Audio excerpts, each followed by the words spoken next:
One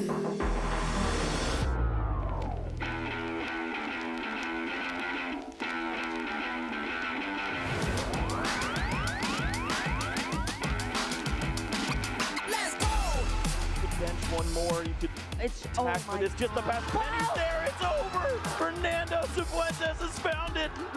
You've been patient, you've been waiting all this time, but you ready. You've been putting in that grind, so let's go. Champions are hard to find, but you know the goal when you're ready to shine. Have they heard of you? Then they know. You got your sights set on that road. If it's time to battle them, then let's go. Cause you'll never stop. Show them what you got.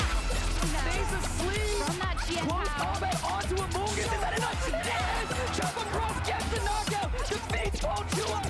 Show them what you got. Yeah, they already know. You got your sights set on victory road. Show them what you got. Yeah, they already know. You got your sights set on victory road. Gets the leg down, can you look down the Wishcash when he has a little bit of health left? Oh! What HP left, I know, it's over!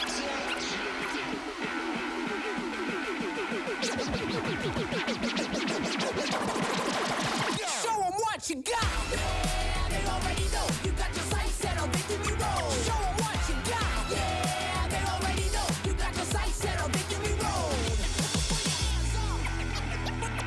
Put your hands.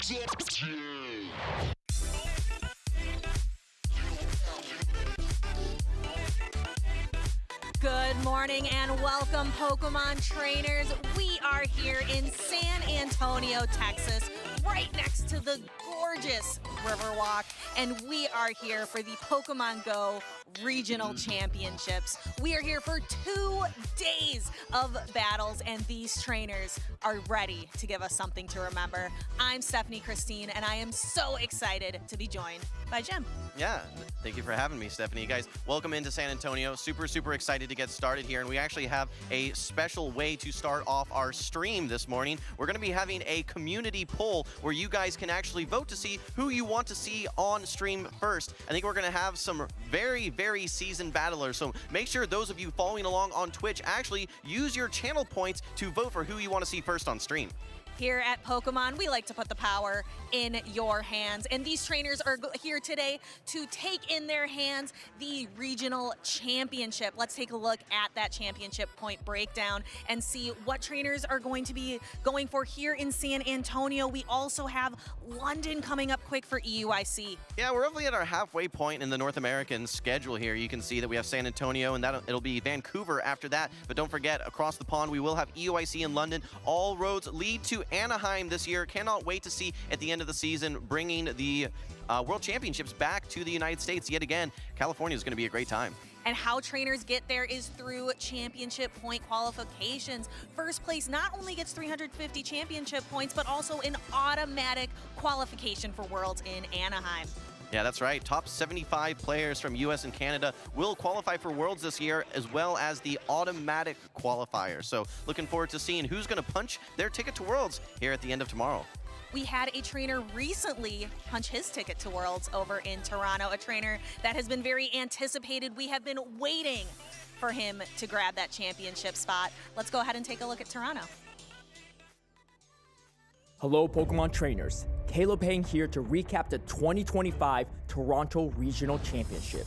To debut the new meta of Dual Destiny, trainers travel to Canada for the first regional featuring the newly buffed Bibarel and Starmie. To counter the rise of Galarian Corsola, Shadow Drapion toppled both the usage and performance charts, but a few Bibarel and even a Starmie snuck into Day 2's top cut. Top players from around the world fought for the coveted title of Toronto Champion, but breakout performances from Sceptile Ice 25 and Dr. Roast Beef stole the show. On the winner's side of Day 2, Elam and Sceptile Ice powered through the competition to meet in the winners finals, where Sceptile Ice defeated Elam 3-1, securing his best finish to date. Meanwhile, Dr. Roast Beef went on an upset spree, besting the likes of high-performing trainers including Worlds finalist Inadequates, to earn himself a spot in the losers finals. However, Elam ended Dr. Roastbeef's run with a strong 3-0 showing, getting a rematch with Sceptile Ice in the Grand Finals. Elam was entering his third Grand Finals appearance, still missing a first-place finish, while Sceptile Ice was trying to further his best-ever tournament performance. The series swung back and forth with Elam resetting the bracket, while Sceptile Ice pushed Elam to a final Game 5 match. With a bold strategy of double shielding his Annihilate lead, Elam unleashed his stored energy in the final seconds of the match and secured his first ever regional title. And Elam claims his prize. He will be the Toronto Regional Grand Champion. With a title finally achieved, Elam proved to the world that consistency and hard work is rewarded. If you want to join in on the action yourself, head to Pokemon.com/compete to find events near you. What a win from Elam, finally getting that regional tournament victory. Congratulations to him. He's currently at the top of our North American leaderboards, but let's look at all of the winners. Our top 3 from Toronto, we had Elam, Sceptile Ice, and a great story from Dr. Roastbeef. Dr. Roastbeef really had a true underdog story, taking down big name after big name after big name, taking that 3rd place medal. And let's take a look at the Pokemon that really shined in Toronto, Jim. Yeah, we're seeing an emergence from Galarian Corsola. You know, I think that we're seeing the longer the season goes, the stronger that we're going to see it and more trainers that have access to it. But so far, it has been the Shadow Drapion story. It has skyrocketed to the top of the usage, followed by Azumarill and Annihilate. Yeah, and Azumarill as well. I think that Shadow Drapion and Azumarill have been doing so well together as a pair. We've had so many great trainers do so well here in North America. We are even just in the middle of the season. Yeah, Stephanie, it's funny that Azumarill Shadow Drapion core, that's 2/3 of a lot of Go Battle League teams, right? But to your point, North American regional champions, we had Wadaj starting off in Baltimore, followed by Lyle and Louisville. Sacramento, we saw SJ, and then Toronto, Elam. But we're going to find out at the end of tomorrow who's going to be our San Antonio champion. We're almost halfway through the season. Hard to believe. And we've had so many trainers do so well on the North American leaderboard. Elam up there taking a huge point lead. Yeah, a lot of trainers have already secured their Worlds invite. Elam, Lyle, for instance. Of course, Wadaj, we don't see on this leaderboard here. I think he's actually in San Antonio, though, so looking forward to seeing him. He does have his automatic qualifier already.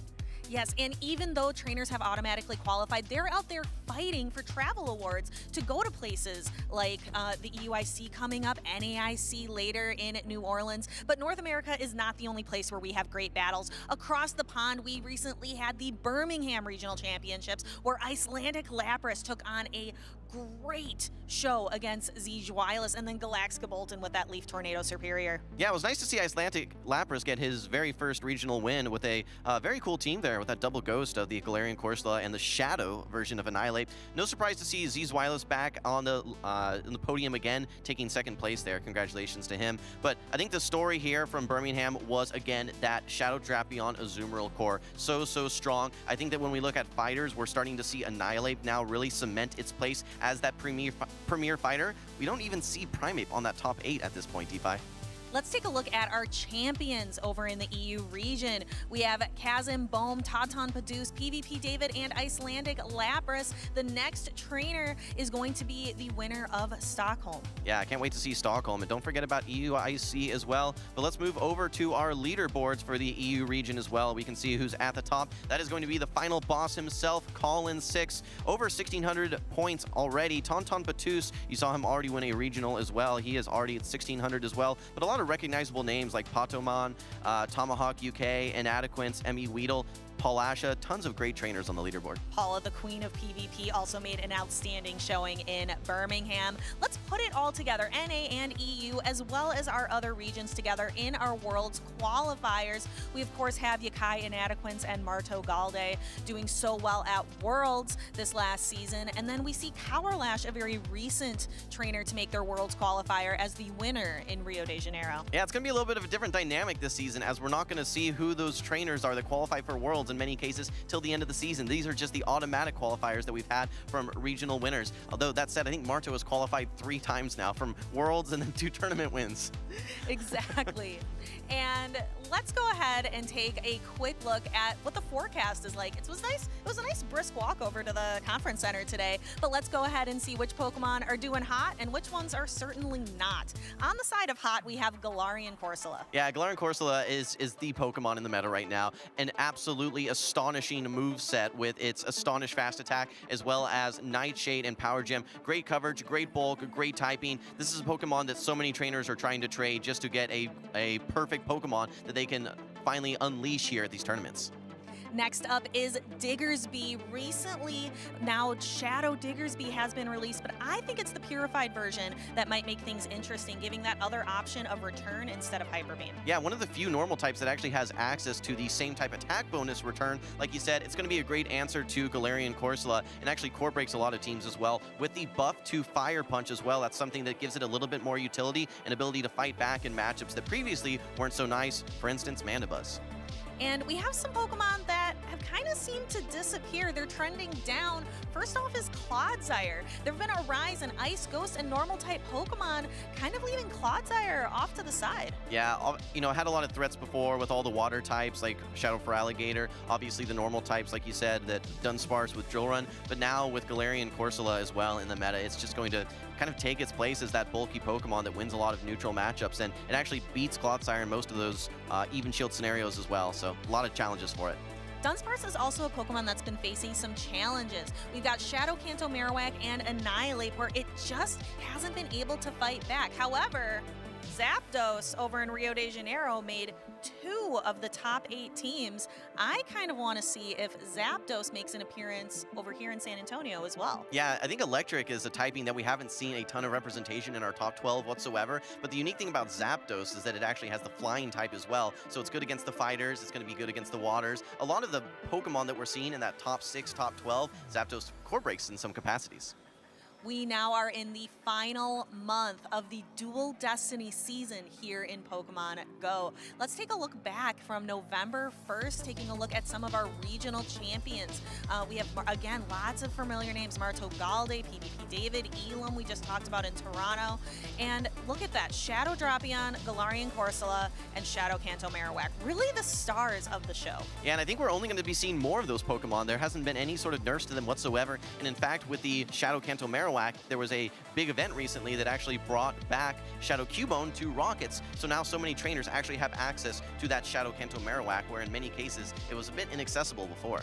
Let's see, maybe some of our trainers to watch will be using that Shadow Kanto Marowak this weekend. We have plenty here. Bopper, I know you're familiar with, also from Texas. Yeah, it's not going to be a Texas tournament without Bopper. He is a multi-game specialist, has participated in all sorts of Pokemon games, but has been playing a lot of Go recently, and he's had a lot of success dating all the way back to Arlington, San Antonio last year as well, and I'm sure he's going to have lots of success here in San Antonio this year. We also have Shira and Ashton Ash as our players to watch. Ashton Ash, we remember, had a very strong performance at NAIC last season. And Heather, a bit of an underdog, a bit more of a newcomer to specifically the Show 6 format, does phenomenal in the Go Battle League. I'm excited to see what she can do. Yeah, Shira definitely a cracked Go Battle League battler, 3,500 last season, hit Legend already this season, relatively early into the season, so can't wait to see what she's able to do here in the Play Pokemon format as well. But as we take a look at some of our spotlights here, Dunebug97, he's due for a win, and don't forget, he actually won Arlington back in 2023 as well, and he has had lots of success throughout his entire tournament run. Another trainer who's experienced a lot of success is OutOfPoket. OutOfPoket, world's top 8. We can never forget the Peoria regional champion. That's going to have to be on his achievement list forever. Yeah, don't forget, he also won the North American International Championship last year as well. So he had a string of tons of success from NAIC champion to top 8 at Worlds, and he's looking to get his first regional win here in San Antonio this season. Let's see what our caster team thinks is going to do well this weekend. Now, I think that Diggersby is going to make a splash. I'm also really liked how in Rio de Janeiro, Dugong had a really strong showing. Yeah, you know what? I probably didn't pick the spiciest picks here, but that Shadow Kanto Marowak, I mean, we saw it really hit the scene back in Louisville with Lyle Jeffs, and now there's more trainers that are using it. And the thing, keep in mind, is Shadow Drapion is the #1 usage Pokemon. So when Shadow Drapion is in the meta, Shadow Kanto Marowak is going to have play. I can't wait to see it get unleashed. Yeah, I definitely gave you and Will a little bit of a side eye. Shadow Drapion, really, but I'm loving the picks of Zapdos for Will and Butters. And then Shadow Typhlosion, also loving the Bieberl there for caster predictions. I hope we see these Zapdos. We saw it a lot in Rio. I don't know if the North American trainers are going to be bringing it, but there's only one way to find out. And let's go ahead and continue on. I am so excited. Is there anything that you are super looking forward to here, Jim? Yeah, I think that this is just going to be when we start to see the meta really start to take shape. I think that we've seen throughout the season people testing things. We saw the Malamars, we saw the Cresselias a little bit earlier on where, you know, they had their time, but right now I think that after these events, after things have been kind of locked, I think we're going to see the meta start to solidify ahead of Worlds. So I think that these next few tournaments are really going to be the proving grounds for some of these Pokemon. Will they be up at the top, or are they going to be just Pokemon that, we tried and they weren't so great? Well, we want to make sure for these next tournaments that you are not missing a second of the action. Be sure to follow the channels. Catch all of the action at Pokemon.com/broadcast. Yeah, that's right. And make sure you guys follow along and follow the channels as well. Whether you're on Twitch or YouTube, you guys can make sure you can get notifications for when the channels go live. You can also interact with us on social media as well. Make sure that you use that hashtag #PlayPokemon. We love to see some of your posts featured on X. And with that, if you've got all the channels followed, I think our trainers are ready and our casters are going to be ready on the desk. Will and Steven, take it away.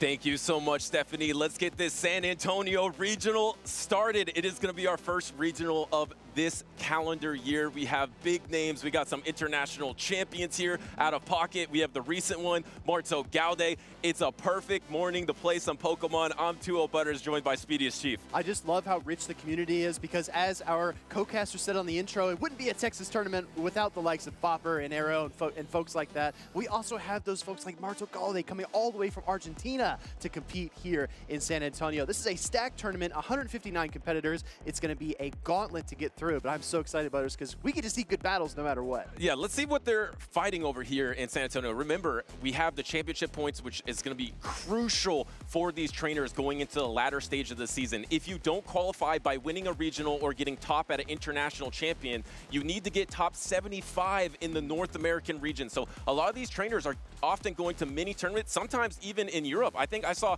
OutOfPoket was at the Birmingham regionals as well, trying to rack up, because remember, there's actually only there's one more regional in North America and then an international championship. And then after that, that will be the cutoff for your travel award for the North American International Championship as well. That's actually a great point, Butters. Now, I'll tell you what, if this is your first time coming to a Play Pokemon official tournament stream, and maybe you're only used to Go Battle League where you kind of lock in your team and go into battle, this is a very, very different format. It's very unique. Double elimination, show 6, pick 3. Take a look. This weekend, the 2025 Regional Championships are bringing the electrifying action of the Pokemon Go matches to the global stage. Top trainers from across the world have gathered to compete for a share of over $125,000 in cash prizes, travel awards, and the all-important championship points that could secure their spot at Worlds 2025 in Anaheim, California. The competition is fierce and the strategy is key. This tournament spans 2 intense days of action, where our trainers battle it out in a double elimination bracket using the Great League format. Every match is a best-of-3 clash, but the stakes get even higher in the winners finals, losers finals, and grand finals, where the action extends to a best-of-5 showdown. Trainers will be strategizing in a Bring 6, Pick 3 format, each one carefully selecting a team of 6 Pokemon, but only 3 will enter the fray in each game. Every choice could be the difference between victory and defeat. Who will etch their name into the history books this weekend? And who will punch their ticket to Worlds 2025 in Anaheim? Don't miss a minute of the action. Stay tuned all weekend long to watch the battles unfold live. To stay up to date on future Play Pokemon events, visit Pokemon.com/play. It's always a treat, Butters, to see these trainers give their best in a Show 6 Pick 3 format. So much effort and skill goes into the team reading, looking at your opponent's team sheet, finding the holes, finding the weaknesses, and then anticipating what they are likely to do. I just want to make a bold call right now, Butters. ShadowMimikyu was at the #1 for day 2 usage in Birmingham at a whopping 88%. That Pokemon is the gravity well, the black hole that everything else is revolving around. I feel like you need a Mud Slap user like Shadow Kanto Marowak to even stand a chance. What do you think? Well, it's absolutely the best Pokemon in the meta because even if you have a Mud Slap user like a Shadow Kanto Marowak, if you're too slow, if you let too many poison stings through, the Shadow Drapion can at least pull a Protect Shield. And then in that situation, yes, maybe you're losing alignment, but you can close in the back line. That's why it is so flexible, so strong. There is not much room for error when playing against the Shadow Drapion.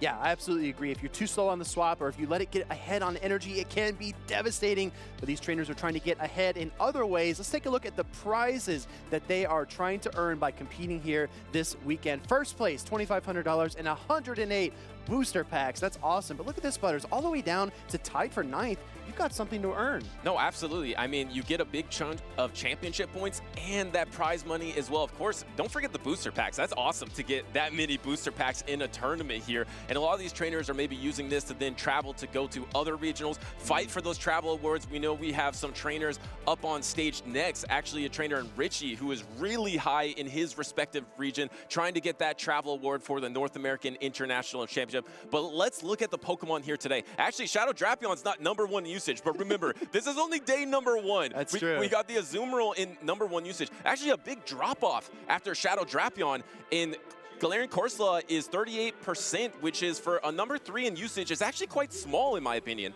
I agree, but I think that a couple of these picks just have outsized performances time and time again. The two that come to mind for me are Galarian Corsola and Dugong. I feel like once we look at the day 2 usage, those two Pokemon shoot way up. And as we saw in our intro, Galarian Corsola has won 4 out of the last 5 events, Butters. That is a Pokemon that if you're here today, make a new friend, trade your Galarian Corsolas that you hatch, and try to re-roll and see if you can get one that's good for PvP. Yeah, it's so strong neutrally and then plus has really good play. I feel like that is why Diggersby has increased in usage here, #4, to try to counter that Galarian Corsola because it's going to be able to double resist, of course, the Astonish and the Night Sage, and then fully wall the Pokemon by resisting the Power Gem as well. #4 in usage, so you really want to avoid that matchup, but a matchup we definitely don't want to avoid is the one we have on stage. The fans voted. We have up first Richie versus Pranav on the main stage. There's like a billion reasons that you want to watch this match, so if you have any friends that love Pokemon Go PvP, tell them to tune into the stream. This is a really, really nice way to kick things off. Butters, one of our caster picks was actually B-Barrel. That's another normal type that can really give Galarian Corsola a tough, tough time, but will we see it here in our set #1? What do you think? Yeah, I don't know. It's tough because I feel like a lot of these trainers are just playing the hard meta picks at this point and just trying to outmaneuver the opponent because I do feel like you have a lot of flexibility with the top picks with the Shadow Drapion, with the Shadow Feraligatr. You just kind of want to find your window and then try to outperform your opponent in this meta. But will there be that trainer that brings the Zapdos, brings the Beedrill, brings something to throw the opposition off and try to win with an interesting team composition? I don't think it's actually going to be in this first matchup because I did take a little sneak peek. We got Galarian Corsola from Richie, and then otherwise a lot of meta picks from Pranav and Richie. I really like what you said, Butters, about outmaneuvering your opponent. Pokemon Go is a resource-based game. You have to manage your inventory, your Pokemon, and how you play the game. PvP is the same. You have to manage your energy, manage your shields, manage your HP, and kind of budget them as you move through the battle. So I do think that energy management counts. Super, super important, keeping track of where your opponent is, and these two trainers are very, very good at it. Richie, honestly, has been so outstanding this season. I say this, right? I feel like there was a tables Richie, and then there was a stage Richie.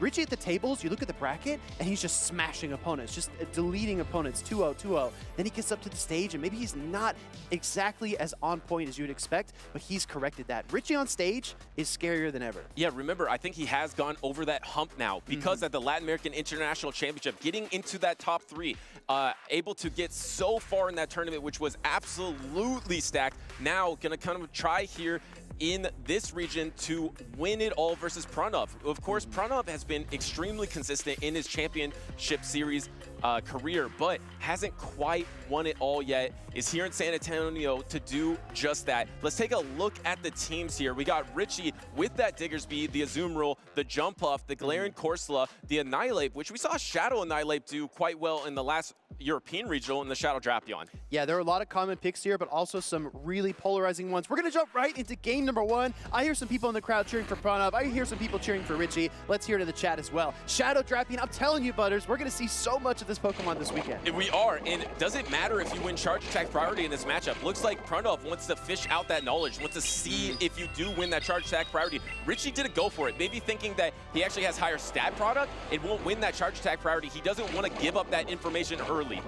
Now we do see the mirror match here between the two Shadow Drapions. Aqua Tail's getting fired off, and like you said, Charge Attack priority not that critical, but these Pokemon are chipping away.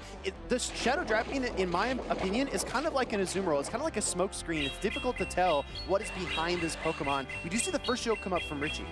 And we haven't found out who wants Charge Attack priority yet. Here comes the next Aqua Tail from Richie, actually going to throw it before. Actually, Pranav tried to swap on that, doesn't quite get it, and instead, looks like Richie is going to take the alignment here as this Aqua Tail is probably poised to knock out the Shadow Drapion. Yes, does secure the knockout. Here comes the Azumarill, going to try to get the bubble down here. Do we see a pivot to bank this energy? This energy is not useful here, but can be very useful in the in-game. Richie does this a lot, right? He'll gather energy on a Pokemon, then swap it out. Honestly, his playstyle reminds me at times of someone like Arrow. He's very unpredictable, kind of switches things around, tries to mix up his opponent and make them forget where the energy's at. The Azumarill mirror match now, I will say that Pranav does have that Protect Shield advantage, and he's got that Shadow for Alligator, and there's very little fast attack pressure on Richie's side, so that could be really, really tough down the stretch. I do like that play from Richie to give up that early Protect Shield, trying to say, I care about alignment, and then instantly pivoting and not caring about the alignment, just trying to get that energy advantage in the back. Yes, Pranav does have that Protect Shield advantage, but Richie almost has a double crunch, so he can unleash that energy into the Shadow for Alligator in the back. Now it's kind of a stalemate between these two Pokemon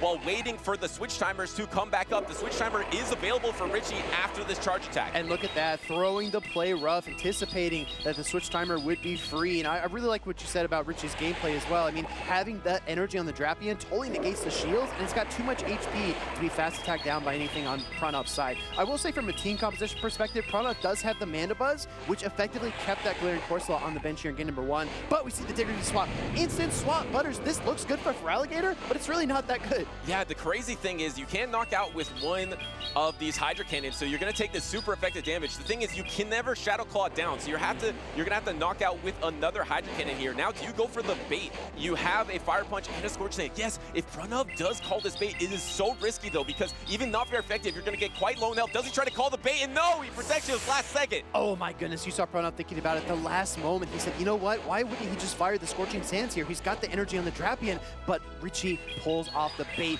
Hydro Cannon coming through here from Pranav, gonna pull that final protection away from Richie. It's gonna come down to the wire.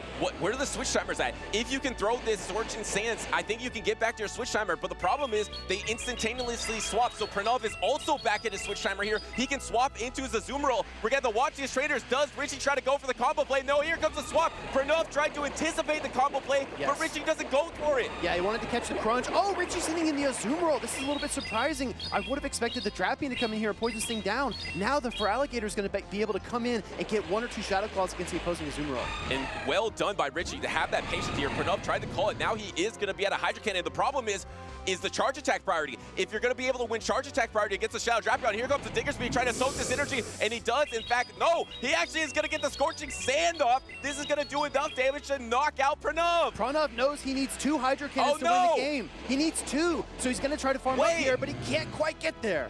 Doesn't quite get there, but you're exactly right. Needed the back-to-back to knock out the Diggersby and then knock out the Shadow Drapion. That was a really smart play when he is stuck in that situation. It was Richie's patience that allowed him to bank that Scorching Sand. Pranav instantly switched to his Azumarill, trying to soak the combo attack, but then he farmed up to the Scorching Sand and then swapped into his own Azumarill, able to have a Charge Attack loaded on both Pokemon, so he really couldn't lose in that in-game. Richie exerted so much board pressure. It felt like he had multiple avenues for win conditions. It's one thing to spot a single win condition. I like to say that trainers players probably take a mental snapshot 2 or 3 times throughout the game to try to envision their win condition and play to it.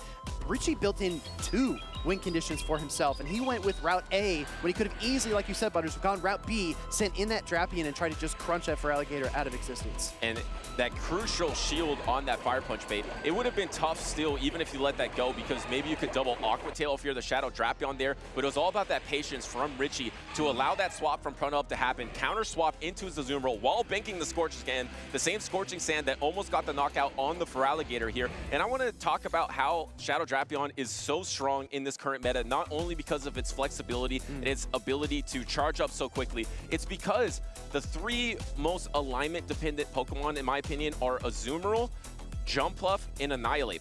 And Shadow Drapion's just really good against that. And the thing is, it's really hard to deal with that trio of Azumarill, Jumpluff, Annihilate. Or if you take out Azumarill and put in Feraligatr, Jumpluff, Annihilate, there's not a lot of Pokemon that can do that. I mean, a Clodsire can kind of do that, but that's fallen out of the meta. Toxapex. A Toxapex can kind of do that, but that's why we might have saw the Zapdos in Rio de Janeiro for that exact reason. Because Zapdos is one of the few Pokemon that can actually handle that trio.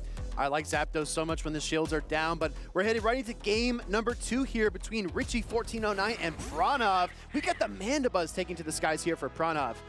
And I didn't check if this was Air Slash or Snarl. It is going to be the Snarl here, so it's not going to be as strong against the Shadow Drapion, but it just has so much bulk here, and the Shadow Drapion is forced to use, actually swapping and getting the bubble sneak through after throwing 1 Poison Sting. That is a huge swing for Richie, and there's no clear counter answer because there really isn't a good counter answer to his Azumarill in this meta. Yeah, exactly. I mean, even if Pranav had the Jumpluff on his team here, it does have to shield that second double super effective Ice Beam, so he's forced to send in his own Azumarill here. What do you think about the board position, though? I think there's still a lot of question marks. Pranav sending in the Azumarill here. We're going to play this matchup out kind of like we did in game number 1, but I don't think there's a real edge for either player yet. Yeah, and I like how Pranav did switch to 3 targets that are just good against Diggersby. Maybe expecting that Diggersby in the back again, having the double water and the Mandibuzz, but there is no Diggersby. Instead, there is the Annihilate, but the Annihilate also doesn't have anywhere to go. You actually brought your 3 best counters to the Annihilate as well, so even though Richie has a nice bit of energy on his Shadow Drapion, I don't know where he's going to position his Annihilate in this battle. Yeah, Annihilate can stand up to that Shadow Feraligatr, but it's got to be in either the 0s or the 2s, right? You either need to Rage Fist your way through or just land that knockout punch early on in the matchup. There's very little win conditions to be had in the 1s. Play Rough does connect into the Azumarill there from Richie. Looks like Richie's just 1 bubble ahead in the energy race here, so he will get to this next Play Rough first. However, it's not quite enough to knock out. Actually going on the Charge Tech priority, I believe? Yeah, it looks like Pranav went for the Ice Beam there because Ice Beam probably would have been enough to knock out, but Richie's Azumarill does win the Charge Tech priority, but Pranav does hang on to throw this Ice Beam. I actually don't even know if this is good for him because maybe you would rather use this Azumarill as a tool for farm up, but instead getting the knockout onto the Azumarill. Now the Drapion's going to come in and do 1 Poison Sting on the Azumarill. Yeah, and I think Pranav sends out his Mandibuzz not because of its offensive prowess here. I mean, Mandibuzz is definitely not known for that, but because it can eat all of this energy from the Drapion, all the Aqua Tails, and if there is, you know, the offbeat crunch to try to draw that defense drop, it can take that too. And you know that Pranav is probably feeling pretty good with his backline matchup right now because unless there's a Jumpluff lurking in the back, when you know Azumarill and Shadow Drapion is out of the way, Shadow Feraligatr is really strong against Richie's entire team. So I feel like he's probably going to save his Protect Shields for that Shadow Feraligatr in the back. But the problem is, if Richie also saves his Protect Shield, that Annihilate does have a chance. Yeah, absolutely. We're going to see the Feraligatr switch in now, actually, a little bit early into the matchup. And I got to tell you, Richie coming again with the bait. This could easily be the crunch. And Pranav shields another bait in game 2. It's such a tough call. It's huge swing, and it's only 1 Poison Sting difference in energy here. Now coming in with the Annihilate, but there is some energy on Pranav's side. Can he get to the triple Hydro Cannon before he gets knocked out by these counters? I actually do think you get to the triple Hydro Cannon here, but the problem is if Richie is able to get the knockout with a double Rage Fist beforehand. Oh, okay, that was actually Charge Tech priority. Annihilate going to win it here. Like you said, Butters, it's going to be 6, 12, 18 counters for the triple Rage Fist from Annihilate, but only 15 Shadow Claws for the triple Hydro Cannon. We're going to see this Hydro Cannon get fired off. I think... Oh, no shield. Yeah, no shield. Actually, just letting the Annihilate go here. Pranav is pretty energy dry. Can you outpace? There is no Protect Shield available, and you have to throw. Does the swap happen? But the double Aerial Ace is already banked up here. Pranav is actually shaking his head, thinking he's in a positive position, but this aerial ace isn't enough to knock out. Richie has a lot of playability in this matchup still. Yeah, he absolutely does. Going to fire the Aqua Tail really, really rapidly. He does not want to use any protect shields on the aerial ace coming in here. Pranav thought he was cooking there for a moment, but Richie coming back here. Feraligatr comes back into the matchup just like in game number 1, but I don't think it can do it, Butters. Here comes the Aqua Tail. And this Aqua Tail is going to be not very effective, but it's on charge attack priority here. Richie is already shaking his fist here, knowing that he has secured this charge attack priority, and he has secured a winner's round 3 victory, a 2-0 over Pranav. Not very effective, doesn't matter, it gets the knockout. It gets the job done, right? Hydro Cannon got shielded up and Aqua Tail fired back in order to win that match for Richie 14-09. So like you said earlier, Butters, Pranav, very, very talented trainer. We don't see him that often in the competitive circuit. He might go to 1, maybe 2 regional championships each season, but when he does come out to play, he's always very fun to watch. So we're going to see what happens here between those 2 trainers as they move down the stretch. Richie in the winner's bracket, Pranav falling to that loser's bracket. Yeah, and it's already winners round 3. There had been some action off stage before our community poll here for this matchup. Some trainers have already moved forward. I saw Doombug picked up an early win. Of course he did. Some of the top trainers get some buys because of their seeding early on in this tournament as well. So we're actually going to join some of these groups in a round 3 type scenario. So some of these trainers are just a couple rounds away from actually securing day 2 already, which is kind of crazy to think about. Yeah, it's just really, really wild. Considering there's almost 160 total trainers that signed up for the tournament today. My question for you, Butters, we've talked a lot about Shadow Drapion. It's only the first set of this tournament. I expect to see a lot more of it. What can players really do? Because I feel like the Mudslap Shadow Kanto Marowak, like you pointed out, still has to watch out for the Aqua Tails. I mean, some trainers are experimenting with Guzzlord, Gudra perhaps. Is there a way to kind of defeat this Pokemon outside of the conventional top meta? Yeah, it's so hard because we saw the way that Richie played it, where he's just basically banking up energy against these bulky Pokemon. In game number 1, he's just banking up energy against the Azumarill. Game number 2, he's banking up energy against the Mandibuzz. And so when the opposing trainer doesn't really have a lot of charge attack pressure, it's really hard to deal with that Shadow Drapion. The best way to deal with that is with Pokemon with that charge attack priority. You kind of have to charge attack pressure. You kind of have to flip the script on them. You have to bank up the energy like a Play Rough on your Azumarill, a Hydro Cannon on your Feraligatr, or bring in an Ariados, bank up a Lunge, do something so in the in-game or when you can catch your hands on that slippery Shadow Drapion, you can put some damage into it before it slips away again. That slippery Scorpion, right? Yeah. We are in Texas, right? Hopefully one doesn't crawl into your boot. But I will say that another kind of facet to that is that you have to win some of those charge attack priorities too. You can have the Play Rough on the Azumarill, but if you come out and you're too weak, the Crunch plus the Poison Stings can really, really devastate you over time. Yeah, and it's so hard. It's crazy how impactful the attack Aqua Tail is for Shadow Drapion, but it's literally so strong because against its counters in the ground type, it's going to be doing super effective. But then a key factor is against matchups like the Feraligatr. Like if you bait that Aqua Tail, now you're outpacing that Feraligatr to crunches on the next charge attack. So you get one bait off, then you're just going to outpace it the rest of the way. You can do that against an Ariados as well. You could throw the Aqua Tail before the debuff of the Lunge and can flip that matchup. So an attack that doesn't seem that useful is just insanely strong for this Pokemon, and it's kind of carried by its typing in this meta right now as well. 8 turns to an Aqua Tail is blazing fast, so quick. But I'll tell you what, we're gonna flip it down quickly to the floor to get an interview with Richie 1409 and the mayor.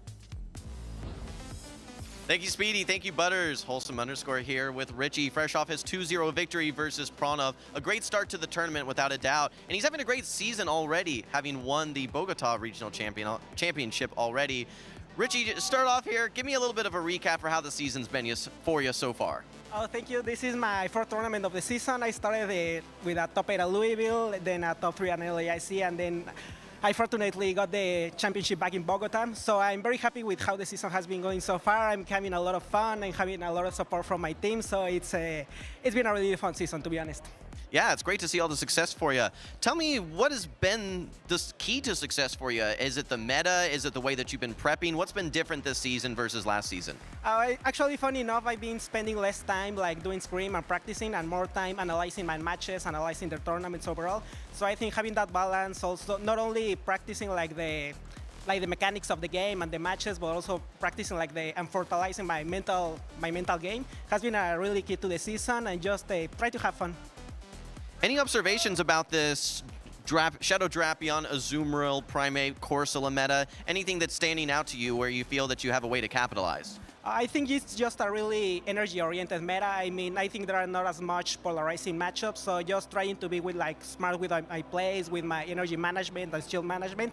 I think it's very dynamic, so I think it has been suiting to my playstyle. Okay, here's a little bit of a curveball for you. Who are you most scared to face in this tournament here, Richie? Who am I most scared to face? Actually, round ones are normally really rough for my overall in my career. So I think round ones are the most scary overall. But fortunately, I got past that one. And I mean, when you want to win that championship, you have to be the best. So let's bring it on. Okay, already facing a lot of great battlers. All right, final question. Anyone that you want to shout out or say thank you to that supported you along your journey? Yeah, absolutely. I mean, my team 7-Eleven has been amazing with me this entire season, both with both with screen, practicing, team building. I wouldn't be here if it wasn't for them. They have been amazing. Also, all my friends back in Mexico, the guys from Aztec League, my family is always cheering for me. My girlfriend back in Mexico is always cheering for me. So thank you to all of you. I wouldn't be here if it wasn't for all your support. You believe in me even when I don't. Thank you, Richie. Well, that's all we have. We're going to toss it back to the casters. Congratulations again on your 2-0, and we'll see more from you soon. Thank you so much, Mayor Jim. And Richie, we talk about energy management in terms of the way your Pokemon can use energy, but I feel like Richie's personal energy management is just top tier because he has so much positive energy all throughout the tournament, round 1 to the end of Championship Sunday. If you ever talk to this trainer, he has so much positivity, just the aura around him just really lifts you up. And I feel like that has been the thing that you mentioned where he had that struggle on stage early on. And then, of course, that Bogota Championship, top 3 at LAIC. He has just really breezed past that mountaintop. And now he is on top, and he knocks out Pranav early on in this tournament. Yeah, he's got so much passion, and definitely for the community as well. If you remember from years past, Richie wasn't always that trainer on stage. He wasn't always top cutting. He wasn't that consistent, but he was been the same person internally the entire time, supporting his teammates, encouraging people. Like you said, when you get off stage and you talk to him, so kind, incredibly kind. But I'll tell you what, Butters, we've got new trainers on stage. Let's see who we are going to have to battle it out. It's going to be OutOfPoket versus ShadowMimikyu. And I'll tell you what, Butters, I've heard a lot of good things about that trainer on the right. Yeah, ShadowMimikyu has actually only competed 5 times in his championship series career, but he's actually been very consistent for the little amount of times that he has competed. Starting off in Milwaukee 2023, getting 7th place. Of course, that is a top cut. Getting 9th in Portland, getting a 17th this season in Sacramento, even getting 33rd at the 2024 North American International Championship. That's no small feat either. So he doesn't have as much experience of OutOfPoket, but he is very consistent. I've heard he's a very cerebral player, right? Definitely never loses track of counts, very calculated in the approach, very talented at Go Battle League as well. So I'm excited to see what he can do against one of the titans of North American PvP in OutOfPoket, who was actually just in Birmingham, and he had Goodra on his team, I believe. No Goodra here today. Yeah, he literally made only one change. He changed that Goodra for a superior.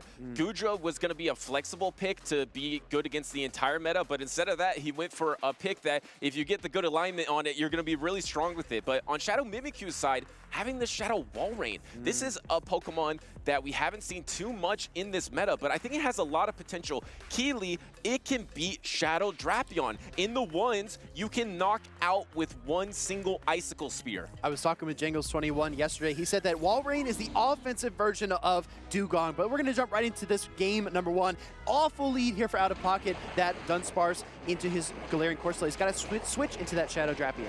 Yeah, and looks like you're just going to stay in with this Dunsparce matchup because this is fine too. You're able to win that lead matchup, but also be just fine against this matchup as well. Then you have some neutral picks for that Galarian Corsola in the back, but it's just crazy how fast this Shadow Drapion gets the energy. It's already at back-to-back crunches here. Yeah, you have to respect the draw runs as that Poison and Dark type, but you can dish out so much damage, no defense drop, and now we see the Walrein come in. Look at this HP on the Drapion, Butters. You're exactly right. That Icicle Spear, I think it's going to be devastating when it connects. Yeah, absolutely. And here comes the first crunch here into the Shadow Wall Rain. Is he going to Protect Shield the first one? Yes, does go for the Protect Shield here. I think this was locked in at charge attack priority, so does OutOfPoket just let the Shadow Drapion go? No, he has so much energy already on the Shadow Drapion, wants to keep it around, and you actually have your switch timer back. You can swap back into your Corsola, but first going to throw one more crunch. Yeah, I think he wants to soften up this wall rain, maybe pull away that final Protect Shield, and the switch timers are so heavily displaced that now ShadowMimikyu is locked in for another 15 seconds or so, and OutOfPoket might catch, and he does. Look at Galarian Corsola doing one of its best utilities here in absorbing damage. It's a sponge. But the thing is, for ShadowMimikyu, it's not terrible because your timer is back up. Now you can just bank up this energy and then soak on the Nice Shade or on the Power Gem into your Dunsparce. But no, instead actually going a little bit early, trying to outpace before the Power Gem is available. I don't see this very often, but Galarian Corsola doesn't have too much attack. I don't think there's a way this knocks out. No, it doesn't quite knock out, and these Astonishes, while really devastating, are double resisted. So this Dunsparce is probably going to have to throw 2 charge attacks here to pick up the KO. Galarian Corsola is going to struggle to try to knock it out in the meantime. And you're just going to try to bank up as much energy as you can before that Nightshade is available. These Astonishes are actually adding up, though, even while double resisted. That was actually kind of chunking the Dunsparce here, going for an undercharge, maybe trying to get a rollout down after the drill run, but no, does get the knockout instead. Now the Shadow Drapion just come in, get some more energy. Why not? How about Shadow Drapion with some energy here? I'm telling you, it's a Shadow Drapion buffet here in San Antonio. It's got a lot of Poison Sting energy. The crunch is loaded. Wall Rain comes in. It's about to get chomped. Yeah, he doesn't throw it, knowing that he would lose charge attack priority, doesn't throw the Icicle Spear, and he does get knocked out by the crunch here. That did a ton of damage, and now suddenly the Shadow Drapion's going to get to another crunch on the charge attack priority, but it wasn't even charge attack priority. ShadowMimikyu is just trying to get as much energy as he can on this Superior. When this is your last Pokemon and you're ShadowMimikyu, you're hoping for the Azumarill, maybe the Kanto Marowak in the back, but look at Shadow Drapion, it gets to the Aqua Tail as well because it's double resisting, excuse me, it's resisting those Vine Whips. And this was the safe swap. OutOfPoket lost the lead, was able to almost knock out the Superior, was able to knock out, but you don't have enough reach here. I don't believe the Aerial Ace is going to be super effective into the Superior, but if it doesn't do half the damage, which it doesn't do, you're not going to be able to knock out there. Yeah, you need 3 Aerial Aces here, and he's just unable to hold on through the Vine Whips. OutOfPoket losing lead, pretty difficult to start that game, but he managed to fight his way back into it. That was really impressive. Just a showcase of why Shadow Drapion is so strong once again. Able to swap in, use both your Protect Shields, bank up energy, come back out, and as soon as a Pokemon is low health, get that ramp up of your own energy, and that crunch, able to knock out that Shadow Wall Rain with a little bit over half health remaining was a bit of a surprise. I think it must have been very close on that knockout. Taking a closer look here at OutOfPoket's team. No surprises on the movesets. We don't have Galactica Bolton's Leaf Tornado Superior, just a standard Aerial Ace as you saw in game number 1. Not too many surprises otherwise across the board there. So if you're locking in a team for your own local or maybe even the next regional championship, that's a really, really good place to start. Crunch, like you said, Butters, my gosh, that devastated that Wall Rain. Yeah, and it did look like a mistake by not throwing the Icicle Spear, but you're going to lose charge attack priority regardless there. So even if you threw the Icicle Spear, you're going to lose that charge attack priority, get knocked out either way. So just trying to go for that Powder Snow, trying to get some energy there. But now, how are you going to deal with that Shadow Drapion? Shadow Wall Rain is a Pokemon that can kind of handle it because it can beat it in a neutral situation, but you just kind of have to find it. You just have to get your claws on the Scorpion and the Shadow Drapion. It just seems so hard to do. I'm not going to say claws, Butters. I'm going to say you have to place your fist on it. I'm going to say Annihilate has to be a pick here for ShadowMimikyu in game number 2. He's got to find a way to apply some fast attack pressure because you're right. You can dish out the Icicle Spears. You can try to throw the drill runs, but they take time, and time is your enemy when you're up against Drapion. You have to fire off some kind of fast attack pressure to really counter it. So I'd expect something like Annihilate Wall Rain core, which is very akin to the Annihilate Dugong core that we've seen time and time again. Yeah, and one other way that you can deal with that energy is, of course, the Azumarill. Able to soak all that energy from the Shadow Drapion if it does bank up a lot of energy. But the key switch from OutOfPoket to go from Goodra to Superior is Goodra team was very weak to Azumarill, didn't really have a hard answer. Now you have a hard answer, and that's why some of the trainers are picking Superior over Jumpluff. I think Jumpluff is probably the better Pokemon overall in the meta, but the fact that Superior is stronger against the Azumarill is a huge benefit to not making Azumarill as flexible. Here we are, game number 2, and there it is. There's the Shadow Wall Rain matchup against the Shadow Drapion. Are we gonna see this neutral situation play out? Yeah, I think this is going to be really interesting because that Icicle Spear will absolutely devastate Shadow Drapion if it connects. Going to go for the crunch here. ShadowMimikyu can comfortably tank one crunch if he decides to, but he's not going to. He's going to preserve that HP, use that first protection. Oh, gets the defense drop here. That is huge because now does the next crunch knock out as soon as it is available? I'm not quite sure. This Walrein is still very healthy. Remember, you do have the Azumarill. You could try to swap on that crunch. Does Mimikyu try to go somewhere and does go to the Azumarill here? Swaps, gets a not very effective crunch into the Azumarill. OutOfPoket's shaking his head a little bit, but the thing is, you can just bank up your crunch again and then go into your Superior. But instead, actually going the Glaring Corsola, calling that the Dunsparce is in the back. What a call! What a call from OutOfPoket. It seems so obvious to send in the Superior there, but if he does that, I agree with you, Butters. I think OutOfPoket loses this game in all likelihood. Instead, going to the Glaring Corsola, I mean, there's more than one way to get the job done. Glaring Corsola can also bring down Azumarill. I mean, that was an instant call there, too, by OutOfPoket, knowing that ShadowMimikyu is probably going to try to bank out this Azumarill, have the Dunsparce in the back, and like you said, if he played it the other way, the Galarian Corsola into the Dunsparce is going to be really tough, but the Superior has amazing play into the Dunsparce here. Just brilliant play from OutOfPoket. That's why he probably has been the best North American trainer besides Marto Gaude in the last 6 months. Yeah, if you look at this team, the whole team of 6 from ShadowMimikyu, Superior actually does very, very well against everything not named Walrein, and when the shields go down, it can even contend with the Ice type. So, oh, he actually throws the Power Gem, maybe anticipating a potential swap and catch there. Now he's tapping into the Drapion, goes into the Drapion, and I gotta tell you, this is looking better and better for OutOfPoket, but the Icicle Spear is striking back. Yeah, it is striking back there. Apology, I said North American trainer, I just meant trainer in general, because Marto Gaude and OutOfPoket have probably been the top 2 trainers of the last 6 months in my eyes, and OutOfPoket is just playing brilliantly once again. Of course, Marto Gaude is not in that North American region and actually calls the crunch, protect shields up there, and now the Icicle Spear is available to knock out the Shadow Drapion. Finally, he put his fist down on the Shadow Drapion. This is huge. This is massive because he keeps the Walrein in the game. If he would have gone into that Dunsparce, he'd be really out of options. But look at Pocket coming in with the Nightshade. This is actually really disrupting ShadowMimikyu's plans. He wishes Pocket didn't have that energy, but he does. But he actually undercharges it, maybe trying to get one Vine Whip there, actually kind of thinking, why did he do that? But now the Walrein is available here. You actually have a little bit of energy advantage on your Dunsparce here. You had to swap in, use that turn, but there's just no way you can catch up with a Superior. This is a terrible matchup. You've got to land, I think, like, what, 4 Rock Slides in order to KO this Pokemon? It's really, really difficult as the Dunsparce. But I got to tell you, if that Nightshade wasn't banked on OutOfPoket's side, I think ShadowMimikyu could have flipped this entire game. Rock Slide coming through here, and look at that damage, right? It's probably like, what, 12, 15%?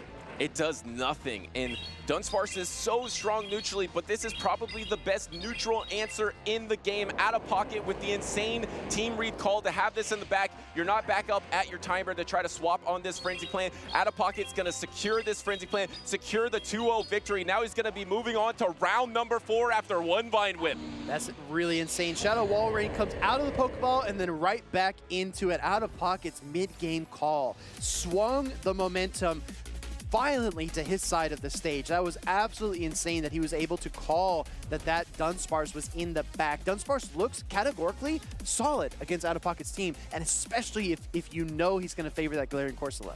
Honestly, that comes down to the reps for me. ShadowMimikyu is a trainer that, like you said, is super locked in with his matchups, with his strategy, crisp gameplay against a trainer that's just seen it all. He has so many reps under his belt in North America, Europe, Latin America, everywhere around the world. OutOfPoket is dominant. Instantly called out that he was trying to bait out the Azumarill and then didn't bring in the answer to the Azumarill, kept the Superior in the back, and kept the W. Yeah, I mean, don't let Pocket's kind demeanor fool you. He's a veteran of the game, right? He's been around the block ever since his Peoria title way back when, and in the grassroots years before that. So, like you said, he's probably seen thousands of combinations of teams, and he has run through so many talented opponents over the years. Galarian Corsola, this matchup right here against the Azumarill, like we called out, was so pivotal. And then banking that Nightshade, I'm telling you, that was the the icing on the cake. No, absolutely. And he did undercharge it there, but he didn't necessarily need to. He was kind of thinking, why did I do that? But it didn't really matter in the end because it did enough damage to get the wall rain low enough to knock out. Here is that undercharge I was talking about. Maybe thinking that the switch timer isn't back up and you want to get a couple of Vine Whips down, but the switch timer came up right as that happened, able to get into that Dunsparce, but Dunsparce just can't do anything versus Superior. Well, there were only a few options as to what that third Pokemon might be. It would have been either the Superior, the Annihilate, the Clodsire, or that Dunsparce. As we know, it was the latter, it was the Dunsparce. However, if you're in a Superior mirror match, or if you're going up against Clodsire with potential Sludge Bomb, you might need a little bit of energy on that Superior in order to double Frenzy Plant and try to win that battle. So I understand what Pocket was doing. He also recognized the charge attack intervals for the wall rain. It had just used the Icicle Spear, so there was time to fire off a couple of Vine Whips, get some energy, and get prepped for that final match. Yeah, no, absolutely. And that's the reason why he's #2 on the North American leaderboard right now, right behind Elam, who Elam, of course, has won a regional this season. He's done really well at international at the LAIC this year. So to be #2 with just a couple tournaments before the cutoff for the North American International Championship is huge for OutOfPoket. He definitely wants to be going for that travel award. We have a couple trainers here that are trying to leapfrog him. We have the Tarian, who's actually in this tournament. We have Dunebug, and even Rise to Occasion. Maybe if he goes off, wins this tournament, and wins EUIC, he still has a chance of getting into that top 4 to compete for that travel award. Hey, if anyone can do it, it's Rise to Occasion, right? One of the most talented trainers in the world, but only time will tell. And you can have all those past accolades, but the mood, Butters, is what have you done for me lately? And I think that's what they are going to look to answer here in San Antonio. But I got to tell you, there's so many exciting events happening in Pokemon Go, not just here in the venue. There's also the Ralts Community Day Classic. I looked back at my Pokemon. I believe this Community Day was 3 years ago. So if you're new to the game and you're looking for Gallade, maybe you're looking for Gardevoir, this is a great time to get those candies. And remember, this is going to be from 2 p.m. to 5 p.m. at your local time for this event. And I feel like Gallade is one Pokemon that paces so quickly, maybe we'll have a chance one day, especially in Open Great League. So this is definitely a community day that you want to play here. And then, of course, we got this Steel event with the chance to get Corviknight, which will be available, I believe, in the next regional. It will be eligible. And it has a ton of stat product, has Keeley a lot of play versus that trio I mentioned of Azumarill, Jumpluff, and Annihilate. So it definitely has a chance to be a meta Pokemon. A lot of trainers are calling it the bulky Skarmory, right? It's a steel and flying type Pokemon, does learn Sand Attack, but make sure to evolve it during this event because you get Legacy Iron Head, which is super important. You can get Sky Attack and you can get Payback at any time, but that Legacy Iron Head you can only get during the Steel Resolve event. So if you are here in the venue catching the Rookies, maybe using those magnetic lures, trade them with your friends, try to re-roll, and trade some Glaring Corsolas as well. Yeah, and make sure to open gifts from friends because this season of Dual Destiny, you can get the egg from your friend that hatches those Galarian Corsolas. So make sure to be opening those gifts. I know I've opened more gifts than ever during this season to try to get those Galarian Corsolas. I still need the mirror trade with some trainers out there to try to get some better stat product for PvP here. And speaking of a trainer that we were just mentioning, on the edge, on the area, in the realm of that travel award is Rise to Occasion. If he goes off here, he has a chance to get to top 4 because I think there is the top 2 maybe set because we got Elam and OutOfPoket in North America. It's just so high up there in terms of championship points. But can he get top 4? He has an opportunity. Something you said earlier really stuck out to me, Butters. You said Azumarill, Annihilate, and Jumpluff are very alignment dependent but are very powerful at the same time. And we named 2 poison types that could break those up. We named Clodsire and we named Toxapex. And guess what is on Rise's team here this weekend? He has that Toxapex, and it looks so strong here. I mean, you have Diggersby to counter it. Drapion is okay against it, but then, of course, the Corsola is going to be able to resist all of that poison attack. You're going to have to brine down a Galarian Corsola, which I don't think is a very good strategy. So this is going to be tough to use, but if you do align it versus those 3 Pokemon, you have a really good opportunity to win this series. there are a lot of trainers who are bringing that Galarian Corsola and saying, you know what, I've got a great Pokemon. It's won 4 out of the last 5 titles. I'm going to bring it and just challenge you with it. And then there's another camp of trainers that are bringing Mandibuzz, and they're saying, I dare you to bring that Galarian Corsola because I'm going to shred it with foul plays and dark pulses. Yeah, and it's so hard to bring dark types into this meta because how strong Annihilate is, but because you have that flying subtype here, as you see the Mandibuzz in the lead here for Rise to Occasion, and it's going to be matched up, and it actually is the Air Slash Mandibuzz, so it's going to be stronger versus Annihilate that you do see in the back. Ghostmaker, I guess, a little ABA weak to this Mandibuzz, but I actually don't think this is that bad of a matchup versus Air Slash Mandibuzz. I just want to shout out to DeFi as well. She called out Purified Diggersby as being a nice niche pick for this matchup in particular. If this Pokemon did have Return and was Purified, it could definitely make this matchup much, much closer. But like you said, Butters, it's really not that awful. If you have the patience to get through it, this Diggersby can really whittle down the Mandibuzz. Yeah, and this Mandibuzz isn't really doing that much damage at all into this Diggersby. The Diggersby is winning so far. Here comes a foul play, and there's another foul play available, not thrown by Rise. Rise is actually just trying to bank up as much energy as he can. In case there is a pivot, he will have extra energy remaining, and here comes the next foul play. Yeah, I like the Mandibuzz pick here from Rise quite a bit. And like you called out just a moment ago, ABA weak, meaning that the Diggersby and the Annihilate are going to struggle against the Mandibuzz. Yes, they can fight back, but it's very gradual. It's not very clean. You definitely have to get your hands dirty with your Protect Shields and use a lot of energy. So it's going to be interesting to see. But look how low the Mandibuzz is. I mean, these Pokemon are on parity with health. And the thing is that's huge is this is Charge Attack priority, I believe. So even though this isn't going to knock out, at least you lock in this Charge Attack. So you can just come and farm it down with anything you want. You'll lose the alignment here, but you can bubble down, you can counter down. You have a lot of optionality here. And now with the Air Slash Mandibuzz out of the way, do you go for the counter down? It's a pivot in the Shadow Drapion to meet the Annihilate. This isn't the greatest answer to Annihilate. Yeah, this caused a little grimace from me here. You've got a Rage Fist and Close Combat Annihilate here from TT Ghostmaker, and he does use the first shield of the game here on his Annihilate with Crunch. Do we see a situation, Rise, where TT Ghostmaker double shields through this Drapion and just takes all that energy into the final matchup? I mean, it's possible because you don't necessarily need Protect Shields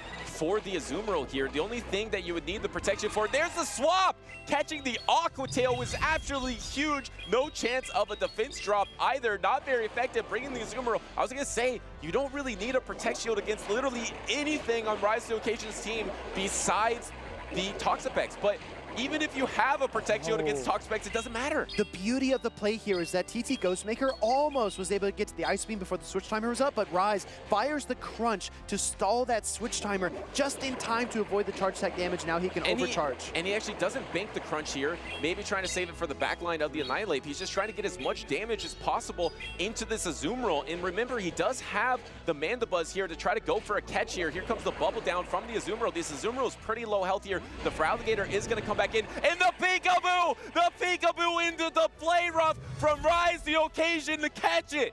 Now you see Feraligatr, and now you don't. Mandibuzz absorbs all that energy from the Azumarill and gets a Shadow Claw to boot, but is it enough, Rise? Is it enough here to help Rise get the head start in this matchup? And here comes the Protect Shield into the Rage Fist. How much energy do you have on the Feraligatr? The Annihilate is energy dry here. I don't think you're going to get to the back-to-back in time because there's an extra counter that's coming through. I think you're going to get there on charge attack priority against the Annihilate. I was wondering if Rise should have no-shielded that first Rage Fist, but as you look at this damage, he had to shield it. Here we go. Oh my gosh, actually gets to the Rage Fist first. This is definitely going to knock out that Shadow Feraligatr. And it is boosted, and Ghostmaker gets the knockout into Rise Occasion here. Even with that Peekaboo, it wasn't enough.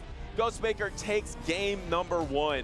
Absolutely pivotal plays there by TT Ghostmaker to give us Annihilate just a slight advantage. We talk about Annihilate versus Feraligatr. Winning the charge attack priority is definitely huge, but the shielding situations are so critical because you, as either one of those Pokemon, you cannot tank a lot of damage. And as we take a zoomed in look at the movesets here, not a lot of surprises. We see Aerial Ace Jump Love and Close Combat Annihilate. Those are the two that jump out to me. Yeah, and of course we don't have the Hyper Beam or the return possibility on that Diggersby. Otherwise, very standard standard. You could go for the acrobatics on jump up. We've seen trainers like Dunebug try to opt for the more flying type damage instead of aerial ace. I actually think it's a pretty viable strategy, but in a fluid meta, sometimes you want that little bit of chip damage here. Speaking of chip damage, that's all this Shadow Drapion was doing. It was so impactful in the previous series, but this time against the Azumarill, it just really didn't do that much. That was an amazing peekaboo though. Yeah, Rise really flexing his instincts here and his muscles. I mean, that was an incredible play to keep himself in the game, soaking the play rough. He had to do something, but then Annihilate came back in, and the 2 counters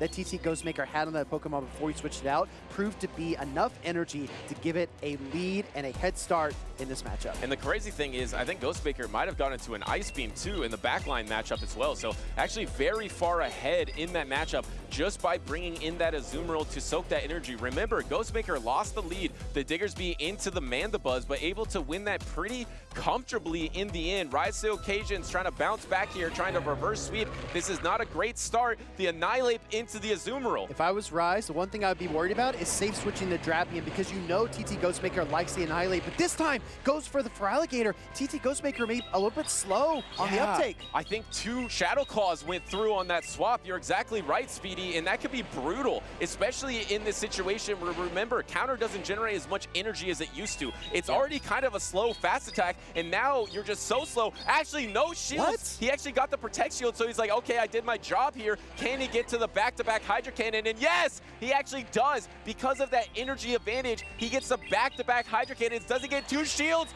He does. Wow, Rise trusting in his Shadow Feraligatr. It does get KO, but that 2 shield advantage is so insane for him, because now you're double resisting these counters from the opposing Annihilate. You can get to the Rage Fist for a knockout, but you are going to have to give up one of those shields right now. Yeah, I actually thought maybe he would bring in the Shadow Drapion, but then I guess you have to Protect Shield either way, because you have to respect the close combat. Swapping into the Azumarill here, counter swap into the Shadow Drapion, but this isn't great because this isn't the matchup you want your Shadow Drapion to be matched up with. Honestly, Butters, I think it's fine. I think this is absolutely fine because Shadow Drapion can tank one play rough. Rise is going to save that Protect Shield for his Annihilate and just try to steamroll through the back line. And the one Pokemon he really wants to see in that back as the 3rd for TT Ghostmaker is Shadow Drapion, and that's exactly what he's got. Yeah, I mean, it's so strong once Azumarill is out of the way, which we do see Azumarill here actually throwing up the Protect Shield here, trying to keep the Shadow Drapion alive. And the thing is, once you're up a Protect Shield on Shadow Drapion, we know it's the strongest Pokemon, so you still have the opportunity to get to this double crunch here. You don't have your switch timer quite back available. Can you outpace before the play rough? You actually can't outpace before the play rough, so this is going to put this Shadow Drapion extremely low. Now it's going to be a 0 Protect Shield situation. Who pivots first? I think Rise switches here, right? Oh, he actually stays in, banks the crunch, and then makes the switch. He knows Azumarill doesn't have the move. In comes the Drapion. When do you fire the combat here, brothers? You fire it when it's going to knock out, and I don't know when it's going to knock out. Is it going to knock out now? If it's enough damage to knock out the Shadow Drapion, this is going to be GG here. Can it knock out? And yes, secures the knockout.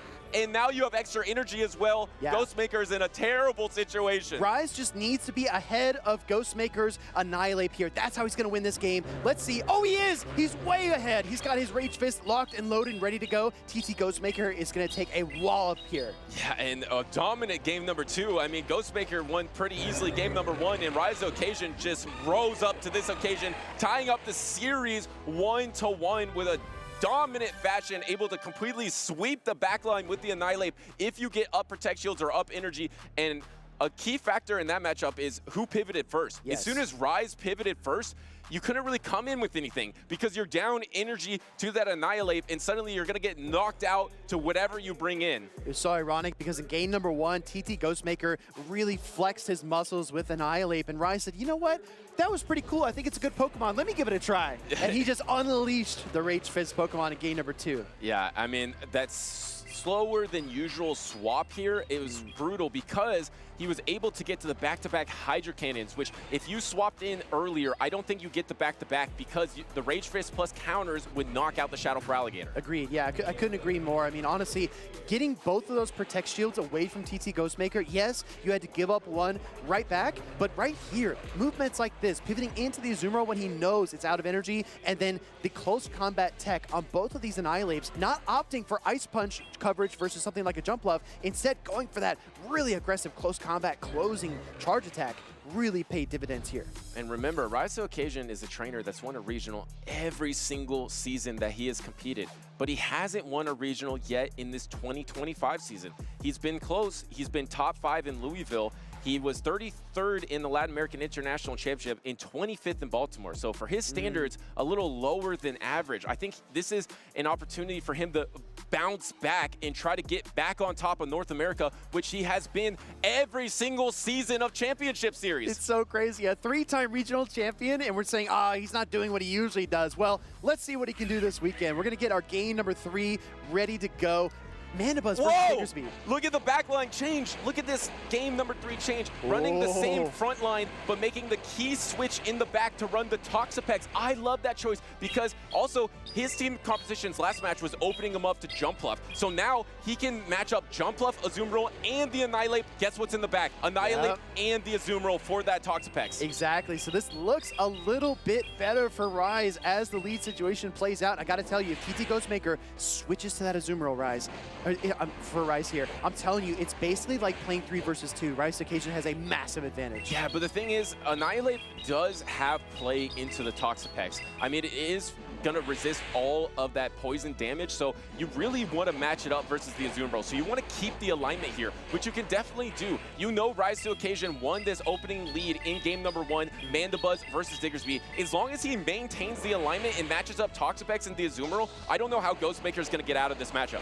Yeah, I couldn't agree more. This is going to be really difficult if that does happen. Foul play coming through here from Rise to Occasion. Does TT Ghostmaker smell what Rise is cooking in that back line? Let's see what he decides to do. Going to go for another Fire Punch here. We get some scorch marks on the screen as well. This Fire Punch really chipping away this Mandibuzz. And it's crazy how neutral this situation is. A ground type versus a flying type usually isn't that close, but the bulk of Diggersby and the strength of that quick attack plus Fire Punch damage able to secure the lead here. Does Ghostmaker just go for the no? It looks like he thought about it, but decides to lose the alignment here. And then, oh, wait a second. Rise actually just instantly pivoted, gave up the alignment, but the Annihilate came in. Wow. So it literally doesn't matter. Now he's gonna have the Toxapex with the Azumarill in the back. Yeah, maybe kind of delayed the plans, right? But I do think it is gonna come together just how he envisions it. Hydro Cannon stripping away that first shield from TT Ghostmaker in this game number 3. That's crazy. I mean, Ghostmaker could have easily brought in the Azumarill versus the backline. What is he saving that Azumarill for? I mean, he knows that Azumarill is strong versus literally everything on Rise's team besides the Toxapex,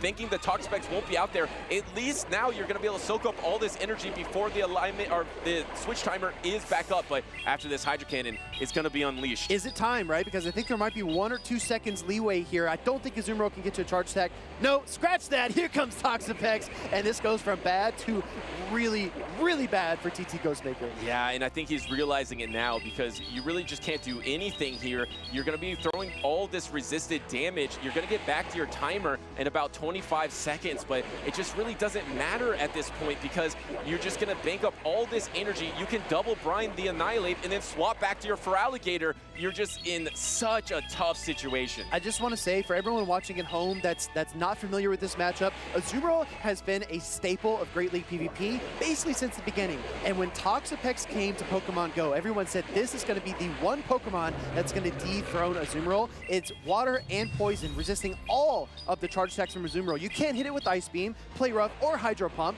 This is the hardest wall to that Pokemon, and once you see it lined up like this, it's bad news bears. It's just so punishing. Azumarill was #1 in usage here, day number 1 in San Antonio. And this is a 3-ball flex from Rise to Occasion to reverse sweep this series and take it 2-1. Rise dialing in after a slight stumble in game number 1, comes back, makes all the right reads. Something you said earlier, Butters, really struck a chord with me. You said that he was inviting Jumpluff into that game number 3, trying to bring that Pokemon out, telling TT Ghostmaker, oh yeah, I'm a little bit weak to grass and flying. You should probably bring it if you want to counter what I've been doing so far. And Toxapex fell right into place. Yeah, he keeps showing, first off, he keeps showing the backline of the Annihilate and Feraligatr. And just, hey, you know what can handle that really well? Jumpluff. Or you know what can handle that really well? Azumarill. Those are the 2 Pokemon that handle that backline incredibly. So then you swap out to the Toxapex, you get the backline matchup, even though he pivoted. He won alignment and then instant pivoted and gave away the alignment, but because Ghostmaker brought his own Annihilate into the Feraligatr, the backline matchup just worked out for Rise. I just want to point out as well, the best trainers in the world can find different avenues of attack. In order to beat this team of 6 from TT Ghostmaker, in game number 2, Rise unleashed the Annihilate, gave it both shields, got a slight energy advantage, pivoted out to try to pull out its counter in the Azumarill, and really managed his way through the game. And he said, I'm not going to try the same thing twice. I'm not going to go back to Annihilate. Actually switched gears and went to Toxapex and really kind of pivoted and outmaneuvered TT Ghostmaker. I feel like that's such an important component of team building, is building yourself multiple avenues to beat the same kind of team composition. And it's something that we're going to have to keep an eye on throughout this tournament because, yes, this Toxapex is going to be so punishing versus the #1 usage in Azumarill.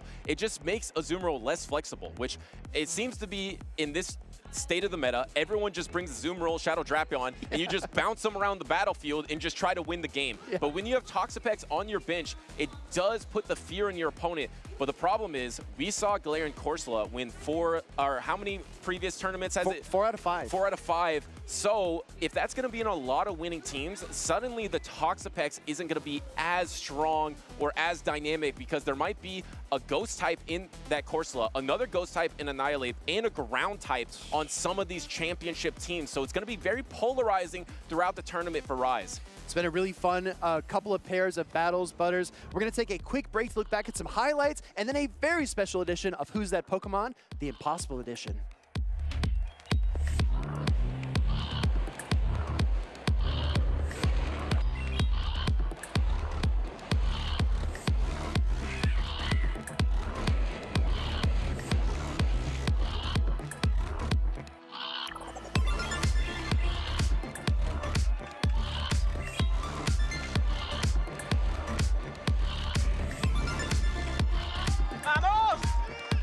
Take these off.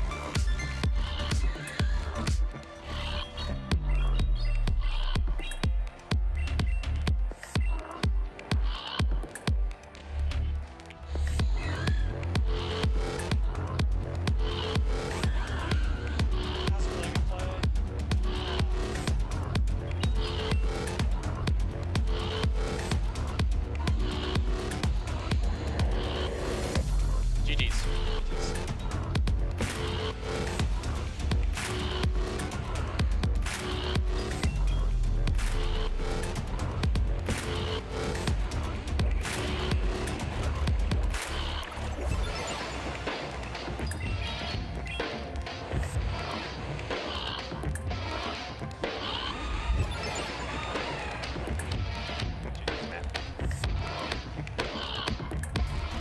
Welcome in, trainers. I think everyone here is familiar with Who's That Pokemon. Definitely an iconic piece of our childhood, seeing that segment between episodes of the anime.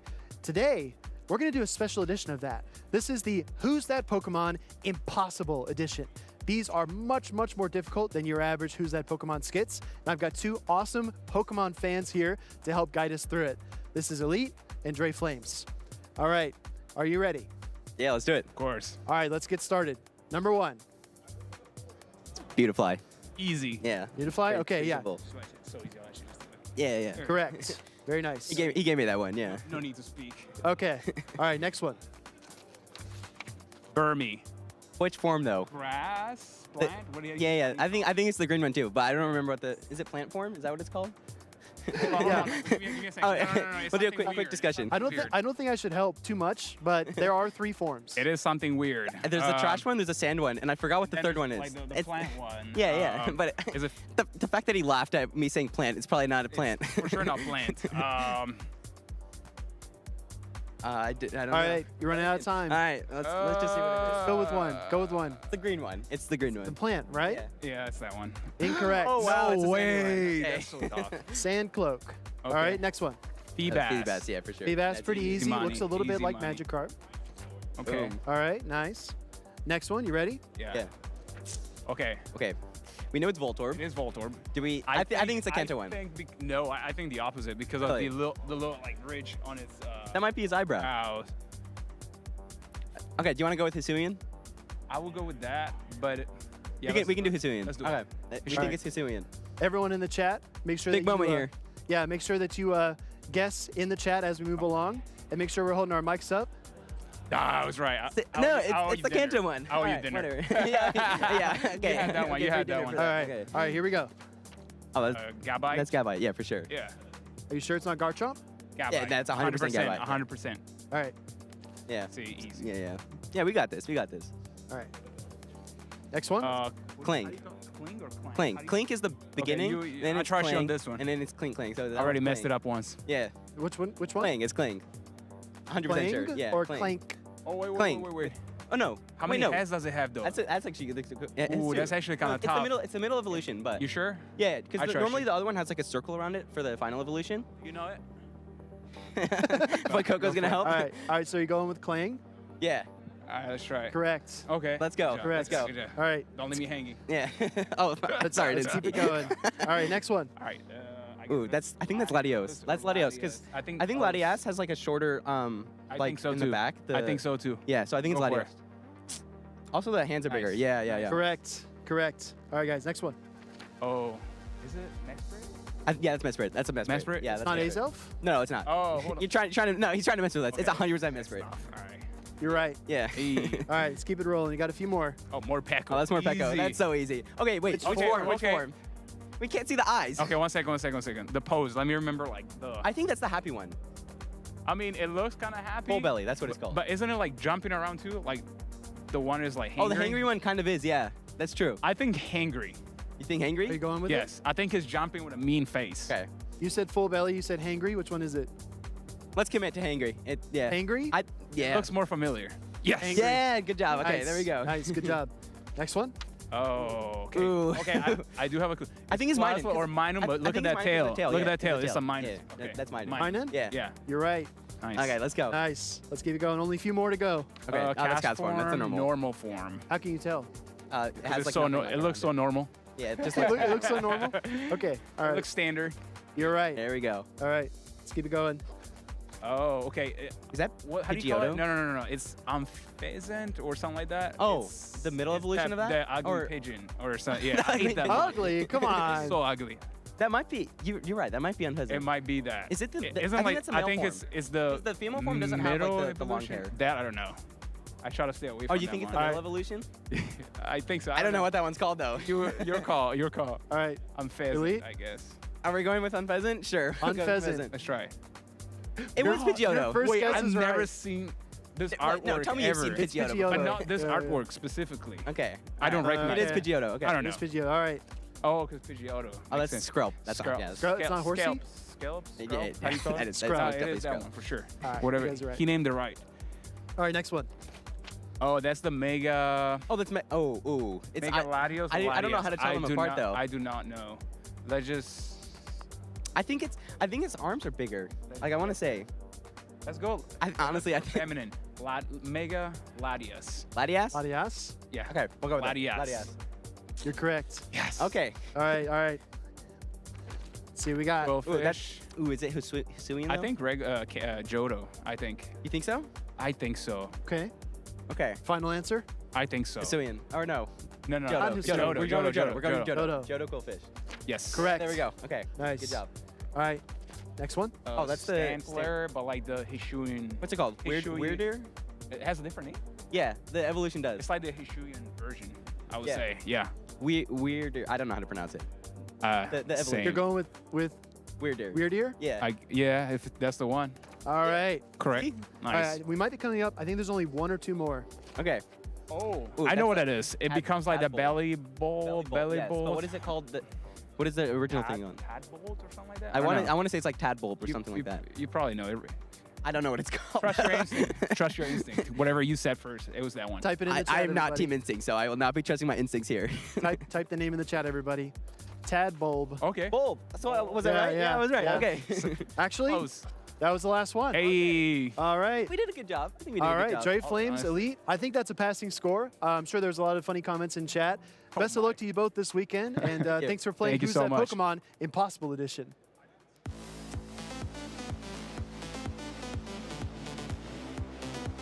Welcome back, trainers. Wholesome_ here, bringing you back to the Henry B. Gonzalez Convention Center here in San Antonio. We got 15 miles of beautiful Riverwalk. We got 2 days of great battles that we're ready to take you through. Already saw a lot of success from some of our regional winners. We saw a rise to occasion OutOfPoket and Richie already making it to their next rounds here, but we have a lot to look forward to. I'm joined by Stephanie Christine here. Thank you, Jim. And yes, the successful trainers are just becoming more successful. But where are some of our underdogs? Maybe some trainers who haven't quite yet had that regional win. Maybe we're going to see a couple coming up here. Yeah, I'm looking actually forward to seeing a newcomer on the scene here. We're going to get you to these battles here in just a second. But Pyro Panda GBL, actually a trainer I don't think we've seen in the competitive circuit too much. He is a new content creator on Twitch, actually, having recently hit Legend in the Go Battle League. We're still pretty early on in the season, so it's always interesting to see how some of these trainers that have had success in Go Battle League, how they can translate some of those skills here to the bring six pick 3 format. And speaking of playing Go Battle League, it's Go Battle Week right now. Yeah. So trainers out there have been putting in the work and trying to get some new Rookity as a Go Battle League reward. Comes up to be Corviknight. Not legal for this tournament, but I think we're going to be seeing it coming up in future tournaments. Yeah, a lot of trainers are actually putting it as their, #1 Pokemon in certain formats where they think it is going to be the most successful. Has a very interesting moveset with a Sand Attack, Fast Attack as a Steel Flyer, but then with access to Sky Attack, Payback, and Iron Head, it does have a lot of potential to be a little bit of a core breaker and maybe even replace the traditional Steel Flyer, Skarmory. Let's go ahead and see no Corviknight here, but let's take a look at what our trainers did bring for this tournament. Honis, definitely a world traveler for Pokemon Go, has been at multiple tournaments, but is still looking for that #1 slot. I remember in 2023, he had a couple of third-place finishes, I think, but never got that world qualification. Yeah, Honis is definitely a beneficiary of the championship point system, right? He has not taken home that title of victor for a regional tournament yet. Keep in mind, back in the 2023 season, you needed to take top 2 at a regional to get your invite to Worlds. Now, with all the traveling that he's doing, racking up those day 2 top cuts, he's certainly on track to make another Worlds appearance here. These trainers are locking in, though, guys. This is Honis, someone that we've seen lots and lots of action from, versus the newcomer, Pyro Panda GBL. Are there 2 Goodras on these teams? We got double Goodra action Double here. Goodra action. Yeah, that's right, Stephanie. I do see one on the side of Pyro Panda. Honis leaving it on the bench, safe swapping into the Dugong. One of my picks for a Pokemon to do really well this weekend after so many trainers did so well in Rio de Janeiro with Dugong this last weekend. Yeah, Dugong a great pick, but it's going to be struggling now versus this Galarian Corsola. In fact, Honis ABA weak, having a Bug type going into Galarian Corsola, bringing in his Ice type, which has to watch out for that Power Gem. Honis actually is able to force Pyro Panda to swap out into his own Azumarill. Interesting detail here, though. Dugong actually, with 2 Icy Winds, is able to reduce the amount of damage that the bubbles from the Azumarill are doing. So in many cases, we actually see trainers throw 2 Icy Winds despite them being resisted into that Azumarill. And we're going to see Azumarill put some neutral damage onto the Dugong, kind of bringing it down to low health. Dugong is going to fire back with that Drill Run. So Pyro Panda has the Galarian Corsola still in the back. It has a lot of health. It takes a lot to gnaw through that Galarian Corsola, and that Goodra that can put out a lot of really good neutral damage. Okay, and this is interesting. Pyro Panda actually able to get out this Ice Beam prior to Honis launching any of his charge attacks. We know that he's probably going to be swapping back into the Galarian Corsola after this Azumarill exits. Yes, indeed, Honis now is taking some chip damage and maybe in farm down range is only able to launch these neutral non-stab Trailblazes.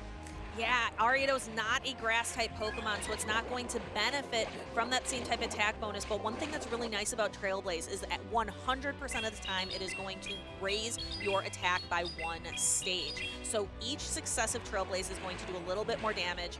And the Poison Stings as well, starting to chip away at the Ghost-type Galarian Corsola. Interesting now. Yeah, unable to actually fully farm down. This Ariados getting some good value for Honis. This will neutralize the Galarian Corsola, will free up the Dugong a little bit. Honis ideally wanted to get that Shadow for Alligator lined up versus the Galarian Corsola, but now it's going to be the Goodra that it's going to get lined up against. Don't forget though, this Dugong still has some energy, and it's actually going to reach his Icy Wind prior to Pyro Panda GBL able to reach a charge attack. Still 2 Protect Shields in play, though. Yeah, and Goodra definitely needs to shield up. These Icy Winds would do a lot of super effective damage to this pure Dragon-type Pokemon.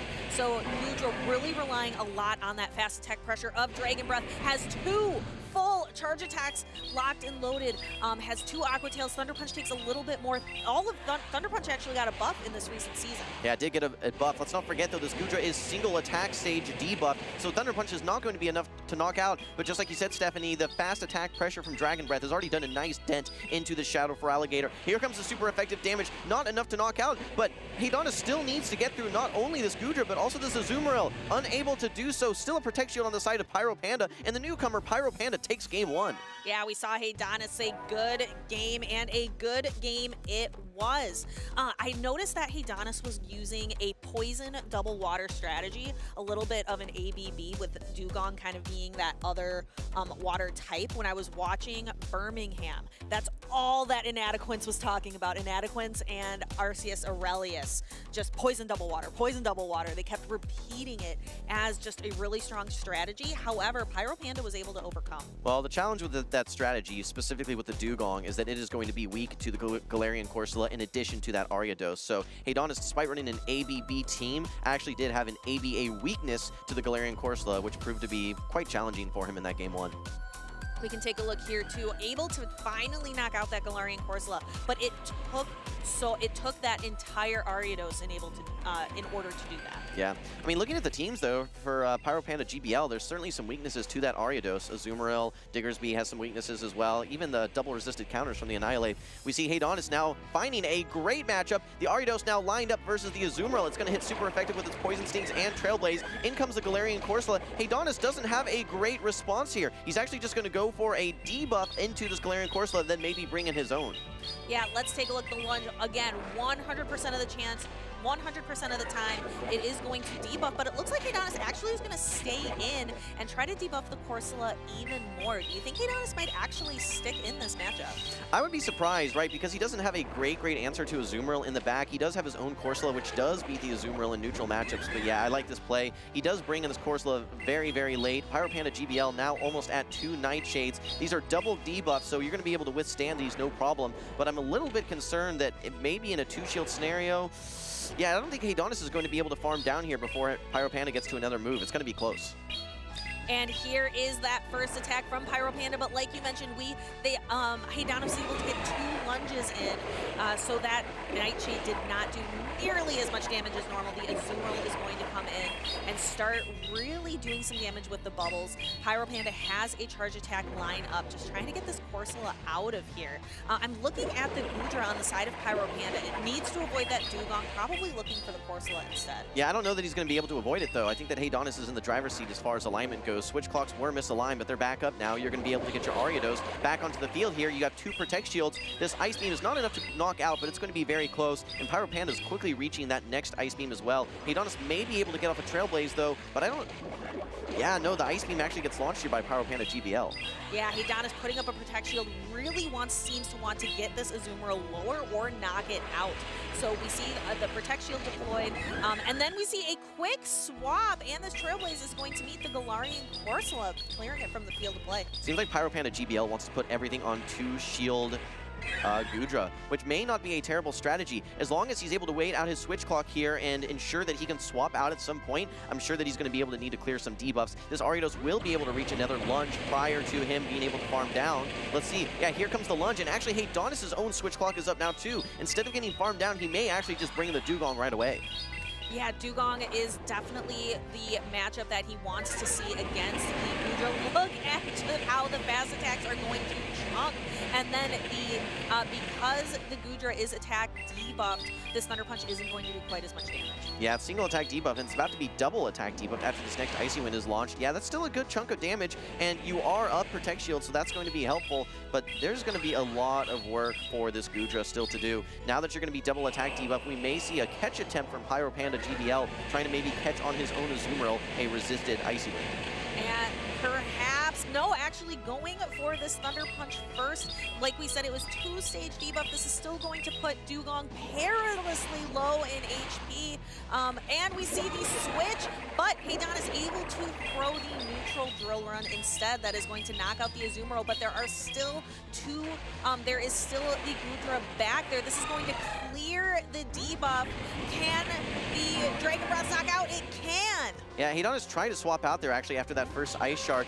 Very close to a move now is Pyro Panda GBL. Can he swap out? Brings in the Corsola. Corsola will be able to absorb all this damage, but I think that Pyro Panda GBL is going to be able to simply farm down with his Goodra prior to Honis getting a Poison Sting off. Just one turn is all you need, and yes, indeed, Pyro Panda takes a 2-0 victory versus Honis. That was a game of inches right at the end. Lots of low health Pokemon kind of dancing, the trainers kind of dancing them around, moving them around at the end. Yeah, no, Stephanie, you mentioned that Goodra did not want to see the Dugong, and it was certainly a challenge there for Pyro Panda GBL, but with that 2 Protect Shield advantage late in the game and being able to eventually swap out and have that Azumarill absorb the remainder of that Dugong's energy, yeah, just great plays by Pyro Panda GBL. And I think for a lot of trainers at home that may have been participating in the predictions, they were thinking Honis might have an easy layup here, you could say. Pyro Panda GBL proving that he is an absolutely great trainer that certainly you need to take into account. I'm still surprised that we had a double Goodra team. Who thought Goodra was going to do well in San Antonio? I don't think it was on any of our caster predictions. Well, we did see OutOfPoket running Goodra over in Birmingham, I believe. It's a Pokemon that I know that he has had success with. Honis has run it very successfully as well in the past, so not shocked to see Honis running the Goodra. But anyone outside of maybe, Pocket and Honis and some of that friend group, I am certainly surprised, Stephanie. Yeah, and to see 2 right away early here on Saturday in San Antonio was certainly a treat. But really, Pyro Panda was the one that really showed off that Goodra. We're going to be able to see Pyro Panda's plays with it right here. Yeah, you can see this Dugong is at a move that's going to allow Pyro Panda to bring in his Azumarill. Good reaction time by Honis, throwing the correct non-resisted charge attack. But the HPs are just so low at that point. And like you mentioned, one of the strengths of Goodra, why it's great in this meta, is access to Dragon Breath fast attack. It can just simply fast attack down all of these Pokemon here, whether it's the Goodra, whether it's the Ariados, even that Dugong, just Dragon Breath was the key. And after this Aqua Tail to knock out the Galarian Corsola, it's 1 turn versus 2 turns. That one turn fast attack is going to launch earlier. And yeah, 2-0 for Pyro Panda GBL. Congrats to him. Congratulations, that was so close. And again, for trainers who are maybe just tuning in, we are here at the San Antonio Regional Championships. These trainers are battling it out to take first place, which is a guaranteed spot to the world competition in Anaheim, California. And there are so many other prizes on the line. You can win cash, you can win TCG trading card game packs, which are definitely a lot of fun to play as well. Yeah, absolutely. We'll have to see tomorrow who that champion is going to be, but for now, we're actually going to kick it back over to the stage. We have Butter standing by with Pyro Panda GBL. Thank you so much, Jim, and congratulations to Pyro Panda for the upset here. I mean, you've competed one time in the past in 2022, so it's been a while. How does this feel to start out this tournament with a W? Well, I guess I would say that the practice is paying off. Took a break, and now we're back, and I feel really good. And what has that practice been recently? Have you been playing GBL as in your trainer name there, or have you been playing some Pick 6? Nah, the GBL doesn't help, but the Pick 6 does help, and that's been a lot of practice. Awesome. And we saw one Pokemon in particular doing really well, that Goodra there. Talk about that pick a little bit. Listen, the Goodra has so much neutral play in the meta right now. I think it's a super underrated pick, and it's going to perform really well. Awesome. Well, do you have any shout-outs that you want to give or any thanks at this point? I guess I would like to shout out Inadequance for all the practice tourneys that he hosts. Those have been super helpful, and I'm really glad to be able to participate in them. Yeah, it's absolutely fantastic practice. And congratulations once again to Pyro Panda with that early upset there. Let's head on over back to the casters. Thank you, Steven. And a great shout out to Inadequance and the value of practice, because a lot of skills transfer over from the Go Battle League to the Spring 6 Show 3 format. However, actually playing and participating in the format, getting that repetitive practice, practicing reading teams, putting together what the best line of 3 is against your opponent, that's really the best way to succeed. Yeah, and I just got to say in that interview, a lot of confidence that I was hearing exuded from Pyro Panda GBL there. He says that he's confident in his team, he's confident in his Goodra, he's confident in the practice paying off, so I'm really looking forward to seeing his story continue on through this tournament. And just like you said, Stephanie, practice, practice, practice. Some trainers, they say that, hey, maybe I can use Go Battle League, and while there are certainly some skills that translate, I know that Go Battle League trainers sometimes feel lost in this Show 6 Spring 3 format. It is just different, and there's a lot of additional strategy that goes in that has to be employed. And we've got a couple of trainers here who have notable strategies that we are going to be showcasing next. Upcoming, we are going to be actually going into the Group A Winners Finals already this morning. And it is going to be Dunebug versus Rockhaven. So Dunebug, definitely a notable trainer. Without a doubt, and Rockhaven in his own right, I think he's been a little bit of a sleeper pick in a lot of these tournaments, has a lot of day 2 success. He's been a trainer that we've seen make top cut very, very regularly. Maybe hasn't made it to the podium in every single situation, but certainly a force to be reckoned with. Dunebug, like you mentioned, you know, 3 regional titles in 1 season. I think he's had 4 regional wins to his name now, 2nd place at EUIC in the past. He's due for a win at some point, and he's had success in Texas before, our 2023 Arlington regional champion. So I know he's hungry for to get back to that 1st place finisher spot. And I'm hungry to see some battles. Let's kick it over to the stage. We've got Dunebug bringing both the Diggersby and the Dugong, some picks that I'm really hoping to have see some success this weekend. Rockhaven bringing that Dugong as well, and Jumpluff. Again, watching Birmingham over the last weekend, I know Inadequence has some mixed feelings on Jumpluff. Doesn't really think it's all that it's cracked up to be, but certainly one of the stronger grass and flying type Pokemon that we see out here. Yeah, we don't see too many grasses in the meta right now. It's primarily Serperior and the Jumpluff. The one advantage that Jumpluff is going to have is its flying typing, able to resist all the fighting charge attacks and fast attacks. Does a lot better into things like Annihilate, which is a very common pick. Now that said, it's interesting. In former metas, we didn't really see any grasses at all. It was primarily Cresselia and Lickitung that were our grass type users, we could say, or grass charge attack users. Very different dynamic now. But Stephanie, what I'm excited for is we've got 2 Dugongs. I know you were very, very excited to see it brought. We had a Dugong in our last series, and we're seeing 2 more here now in this this format as well. Why is Dugong so good right now? Why is that ice typing mixed with the water? What are some of Dugong's targets? Well, I think that the meta right now just has a lot of extended matchups. There's just a lot of tanks out there, the Diggersby, the Galarian Corsolas, and when you can get into those extended matchups with those tanky Pokemon, being able to debuff them actually gives you a lot of play, especially those 2-shield matchups. And I think also just from a meta observation perspective, there's fewer Dunsparce, there's fewer Toxapex. There's not that many fighters in general, except for the Annihilate, of course. I think there's a very good spot for it now. And Dugong has always been good with its ice ground coverage. The only thing that can resist all of that is bug water types, which we're not seeing any of those right now. No, we are not seeing any Araquanid out there. Or Golisopod. Or Golisopod. I played a lot of Golisopod, though, in the recent Color Cup and Go Battle League. I love that Pokemon. Yeah. Let's go ahead, though. We see the Dugong right away into the Feraligatr. Both Pokemon have that water typing, but Dugong also having that ice typing and using that ice fast attack is not going to put a lot of pressure on Feraligatr, where Feraligatr is able to use those neutral Shadow Claws. But the Hydro Cannons, look, it's resisted, but still does a chunk to that Dugong. It's just the power, that 20% boost Feraligatr gets from being a Shadow. And Hydro Cannon is just a powerful attack.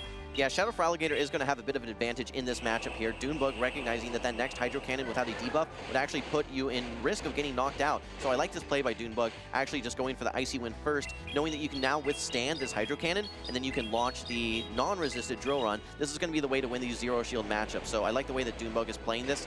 Keep in mind, though, these backlines, we see a mirror, the Azumarill Drapion backline for both of these trainers. I think it's going to leave a lot of room for skill expression. Yes, both Azumarill and Drapion, that's a very interesting play. We see a quick swap, actually.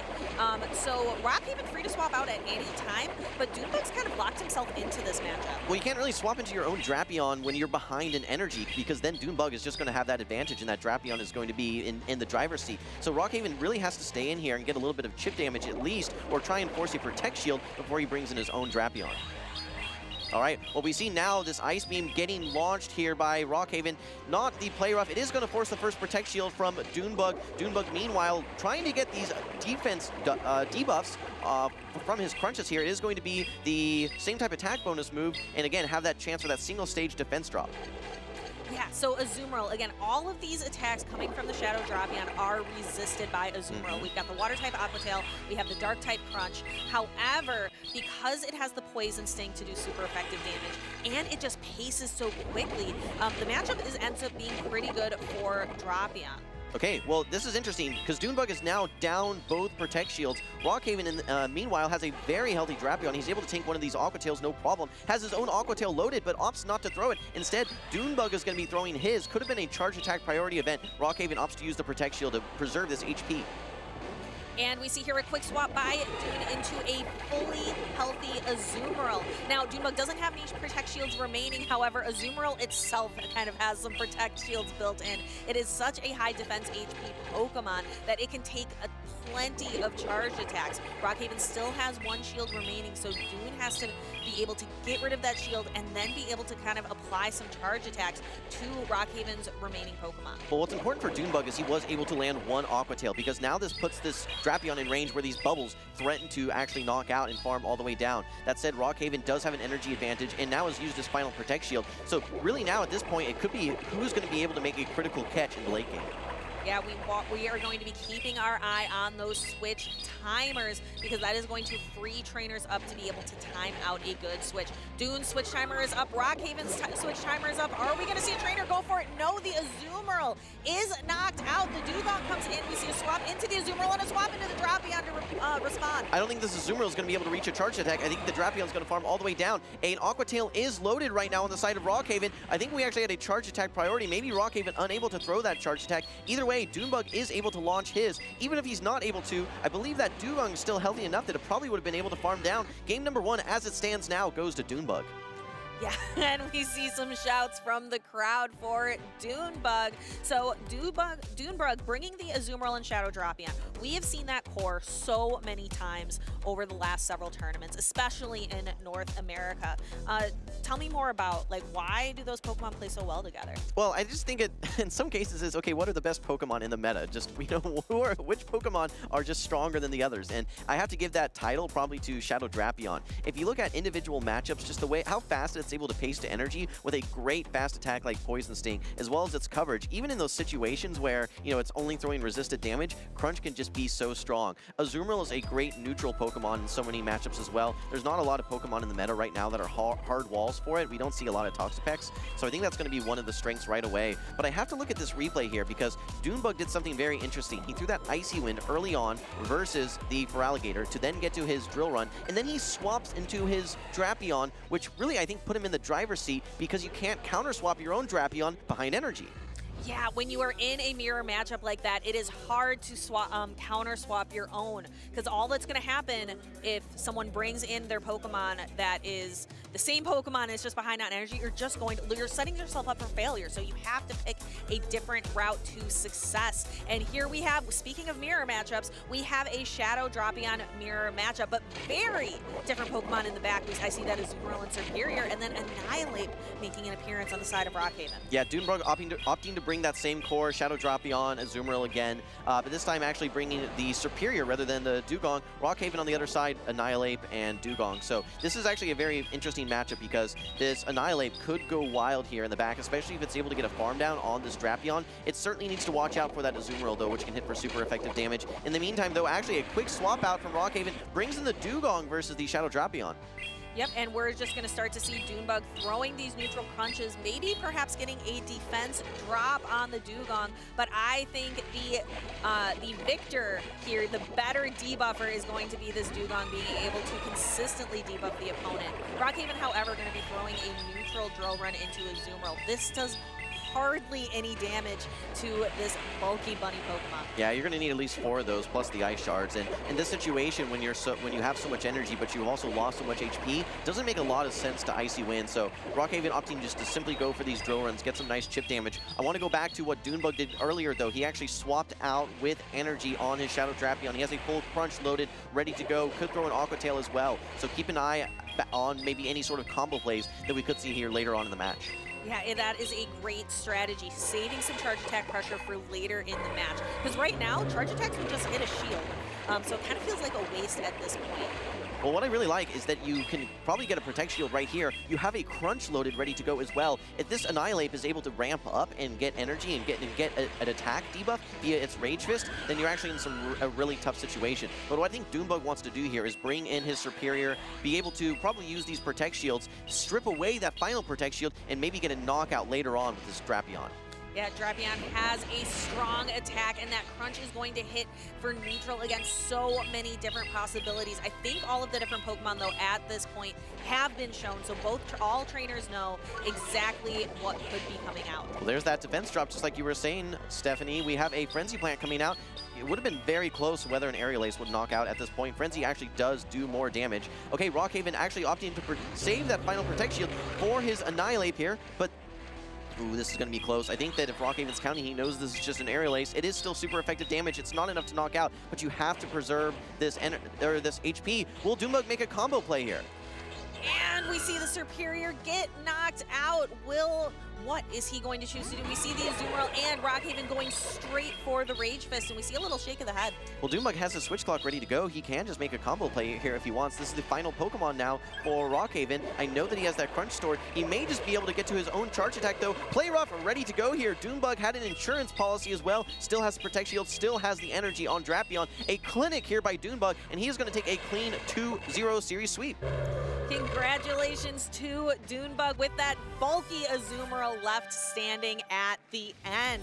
Really, again, bringing the Azumarill, bringing the Shadow Drapion in both games. Kind of switching up, bringing the Superior at the end, which is a pretty bulky Grass-type Pokemon that can do a lot of neutral damage. I really liked how Dune opted for the Frenzy Plant to do more damage. A lot of times, it can be counterintuitive, especially for newer players. Why would I throw a Frenzy Plant into a Drapion? It's resisted. However, it ends up doing more damage than an Aerial Ace when you can only throw one attack. Absolutely, yeah. It's just a more efficient move, and it benefits from the same type attack bonus. And yeah, I don't think Aerial Ace would have been enough to knock out that Drapion, but we were just seeing a clinic there by Doombuck, and the way he's able to manipulate that core of Azumarill and Shadow Drapion. We were talking a little bit about that core earlier. One of the things that Shadow Drapion does very nicely, it resists poison types, so that's going to be helpful when poison is very strong versus Azumarill, but it is typically going to be that shutdown answer for Superior. It's funny that we did see Superior knock out Drapion on against Rockhaven there, but in general, that Drapion has nice matchups versus the Jump Ups, versus the Superiors, etc. Yeah, and when we took a look, we did see that Shadow Drapion mirror match early in this last matchup, but then we saw some switch out and some maneuvers here. Doombuck really utilizing the bulk of the Azumarill. It's just able to outlast so many other Pokemon in the meta right now. Yeah, absolutely, and I think Azumarill has always been a staple in the meta, and in the absence of a lot of grass types, no Toxapex, and really, we don't see a lot of electrics. We talked about Zapdos and how we were excited for it, but keep in mind that the normal sub 1500 combat power Zapdos is a very rare Pokemon. I think it was actually only available back in 2019, so not a lot of trainers have access to it. So I don't know that we're going to be seeing too many here at the tournament, not for the lack of wanting to bring it, but just for the lack of access. It did so well, 2 in the top 8 in Rio de Janeiro. I know that's one Pokemon that I'm sure 2-0 Butters is really looking forward to see, known for loving to bring those spicy electric types. We also saw a Unovan Stunfisk also do quite well recently in a tournament. Yeah, absolutely. The electric, I think there's just so much play for electrics in the meta, and I think what makes Zapdos unique is that how quickly that it paces to its charge attacks and how efficient its charge attacks are. Drill Peck is a very, very effective move. It benefits from the same type attack bonus with the flying type for Zapdos. It's able to hit the fighters, it's able to hit the waters, it's able to do nicely versus grasses as well. So when you're looking at the Superiors, the Jump Ups, the Azumarills, the Annihilates, there's just so many targets for the Zapdos in the meta.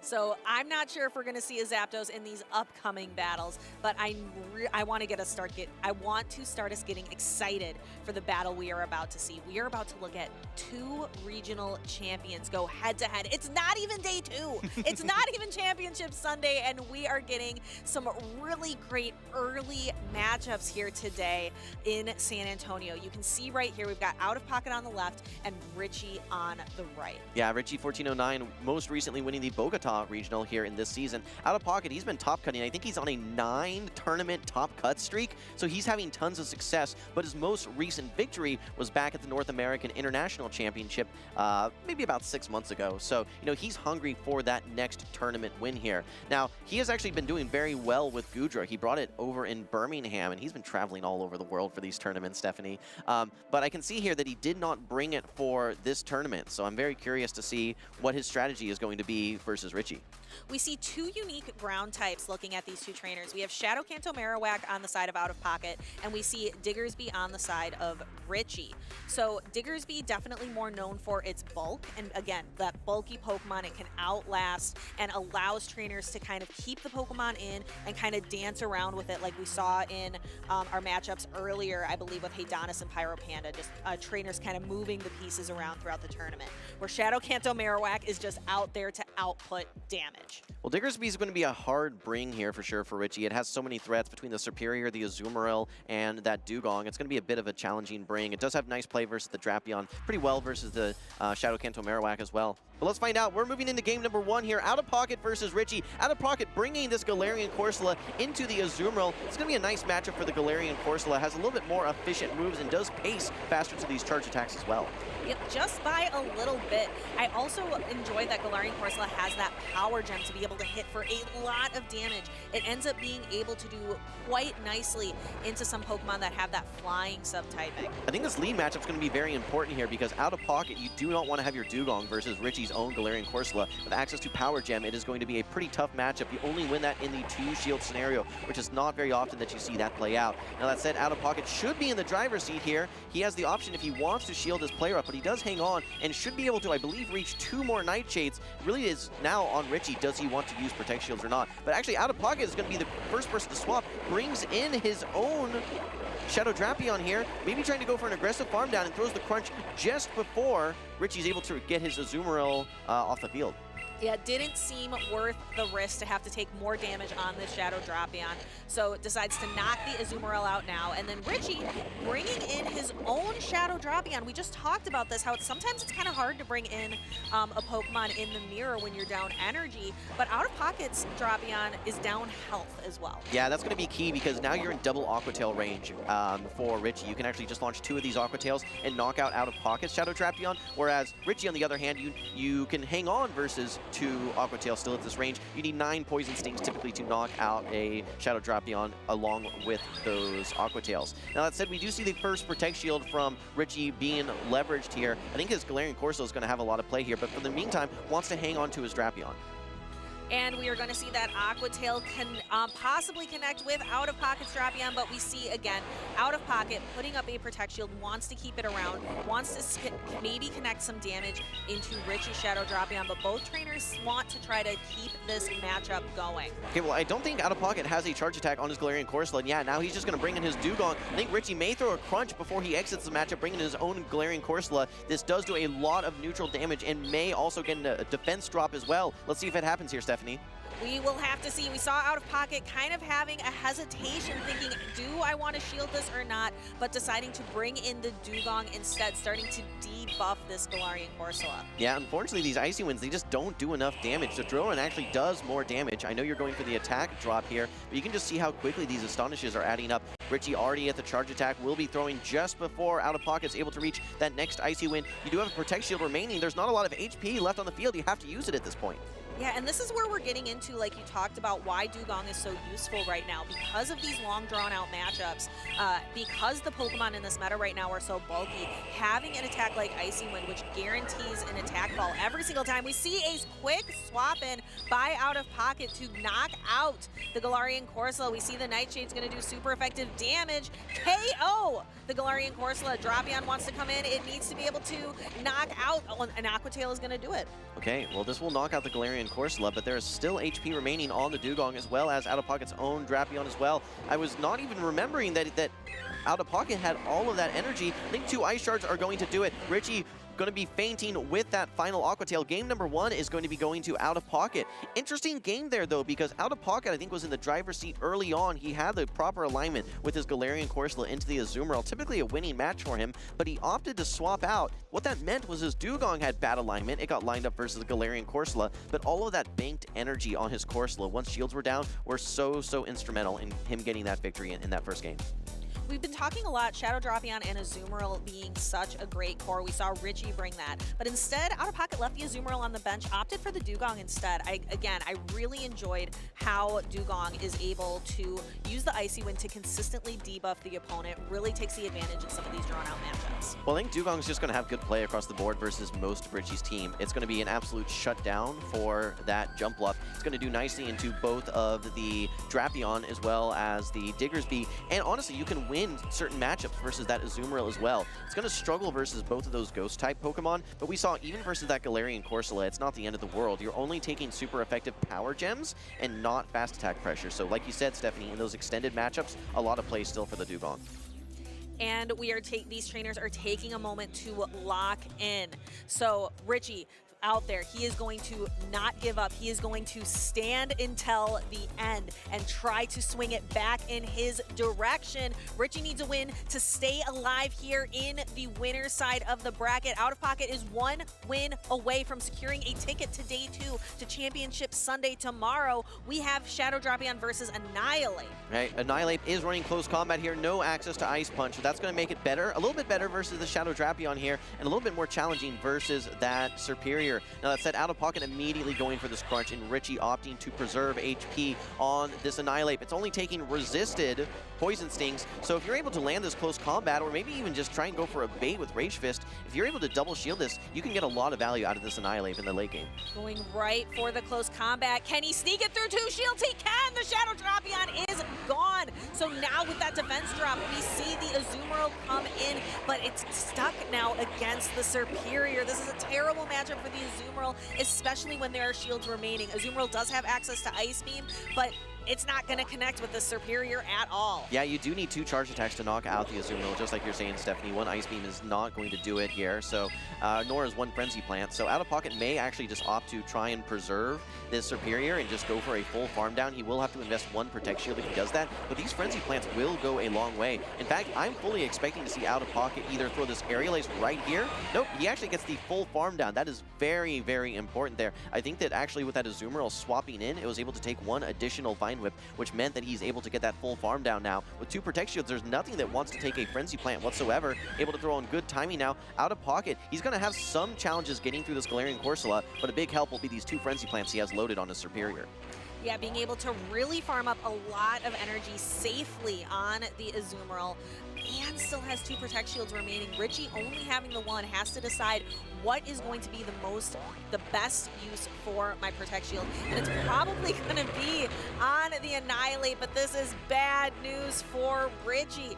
Again, if OutOfPoket didn't have any shields remaining, this might be a different story, but with 2 Protect Shields to hide behind, Annihilate just doesn't have anywhere to go. This was just a story of bad alignment for Richie. Yeah, you can see the grimace on his face there. He will be able to reach yet another charge attack here, so this will strip away the first Protect Shield, but OutOfPoket has the second Protect Shield ready to go and absolutely juiced on energy here as well, ready to unleash these Nightshades into the opposing Galarian Corsola. Energy advantage, he has 2 ready to go. No need to even throw them, simply just Astonish down. Game number 2 will go to OutOfPoket. He's going to be moving on to day number 2. Congratulations on winning the winners finals of Group B.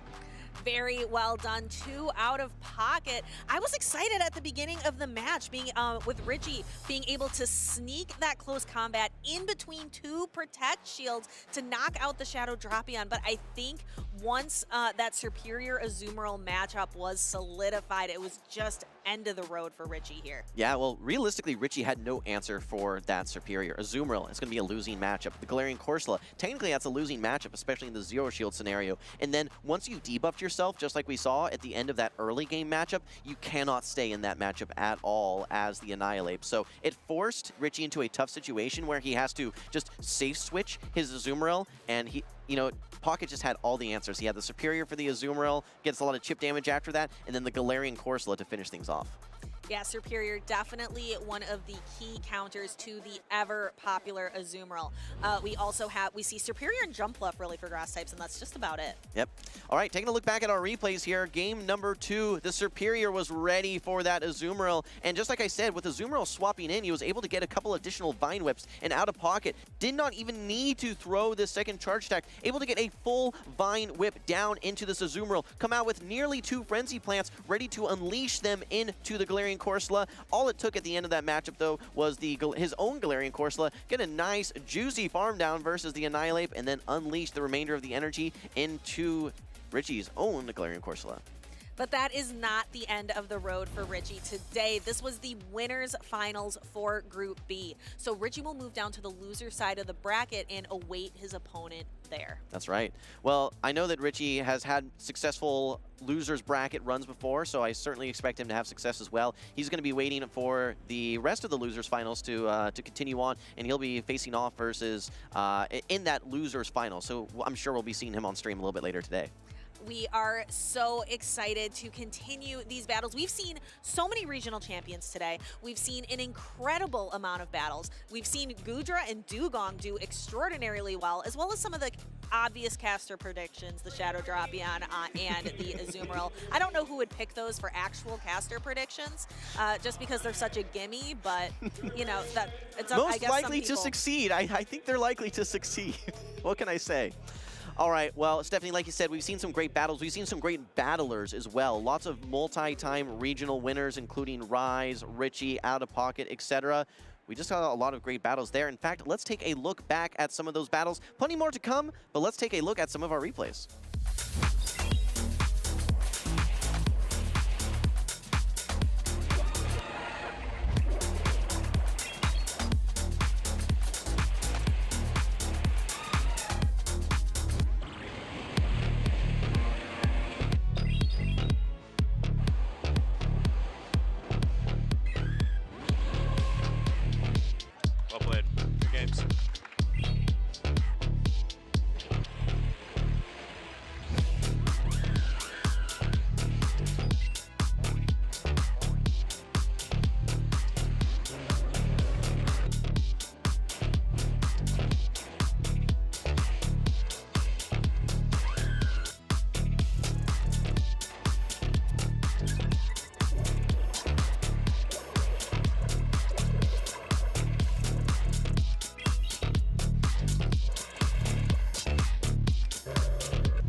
Hello, Pokemon fans and friends. Lundberger here to talk to you about how you can add a Galarian legendary Pokemon to your tournament roster.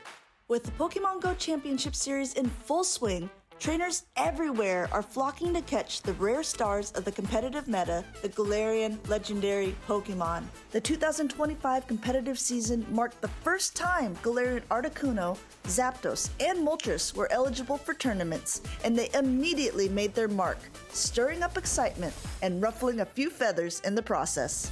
Among these Pokemon, Galarian Moltres soared straight to the top, quickly becoming one of the most popular picks in the Show 6 format. With its dark and flying typing, it counters many dominant Pokemon in the meta. Additionally, its powerful charge attack Brave Bird allows it to take on even its toughest opponents like Clodsire and Azumarill. It's no surprise that Galarian Moltres made quite an impression in its early tournaments. It was on the team of the third-place finisher in its debut tournament and continued to gain traction from there. Even by the first tournament of the season, Galarian Moltres was in the top usage for Day 2 competitors, as well as on both of the teams in the Grand Finals in Dortmund, Germany. Galarian Moltres became an undeniable force to be reckoned with. If you are eager to add a Galarian Moltres to your roster, it's easier than you might think. These elusive Pokemon can only be encountered while using your Blue Daily Adventure Incense, a special item that lasts for 15 minutes and spawns Pokemon not already seen on your map, including Wild Galarian Articuno, Zapdos, or Moltres. To maximize your success while you're out birdwatching, if you have an Origin Form Dialga, activate its Roar of Time ability to pause the daily incense timer. This will give you more time to search for your feathered friends without feeling rushed. The Galarian legendary Pokemon have an extremely high flea rate, so you should always use a Golden Raspberry and an Ultra Ball for your throw, no matter the Pokemon's CP, to increase your chance of a successful capture. For those truly special encounters where letting a rare Pokemon escape is not an option, don't hesitate to use a Master Ball for a guaranteed catch. Though the Master Balls are rare, so are these Pokemon. After catching a Galarian Moltres, you'll likely want to optimize it to be a perfect tournament-ready partner. Consider arranging a special trade with a friend to aim for the attack, defense, and HP spread that you are hunting for. Once your prize partner is ready, take it to a competition, cups, or challenges to showcase its prowess in action. The Galarian Legendaries are more than just Pokemon, they are game changers in this competitive land and skyscape. With Galarian Moltres leading the way, their impact on the meta is undeniable. So grab your daily incense, prepare your team, and get ready to take flight. With one of these powerhouses on your roster, you'll be soaring above the competition in no time.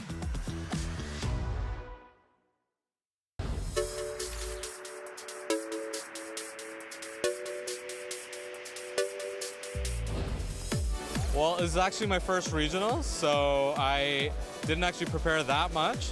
But I thought, I watched some YouTube videos, went on Reddit, read about other people's experiences, and I have a whole cheering squad here, so, I think I go and meet with them after my games to get a little bit more energy, but yeah, that's basically it. Obviously, have a good sleep, like an 8-hour sleep, and then have a good breakfast too next day.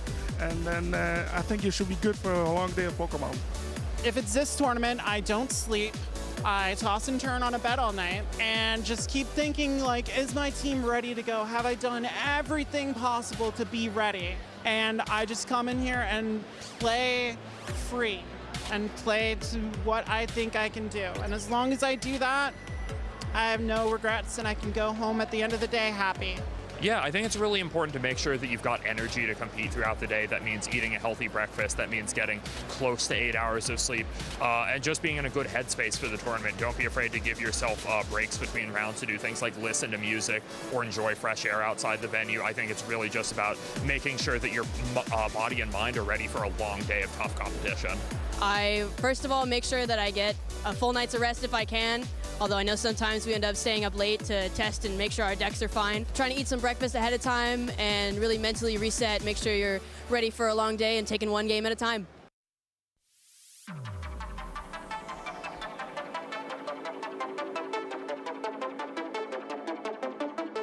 San Antonio is known as the Mission City, and these trainers are on a mission to try to claim some championship points and maybe even the title here in San Antonio, Texas. Speediest Chief 2 with 2 O-Butters. Rise to occasion, trying to complete his mission of a regional win in every single season in his championship series career. Actually, the entire Pokemon Go championship series history. And then we have Gerald X, who's actually one of my favorite trainers. He oftentimes brings a line of 3 and just goes over and over again with that line of 3 until he makes his opponent submit. He is so good at running the same 3 even though the opponent knows it's coming. This time though, running some polarizing picks, I believe, with some Toxapex. So we'll actually have a Toxapex mirror between Gerald X and Rise to Occasion. Yeah, now, Gerald X, his true fans will get this reference. He breaks you down. Right? He breaks it down on the dance floor and on the stage. And I'm really excited to see him face off against Rise to Occasion here. Like you said, one of the only trainers, maybe even the only trainer, that has won a regional championship every single season. And the bar is set so high for trainers like Rise. So he definitely is going to look to meet it and try to get through this next round. But I'll tell you what, Butters, if you check the clocks, it's high noon.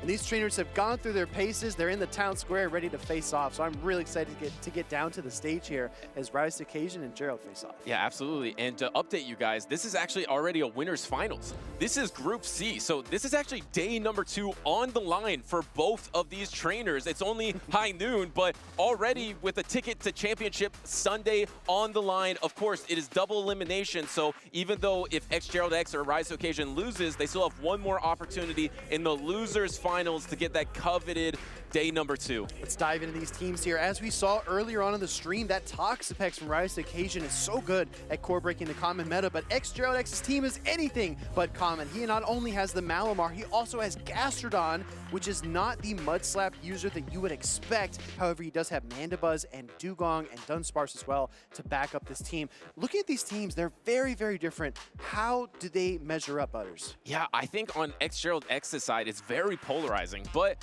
both these trainers do have the Toxapex and the Mandibuzz, two polarizing Pokemon. You want to match up versus the Azumarill. Azumarill number 1 in usage. Guess what? There's no Azumarill on either of these teams. So yes, that is exactly what the Toxapex is for. I think it's going to be a non-factor in this series, but it looks like these trainers are locked in, ready to go, trying to get to day number 2. We got the Mandibuzz versus Feraligatr lead, and I don't believe we've seen the X attacks yet. Is this going to be the Snarl or the Air Slash here? It is going to be the Air Slash. So either way you cut it, Shadow Feraligatr has to land an Ice Beam here to win this matchup. It's very difficult to go straight Hydro Cannon and flip this. And Rise to Occasion throwing the kitchen sink at X-Gerald. And look at Gerald with the early call. And I think you can actually win this matchup versus Air Slash Mandibuzz if you land that Ice Beam. And that is exactly why the Protect Shield came up. But this is actually going to be an Aerial Ace bait. Does Rise to Occasion try to Protect Shield it as well? Actually, no shields on the Aerial Ace. That is huge, because now you're not threatened by the Air Slash down. You can get to this next Ice Beam before the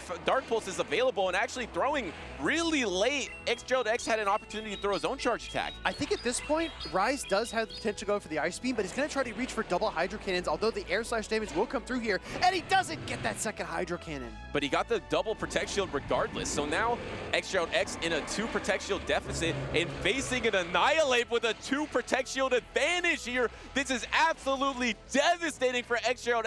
Gonna throw this Icy Wind, at least gonna nullify the attack for one stage. So when you Rage Fist, it's gonna be just a normal Annihilate. Yeah, exactly. As Annihilate wants to raise up its attack stat, this Dugong is definitely gonna slow it back down. Rise to Occasion actually farming way low, and then throwing the close combat here. Control Alt Delete, Butters. You have to go for it, because the Rage Fist isn't enough, and then you would have to give up another Protect Shield or back-to-back Rage Fist. And now this actually, an Air Slash is not going to be coming through, but a charge attack with the Aerial Ace is going to be coming through. Do you get the Protect Shield? Yes, the Protect Shield. Can you pivot? No, you're stuck in here with your defense drop, and now you have to take the full wrath of that Air Slash. It did so much damage, but you connect the close combat. Rise is going to connect this close combat. I think he's going to swap now to try to clear the debuff from it, go back into the Diggersby, and give himself a chance in this matchup. This is difficult, though, Butters, because the charge attacks are not going to stop from this Mandibuzz, and you're still going to need 2 Fire Punches to knock it out. And the problem, yeah, exactly. You're not in Fire Punch range. You have to Quick Attack plus Fire Punch down, and your Annihilate doesn't really have much health remaining for the Gastrodon in the back. It will be maybe a sacrificial swap into a charge attack, and X-Gerald I believe, is running Body Slam and Earth Power. We're going to see if it does have the Water Pulse when his Gastrodon does come out. Ooh, looking for the swap there to try to catch the Fire Punch onto the Gastrodon, but doesn't make it in time because of the Air Slash. Going to throw 1 Quick Attack and then the Fire Punch, but it's not enough. And now we see the Gastrodon come in, but what Rise did that was so clever was he overcharged a ton. So he's able to throw the Scorching Sands immediately into the Gastrodon, but is it enough? Is double enough? It's not going to be enough. Can you get the attack drop? No, you don't even get the attack drop, but at least the counter damage is going to do some into this Gastrodon. So maybe double Scorching Sand plus the counter damage. There is a chance here for Rise. Does he swap to do the counter damage right now? Yes, he does. He's going to unleash some counters into this Gastrodon, and he doesn't get the knockout, but he gets it low enough to Quick Attack down. There is no double charge attack available, so you throw on the Earth Power here, and you get the Protect Shield. Can you outpace the Mandibuzz? It all comes down to the Mandibuzz energy. Earth Power gets protection it up. No defense drop, but it doesn't really matter that much. Here comes Diggersby with the quick attacks. Can it get through the Mandibuzz? I think it can, and Rise is able to edge out X-Gerald here in this game number 1. What a close game. In that in-game there, X-Gerald started out the battle using both of his Protect Shields, and then Rise to Occasion actually didn't Protect Shield his Annihilate versus that Dugong, and then debuffed himself on the close combat, thinking that Diggersby is actually going to be his win condition in the back, which I don't blame him. Once he saw the Mandibuzz and the Dugong, Diggersby actually looks pretty strong against everything that's not Malamar.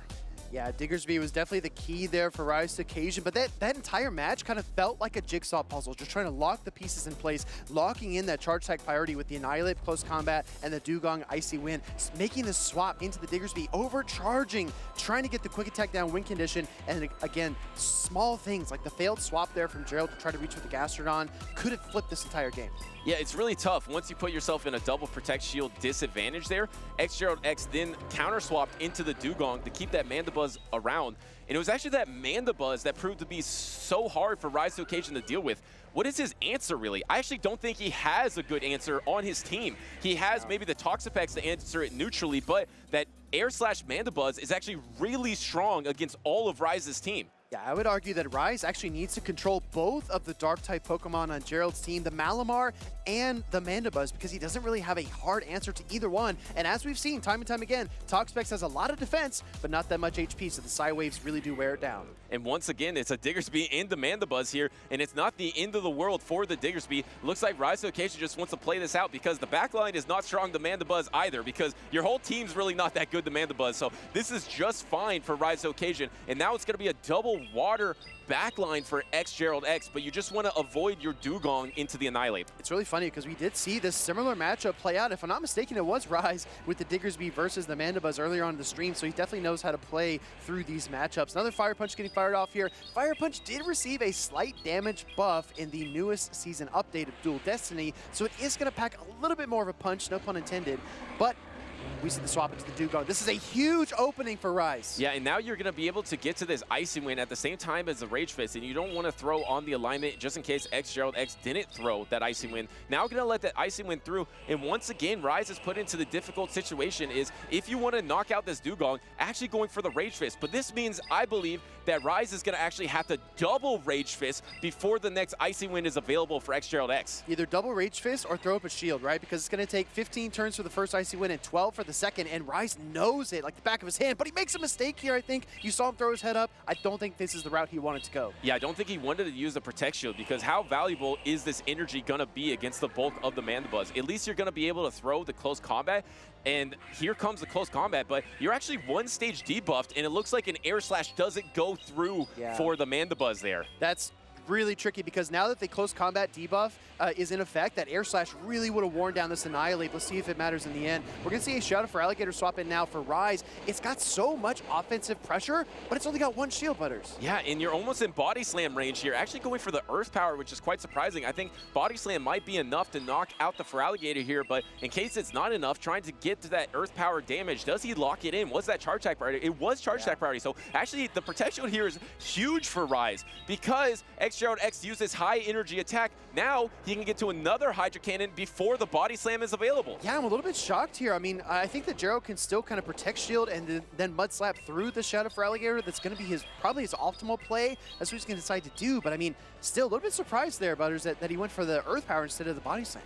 Yeah, and here comes the Body Slam too, actually getting a little paranoid that maybe the Feraligatr is going to get to one more Hydro Cannon here, but that is just the best case scenario for Rise, for him to get back into this battle here. And now you're with the Diggersby, you're almost at range of knockout with the Scorching Sand. It's going to go ahead and throw that Scorching Sand. Perfect timing right before the Body Slam is available. Can this Gastrodon hold on here? I think it barely does, right? It does deal a lot of damage, but Gastrodon still sliding its way through the matchup. And now we see the Mandibuzz Air Slash down. This whole thing might flip here, Butters. Yeah, and now you have the double Dark Pulse. Is that going to be enough reach? Remember, most trainers run the foul play, but Gerald X has the more damage in the Dark Pulse. He needs it to be enough to knock out the Diggersby. That's not enough. You got to go for an Air Slash here. Doesn't go for the Air Slash damage. I don't think this is going to be enough. I think Rise has a chance to get to the Fire Punch. Gerald rattles off another Dark Pulse, trying to close the door here on Rise to Occasion, but he's got the Fire Punch right now. He's going to fire this off. This is probably going to KO the Mandibuzz, but the question is, does that Gastrodon have any residual energy, or is the Mud Slap enough? Yeah, and it's going to be Quick Attack versus Mud Slap here. How much?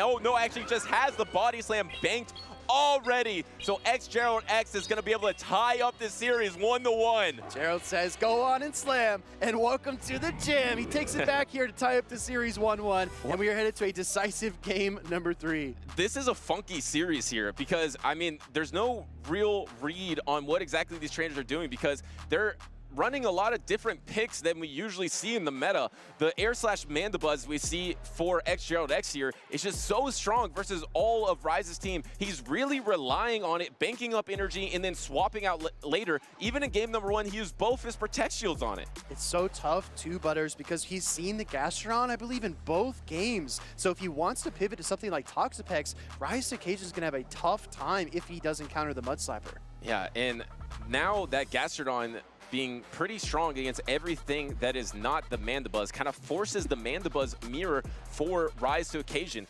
At least Rise to Occasion is also running that Air/Mandibuzz, so it's not going to be at that disadvantage with the Snarl. And actually, Feraligatr was his game 1 strategy into the Mandibuzz. It's not bad against the Air/Mandibuzz. But look at the protection that Gerald has against Air/Mandibuzz. He's got Dunsparce and Dugong on his team, so he can throw rocks, he can throw ice, he can really throw a wrench into that entire plan from Rise. And he even has the Toxapex for other matchups, because a lot of other teams will have the Azumarill. It's #1 usage here in San Antonio. And you have that Toxapex bench pressure to protect it.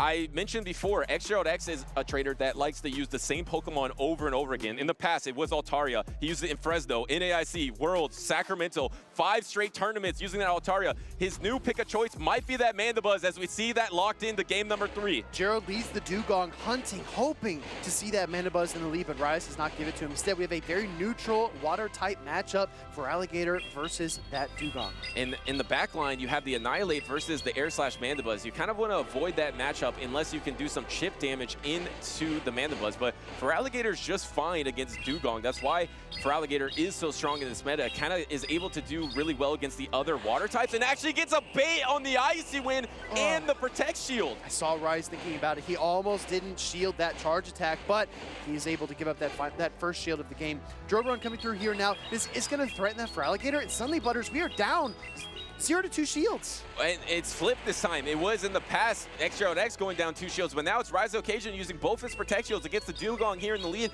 This isn't even going to be enough to knock out the Dugong here, but can you get the Shadow Claw down? Do you try to pivot here? Pivoting is so dangerous because of that Protect Shield disadvantage, and now throwing this Hydro Cannon and actually getting the Protect Shield back from XJeraldX. That is a pretty nice swing because you can match up your Mandibuzz. There's not much that's going to hit harder than a Hydro Cannon from Shadow Feraligatr on Rise's team, so it makes total sense to use that shield in terms of relative damage. Look at the team composition. However, sending out the Mandibuzz here, it means that Mandibuzz from XJerald might find Rise's Annihilate down the stretch. Yeah, but how much momentum can you get with your own Mandibuzz here? Because you're so strong against this Gastrodon. All it has is Body Slam damage and then the double resisted Mud Slap. So in a commanding position, but XJeraldX is just one Body Slam away from his Switch Timer. Can swap into his own Mandibuzz shortly.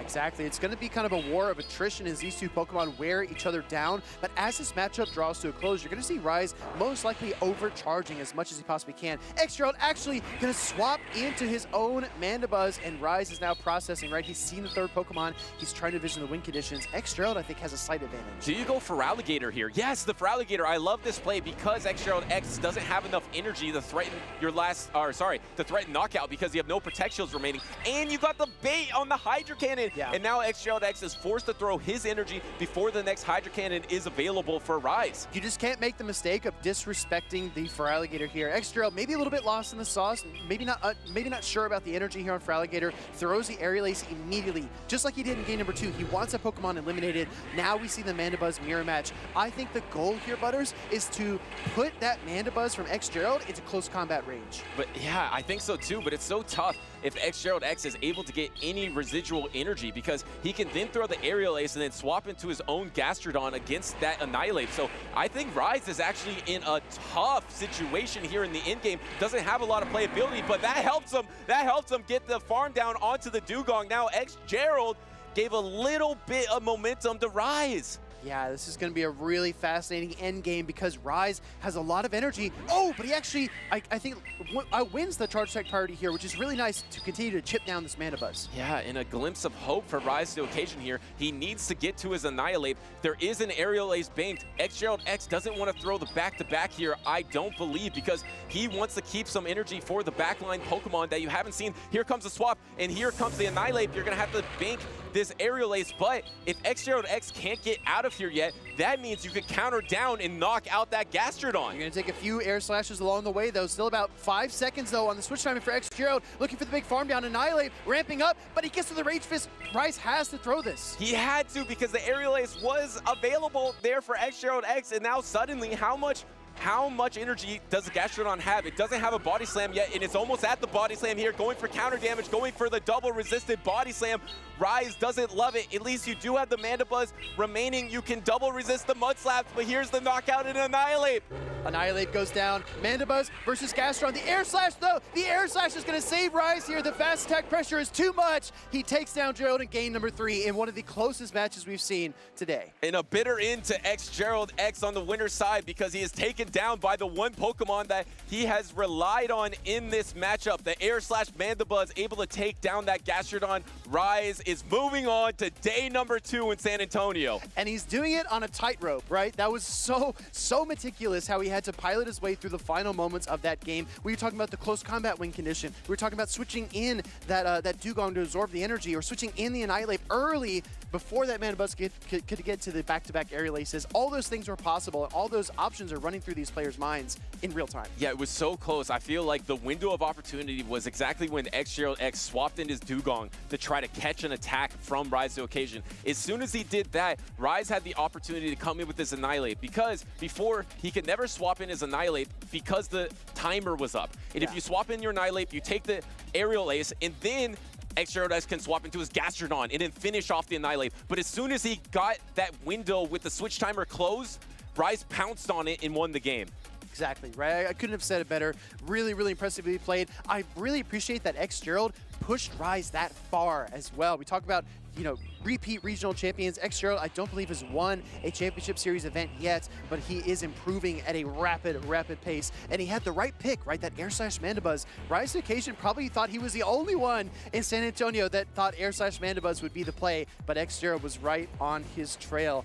There was a very close matchup between two trainers that are incredibly talented. Gerald unable to eke out the victory, but he was dangerously close. Well, it's fascinating that you mentioned that air slash Mandibuzz as the pick for both these trainers, because if you look at the top usage, especially from the Birmingham regional in Europe, besides Azumarill, which we all know is #1 usage here in San Antonio, the air slash Mandibuzz is good against Shadow Drapion, it's good against Annihilate, it's good against Shadow Feraligatr, it's good against Corsola, and it's good against Jumpluff, it's good against Diggersby, it's good against Shadow Kanto Marowak, it has play against Talonflame, it's good against Ariados, it's good against Superior. It's literally about 10 of the 12 Pokemon on top usage for the Birmingham Regionals. Air slash Mandibuzz has a ton of play.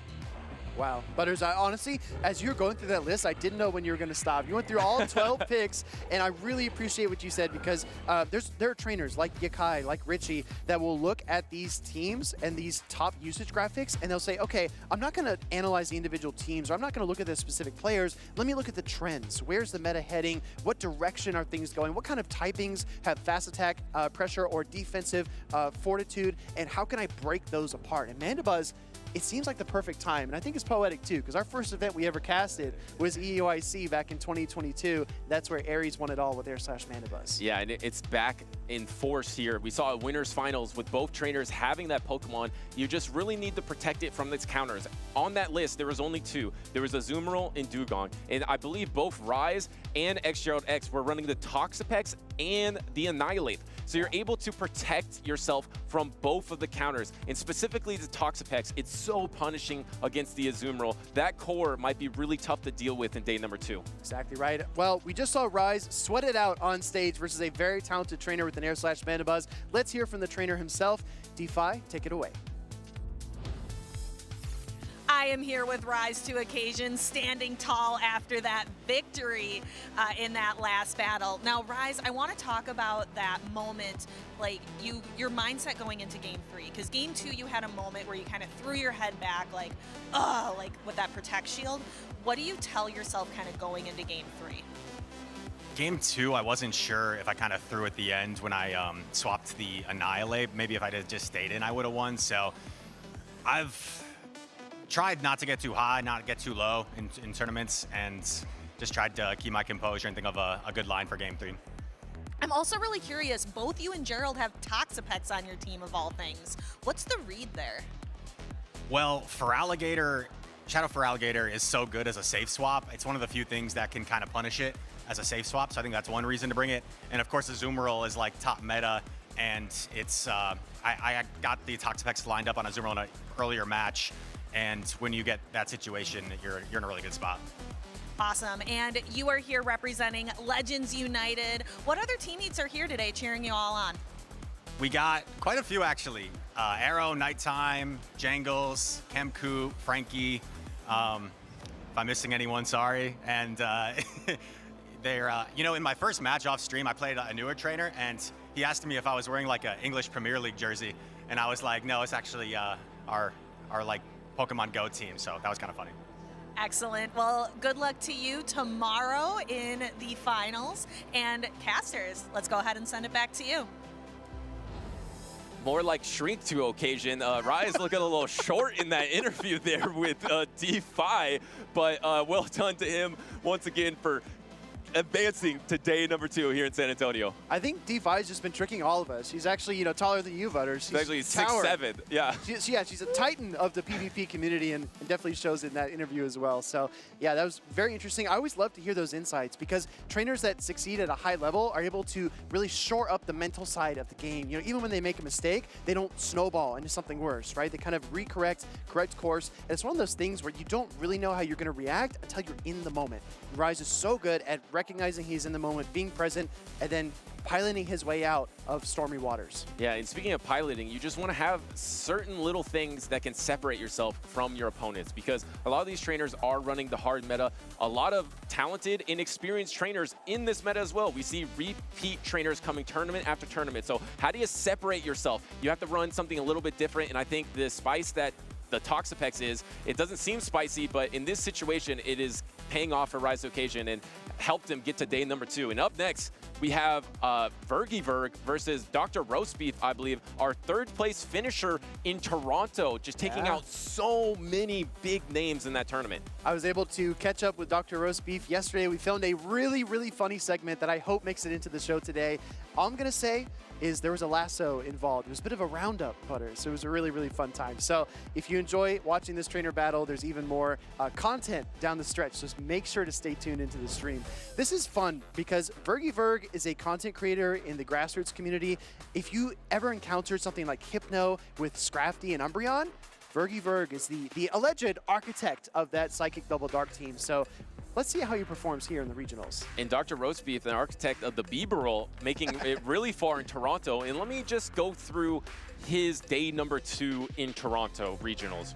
He beat Dunebug 2-1. He beat SS Thorn 2-1. He beat Valor Ash 2-0. He beat the runner-up at the World Championships, Inadequance 2-0, only falling to the eventual champion of Elam on that side of the bracket. So an epic run for Dr. Roastbeef there to get 3rd place. Now he is here in these winners semis of Group D. I feel like a lot of trainers kind of, when they come into the scene, maybe they're a little bit newer and they aren't that experienced. Maybe they kind of finish around 30th or 50th, somewhere around there. And then you have another tier above that, which are persistent top cutters, and then you have champions. I feel like Dr. Roastbeef has almost skipped that middle tier. He's gone from, kind of a 2-2 finish or a 3-2 finish to just really running the gauntlet against some of the world's best. So I'm really excited to see how he does here in San Antonio. And matchup versus Vergie, who was 5th place at the 2023 Salt Lake City Regional and has a Shadow for Alligator to meet the Shadow Kanto Marowak. This isn't actually terrible in the lead situation because you are at equal energy, so you can actually get to this double Bone Club, and it's not a terrible situation if you throw up your Protect Shield. Yeah, I think that this Shadow Kanto Marowak can 2-shield through almost anything, and he's definitely going to look to probably do that here against the Shadow for Alligator. Butters, we were so caught up talking about the accolades. Ooh, nice swap. We didn't even talk about the Shadow Sableye on Dr. Roastbeef's team. We might see it down the stretch. Let's see what's going on right now. Right, and Sableye is a Pokemon that he's used in the past, and I think it's actually pretty strong as a safe swap in this meta, and instead counter-swapping his Clodsire with the Sludge Bomb variant instead of the Stone Edge, and you're still going to need double Sludge Bomb to finish off this Azumarill, but can this Azumarill get the double Ice Beam before that happens? It's a really good question. Sludge Bomb does connect. It's going to take fewer turns for that Clodsire to reach its Sludge Bomb than it takes for Azumarill to reach the Ice Beam. For Azumarill, it's always going to be 15 turns. Meanwhile, Clodsire, only 12. Yeah, and the problem is, if this Clodsire gets a Sludge Bomb first, like it looks like it's poised to do, it's going to be really hard to finish off. And actually throwing right before the Ice Beam is available, so great patience and precision from Dr. Roastbeef there to secure the knockout unless there is a Protect Shield. No Protect Shield here. And how much energy did the Feraligatr have? Does it have energy banked? Yes, it does have enough energy banked to throw the Hydro Cannon on charge attack priority that would have been with the Sludge Bomb. Dr. Roastbeef with a knowing nod. He is comfortable in this position. He sees the Shadow Feraligatr. Still not has seen the third Pokemon from Vergie, but now he's got a decision to make. Does he bring back in the Kanto Marowak, or does he go with that Shadow Sableye and get an energy lead? And the problem is, with the Protect Shield disadvantage of this backline, and here comes the Shadow Drapion into the Shadow Kanto Marowak. This is just brutal for Vergie here. Gonna have to throw up the Protect Shield. Did he pivot? Was this a switch lock? Yes, it is switch lock. He's switch locked in the Shadow Kanto Marowak, and now you have the opportunity for Dr. Roastbeef to just Protect Shield these Aqua Tails. I'm telling you, the Shadow Kanto Marowak is the one sure thing, in my opinion, to help you counter Pokemon like Shadow Drapion. Yes, you do have to shield the Aqua Tails. Yes, you cannot be too far ahead on energy, but look at this, double Bone Clubs, and this Drapion cannot poison this thing down. It's got to throw if Vergie decides to shield. Absolutely brutal here to be locked into this situation, and now you can throw the Aqua Tail, and this is going to get the knockout here, but you're almost at no health. The Shadow Sableye can easily just Shadow Claw down here against that Shadow Drapion. Dr. Roastbeef does get knocked out, but unleashes the Shadow Sableye in your switch locks. You can't. Oh, now you can get the Feraligatr. Wait a second. Can the Feraligatr get there? If he can get the Hydro Cannon, and he does. Wow, this is a Shadow Sableye. Can it withstand the Hydro Cannon? The Shadow Claw did go through. Let's see, this is a lot of damage. Shadow versus Shadow. Feraligatr unleashes the Hydro Cannon. Sableye hangs on here, throws the foul play on a 1 HP Drapion, and Dr. Roastbeef snatches victory from the jaws of defeat. Sableye endures, even though he takes 20% more damage. It doesn't matter. Dr. Roastbeef takes game number 1, and I think that is the biggest flaw to Shadow Sableye, is the matchup versus Shadow Feraligatr, because you just get pretty much knocked out by one Hydro Cannon, but at least when you come in full health, you can take it. So able to take up that matchup and able to take a 1 game advantage in this series. Shadow Sableye, a lot of trainers probably asking why. Why would you bring this Pokemon? It really struggles against Charmers, really struggles against a lot of the Pokemon in the meta. However, its advantageous matchups are incredible. If you line up against something like Galarian Corsola, against Annihilate, or even like a Dunebug Starmie, which we've seen before, it can be absolutely devastating. No, exactly. And it is actually pretty strong as a safe swap in this meta as well. If you don't match up against that Shadow Kanto Marowak, as you saw in this matchup, Dr. Roastbeef had his Shadow Kanto Marowak to face the Shadow Drapion. But if Sableye can, if Sableye can safe swap and avoid the negative matchups of maybe something like a Mandibuzz. Well, actually, it's not even that bad against the Mandibuzz. I think the worst matchup is the Shadow Feraligatr for the Shadow Sableye. But if you can avoid that and the Jumpluff, you're actually really safe against pretty much everything in the top meta. I would say Sableye does struggle a bit versus normal type Pokemon, something like a Dunsparce, a B-Barrel, a Diggersby perhaps, but still the foul plays are neutral in those situations. So while your Shadow Claw is double resistant versus the normal types, Sableye still piles on the damage. Yeah, and it's actually less punishing than you would think against Diggersby and against Dunsparce. If you get the double Shadow Claw advantage, you actually do okay in the 0 or 1 Protect Shield situations. It's kind of a soft loss that you can go and farm down here. So I actually really love this pick, and especially if you can get a breakpoint versus the Azumarill, you can beat the Azumarill in the 2 Protect Shield situation as well. Just absolutely fascinating knowledge. I know these trainers have caught a lot of these Pokemon searching for the right stats to try and win those pivotal matchups. One other thing I want to talk with you about, Butters, is there's a Clodsire on Dr. Roastbeef's team. I thought Clodsire was out of the meta. It's trending down. It's cooling off. What's it doing on this team? Yeah, I mean, we've seen it sometimes from some top-cut trainers in other regions. I know Nesabethan ran it in Birmingham, but it's actually just pretty decent against a lot of the top stuff. It can even do okay against Shadow Feraligatr. Its flaw is it's not able to pivot around as well as its other poison type, like a Shadow Drapion or an Azumarill. It does have a ton of bulk and a ton of good coverage, but it's not a Pokemon that you just throw out there and just soak all the energy, because you're taking a lot of super effective energy from so much of the top meta. It's very unwieldy at times, kind of like a sledgehammer, right? If you swing that Clodsire, you better make sure you connect and you land your blows with the Sludge Bombs, Earthquakes, and Stone Edges. But it can definitely be oppressive. We saw it even at an energy deficit bring down the Azumarill with the double Sludge Bombs in game number 1. So going into game number 2, let's see what these trainers decide to do. One of them is already locked in and ready to go, and the second one actually just followed suit. Yeah, we are locked into game number 2. Remember, this is the winner semi, so the winner of this will go into the winners finals with a chance to get to day number 2. And there's the Beaverle versus the Ariados. You do get outpaced here to the first attack, but these rollouts really add up versus the Ariados. I mean, look at that, just throwing rocks at that spider-looking Ariados. Gonna go for the Trailblaze here against the Beaverle. I think we're gonna see the shield from Dr. Roast Beef. No shield! Surprisingly, we don't. And actually looked like he was going for the Hyper Fang here instead of going for the double surf, and actually does go for the Hyper Fang. Maybe Vergie thought it was gonna be the surf, but it is the Hyper Fang instead. It's gonna chunk, and you actually don't even need to swap out, but decided to swap out into the Sableye. Gonna try to go for the Shadow Claw down here, probably throw up one Protect Shield. Look at the back line here. Now that the Feraligatr is out on the field and weak, like you pointed out, Butters, this is probably the worst Pokemon for Shadow Sableye to see, but now it's got a health advantage. It's got a shield in front of it as well, and now it's gonna take an energy advantage into the back line of Ariados and annihilate. And this is why it can be really strong in the meta. You have to actually throw up a Protect Shield here because you can't deal with this Pokemon in the backline.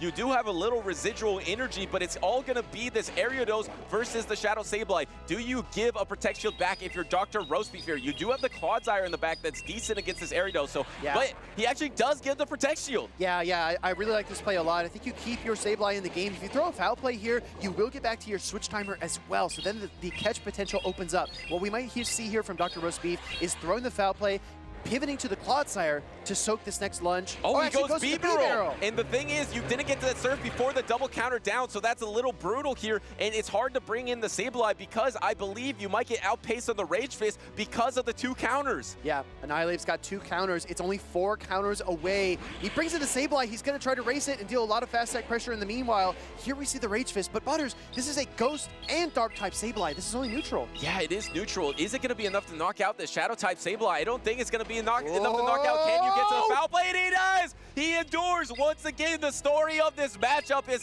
Shadow Sableye holding on to throw the Foul Play. What an absolute roller coaster. Now this Annihilate has taken the Foul Play. It is within Poison Sting downrange. Absolutely brutal to see your Annihilate go out like that. And now this Ariados has a tall mountain to climb. That mountain's called Clodsire. It does have a Clodsire, which is actually a kind of a tall Pokemon, if you didn't know. The average height in the Pokedex of a Clodsire is around 5'7" or so. So it's a quite tall. You think it's kind of tiny? It's a very tall Pokemon. It's taller than our caster Softoph, that is for sure, as it does get that knockout. And now Dr. Roastbeef is moving on to the winners finals here in San Antonio, just keeping this hot streak alive. He did go down to Elam in Toronto, but otherwise he just keeps taking big name after big name in the championship series. Speaking of staying alive, I think that Shadow Sableye staying alive in both games was absolutely a monstrous feat from that tiny Pokemon, because we saw it take the Hydro Cannon from Feraligatr in game number 1, and then in game number 2, it took a Rage Fist from Annihilate and then struck right back with the Foul Play to put that Annihilate within farm down range. That was the story of the matchup, like you mentioned. It's so hard to position that Pokemon in the Shadow Drapion and Shadow Feraligatr meta. I feel like that is the only reason that that Pokemon could struggle, is because Shadow Drapion and Shadow Feraligatr is on most teams, and if it's on most teams of 3s, you don't really have a good place to position your Sableye, but if you can avoid those matchups,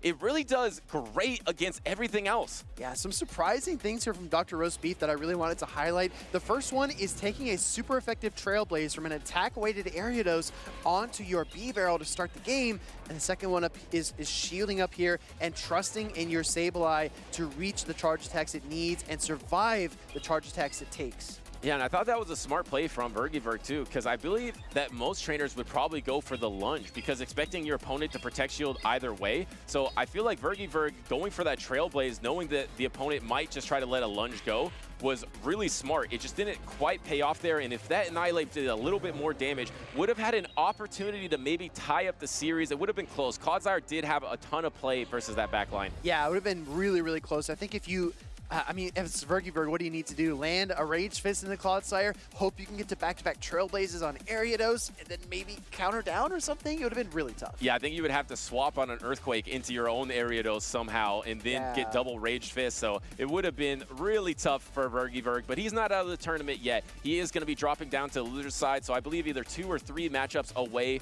from getting back to that loser's finals with a day number 2 on the line. But really impressive from Dr. Roastbeef, a trainer that didn't have as much success in the championship series to then just blossoming in Toronto and suddenly taking down some of the biggest names in championship series, and now once again on the winner's side in his group with a chance to make it to day number 2 and repeat his performance in Toronto. I mean, seriously, just jumping right off the launch pad, hoping to make it to orbit here and win the title in San Antonio, but he's got to get through several talented opponents in order to do that. So if you're a fan of Dr. Roastbeef and you want to follow along, make sure to check the bracket, check where he's going, and we'll try to have him back on stream here pretty soon, as well for Vergie, because like you said, falling to that loser's bracket doesn't mean the game is over.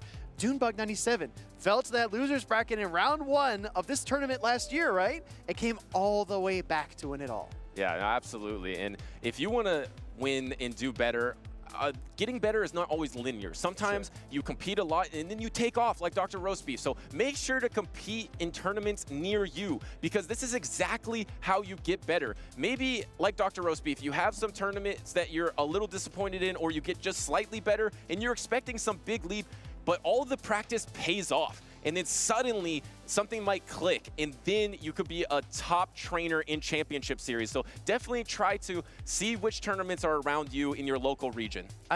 Honestly, Butters, the way you said it, that growth is not linear. I think that's one of the most important lessons that I've had to learn in my own personal life. I think a lot of people learn this as well, whether it's sports, whether it's your job, whether it's your relationship, whatever it might be. Things don't grow evenly. It's not like you improve by 1% every day. Sometimes something just clicks and you're able to make these leaps and bounds and really grow quickly, but you have to keep at it. And doing that, going to these local tournaments is a good way to do exactly that, because you get those opportunities for growth. If you never go to the tournaments, you'll never find out. Yeah, absolutely. And if you're a new player and then you join, you're going to get a lot better right away. And that's why it's not linear, because you'll get really, really a lot better. And then maybe it will take some time. Maybe take a couple tournaments to then have another increase in your skill, but all of it does pay off. And it's also really fun competing with locals. You grow the local community. You might get to know them, trade with them, go out and do community days with them. So highly recommend doing that. I know Dr. Roastbeef has competed in his local community. I'm a local to him as well. So well done to him. And we got another awesome matchup, because I believe we have a winner's round 4 with the CTU, which is, he has done a lot of damage on the loser side of the bracket in the past, but here he is in San Antonio on that winner's side. If I'm not mistaken, I think it was Worlds in Hawaii where we saw CTU just absolutely crash through that loser side bracket. 18 wins in a row for the CTU in the World Championships. Just absolutely ridiculous. Wow. Yeah, I mean, once you see a trainer just consistently knocking down the opposing trainers like domino after domino in a loser side bracket run, you need to give them your respect. So CTU on the left versus Frankie T52 on the right. Going to be really interesting to see how this plays out, because we have 2 ice types here, Butters. We've got a Shadow Wall Rain for Frankie, and then we've got a Alolan Sandslash for C2U. Yeah, and ice types have really fallen off because of the rise of Annihilate. Annihilate is on almost every top cut team, so it feels really risky to bring those ice types. And if you bring one, you probably want to bring Dugong because it has some counterplay. So Alolan Sandslash, where we saw it be prominent at the Latin American International Championships, we saw Marto Gaude use it as a really good answer as a safe swap to Shadow Drapion, has fallen off. But there's no Annihilate on Frankie's team, so it's looking really, really, really strong. Look at these matchups, right? If you're playing the Shadow Drapion as Frankie, you take super effective from the Draw Run. If you're playing Mandibuzz, Clodsire, or Superior, you're weak to Ice. And then you've got the Wall Rain, which is only able to knock out that Sandslash with an Earthquake. So you really need to bring that for Alligator if you're Frankie and lean on it every single game. Wow, and he actually didn't... ZTU didn't bring the Alolan Sandslash into game number 1, maybe knowing that Frankie is just going to over-prepare for it. Instead, bringing that Corsola in the back line as long as the Shadow Drapion, and actually the shiny Shadow Drapion in the lead here for Frankie. Yeah, that is such a flex. I know a lot of trainers were fighting Team Go Rocket leader Sierra, trying to get the Shadow Scaroopies, and this is a shiny Shadow, which is just really awesome. I don't know how great the stats are, but you got to build your shiny Shadows, right? And I feel like a pivot into Shadow Wall Rain is really really safe for Frankie. I'm going to see if he actually tries to pivot on some energy. Yes, he did. Wow. He tried to pivot. I love that play from Frankie. Maybe trying to catch an Ice Beam too, which would have been double resisted. Instead, taking the play rough, which is fine. This is what you wanted. Get a little energy advantage against the next Pokemon and soak that play rough.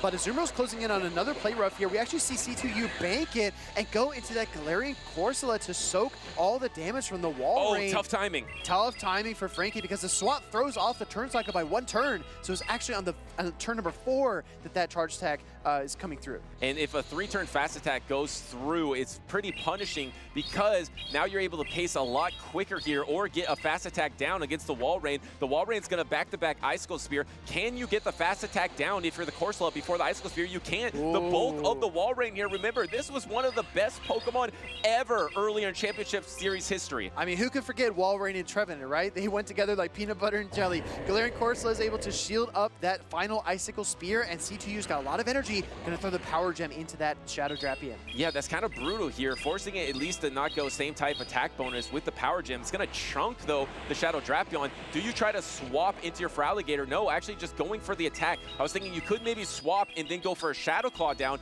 instead using the energy of the Aqua Tail. Frankie is expecting that Sand Slash in the back. I'm telling you, that's why he's saving his shields for the Feraligatr, but it's not the Sand Slash, it's actually the Shadow Drapion. And I believe that the CTU is 1 turn ahead because he came in with the Pokemon while Frankie swapped in with his Feraligatr. So now he can actually comfortably just go double crunch.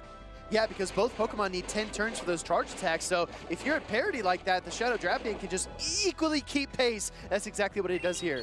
But the problem is you do only have 1 Protect Shield remaining. I believe you did just charge attack priority, though, so you probably will get the next Protect Shield. How much energy does that Azumarill have? I believe that Azumarill does have a Play Rough bank, so if you get this Protect Shield, do you try to soak this Hydro Cannon and then swap? How does CTU play this? No, just combo attack and unleashes the Play Rough, which isn't quite enough to knock out Frankie. Can Frankie ever get a Shadow Claw down, though? Yeah, Frankie needs a Shadow Claw down to win this, and even in spite of the Wombo combo, he's got very little health left, but he pivots to the Shadow Drapion. Hold on. Wait a second. Hold on. He gets it. He gets it, and now suddenly he's out of range of the... No, wait a second. He gets the Aqua Tail here, but he's out of range of the Poison Sting down. But if CTU can Poison Sting down here, does Feraligatr have a charge attack banked? I think he does. No, Feraligator's 1 away, I believe. We're going to see the Drapion farm down the opposing Drapion. No, you're right, Butters. He has the Hydro Cannon. Somehow Frankie is able to win this game. What a comeback there from Frankie, able to take out the CTU with this Hydro Cannon with the great swap against that low health Azumarill, able to throw 1 Shadow Claw and then go for the Poison Sting down, get that Aqua Tail damage, and then unleash the Hydro Cannon. You saw that Feraligatr. Probably had maybe 1, maybe 2 HP, but you know what we like to say, Butters. Not even close. Yeah, not even close. He had a lot of room to spare there at the end. But really, Frankie, I feel like, was kind of behind in this matchup, especially when he threw on alignment with that Galarian Corsola, and then he threw his Aqua Tail energy into the Corsola to finish it off. I'm like thinking, how is he going to get enough damage for this backline? But his double Protect Shield in the back proved to be crucial to finishing off this battle. Going into game number 2, the biggest question on my mind is this the game where we're going to see C2U bring that Alolan Sand Slash? Like you pointed out, Butters, I think in game number 1, C2U is probably anticipating that Frankie would anticipate the Alolan Sand Slash, and that's why he didn't bring it. But in game number 2, is there an opening? Yeah, I think there is an opening. Do you run it in the back? If I were to guess, I feel like Frankie would lead the Feraligatr in game number 2 because he showed in that lead the Shadow Drapion. So Shadow Drapion versus the CTU's team, the only thing that really counters it is going to be the Diggersby, Alolan Sand Slash, or the Azumarill. So then does he think, okay, I'll just put the Feraligatr in the front, and I can probably either catch the Alolan Sand Slash, I can catch the Diggersby, I can catch the Azumarill, and maybe I'll be off to a good start. So does CTO get kind of crazy and bring out something like a Superior in the front to try to counter that? Or does he just keep that Alolan Sand Slash in the team of 3? I feel like it's so good, you probably want to bring it to this game number 2. And that's a challenge of predictions, right? You don't want to overextend yourself and lean too far in one direction because then you open yourself up to a ton of counterplay. You have to stay measured and balanced, but also you need to read your opponent behind the Pokemon. So let's jump right into game number 2 here. Frankie took game 1, and now we've got Shadow Drapion versus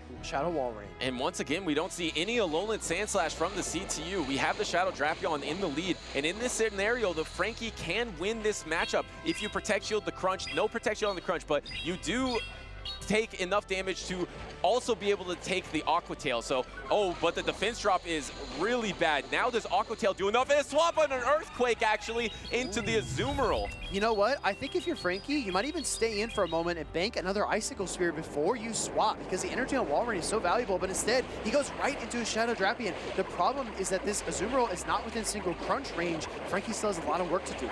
Yeah, and now you're going to be throwing this crunch, but like you mentioned, are going to try to go for the Poison Sting down. So you're either going to Protect Shield or just let a Play Rough go, and then suddenly your Shadow Drapion is going to be very low health here. I kind of actually like the Protect Shield and then going for the Poison Sting down, because the energy for Shadow Drapion is just so valuable here. Even against that Diggersby in the back, you're going to be able to throw a lot of Aqua Tails at your opponent. Yeah, you can throw 7 Poison Stings here as Frankie, because it's going to take 15 turns for that Azumarill to get to the next charge attack, and he's unable to do it. Frankie with a monstrous farm down of that Azumarill. And now the Shadow Drapion is going to have to come in to soak the energy, because you don't want to bring in the Diggersby. Oh, I actually do bring in the Diggersby, and this is just going to be Aqua Tails unleashed into this Diggersby here, throwing the first one, going to get to 2 more pretty quickly. Just have to throw a couple more Poison Stings, throwing the back-to-back here. Actually, you can get back to your timer, too. You could even go to your Shadow Wall Raid to put some fast attack pressure on if you wanted, if you're Frankie. Yeah, I think C2U's body language says it all. He shifted in his chair. He's very uncomfortable taking a triple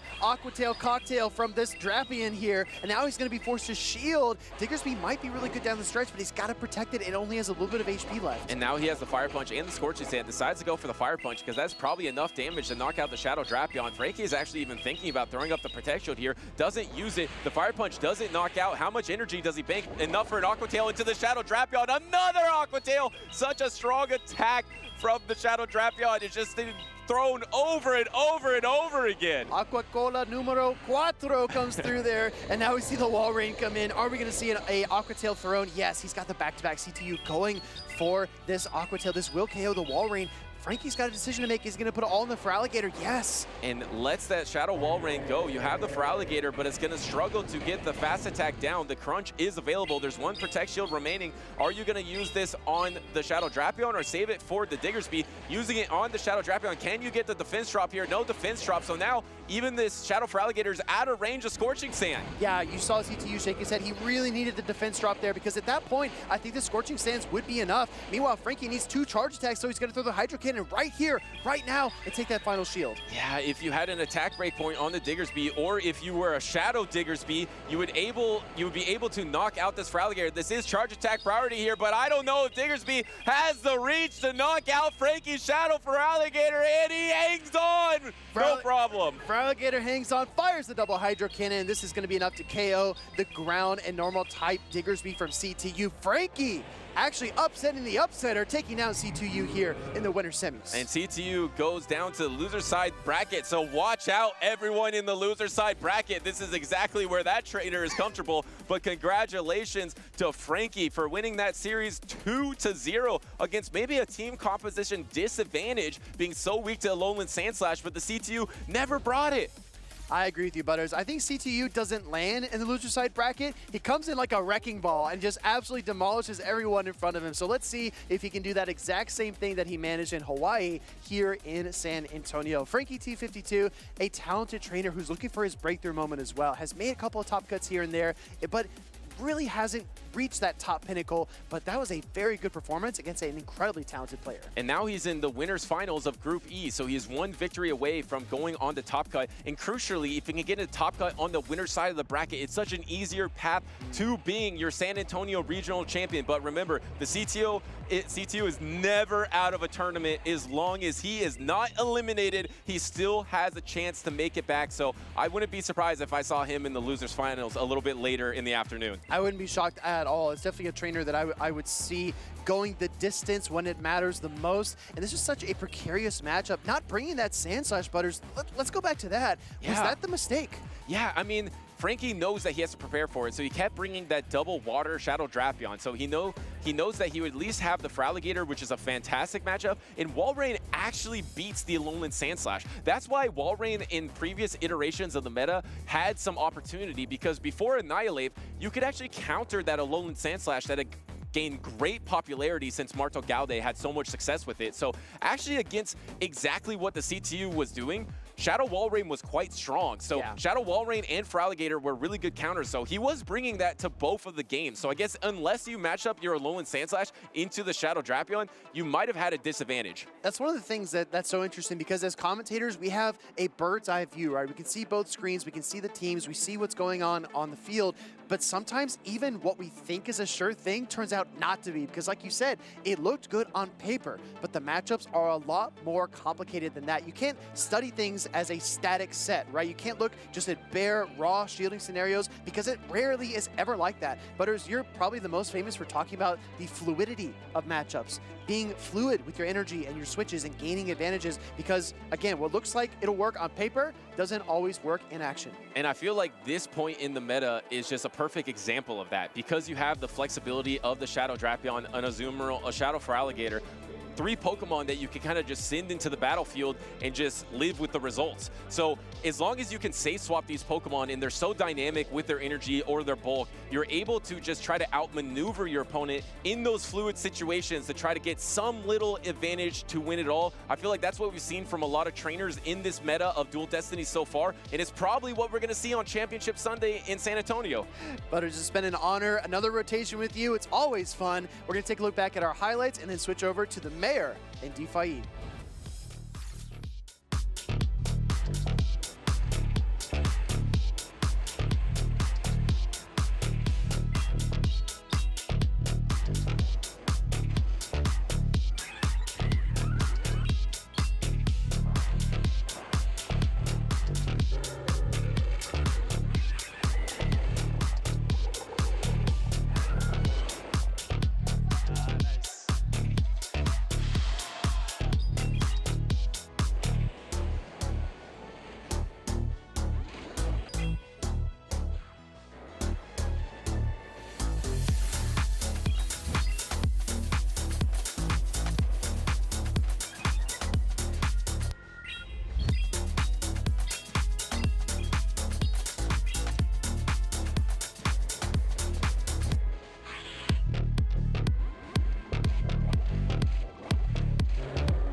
Good game, GG.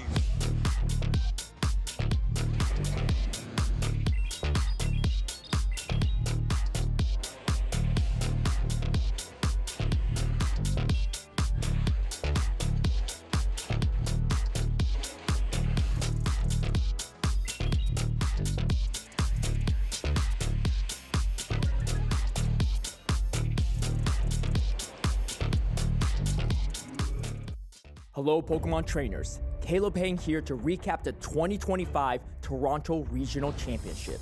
To debut the new meta of Dual Destiny, trainers travel to Canada for the first regional featuring the newly buffed Bibarel and Starmie. To counter the rise of Galarian Corsola, Shadow Drapion toppled both the usage and performance charts, but a few Bibarel and even a Starmie snuck into Day 2's top cut.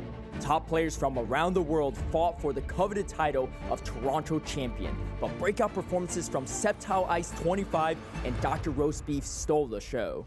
On the winner's side of Day 2, Elam and Sceptile Ice powered through the competition to meet in the winner's finals, where Sceptile Ice defeated Elam 3-1, securing his best finish to date. Meanwhile, Dr. Roast Beef went on an upset spree, besting the likes of high-performing trainers including Worlds finalist Inadequance, to earn himself a spot in the losers finals. However, Elam ended Dr. Roast Beef's run with a strong 3-0 showing, getting a rematch with Sceptile Ice in the Grand Finals. Elam was entering his third Grand Finals appearance, still missing a first-place finish, while Sceptile Ice was trying to further his best-ever tournament performance. The series swung back and forth with Elam resetting the bracket, while Sceptile Ice pushed Elam to a final Game 5 match. With a bold strategy of double shielding his Annihilate lead, Elam unleashed his stored energy in the final seconds of the match and secured his first ever regional title. And Elam claims his prize. He will be the Toronto Regional Grand Champion. With a title finally achieved, Elam proved to the world that consistency and hard work is rewarded. If you want to join in on the action yourself, head to Pokemon.com/compete to find events near you.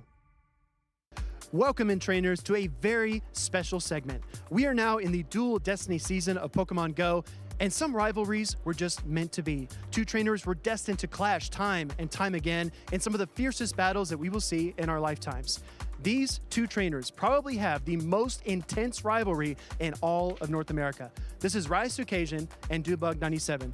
We're going to go over their rivalry and ask them some very personal questions about themselves and their opponent sitting next to them. First question for you both is, how many times have you met on the Play Pokemon competitive circuit? 7. 7 times. All right. So what's the total win-loss for that record, though? Dune's got the advantage 4-3, but I did have a 3-1 lead at one point. Yeah, it was a very commanding 3-1 lead at one point. Oh, so Rise was up 3-1, and then Dunebug reverse swept. Kind of reminds me of a San Antonio tournament that happened previously. But next question. Of those 7 meetings, which one was the most hotly contested, the most difficult one to get through? I'm going to say it has to be the Milwaukee, the first storied meeting between us two in Milwaukee, the grand finals, and the reset. I'd agree with that from my perspective, and then also Arlington in the second season. I had a 2-0 lead against Dune, and then he reverse swept, and that was when only the top 2 qualified for Worlds, so that was a huge reverse sweep, and he went on to win that tournament. All right, so what is one word that perfectly summarizes your rivalry as players? It's storied. Historic. I was going to say the same thing. All right, actually a lot of alignment there. That's interesting. Now, Dunebug, what is your rival's greatest weakness? Kittens. Oh, really, Rise? You're a kitten fan? That's news to me. In terms of gameplay, Speedy, I don't know. I think we still got to find out what Dune's biggest weakness is. Really? So Dune has no weaknesses? Is that what you're saying? To point one out, I think I'd be spitballing. Ooh, Dune, does Rise have any? Don't want to reveal any info for this weekend potentially. Okay. Because I think we're gonna have our 8th meeting this weekend. Oh, Dune, does Rise have any glaring weaknesses or anything that you can pinpoint? Nah, reading. I think Rise is just a protect shield in his own way. Wow. Okay, we're getting a lot of compliments here. Let's see if we can stir up some of that rivalry heat. So, Rise, if you could do one thing the way that Dunebug does, whether it's catching charge attacks, reading lines, making the right plays, reverse sweeping, anything like that, which specific thing would it be? You actually said it first. I think Dune has an uncanny knack we've seen of catching charge attacks. Sometimes you know when someone's going to catch, and he has just a way of reading at the most unpredictable times and making some huge catches that have flipped big matches for him. Dune? I think what I'd want to do with... sorry. You're okay. Okay. I think I would love to have Rise's team reading in endgame scenarios and looking for those win conditions in the end. All right. I think you're pretty good at that already, but Rise, I think, is just a little bit better. So, Dune, coming back to you, which one of you takes the bigger risk in battle? I would say I do take the biggest risks in battles because of all the catches I try to make. Okay. Sometimes they can pay off really well for me, but sometimes they can really backfire. Rise? I'd have to agree. I remember Lurgan Rocket in 23 EJB once told me, Rise, you play too safe. And I had just come off of a runner-up finish at NAIC. I'm like, you're telling me I play the wrong way? I'm pretty happy with how I've been doing, but I'd have to agree. I think Dune plays really aggressive, and there's not many people better. I think him and SJ probably are the best at overcoming bad situations. All right. I'm a big SJ fan as well, so I like that comparison. Final question. This is important. I want you both to answer spontaneously with no hesitation. Are you ready? Final question. If the fate of the world was decided by a Show 6 style Pokemon Go tournament, but only one of you could play, which one would it be? Rise. Rise, you hesitated. Dune. Sorry. I wanted to give an explanation. Okay. In sports and esports, I think it's very much what have you done for me lately in good form, and I think Dune has been in really consistent form with top cuts this season. So right now, I think it's got to be him. All right, Dune, you didn't refer to yourself in the third person. You didn't say Dune. Yeah, I just feel like Rise just sometimes has that mental fortitude that sometimes I can lack. Rise is definitely the steady hand, right? We both have a good record in grand finals as well. I think Dune and I both only have one loss in a grand finals. So, That's correct. So we both have been able. No, I have two.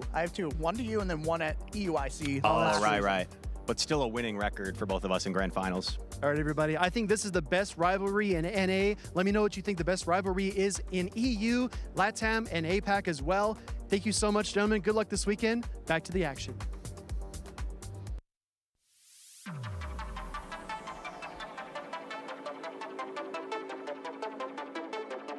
And we have been seeing a little bit of that rivalry today here, both Dune and Rise competing in San Antonio, Texas, here at the Pokemon Go Regional Championships. Again, I'm Stephanie, I'm joined by Jim, and we have lots of battles left for you today. Yeah, we've been seeing some great battles already. So many multi-regional winners, and we've seen a lot of them already advance to day 2, but now we're getting into some of the second round of our matchups here, or rather second group for our tournament. So I'm looking forward to seeing some of these trainers that we've been maybe featuring earlier on the stream, but haven't seen in action just yet. Before we get to the second half of our tournament, though, we actually have, I think, one more winners finals to take you through. Group D winners finals. One of the trainers that we saw a little bit earlier, not one of just the well-known household names, but a newcomer upstart, Pyro Panda GBL. To get you guys up, he's here in the winners finals. He is. We saw him earlier take down Honis. I believe it was the Group D round 2 with the 2-0 victory, and is back again here in the winners finals for Group D. Up against Dr. Roast Beef, who I wouldn't say a newcomer, has definitely started to make a name for himself. Like we saw in the Toronto recap, that took 3rd place in Toronto with a loser's bracket run, taking out Dunebug, SS Thorn, Valor Ash, and Inadequate. Yeah, he's like the Giant Slayer. I think that's probably, if I had to give him a nickname, that's got to be it, because he has just been so consistent with no fear whatsoever. It doesn't matter, okay, if you're the, #1 seed in your group. He just takes it like just another battle, and he's had so much success doing that. Pyro Panda GBL, though, I've just been so impressed with that very first 2-0 that we saw.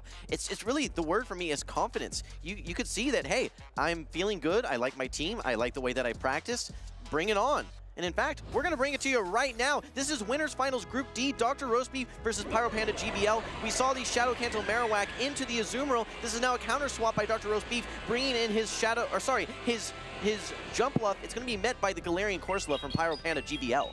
Specifically not a Shadow Jump Bluff. Shadow Jump Bluff has been pretty popular lately, but sticking with the regular Jump Bluff adds, you don't get quite as much attack, but you get a lot more bulk running that normal. What's really scary here for Dr. Roastbeef, though, if you look at his whole team, there are weaknesses to Azumarill. Even this Jump Bluff here takes double super effective damage from that Ice Beam, but not really a lot of great answers to that Azumarill in the back. And maybe 2 Shield Sableye, that could be it with all of its Shadow Claws and Power Gems. This is going to be an uphill battle for sure for Dr. Roastbeef.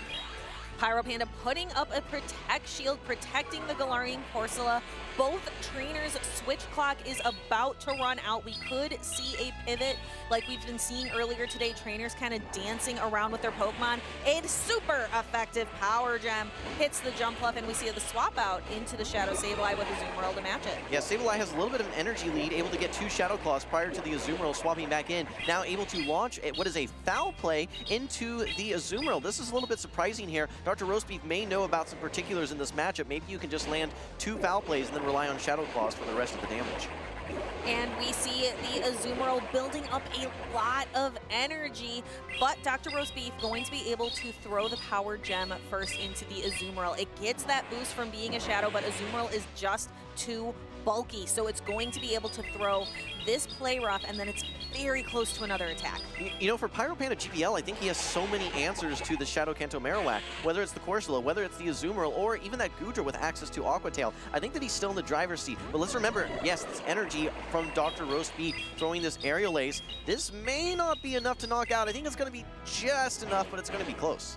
That was very close, but the Azumarill is knocked out, and there we see the Goodra into the Shadow Kanto Marowak. You can see, I don't think this is what Dr. Roastbeef was hoping for in the back. Well, the one advantage is that this Shadow Kanto Marowak does get to 2 charge attacks prior to Goodra getting to 2 charge attacks, but I think that Galarian Corsola is still too healthy and may be able to just farm down in the back.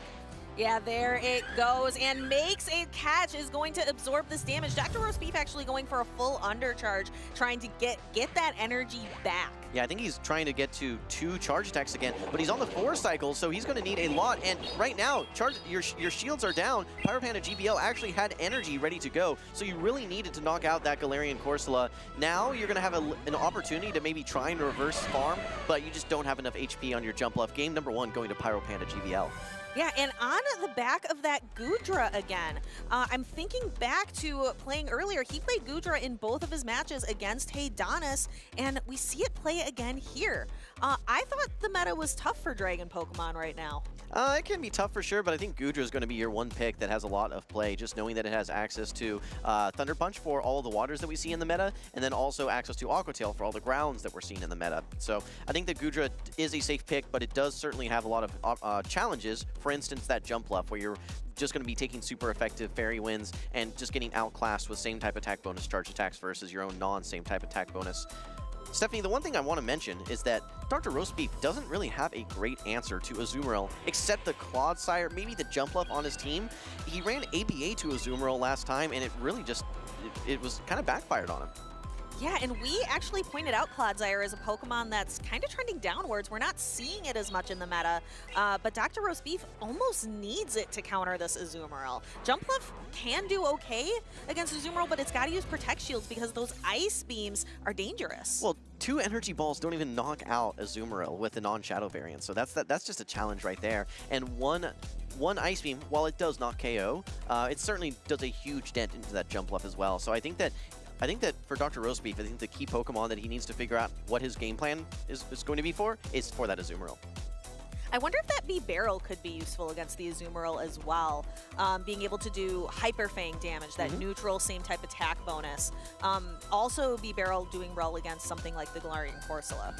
Yeah, I think realistically, I mean, you know, the Dugong, the B-Barrel all have some play into that Azumarill for sure, but he brought 2 of his weakest answers, meaning the Shadow Sableye and that Shadow Kanto Marowak, so that was a bit surprising for me. But Stephanie, let's move into game number 2. You mentioned the B-Barrel. We're bringing it right now here versus the Goodra. Goodra, keep in mind, has access to Thunder Punch. This is still a relatively neutral matchup, however, and these rollouts do add up quick. Yeah, the B-Barrel would have much preferred to see one of the other Pokemon that Pyro Panda has in the back. I saw back there, I saw the Galarian Corsola and the Azumarill. But look at how much damage that Hyper Fang does. Able to do a little chip and dip, switch into the Jumpluff, and then we've seen this before, there's the Galarian Corsola. Yeah, now this Azumarill looks so strong into that Shadow Kanto Marowak in the late game matchup as well. So I think the Pyro Panda GBL, depending on how he's willing to invest his Protect Shields here, should be in the driver's seat. Here comes the Energy Ball. Chance for a defense debuff. We saw it earlier, but not this time. Pyro Panda GBL building up energy and throws the Power Gem, super effective, into Dr. Roast Beef. Will he use the Protect Shield? Seems like he's not going to. Nope, take back my words. First Protect Shield gets used. That would have done a lot of damage to the flying type Jumpluff, and Jumpluff going again, trying to get some same type attack bonus, but Jumpluff is just not known for its damage output. Like you mentioned, 2 Energy Balls doesn't even take out an Azumarill.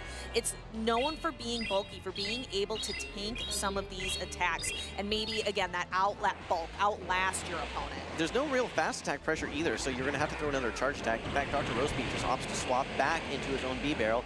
But Pyro Panda GBL has energy ready to go, and this Thunder Punch would be threatening to knock out. Dr. Roast Beef did get a rollout through and now has lots of energy ready to unleash. Pyro Panda GBL actually quickly pacing to his own charge attack here soon as well.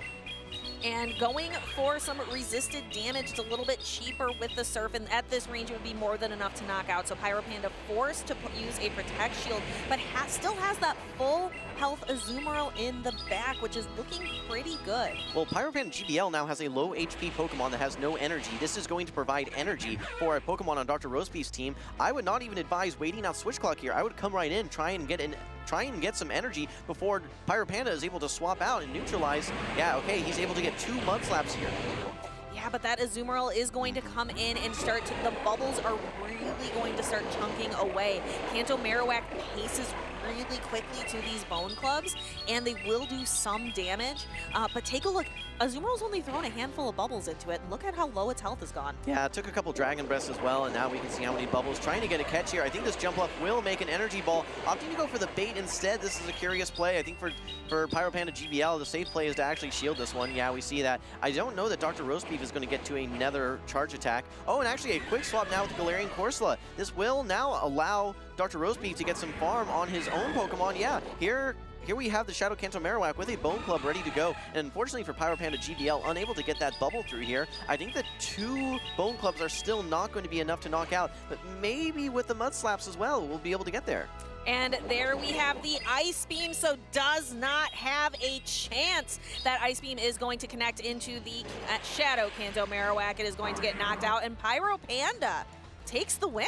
Yeah, great energy management from Pyro Panda there, swapping out of his Azumarill with the charge attack ready to go. Dr. Roastbeef would have needed 2 charge attacks to knock out that Azumarill, unable to get there. And that's going to translate to a 2-0 series sweep as it stands now for Pyro Panda GBL. Again, the upstart, the newcomer, having success here in San Antonio. It's been a great story to follow. And I think Pyro Panda has found the formula. In all the games that we have watched, both 2-0 victories, it's been the same 3 Pokemon, Jim. Yeah, it's been Galarian Corsola, Goodra, and Azumarill. He's been finding great play out of his Azumarill, and I think he's been very creative with his Goodra, finding it in good matchups and avoiding that jump bluff. You see actually a jump bluff safe swap, I believe 2 times from Dr. Roastbeef. Pyro Panda GBL has always had the answer. In this case, it was that Galarian Corsola, which is just so bulky, has access to that super effective power gem. I mean, we talked about why Galarian Corsola is so good. It is winning matchups not only in even shields, but sometimes it's not even investing in Protect Shield. Your opponents are using a Protect Shield, and you're still winning those matchups, regularly putting opponents in very uncomfortable situations. So no surprise for me to see Pyro Panda GBL doing so well and making day 2. He's confident, he's well practiced with his team, and yeah, he's moving on to Championship Sunday. Yeah, again, that safe swap Jumpluff does not really working out. Why is Jumpluff kind of struggling here? I know Jumpluff is actually pretty popular. It's one of only 2 grass types. We were talking about it earlier. It used to be there weren't grass types. You had Lickitung, you had Cresselia. They have a grass attack. That's close enough. But now it's just Jumpluff and Serperior. Do you think Jumpluff might be the better choice, or it seems to be kind of struggling today? Well, Jumpluff is going to be a little bit different in Serperior's. Jumpluff is going to be more of a flying grass hybrid, right? Where it's going to be doing nicely versus the fighters as well as a lot of the waters in the meta. But one of the most of the waters, you could say, actually have access to ice attacks as well. For Alligator, Azumarill, as well as Azumarill for Alligator, as well as Dugong, right? So when you look at the double weakness that Jumpluff carries, it actually makes it a little bit of a riskier bring, especially in that safe switch position, just like you were mentioning, Stephanie. And you out there have been mentioning some great stuff on social media. Let's go ahead and take a look at what y'all are talking about for the San Antonio Regional Championships. We have Kimberly here saying hello from the 2025 Pokemon San Antonio Regional Championships. Thank you to the Pokemon Company International providing me with that free access to regionals. Good luck vibes to everyone competing, and have fun. Yeah, I believe that's the North American International Championship shirt there as well. That was definitely a fun tournament. Great Pikachu plushie there as well. Let's see what else we have from social media. Make sure that you guys are using that hashtag #PlayPokemon. We've got Aaron. Anyone who sees me, please come say hi. This weekend's going to be filled with so many smiles and happiness. Yeah, absolutely. This is a great opportunity for trainers from around the country, around the world even, to all come collect and have not only a great tournament, but get to hang out with friends as well. Yeah, so definitely go say hi to Aaron, and thank you to all of our staff that makes these regionals possible. We could not run these without our staff, our professors out there on the floor. Okay, well, we see K-Mama in the house here. In the house with that Shadow Kanto Marowak. May have just acquired it during one of our more recent Pokemon Go events. It says cheat code activated. Finally, after trying to get that legend for so long, trying to, yeah, it looks like 23-7 in the Go Battle League, plus 238 to secure that legend rank and that pose. Yes, going with a different outfit though. And then we have Phoebes. Found some new little buddies. Day 0 shopping spree complete. Be sure to go check out and see, look at all the cute little plushies out there in the vendors. Go play some side events. I love the what is all there on the prize wall. Yeah, I think they already have a Go Open Great League side event going right now too. So for some of those trainers that may have not had the most successful main tournament, there are opportunities for them both on day 1 and day 2 to actually participate in some side events and some tournaments as well, so they can win prizes just like in the main tournament. Yeah, and so doing the local challenges here in the venue or out in your local community is so important. If you are out there doing locals or anything else this weekend, be sure check out the socials down below and share them with us. We would love to share them with everybody on the stream. Yeah, make sure you use that hashtag #PlayPokemon as well so we can take a look and get you featured on the stream. All right, well, I'm looking forward to some of our next matchups as well. We're going to be seeing Nighttime Clasher, someone that we see very regularly at these tournaments. Actually, now living in Texas, if I'm not mistaken, as well. So, you know, Texas has a great PvP scene between Dunebug, Rise to Occasion, Nighttime Clasher, Pokemango, so many very talented trainers, and many of whom are here in San Antonio as well. But Nighttime Clasher is someone that we've seen on the casting desk. We've seen him do some content creation as well, and we've seen him have success as a competitor, winning regionals before. So again, just more and more of these regional winner trainers that we're already starting to see in the later stages of today's tournament. Nighttime Clasher will be playing Frankie, who we actually saw battle a little bit earlier today. I believe Frankie running kind of like the Feraligatr and the Walrein, picking Walrein instead of the Dugong choice as kind of that water ice type. I believe it's a Shadow Walrein. Yet another water with access to ice type charge attacks, right? So yeah, no, Walrein was a pick that we saw so often. I mean, it was probably the most popular pick for a good 6 months and a couple seasons ago's metas. But we've really seen it fall off due to kind of its slower pacing and preference for Pokemon like Dugong, which have a little bit faster pacing to its coverage move Drill Run compared to Earthquake. Now, Walrein is certainly an interesting pick, especially when there's things like Jumpluff and Diggersby in the meta, because it paces to charge attacks so quick. It has a nice 2-turn fast attack with Powder Snow as well. I think there's a lot of upside in Shadow Walrein for sure. Yeah, and being able to throw those Icy Wind debuffs for Dugong is, I think I like that just a little bit better. Like we mentioned, it just does well in some of these longer matchups. But Walrein able to output a ton of damage. So I'm interested to see how Frankie is going to be able to use that. Nighttime Clasher using the Galarian Moltres as kind of a more interesting pick. What's wild is Galarian Moltres was just such a staple of the meta early on. Even when a lot of people didn't have access to it, it was kind of a differentiator pick and people were winning tournaments with Galarian Moltres. More recently, it seems like it has fallen off just a little bit with how strong Azumarill has been, with the lack of Cresselia and a lot of other targets in the meta, for instance, Malamar.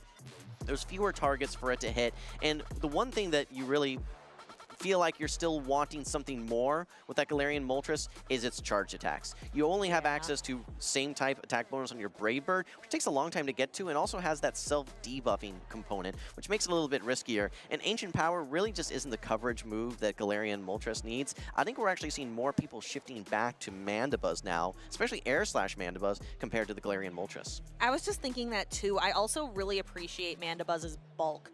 Bulk seems to be better here in the Regional Championship Series, where Galarian Moltres is just a little bit more glassy. Now that said, I do think that there's some play. If you can get it aligned versus, for instance, the Superior, you're going to have a lot of play.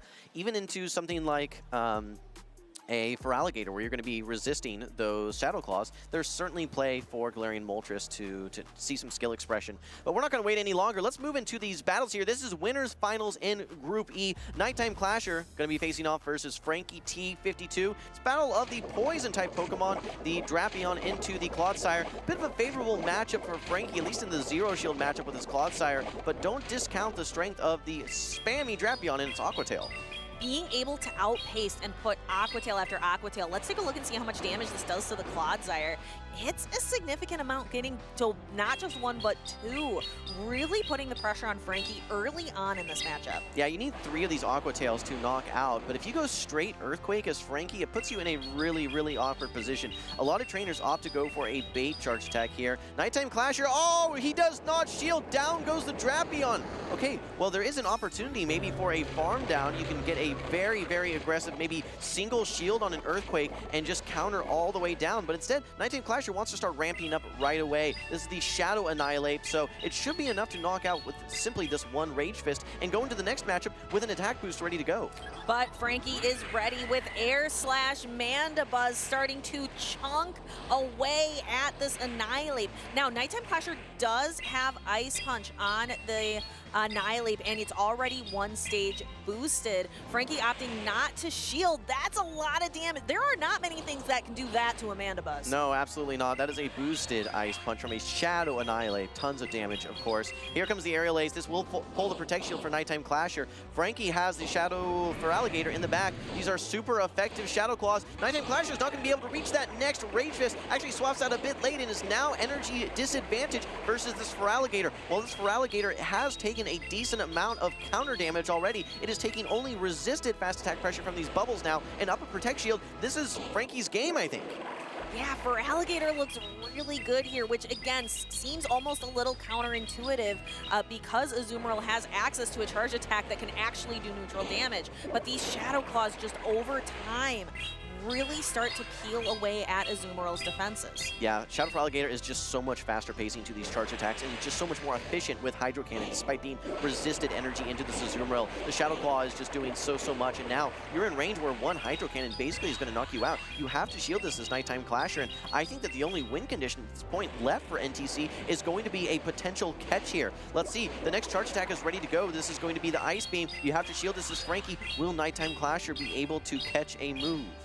Let's find out. Nighttime Clasher, a talented trainer. That Annihilate is sitting back there. He tries and fails. Frankie with a nod, recognizing that might be what Nighttime Clasher was going to do. Yeah, unfortunately for Nighttime Clasher there, he was actually had his counts just slightly incorrect there. Frankie was 2 Shadow Claws away from that next Hydro Cannon, not 1 away. So he waited 1 turn thinking that, okay, maybe you're going to get there a little bit earlier. Unfortunately for him, no, he was not at the Hydro Cannon yet. Frankie able to just simply farm down that Annihilate and yeah, get that final Hydro Cannon. Stephanie, I want to talk a little bit about just the Shadow Annihilate play in the early game matchup there. Obviously, he was able to get a nice farm, get ramped up, take out that Clodsire, but that Air Slash Mandibuzz, like we talked about, we're seeing it so regularly now. It really shut down that Shadow Annihilate, and that Ice Punch, despite being boosted and super effective, it's not enough to knock out. It's able to absorb all that energy and set up that 2 shield Feraligatr to sweep. All right, but what really can actually knock out a Mandibuzz from just about full health? There's not much. Maybe a more Pekko with Aura Wheel after it's been boosted once or twice, maybe? I don't know. Yeah, there's not a whole lot there for sure. I'm wondering how impactful this early game decision was from Nighttime Clasher to no shield his Shadow Drapion. Yeah, it is a little strange there. I think that Drapion's still lots of mileage yet to go. But here we go. This is a terrible lead for Nighttime Clasher. It's going to be Air Slash Mandibuzz met by the Annihilate. Quick swap by Nighttime Clasher. Brings in his Drapion into Air Slash Mandibuzz. This is another matchup where Air Slash is favorable compared to Snarl. You're doing neutral damage with your fast attacks rather than resisted damage.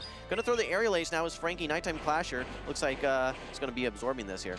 Yeah, we're actually going to get to see which of the Dark and Flying type Pokemon is going to reign supreme here with Nighttime Clasher bringing the Galarian Moltres off the bench. It really wants to see that superior. Feraligatr can do okay, but again, Feraligatr, it's just so efficient, and Galarian Moltres has some struggles with its charge attacks like you were talking about earlier. All right, both of these trainers have a charge attack. I'm curious to see if they try and throw on good timing or if they just both throw right away. No, Nighttime Clasher and Frankie both throwing a fast attack. This is going to allow Nighttime Clasher to throw his next Aqua Tail. It's not enough to knock out. Certainly just able to absorb this, no problem. Now will we throw on good timing again? Yes, here comes the Aerial Ace. This will be enough to knock out Nighttime Clasher. How important is switch advantage to him? Let's see. Ooh, he's decided it's not important enough. I'm thinking, oh, actually the Galarian Moltres coming in. Sucker Punch is the move of choice for Galarian Moltres. It's not going to be very effective, but Nighttime Clasher might be able to get a lot of energy, which is important for Galarian Moltres because its charge attacks are so costly. Well, this chip damage is certainly going to be effective, and I'm actually a little bit surprised here to see a quick swap like that. Maybe didn't want to get farmed down. Maybe could have reached another Aerial Ace, but Frankie cannot have that superior lined up versus the Galarian Moltres here, but Frankie knows at the same time that Nighttime Clasher is not going to be bringing in his Annihilate because it takes super effective Shadow Claw damage. So I think that was a safe swap for him. And Nighttime Clasher preserving this Galarian Moltres. Feraligatr paces just so quickly, but Nighttime Clasher already at another attack. It was able to build up a lot of energy against the Mandibuzz and is able to use it here to peel away another Protect Shield. Yeah, I don't hate this for Frankie because, yeah. I thought I saw it. I got excited. Oh, we almost saw a boost there. Yeah, that would have been potentially very impactful there for Nighttime Clasher. Opts to let go this Hydro Cannon, trying to put all things on the Shadow Annihilate here. But look at these Shadow Claws absolutely chunking. And no, look at this. Frankie able to reach another charge attack as well. Nighttime Clasher is going to have to Protect Shield here, and then he still has to get through the Superior and a little bit of Mandibuzz as well, and a no Protect Shields remaining. No Protect Shields remaining, and you do have super effective Ice Punch at your disposal, but Aerial Ace is super effective as well. This Ice Punch, again, it's a Shadow Annihilate. It looks real angry, however, Superior is just too bulky. Yeah, that's going to be, once Protect Shields are down for Annihilate, that is pretty much when its value is over. And unless you have a huge energy advantage and you maybe have access to close combat, that may be an opportunity to win, but no, just the Ice Punch there, despite being super effective, not enough to knock out the Superior. We're seeing sweep after sweep after sweep here, DeFi. Frankie takes a 2-0 series victory in the winners finals versus Nighttime Clasher. He'll move on to Championship Sunday. Yeah, Frankie really using the Mandibuzz and the Shadow Feraligatr. Mandibuzz proving why it is the best bird on the block, saying, I am the dark and flying type Pokemon everyone should be using, especially with that Air Slash. It does so well against Annihilate. Yeah, I think it's not only the Annihilate, it's the Drapion as well. Being able to, instead of doing resisted, essentially 0 damage with your Snarls into the Drapion, you're pacing a little bit slower, but you're doing consistent damage over time with those Air Slashes to make the matchup so much better. It's even better versus Azumarill as well, so there's very few reasons to be running Snarl in this meta. Air Slash is looking very strong. Yes, and Frankie is looking very strong as well in this replay. We can see here in game number 2, the Annihilate just getting its HP reduced from just a handful of those Shadow Claws coming from the Feraligatr. And then Superior just being able to get to the single Aerial Ace it needed. Yes, to knock out the Shadow Annihilate. You know, Frankie actually had a little bit of a tough challenge there because his Superior really had no play versus that backline. The Galarian Moltres as well as the Shadow Drapion, both two very tough challenges for Superior. But the way that he was able to get the Superior aligned, it got aligned versus the Shadow Annihilate. And just like we saw, able to withstand one of those Ice Punches no problem, get to that Aerial Ace, and secure the victory. Yeah, Shadow Annihilate. The addition of the Shadow Annihilate we thought might not be doing so hot in the meta after Counter was changed in a recent update. We're like, oh, there it goes. But it's showing that it does still have the potential to be a powerful Pokemon in the Championship Series format. Yeah, after that Shadow Drapion and Azumarill core, we're normally seen in the number 3 slot for our usage the Annihilate. It is the fighter of choice now, and when we look at these metas, it seems like there's really only room for one fighter. And you know, we had some testing, you know, some hypothesizing, okay, maybe Primate, maybe Pangoro could be that fighter. It's Annihilate. Let's just say it. Let's call it how it is. It's Annihilate. That is the fighting type Pokemon that has had success in this meta here, and it bullies the rest of the fighters as well, especially the Primates and the Pangoros. So I think it's here to stay, and just like you mentioned, despite the nerf to Counter, Rage Fist has put it back in a position where it is strong in this meta. Yeah, it's just had a lot of changes from when it initially was released into Pokemon Go. Taking a look, let's get starting to talk about our next set of battles that we can preview. Gerald, we are going to be seeing on the left. Gerald is a member of the SoCal Swablu team. Lots of trainers from that team out here today. And I believe it's Sceptile Ice we're going to be seeing next. Yeah, Sceptile Ice is a trainer who we saw take 2nd place in Toronto, and I believe he had a very successful top cut in Baltimore earlier as well. We're going to get to those battles in just a little bit. I think we actually have an event going on here as well, some things to be on the lookout for, though. Legendary Flight. Make sure that you guys are taking part in our Dynamax battles here. We have Articuno, Zapdos, and Moltres all going to be available. Currently, Articuno. Monday, we'll have Zapdos, and later in February, Dynamax Moltres. Shiny variants available for all of these as well. Speaking of February, let's take a look what else we have to look forward to in Pokemon Go with our February content update. You just mentioned Dynamax Moltres, Mega Tyranitar, and Enamorous Incarnate form back as featured Pokemon in raids. You can also see all the different things we have for max battles, shadow raids. Is there anything for Spotlight Hour standing out for you? Spotlight Hour, you certainly want to be on the lookout for the Snivies, right? You certainly want to make sure that you're able to evolve your superiors. It's a very strong Pokemon Go Battle League, as well as the Play Pokemon format. The Malamar as well from Inkay certainly is something that you want to be on the lookout for. We're going back here to January. Actually, here in about 30 minutes locally, I think we're going to have our January Community Day Classic. This will be Ralts. 2 Pokemon that you can evolve, not only the Gardevoir, but also the Gallade as well, which we just saw the release of the Mega Gallade. 2 Mega Pokemon that you can evolve here. Yep, and it is quarter hatch distance. A couple Pokemon and eggs that you might be interested in.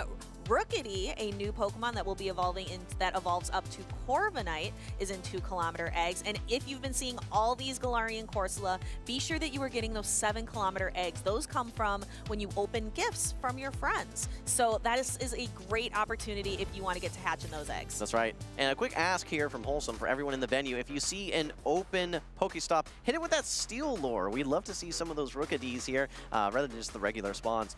All right, well, we're moving over to the stage here. We are in Losers Round 7 here. Gerald versus Sceptile Ice. A gauntlet that these trainers have gone through without a doubt. You take a look at these teams. Again, we're seeing that Galarian Moltres here on the side of Gerald, which is very interesting to see how we just saw, you know, some interesting battles between Mandibuzz versus Galarian Moltres. So that'll be a fun one here for sure.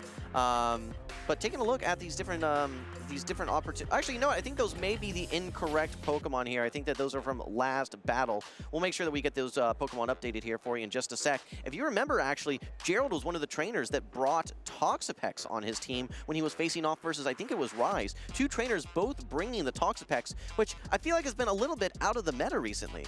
Yeah, but as Rise mentioned in that interview I had with him, it just does so, it shuts down that Feraligatr. It does shut down the Feraligatr. Feraligatr, you know, it can hang in there for a little bit, but yeah, those Hydro Cannons, I think you can take 3 as the Toxapex, especially if you've been playing Color Cup. You probably remember that matchup for sure. But Toxapex is going to be the Azumarill shutdown answer. Let's see if we can find that alignment. Here we go. Gerald versus Sceptile Ice. We have Gastrodon versus the Dugong. This is a relatively positive matchup for Dugong simply because it's able to get to its Icy Wind prior to the Earth Power on the side of Gerald. Yes, outpacing just a little bit, but Body Slam, it outpaces to the Body Slam and is able to kind of start to chip away at the Dugong. I think Gerald may be wanting to get at least 1 charge attack before the Gastrodon is debuffed here by Icy Wind. Yeah, what you're able to do, just to your point, Stephanie, is you're able to get a non-debuff Body Slam and then a single debuffed Earth Power. But instead, Gerald wants to actually swap into his Malamar, expecting no Azumarill. That is a very, very bold call there. If you see the Azumarill, the only matchup that you can potentially win is that 2-shield matchup, and that's not one you really want to find yourself in. Nonetheless, Sceptile Ice now brings in the Drapion. You're able to tank one of these non-stab neutral superpowers, but you actually lose charge attack priority as well. So you're able to get off the second superpower. This would be enough to knock out. Sceptile Ice actually does use the Protect Shield, wants to make sure that he's able to get this charge attack off. So Gerald making the bold call that there's no Azumarill on the team and able to strip away Protect Shields from Sceptile Ice. Sceptile Ice throwing the Crunch, taking and then getting a little bit of that Poison Sting energy, knowing that he's down his shield, has to try to get back some sort of energy advantage. Well, no Azumarill coming in for Gerald. He probably knows there's no Azumarill now, and what that means for him is that he thinks that his Mandibuzz is going to be very strong, knowing that there's no Azumarill. Still needs to get through that Dugong, however, and now he gets to see it again. This is great for Gerald, because this is now going to be setting up his Mandibuzz into the Shadow Kanto Marowak in the end game, Stephanie. That Mandibuzz looks great in our end game. We're going to be seeing it, I think, very soon. But the Dugong, you have to get rid of it. Yep. So Gerald putting up the Protect Shield, protecting the Gastrodon in order to chip away at the Dugong, because the Dugong either has to be knocked out or very, very low in order for the Mandibuzz to be successful. Yeah, Gerald may not know which cycle, if he's on the 4 or 5 cycle for Ice Shards to that Icy Wind, but wants to make sure he removes this Dugong from the field. Switch Clocks will be coming up again soon. This will allow him to pivot in to the Mandibuzz. The Shadow Drapion still has a little bit of HP remaining, but this is a very positive matchup for the Mandibuzz. It is able to hang on versus 2 Rock Slides from that Shadow Kanto Marowak, a shiny Shadow Kanto Marowak, if I may add. That's a mouthful. That is a mouthful, and it is a beautiful shiny. But again, you see those rock slides. We talked about attacks that can do any amount of damage to that Mandibuzz, and Kanto Marowak is just not one of them. We saw Subtle Ice trying to make a move there, but Mandibuzz is just going to persevere. Yeah, 2 charge attacks are going to be needed for Gerald. I don't know that 2 aerial aces are going to do it, but throw 1 aerial ace, see what you need to do after that. Second aerial ace won't be enough. Need to get to that Dark Pulse. Switch clocks are not up, but it does not matter. You hang on versus this rock slide. Gerald knows it. Should be able to reach this Dark Pulse here. Game number 1 looks like it's going to be going Gerald's way. Yeah, Mandibuzz is able to hang on even still and throw that charge attack that is going to knock out that Shadow Kanto Marowak. So it looks like we do have a winner here in Gerald for the first game here in Losers Round 7. For Group C. So these trainers have been battling for a long time today. Yeah, I think this actually is the losers finals, if I'm not mistaken. This round 7, I believe this is the finals. So if you recall, I think Gerald was in the winners finals, dropped down, now is in the losers finals. So the winner of this round should be moving on, if I'm not mistaken, to day 2. So a lot at stake. This is win or go home for these trainers. Gerald 1 game away from going on to Championship Sunday. Subtile Ice needs to turn things around and win 2 consecutive games. Stephanie, I want to go back to that Toxapex, like we mentioned. That may simply, just on Gerald's team, maybe enough bench pressure to keep Subtile Ice's Azumarill on the bench. Yeah, because again, Gerald so confidently was able to bring in that Malamar, and perhaps it's because of the fear of the Toxapex. And we've noticed that Gerald really just seems to be running anti-meta. Is that something you would agree with, Jim? Yeah, absolutely. I mean, these are Pokemon that I could say it was meta 3 months ago, maybe, right? With the Dunsparce, with the Malamar, with the Gastrodon. But in today's meta, I think it is a little bit more anti-meta, just like you said. These are Pokemon that are built to counter the very popular picks. Toxapex for the Azumarill, the Dunsparce, and the Gastrodon for that Shadow Drapion. These are picks that are not necessarily your #1 meta, but I think they're one stage removed, which we would describe as anti-meta, just like you said. And these trainers are going to be locking in. So Gerald has won the first one. Subtile Ice has to come back and win 2 in a row in order to stay in this tournament. Win or go home here in the losers finals for Group C. Gerald looking to get that last win to secure his spot in day 2. Yeah, I think Gerald's pretty content to bring this Mandibuzz every game that he has. It needs to watch out for the Azumarill, of course. Needs to watch out for the Dugong, but you've got pretty good answers to Dugong and Azumarill on your team, especially being able to bring that Dunsparce, being able to bring the Toxapex. Even Gastrodon has relatively good play. We saw Gastrodon into that Dugong, and creative way that Gerald played that matchup, actually, throwing the Body Slam on charge attack priority right when that Icy Wind was launched to avoid having to throw charge attacks when you're debuffed. Subtile Ice, gonna have to dig deep. He's been in the losers bracket for a while. Took down Iomero, took down Meteor Fallion. Can he take down Gerald? Here we have Dugong, and again, a fairly positive matchup against the Gastrodon. Yeah, no, Dugong is gonna be in the driver's seat here, but as long as you're able to chip this for the most part, I think that Gerald has a lot of play here, knowing how strong his Dugong is going to be in the back here, because Dugong will likely have an opportunity to get matched up versus this Shadow Kanto Marowak, and even if it doesn't, it's Mandibuzz that's gonna get lined up versus. The key for Gerald is going to be keeping the Mandibuzz away from the Azumarill against Subtile Ice.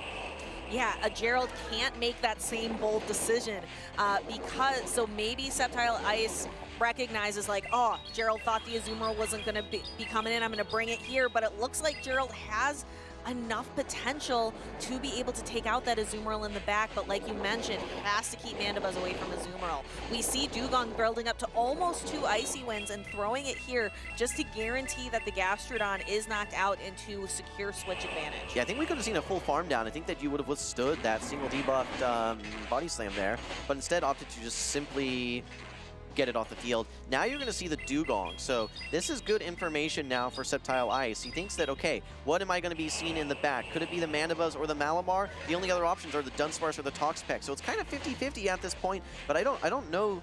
Yeah, I think that Gerald is actually getting some decent value out of his Dugong already at this point. Subtile Ice, in the meantime, though, actually still, I don't think he's able to farm down. Yeah, he actually gives up switch advantage, brings in his Azumarill. This is huge for Gerald, because now he can have his Mandibuzz aligned versus the Shadow Kanto Marowak in the back. Yes, and Dugong going to be able to just kind of start to debuff the Azumarill and then can start to throw the neutral drill runs, because now the play roughs coming from Azumarill aren't going to be doing that much damage. You can tank a little bit more. Yeah, there's two elements to the Icy Wind. Of course, yes, the play rough, it's going to be doing a little bit less, but there's actually a break point with that bubble as well. I believe you need 2 Icy Winds to take the bubble damage, 1 fewer damage that you're actually doing with those bubbles as well. So I'd see a lot of trainers opting to throw those 2 Icy Winds, but switch clocks are coming back up relatively soon, so you don't want to just be throwing too many resisted charge attacks when you need to get some damage off as well in the form of these drill runs. Right, and because these are both 3-turn attack fast attacks, we have these trainers, we're not really looking at charge attack timing, we're not really looking at like a sneaky catch, they're more, or a sneaky switch, so really just pacing similarly with these fast attacks. All right, well, this is a tough spot for Gerald. We said, yes, you're going to get your Mandibuzz aligned versus that Shadow Kanto Marowak, but what else is still there? There's still this Dugong, there's still this Azumarill on the field. There's so much that you have to get through, and Ice Beam is loaded. You're close to that next Ice Beam as well. Dugong is not going to be able to reach a move. Let's see if Gerald is willing to commit to this farm down, or if he's actually, yes, he goes and gets the full farm down, has a charge attack loaded and ready to go. What is Sceptile Ice going to do here now? The Shadow Kanto Marowak, it's tough. We just saw that Mandibuzz can tank 2 Rock Slides, but maybe not now with a little bit of that damage already done. Well, I think this game would be over if Gerald was running Snarl, but he is going to be able to get some damage now and put this Azumarill in range where 1 Aerial Ace is going to knock out. Sceptile Ice does not have Switch Clock up, so even if Sceptile Ice shields his Azumarill right here, there is another Aerial Ace waiting and ready to go. I think that Sceptile Ice is going to have to try and win this game with the Shadow Kanto Marowak up a shield, but keep in mind, Gerald is up energy and has a a catch potential as well. Yeah, that Dugong is back there, and it is primed to serve as kind of a 3rd shield. We talk about it if you can make that switch happen. So we see a shield of the Aerial Ace. Mandibuzz is going to be looking to score that Dark Pulse. Gerald tries to make a catch, doesn't pull it off. Is that going to leave an opportunity for Sceptile Ice? I think Gerald actually waited 1 turn, and if you're swapping in the middle of that Mudslap, it's just going to register on that Pokemon. I think that you need to actually swap on alignment. Sceptile Ice just needs to get to the 2nd Rock Slide, and he does. 2nd Rock Slide after the chip damage from the bubbles of the Azumarill, as well as 2 or 3 Ice Shards, does put the Mandibuzz in 2 Rock Slide range. And yes, despite getting favorable alignment from Gerald, being down shields and Sceptile Ice prioritizing the health of his Azumarill, evens up the series 1-1. We have a decisive game number 3 coming up here with when honestly we've been seeing a lot of 2-0 sweeps today, so it's refreshing to get this game 3. What happened in that last game? It was looking really good for Gerald for a good chunk of it. Well, I mean, there were 2 things. I think Gerald at one point swapped out, and Sceptile Ice also swapped out at one point too. They were kind of giving up and kind of tossing back and forth, switch advantage. Now, the one thing that Sceptile Ice did was preserving his Azumarill. He actually swapped out of it at one point as well, knowing that Azumarill, okay, it has a matchup versus this Dugong, I believe it was at the time, and saying, okay, well, maybe there's something else that my Azumarill wants to see. So I like the way that Sceptile Ice was able to preserve and swap out of it to realign it eventually versus that Mandibuzz. But I think the key moment was Gerald just not willing to invest Protect Shields into any of his Pokemon aside from the Mandibuzz. But if you get your Mandibuzz lined up versus Dugong and lined up versus Azumarill, even if you have Protect Shields, they're going to get stripped away really, really quick. So I would have liked to have seen him use those Protect Shields on maybe the Gastrodon or even the Dugong, just to ensure that that Mandibuzz is a bit freer in the back.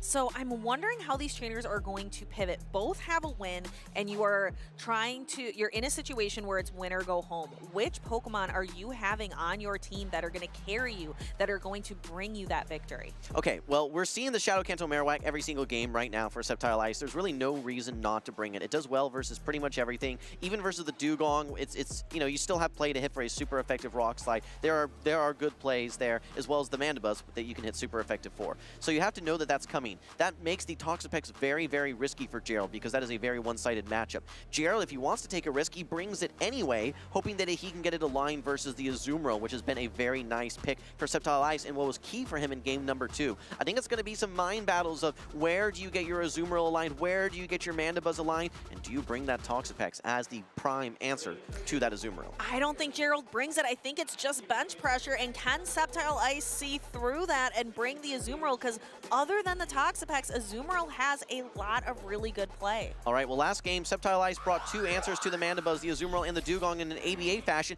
It looks like he's doing it again, this time with Azumarill in the lead. Mandibuzz is brought again by Gerald this time. He really is going to want to get that Mandibuzz aligned versus the Shadow Kanto Marowak. There's certainly play for Gerald. Let's see if he starts with the Icy Wind. Yes.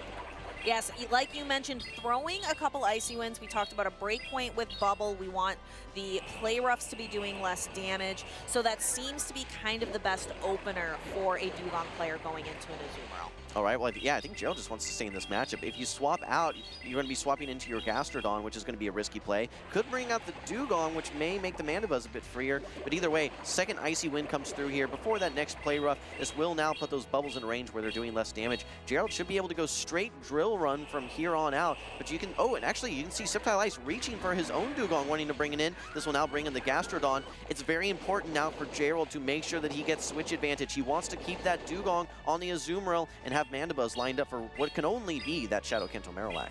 Right, so Gerald has to make that call that it has to be the Kanto Marowak in the back and to get the Mandibuzz aligned on it. We've seen that that is a great matchup for the Mandibuzz because it is just so bulky and can deal with a couple of those rock slides. Well, Stephanie, the Mandibuzz, Gerald should know that the Mandibuzz has to get aligned not versus this Dugong, not versus this Azumarill. If it get aligns versus anything else that could be on Sceptile Ice's team, the Shadow Kanto Marowak, the Superior, the Corsola, the Drapion, those are all winning matchups. So Gerald should know the switch advantage is very important, and there you see him actually shielding his Gastrodon. But I think if Sceptile Ice wants, he may be able to actually double protect shield his own Dugong and force the alignment his way. Let's see. And he doesn't. He allows the Earth Power to go through. Dugong holds on just a little bit, and we see just making a quick swap here. Gerald has the Dugong. Now what do you think? Now what's going to happen? So that's so wild because you're going to be winning switch alignment there. You can simply just mud slap down, but instead now you give up switch advantage by bringing in your Dugong. But Sceptile Ice brings back in the Azumarill anyway. This is now still going to result in the Mandibuzz getting lined up versus that Shadow Kanto Marowak. But last time Sceptile Ice was able to knock it out with 2 Rock Slides plus some help. Can he do it again here? The shield advantage for Sceptile Ice may be key. Yes, to be able to protect against these heavy charge attacks, trying to get a little bit of energy, but it looks like Sceptile Ice was not anticipating that an Icy Wind was ready on the side of Gerald, so he's forced to use his Protect Shield here. Yeah, that's a miscue. He thought that he could farm down and get an energy advantage. Now he is in range where 2 Aerial Aces are going to knock out, and he's debuffed, so there's no shot that 2 Rock Slides are going to knock out. You need 3 Rock Slides to knock out this Mandibuzz. Your best bet is to try and over-farm energy and exit the matchup a little bit later so you can reset these debuffs here. But look, it's just tickling this Mandibuzz. No, you need a lot of damage because these Mud Slabs are doing nothing. Mandibuzz soaring up in the sky above those ground-type fast attacks. So we're going to see another Rock Slide come through, debuffed, and I don't even know if another one is going to do it. No, but keep in mind, Azumarill still in the field, has roughly 35% HP. I believe it has a little bit of energy as well. It needs to get through the Mandibuzz, but also needs to get through the Gastrodon. Gastrodon, I believe, has some energy. It threw that Earth Power, but I think it has 1 or 2 Mud Slaps as well. This is going to be a, actually shields up this Aerial Ace. I think Gerald thinks that he may be able to farm down that Gastrodon before it's able to reach a Body Slam. This is a pretty aggressive play right now. Actually, no, does get to the Body Slam here. You can see Gerald shake his fist. Protect shields are down. Sceptile Ice, I don't think is going to hang on with his Azumarill. Still has a tiny bit of the Marowak, but I don't know that he's going to be able to get to the Rock Slide. Azumarill does hang on. Oh, but then farm down. But there was a farm down. He wasn't able to throw that charge attack energy. That was all of that energy for Azumarill that has just gone to waste, and that is the exit for Sceptile Ice from this tournament. Gerald is your winner and has punched his ticket to day 2. Congratulations to Gerald. Actually, yeah, that Mandibuzz just so strong. We talked about it before the matchup. Air/Mandibuzz with great play into so many Pokemon. Yes, the Shadow Kanto Marowak, of course the Drapion, the Corsola, the Superior. We didn't even see any of those 3 Pokemon. I believe it was the same team of 3 in different orders for Sceptile Ice. He was bringing that ABA strong to Mandibuzz, and it really just came down to Azumarill alignment and then shield usage for Gerald.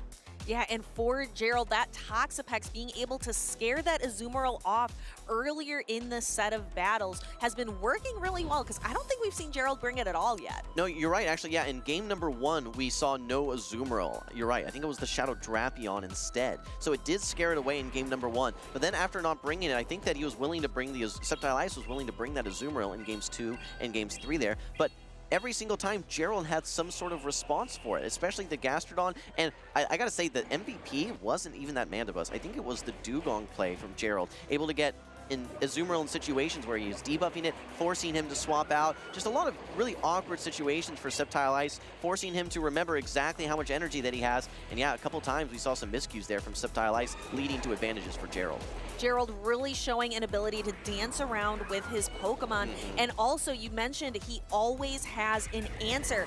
That's how Gerald's team is constructed. It's constructed to be the anti-meta. It's constructed to always have an answer to the most popular picks out there right now. Yeah, absolutely. And I think he just had a game plan with that Gastro. He's like, okay, look, I know that there are Pokemon that are very risky brings. I'm going to bring my safe picks that, like you said, I have a lot of opportunity to dance around, that are flexible, that I can go in and out of matchups. And the utility that Dugong provides, I think, was unmatched. And you talked about Walrein versus Dugong and those extended matchups versus tanky Pokemon like Azumarill. It was so good there.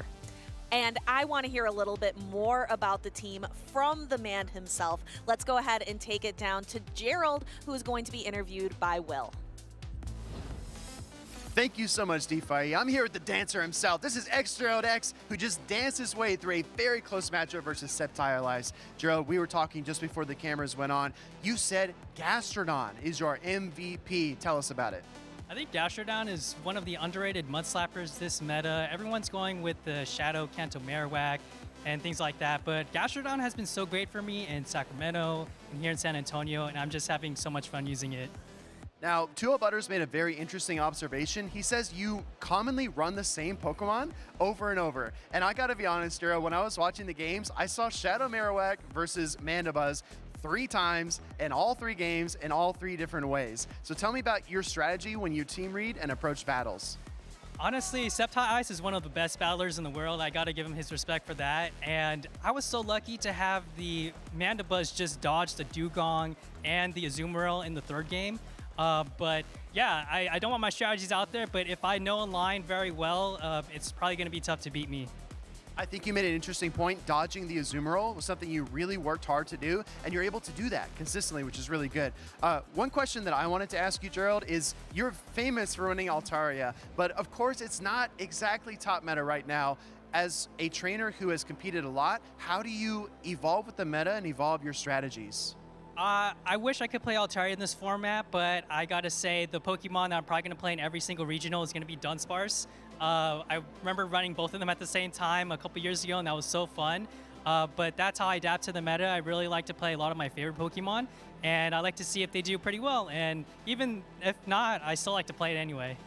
Finally, Gerald, is there anyone you want to thank here in the venue or maybe at home? Yeah, I would say here in the venue, I want to give a shout out to a lot of my SoCal Swablu friends here. The homie Josh Lee has been really cool. 8th the Great, awesome. And for the people at home watching me for the sport, my best friend Anthony and my girlfriend C. Talali, thank you guys for watching, and I'm glad you guys are having fun too. Wow, Gerald, it's an honor and a pleasure to interview you. Thank you so much. Best of luck in the rest of the tournament. We're going to toss to a highlight reel, but we'll be right back after that.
first Pokemon game that I ever played that I started with was Pokemon Yellow. That was one of the first generation games, and you had a Pikachu following you, and I really liked that, just that concept. The favorite Pokemon of mine of any generation is Giratina Origin. Call me a normie, I like a legendary Pokemon, but it's just been so good for me, not just in Pokemon Go, but also in the main series. I really loved Pokemon Platinum, where Giratina got its own role in that story. The furthest I've ever traveled for a Pokemon event, kind of tough to decide because I've been to the World Championships in Japan, which was about a 16-hour flight, and then Hawaii had an 11-hour flight and a 5-hour flight, so I go anywhere for Pokemon. The player that I look up the most right now is Colin Six, my fellow Dutchman. There's always a discussion going on within the Netherlands, who's the best Dutch battler? I would say right now that's Colin. He's been so consistent in so many tournaments. I haven't played for a while, since the World Championships. It was Stuttgart and then Toronto. But in the meantime, Colin has been so successful, and I really respect him for that. The most memorable match that I had on stream, I have two of them actually, which is both the grand finals of Utrecht and at the World Championships in Utrecht. Just winning, bracket resetting against Pablo Ondinas was amazing, and the support that I have, and that same support. I remember the 23 World Championships, the crowd wasn't as filled as was 2024, and I think that I had a big part in that. I'd like to believe that, and I really love the support that I always have. People that stay up late, but they still come up early to watch me. Beautiful. I usually don't eat much on the day of a tournament, and when I do, I like something dry, just like fries without any sauce or something, just to fill up a little bit and have some more steam for the next battles. But generally, I don't eat a lot on tournament days. That is whether I'm playing or shoutcasting. I think the correct answer to what I would like to eat is fruit, but I do like a bag of chips. Depends on what flavor, of course, but I also like an apple, actually. If I have a good-looking apple, I'll eat that too. The favorite city of mine that hosts a Pokemon tournament event, call me biased, but it is Toronto. It's so easy to access. Food is great all over the place here. One thing that I like about North America, everyone speaks English. Like in Europe, there's so many languages. So yeah, I would say Toronto. I don't really have a favorite type of music. I just like anything that doesn't give me a headache. So that can sometimes just be something chill. Fun fact, I listened a lot to one of the Pokemon songs, I believe it was We Came to Win, on the flight from San Francisco to Hawaii. I'd like to believe it had some influence. Welcome in, everyone. I'm here with one of NA's top trainers. This is Arrow. And Arrow, you're very, very popular in the competitive circuit. You've got a lot of accolades to your name. But one thing that you're really famous for is what people have called the Arrow battle approach. Tell us about that. Yeah, the Arrow battle approach is simple. You look at a team and you pick out which Pokemon is you're weakest to, and then you lead a Pokemon that's weak to it. But how do you counter that Pokemon? How do you cover it with the B slot? With another Pokemon in the back weak to it. Okay. But you have to have a Pokemon that can beat it. So that's where the B comes in, the battle. All right. Well, we'll show you. We'll show you. It's all going to make sense. We have some awesome plushies here. We've got even more down below. We're going to arrange these Pokemon into traditional Go Battle style teams. Let's start off, Arrow, with ABC. Okay, so ABC, I feel like we would have to put Abomasnow in the lead. Okay, in our lead position. We would put Charizard here. Okay, as our closer. And we'd put Quag in the middle, because Quag's a good safe swap, even when you're weak to the lead. Okay, I like what you got going on. We've got grass and ice coverage. You've got water and rock coverage if you're running Stone Edge, and flying and fire. Yeah. Yeah? Makes sense? Okay, so this is an ABC team. How would you play this team, though? Like this, right? Especially if there's a Dunsparce in the lead. If it's the Dunsparce in the lead, I would keep it the same. But Abomasnow is weak to rock. You can live a rock slide. Okay. All right. There's ways to win games. You have if you lead into the Dunsparce, you have to be able to save Zard later. Okay. It's starting to click a little bit. All right, Arrow. Okay. The next team structure we want to review is ABA, which is what you're known for. That's the Arrow battle approach. He's gonna support him. Okay, Abomasnow is the support plushie here. So we've got Registeel lead, Charizard swap, and Bastiodon closer. How on earth does this work? Well, so the other team's gonna have a counter user of some sort, most likely in today's meta. Okay. So the thought process behind this is, if it can't hurt me if it's in the lead, Registeel can beat counter users. We've seen it happen time and time again. You get a debuff here or there, sometimes, and you get a debuff. It takes out your Reggie. You farm it down with Zard. You have a ton of energy, and you have a Bastiodon in the back still. Okay. All right, I'm trying to make sense of it, because when I look at this team, I think of ABB. So the ABB battle approach, that would be one Pokemon that checks whatever Steel is weak to, right? So the ABB would just be if this was in the lead, right? Yeah, you just switch. But that's better. But this is better. Okay. Yeah, if you're wanting to win, this is the way. Okay, Arrow. Understood. But just for practical sake, right? If we organize this into ABB, if we're looking for the counter user, we would lead a flying type Pokemon like Charizard. You would probably want Registeel in the swap. It's a Registeel's little the swap. bit more dynamic. Yeah, more flexible. Yeah. Right? Okay. And that's what we would do. We have the 2 Steels in the back. You probably swap in the Registeel to pull out that Annihilate, maybe even the Poliwrath, whatever it might be, and then Charizard can clean up. But you would play it the other way. Yeah, like because you sometimes you just got to take a chance that they're not going to lead this Pokemon. Okay. And even if they do, you have the ability for a debuff potentially, and even if it doesn't work out, you have Zard to clean up the Annihilate later, and you still have a full health Bastiodon, hopefully, in the back. Awesome. Awesome. I don't know, chat. Let me know if it makes sense. Write your messages in the chat. Let us know what you think of the Arrow battle approach, as we call it. And Arrow, you know what? If you can't decide on a team, what should you do? You should just run Bidoof. Bidoof is the best. All right, everybody, back to the action. Yeah, you should take it, yeah.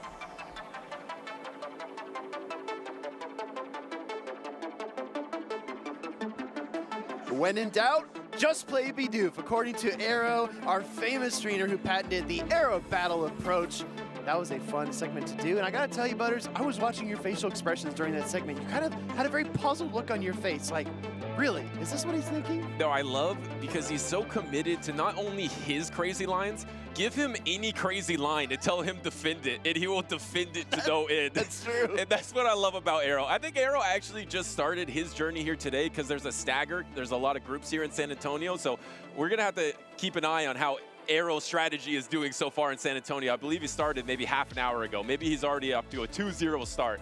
Who knows? Make sure to check that bracket so you can keep it up to date with all of your favorite trainers and see how they're progressing through the tournament here in San Antonio. But we've had some really exciting sets already, Butters. But I took a sneak peek at who we have up next, and I'm really excited for these two. Me too. We have Richie versus Elite up next. Of course, Richie, top 3 at LAIC, Bogota champion versus Elite, which I believe is a 2-time regional champion in his own right. He has won Sacramento and also Fresno in the past. Didn't have as strong as performance in Sacramento recently, getting 25th by his standard. I think it's because he faced me round 1 and he got no warm-up because he just rolled through my Toxtricity instantly. So he didn't really get his normal warm-up that he gets in the tournament. So I think I kind of sabotaged him a little bit. I think I remember those battles. It was Toxtricity versus Clodsire, right, Butters? You want to... Yeah, he told me that he wouldn't bring Clodsire, and he did not tell the truth. But he is now here against Richie. And Richie has the Galarian Corsola, of course, so strong in this current meta. And then I really like how Elite plays this meta.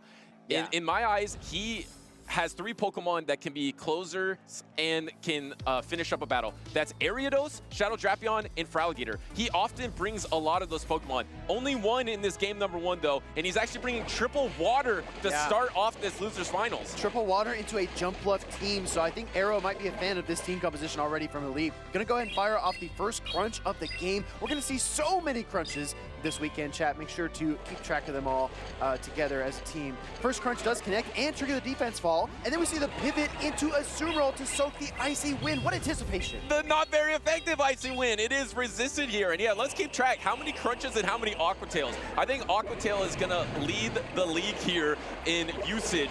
Maybe Hydro Cannon can get up there too, but now you have this debuffed Azumarill into the Feraligatr, but it's actually not terrible because you need 2 play roughs regardless, so it doesn't really matter that you're debuffed by 1 stage. Yeah, I mean, I would argue if it's not debuffed, maybe you can get away with the play rough plus Ice Beam, but now you're exactly right, Butters. You have to land 2 neutral play roughs in order to win this matchup. Hydro Cannon coming through here from that Shadow Feraligatr, trying to chip down this Azumarill, and the Shadow Claws are really just tearing through its HP. Yeah, and now you're at the play rough, so you're going to throw the Hydro Cannon before. No, actually, you have to shield here. You have 2 Hydro Cannons. There is no way that Elite lets this Feraligatr go with 2 Hydro Cannons worth of energy, shielding up. Now both of the timers are almost back up. As Elite throws this Hydro Cannon, his switch timer will be available. This will only almost knock out the Azumarill, so he undercharges it. Yeah, I was thinking there might be an undercharge here. He knows that Azumarill just fired the Ice Beam. However, he allows Richie's Azumarill to get away, and that Pokemon could be a potential sacrificial swap down the road. Now, Elite is paired up against a Galarian Corsola. His Switch Timer is also up, but there's no Drapion here on his team for this game number 1, so he's forced to stay in. And that was a nice punish to the undercharge by Richie, but the problem is now you just have to soak both of these Hydro Cannons, giving up your last Protect Shield of the battle to get this Astonish down, and now you're going to be faced by the bulk of the Azumarill. Excuse me, there actually is one Protect Shield remaining for both of these trainers. Going for the Nightshade here, going to do just a little bit into the Azumarill. You have a almost fully health Shadow Drapion in the back though, and remember that Dugong does have a little bit under less than half. These switch timers for these two trainers are basically like a plate of scrambled eggs. They're all over the place, and it's really hard to tell which trainer is going to be able to switch and how they're going to play this out. But it looks like Richie does have the swap available to him. Does he let the Galarian Corsola go? The trick though, Butters, I don't know if this Ice Beam is enough. Yeah, and he doesn't undercharge. Looked like he was going to undercharge it for a second, but it does knock out, and now the Shadow Drapion's going to come in, but Elite is pretty energy dry here without a Protect Shield, but it doesn't really matter because this is not going to knock out. Do you try to go for that swap onto this Ice Beam or Play Rough to preserve your shield here? This is going to be crucial for Richie. Does he try to go for it? No. Actually going to be able to register that Ice Beam and use the last Protect Shield. Richie doesn't like that. I think he wanted to try to get that swap. Yeah, but look at Richie. He does have that Azumarill there. He can go for the swap to avoid the combo play. Excuse me. Dugong comes in here, and this is where really tracking the energy throughout the game is so critical. Richie knows exactly where this Dugong is. He's able to throw the crunch. I think this will knock out. Yeah, and if it knocks out, it's trouble for Elite, as it does knock out the Dugong here. The Feraligatr, I believe, is energy dry, throwing its last Hydro Cannon versus the Galarian Corsola. Azumarill's energy dry. Shadow Drapion once again is going to go for another sweep here in San Antonio. And Richie just absolutely devouring the Fairy type Azumarill with the Poison Stings, has the crunch loaded, and like you said, Butters, there's nothing left in the tank for that Shadow Feraligatr. And this match throwing all the crunches for Richie here, securing the full sweep against Elite, and now has a 1-0 advantage, and Elite is only one match loss away from elimination here in San Antonio. Let me tell you a little something about Elite, right? You said that he won 2 regional championships. He was undefeated in grand finals appearances, but we saw the first crack in the armor versus Wadaj in Baltimore. He was unable to close out a 3rd grand finals appearance. First time he had lost to grand finals in 3 years. I mean, that's pretty remarkable, but at the same time, he might have some weaknesses here, and Richie's looking to dial in and exploit those on the stage. Yeah, and Richie, who we didn't mention before, actually won the Charlotte Regional as well in 2023. Of course, we did mention the top 3 performance at the Latin American International Championships. A much different team, actually, but he was one of the first trainers to make good use of Annihilate.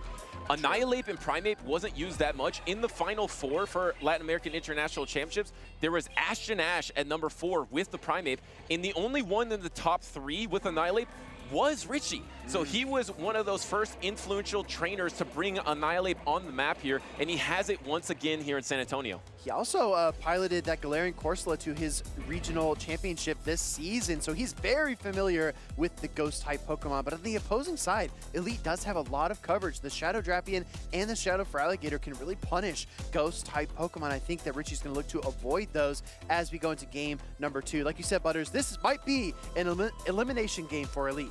And Elite got 25th in Sacramento. Here's a trainer that's very used to top cutting and getting all the way to the end. Can he reverse sweep Richie here, who has been on fire in this season? It is that Annihilate, the Pokemon of choice for Richie versus the Shadow Drapion. No shield, though, on the first crunch of the battle. I think this is okay, right? Because as a Ghost type, you are resisting the Poison Sting, so the first crunch can come through. No defense drop either. Now we see the Rage Fist getting fired into the Feraligatr. This opens up a great opportunity for Richie to swap. Does he go to his own Shadow Drapion here? And he is behind a little bit on energy now, so this is a little bit of trouble because you get to these Hydro Cannons at the same time as the crunch, but you're either 1 or 2 Shadow Claws ahead. So Richie, to get back on pace without the double bait with Aqua Tails, Elite's going to get the Protect Shield on that first Hydro Cannon. But here's the thing, I think the Poison Stings and the counters have put this Feraligatr within crunch range. The Shadow versus Shadow matchup is very volatile, and if this charge attack connects, it would be devastating, so Elite wisely is going to shield. And no defense drop once again. Here comes the next Hydro Cannon. Does he get back to his timer here? This Hydro Cannon is going to get protect shielded. If he stays in this matchup, I think he's going to absorb a crunch, and that's going to be a knockout. So his timer is up, and he swaps immediately. Now he's going to soak this Aqua Tail, but the problem is for Elite, I think that Richie can just double Aqua Tail here, and if he double Aqua Tails, now this Shadow Drapion's coming out of this matchup so healthy, but no, instead swaps to the Annihilate. I like that too, because this soaks the energy. It does soak the energy, and it honestly weakens this Shadow Drapion for Elite to the point where you might be able to farm it down. Will we see something really gutsy like an Astonish down with that Galarian Corsola, or does Richie come back in with his own Shadow Drapion? Oh yeah, but I'm not sure about that because there wasn't a clear way to farm down Elite's Shadow Drapion, because you can't come in with your Corsola and you can't come in with your Drapion to Poison Sting down. So now you have to take the Aqua Tail. So at first, I actually like that play of the Annihilate pivot, but now this actually puts him in a very weakened position versus the backline as he takes that Aqua Tail. At least he does get that Poison Sting down. There's just so much damage, right, to distribute across the board when you have a Pokemon like Shadow Drapion that's loaded with energy. And now Richie's looking to rebound, kind of slingshot himself back from a loss of momentum. Gonna fire the crunch into that Dugong. No defense drop, and now the pivot. Oh, does he get the no? No, he panics. He doesn't get the Aqua Tail. That Aqua Tail would have been huge because then you probably would have been able to Astonish down. Now it's gonna come down to if can Elite get to the back-to-back Hydro Cannon before the Astonish down happens or before the Nightshade here. I believe he is maybe 6 turns away from that back-to-back Hydro Cannon. The additional buffer is that Dugong is outside of Power Gem range, so even though he gets the full Astonish down, and this is going to be super effective, I still think Elite has a chance. Yeah, Power Gem is going to be super effective here. Richie knows this these matchups with the Galarian Corsola better than most. He is shrugging here, thinking it's not enough, and it's not enough. And now Elite's going to be able to hang on, get to the drill run, and his tournament dreams are still alive. Look at Elite's face, no reaction, no sigh of relief whatsoever. He knows that all he did in that game was keep himself in the tournament in San Antonio. He needs to do more to move on from this round. The job's not done yet for Elite. Elite wants to get to day number 2 here,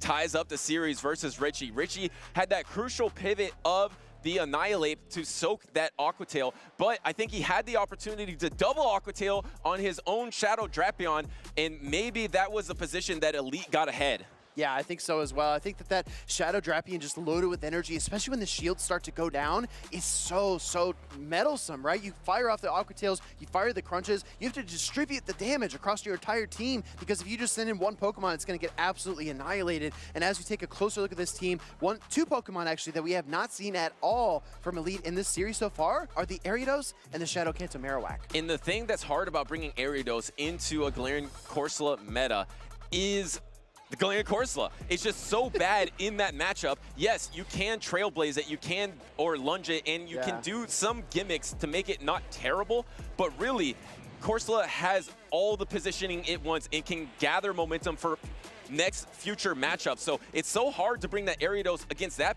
Pokemon in particular, but against all the other top Pokemon, Azumarill, Feraligatr, Shadow Drapion, Annihilate, it has a ton of play. So do we see that in that crucial game number 3? Both these trainers have their tournament dreams on the line, and whoever wins gets the ticket to Championship Sunday, and there it is. Game number 3. Richie goes with the ABA Ghost lineup into the Ariados. First time Elite has brought this Pokemon into the series. And he goes for the Trailblaze, trying to boost up the attacks here. You could also go for the lunge and then the Trailblaze, but decided to go for the Trailblaze damage first. I really like that, because usually you do want to go for the double Trailblaze if there are no Protect Shields used. And it comes down to if Richie does want to use a Protect Shield or not. Yeah, this is going to be a really important call, because if Elite stays in here and throws another Trailblaze, it could threaten the shield. So maybe throwing the lunge would be the more clever play. Richie, with a big decision to make, goes right for the shield. That's the right call. And now he's double ramped up, but he will have to Protect Shield this Rage Fist if he wants to keep this Ariados around here.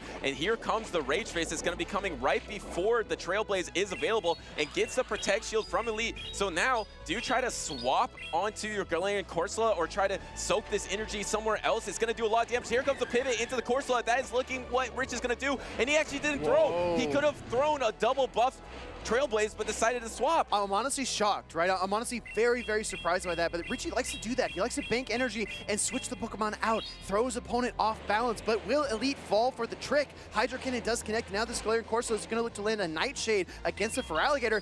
I think Feraligatr might barely be able to hold on, but it's going to be super close. And he does throw up the Protect Shield here. Can you get the Shadow Claw down before the back-to-back Nightshade? I don't think you can. I think you're going to be able to get that back-to-back Nightshade. So Elite had to throw the Hydra Cannon to ensure that he doesn't take that Nightshade there. But look at that, the charge tech priority on uneven timing. Elite is so in tune with the counts that he just does not allow it to happen. He takes that shield. He says, if you're going to take my Feraligatr, I'm taking your final Protect Shield. And now it's going to be Azumarill versus the world here. That is something that Azumarill can pull off. Looks like Richie wants an instant pivot into the Annihilate, but this is so much trouble. He hates this. Once again, he pivoted into the Annihilate, but it's switch locked. Now he's going to be throwing this Rage Fist, but the huge problem is Elite's going to get the full bubble down. Yeah, I mean, I'm surprised that we didn't see the close combat here from Richie. It would have done slightly more damage, but he throws the counters, and he thinks that the Rage Fist plus the boosted counters is going to equate more damage overall. Now he's got that Galarian Corsola, but his switch timer's up, so he's got to wait. He has to wait because his only victory, or his only chance at victory here is the swap into the Corsola. And I think you do have the time, though. The problem is Elite also has a lunge, I believe. Yes. So I think Elite can combo move right now. I think he can play rough, swap the Ariados, throw the lunge, and there it is from Elite, able to reverse sweep this series to win it 2-1. It's going to be super effective damage versus that dark and poison type. And lunge is not quite enough. Drapion hangs in there. Now we see the Corsola swap in and clear the debuff. And another lunge from the Ariados. I got to say, Butters, this Ariados showed up at the perfect time for Elite in a pivotal Game 3. And this Pokemon has a lot of upside in this meta. And with a trainer like Elite, it's a simultaneous KO, but there is one Pokemon remaining for Elite, so he takes the victory, moves on to top cut on the loser side of the bracket, day number 2. I just want to give a warm shout out to all of the friends and fans of Richie 1409 in the crowd. Even though Richie was eliminated from the San Antonio Regional Championship right now, just in this moment, the fans and the friends have been so loud. I really, really appreciate when our crowd and our community gets engaged in these matches. Yeah, shout out to the 7-Eleven gaming team there that was out in full force at the Latin American International Championship. I hear them in the crowd right now, and Richie is a trainer that has made them incredibly proud, especially recently with all his amazing performances. He is such a great guy with all the energy. Yes, he is eliminated today, but he has had a heck of a season so far in the 2025 season. I feel like we're basically at the halfway point, right? We started in the fall of last year. Now we're in January. We're trying to move our way through this season on our road to Anaheim. And Richie has already made such a name for himself, like you said, Butters. He is really leaving his mark. Some of these plays by Elite are really just a testament to why he's such a consistent top-tier player in North America. The Charge Tech Party tie with that Feraligatr, very few players make that play. And the brutal irony here, the Pokemon that he kind of made famous in this meta, the Annihilate, with his top 3 performance at LAIC, was kind of his downfall in both of game number 2 and game number 3. Yeah. Those risky instant blind pivots really punished him in the in-game in both of those matches. Yeah, I gotta say though, if Elite would have stayed the course and he would have brought Dugong, if we would have brought Shadow Drapion, Pokemon that he was using in the previous games, if he'd have stayed the course, I think Richie would have had a clean shot at a Game 3 win. But he pivoted to that Ariados, anticipating the fighting and Ghost-type Pokemon to come out, and that's exactly what happened. All right, well, it looks like we got another interview with the mayor on the stage. Let's head on over. Jim, take it away. Thank you, Butters. Wholesome _ here, the mayor, here with Elite fresh off his 2-1 victory. Made day 2, congratulations, first off. That's very, very cool to see. First off, I want to ask you just about your tournament run so far. Who did you lose to? How did you respond? What's it been like so far? I lost to OutOfPoket. I knew going into that match, like, we're both really good players. Whoever wins, wins. I'm not going to let it really, like, deter my mindset. And yeah, I've been keeping a good, like, mindset. And I guess, yeah, I made day 2, so, yeah. That's always the goal. Well, we've seen that resilience not only in coming back from a loss, but also going down 0-1, I believe, there, and able to come back to two consecutive victories. I want to ask you about the Ariados, though. It's been a Pokemon that we've seen pretty regularly in today's tournament. I don't think we've seen a whole lot over the last couple tournaments. It was kind of a mainstay in the early season. What's making it so effective for you and in this meta? I really like its ability to beat Annihilate Azumarill. It does, depending on like the charge move priority with Feraligatr as well, it does good there. And it like felt like it filled this niche in my team. Also, I don't have a Galarian Corsola, and I felt like Ariados was a good anti-fighter. So. All right, great observations. All right, well, I just want to ask you a little bit about your season as well, not just this tournament, but what are some of the goals, things that you've already accomplished and things that you want to accomplish here in the 2025 season? My good friend Lyle Jeffs won his 3rd regional this season, so I want to win my 3rd regional. That'd be nice. But yeah, just honestly, I'm having a good time, and I just want to keep doing that. All right, finally, any shout-outs here? People here at the tournament, people at home, people supporting you? I had a shout out and I completely forgot. Oh yeah, I wanted to give a shout out to my good friend Aaron Brock, BGC player. That's all we have with the league. Congratulations on making day 2. We'll see you tomorrow. And Casters, back to you. Wow, awesome interview with the Elite. You know, he goes to incredible lengths to try to improve and learn as a player. And like he said, once he came up against a trainer like OutOfPoket, he said whoever wins, wins. So Elite definitely puts a lot of work and preparation into his tournament appearances. I remember it was last year, he attended Ashish's boot camp and he really learned a lot there as well. So as he continues to make his way through his career, I'm sure he will get that 3rd regional title. Yeah, he's one of those trainers that I think other top trainers fear because of the way he's been able to perform in these grand finals, in these big tournaments. I feel like when his name ever comes up, people are like, oh, wow, yeah, like watch out for Elite. And I think that group in particular was incredibly stacked. We had Richie, we had Elite, we had OutOfPoket. I mean, that group was insane. So Elite able to barely get by on that loser's side, but still has a great shot of winning it all just because of the pedigree. When you look at a bracket like that, at a group like that, you think, okay, most of these trainers are probably going to make day 2.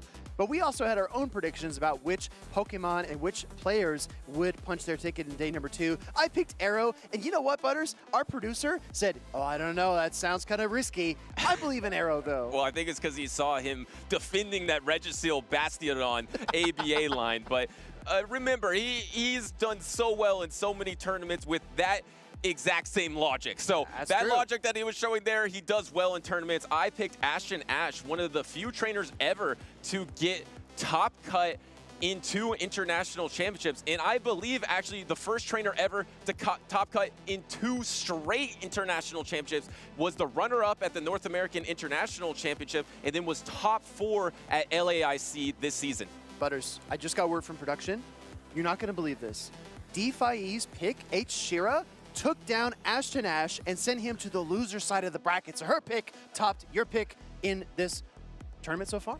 Well done. I mean, that is no small feat from a trainer who I believe is just starting her championship series journey. She has been really strong on the Go Battle League leaderboard, a really talented trainer, taking out a trainer who's top cut in 2 straight international championships. Maybe we're going to see her on stage later on today. I can't wait. Yeah, it's going to be really exciting. It's always fun to kind of track these players. I know we encourage everyone at home to kind of follow their favorite players, whether it's Mango, Rockhaven, OutOfPoket, or anyone else beyond that. I really feel like it's fun as casters as well to kind of, look at who's moving their way through the bracket and who they're up against, see how tough the competition really is. But this is going to be fun because Rockhaven was on the stream earlier today, I believe. No Carbink this time, Butters. Yeah. I think he really made himself famous with that Pokemon. Yeah, I was looking at that. That was his best, or his second best performance ever. It was in 2024 Peoria. He got 5th place with that Carbink. At the time, no one really brought Carbink to the championship series stage. We saw a lot in Go Battle League, but he actually got 3rd place in Knoxville as well. And does he have a Pokemon on the stage here that is a standout? Looks like Rockhaven has decided to go a little bit more meta in this situation with the Dugong, Shadow for Alligator, Annihilate, Jumpluff, Shadow Drapion, Azumarill. Pretty much 5 of the top 5 Pokemon, and then just put in Dugong as well. I was going to say the only difference in these 2 teams is that there's a Dugong for Rockhaven and a Diggersby for Mango here. So honestly, these teams are almost identical except for 1 pick on each side. So if you're looking, to enter into your own local tournament or attend a regional that's coming up in the upcoming weeks, it's a perfect blueprint to look at these teams here. And by the way, Butters, is that a Sableye or a Ditto on the stage? Oh, that's a good call. I missed it for a second. Wait, are you trying to trick me here? This is a little bit off-colored, but it looks like the positioning of a Sableye there. It does look like a Sableye stance. Like, that's the way Sableye is usually standing. I bet you didn't expect a quiz today. Yeah, I did it. It did it. Do you have an answer? Yeah, it looks like a ditto to me, judging by the smile. Oh, okay, yeah. Judging by the smile in the eyes. But anyways, let's get back to the players. Rockhaven going to take on Mango here. One of these trainers is already locked in and is ready to go into this matchup, but really, I think a lot pivots around those two picks from these trainers, the Dugong for Rockhaven and the Diggersby for Mango. Yeah, and what it comes down to me is the fact that Shadow Drapion, like it needs anything else to be safe, but it becomes a little bit more safe for Mango here because there's no hard answer from Rockhaven. But you have the Diggersby for Mango versus Rockhaven Shadow Drapion. So I expect Shadow Drapion to be on Mango's side, and there it is in the lead, and it's absent from Rockhaven's side. Yeah, very nice call there, Butters. We're going to see the Drapion probably fire off that crunch after 7 Poison Stings, because that puts you right below the Icy Wind turn cycle for the Dugong. So 7 Poison Stings into the crunch is going to leave 2 residual Poison Stings worth of energy. You might see a pivot here. And kind of ABB weak to Jump Pluff, and actually here comes an Icy Wind bait, and no shield here. This is going to be not very effective. The problem is Jump Pluff is going to be able to come back out. Here comes the Jump Pluff. Oh no! Wait a second, he saved the Jump Pluff, maybe making a big call here that he was trying to bait out that Jump Pluff. Instead, saves it for the backline. Yeah, we saw this earlier with OutOfPoket, able to save his Superior for the opposing Dunsparce. It looks like another kind of team read coming through here on stage, but this time from Rockhaven. Yeah, and this Hydro Cannon is not going to do much damage at all into the Azumarill here. Can Mango ever get back closer to his switch timer? No, he's still far away. Would have to give up a Protect Shield on this Play Rough to enable to get back to it. Does he give up this Protect Shield? This Hydro Cannon could be pretty valuable. Actually decides to let it go. You don't really have a clean opportunity to finish off this Azumarill, though. It's difficult, right? Because you could choose to come in with the Annihilate, but it's so tough to work through this much HP, so he's forced to come back in with the Drapion. Honestly, this is looking better and better for Rockhaven because he does have that Jump Bluff lurking as his third Pokemon. And you really are not affected by any of the charge attack energy of the Annihilate when it has the Rage Fist and the close combat. And look at all this form up that you're getting, and then throwing exactly when the Ice Beam is available to get the knockout with the Aqua Tail. Do you ever shield here just to charge attack priority? No, because there would be a back-to-back from Mango. Yeah, there'd be a back-to-back. So Mango really built in a nice win condition there by ensuring he would take that Azumarill down no matter what. Now we see a weakened Dugong and a Jump Bluff in the back for Rockhaven. Comes in with the Dugong, doesn't reveal his third Pokemon yet, but I gotta be honest, Butters, this crunch will absolutely KO the Dugong if it connects. Yeah, because if you don't Protect Shield this, Jump Bluff has to get all the way to Aerial Ace to knock out. You're not going to be able to Fairy Wind down a Shadow Drapion. Instant pivot, and there it goes for Rockhaven. That is a commanding position in the backline, throwing the Aerial Ace that's going to be super effective, and Mango just lets it go. I'm telling you, sometimes you just need the charge attack that you don't have, and I know Mango wishes he had Ice Punch in this very moment, but this Jump Bluff is so bulky. The Flying and Grass typing gives it such an edge against a Pokemon like Annihilate. Honestly, Butters, I think that Pokemon like Feraligatr, Azumarill, and Annihilate have almost necessitated Jump Bluff's addition to the meta. Yeah, I mean, it's just so much better than Superior against this matchup in particular, because you're just not affected by these charge attacks without the Ice Punch. And the thing is, yes, you're able to bait out the Jump Bluff, but your Drapion is just so low. Even to get through this Jump Bluff, you just have no opportunity. Maybe you can somehow knock out, but there's one protection remaining. Mango knows this is a lost cause, just lets it go. I think for a moment I thought I saw Mango press the Aqua Tail bait to try to take the shield and then maybe crunch, but I kind of giggled to myself because it was such a long shot win condition, just very little HP to work with. I think that game was firmly in Rockhaven's hands. So as we go into game number 1 of our losers finals in Group A, this is another elimination game. It is. Yeah, like you mentioned, we're Group A losers finals. So loser of this, their tournament run is over. Winner goes on to the loser side of Top Cut, which will be a top 16 for day number 2, I believe. We'll know later on today, but we got Rockhaven with the opportunity to bring that Shadow Drapion into game number 2. He didn't bring it into game number 1 because the only difference in teams is that Diggersby. Yeah, exactly right. As we take a look back at our game number 1, very nicely calculated. You called it out, Butters. The swap into Azumarill allowed Rockhaven to kind of pivot his way around the matchup and get an even better position with his Jump Bluff versus that Annihilate in the end. And actually, look at how strong Jump Bluff is. I mean, it's good against the Annihilate, good against the Feraligatr, good in the mirror, good against the Azumarill. Jump Bluff is crazy against this team. You really only have your Shadow Drapion, but then Rockhaven has his Dugong to counter the opposing Jump Bluff. So I believe that Jumpluff will be in the back once again for Rockhaven, and how do you adapt to that? You ran the exact same 3. How are you going to deal with that Jumpluff in the back? Oh wait, no, not a same 3 because you swapped the Feraligatr for the Annihilate. Or the Azumarill for the Annihilate, Oh right? yes, yeah. But yeah, it looks like Mango's running the Nezabethan special, the Poison Double Water here in this game number 2. And like you pointed out, Butters, that Shadow Drapion is Mango's best answer for the Jumpluff. So I don't think it's a matter of if he's going to swap to a water type. I think it's a matter of when. Yeah, and does he swap into the Azumarill? This is charge attack priority, so now we know that Rockhaven Shadow Drapion does win that charge attack priority, which is huge in this mirror matchup. Gonna do a chunk into Mango's, and now you're gonna unleash the Aqua Tail back, and now it comes to a Poison Sting off. Which Shadow Drapion will endure? Will it be a simultaneous here? Oh, no, actually we see a pivot. I saw the HP bar fill up. Now we see the Feraligatr versus the Jumpluff and even energy. That was so smart by Rockhaven.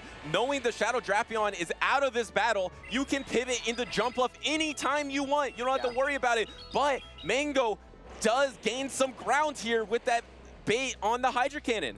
He absolutely does, and we see the air lace get fired off here. Might be a bait as well. It's up to Mango to call this charge attack, and he does! You gotta take some risks to get back into this game, and Mango just took one right there. 2 big calls in a row for Mango here. It's not at the Ice Beam, so it doesn't throw his energy here, and Rockhaven's just happy to get the Protect Shield on this aerial ace. And can you ever get back to your timer? You're probably gonna throw another bait or an Ice Beam here. Then maybe you try to catch an aerial ace on your Azumarill. No, it's actually charge attack priority. Yeah, and I think because of the bait, I believe because of the bait of the Hydro Cannon earlier, Mango might be able to go back-to-back Ice Beams. Does Rockhaven know that? Because he's still 4 Fairy Winds away from the next aerial ace. And it's gonna be close here. Can you get to the Ice Beam after 4 Shadow Claws? A little bit of undercharge there, but it doesn't matter. Can he get to the Ice Beam at the exact same pacing? Actually looks like he's ahead. No, it's actually exact same pacing. No! But Simul Swap!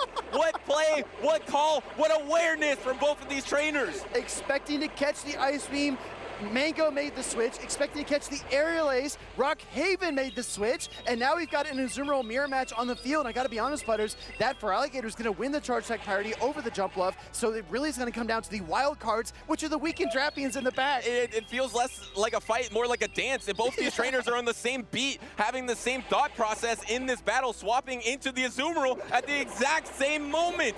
I'm telling you, right?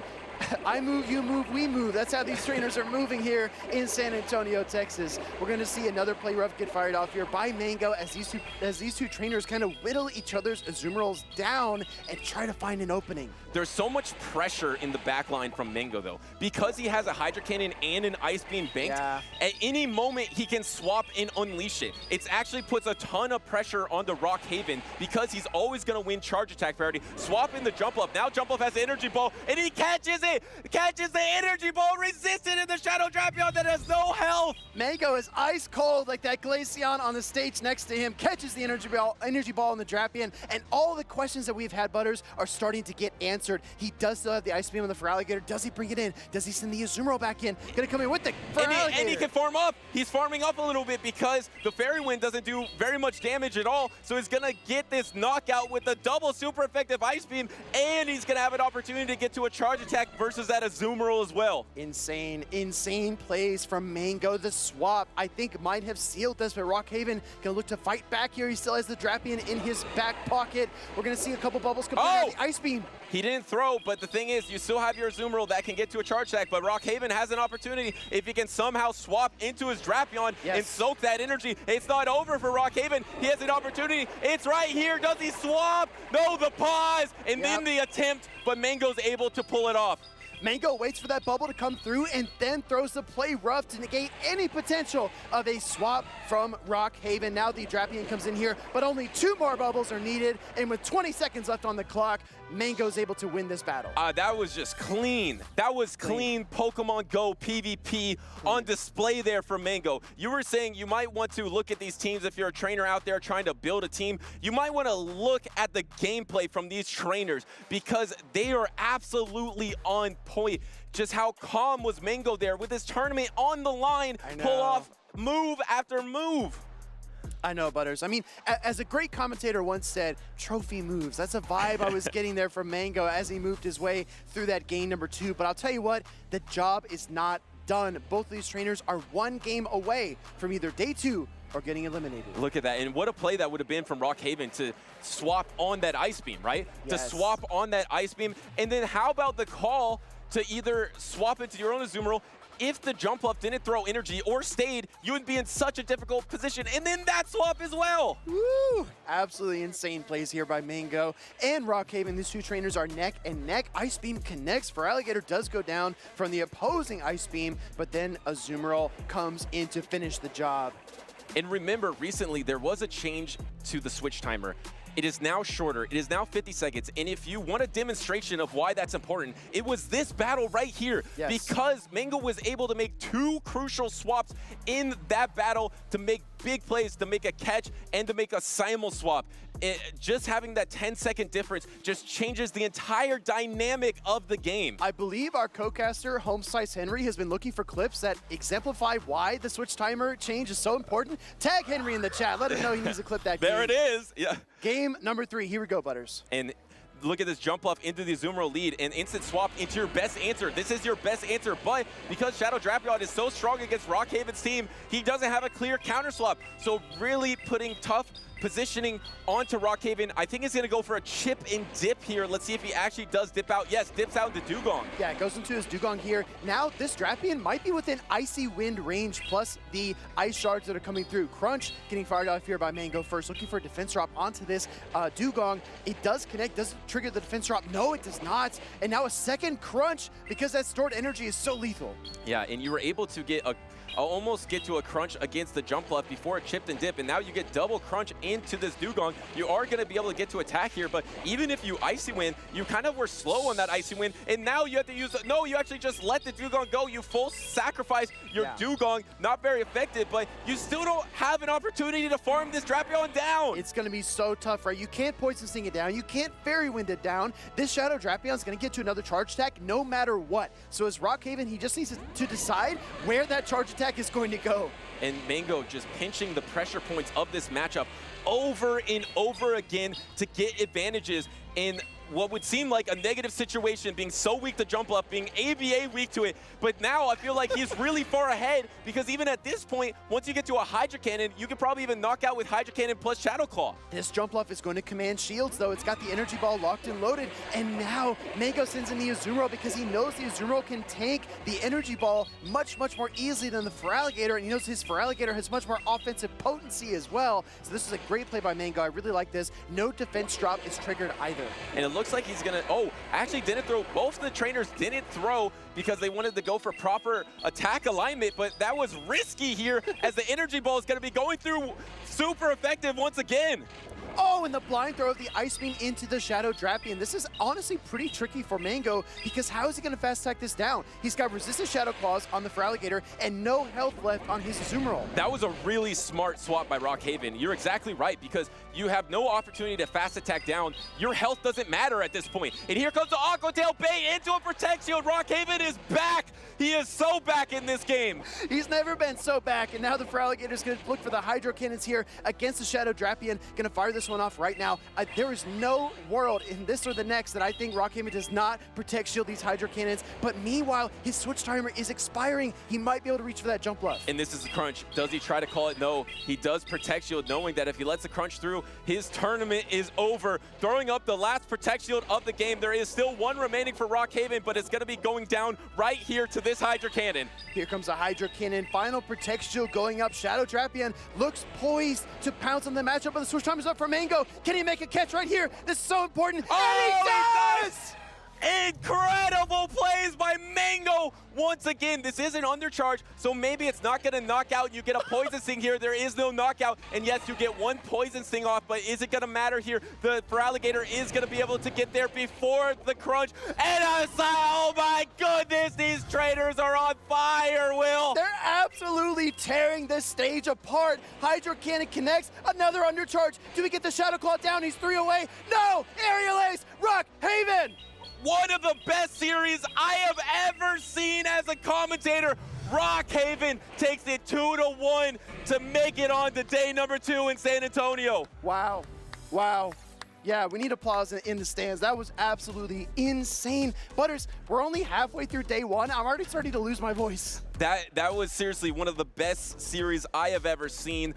Those last 2 games were absolutely epic. Both the trainers made the exact proper calls on the catches, and Rockhaven just came out a little further ahead. He had a crucial bait in that mid game with that Aqua Tail, but brilliant PvP by both of these trainers.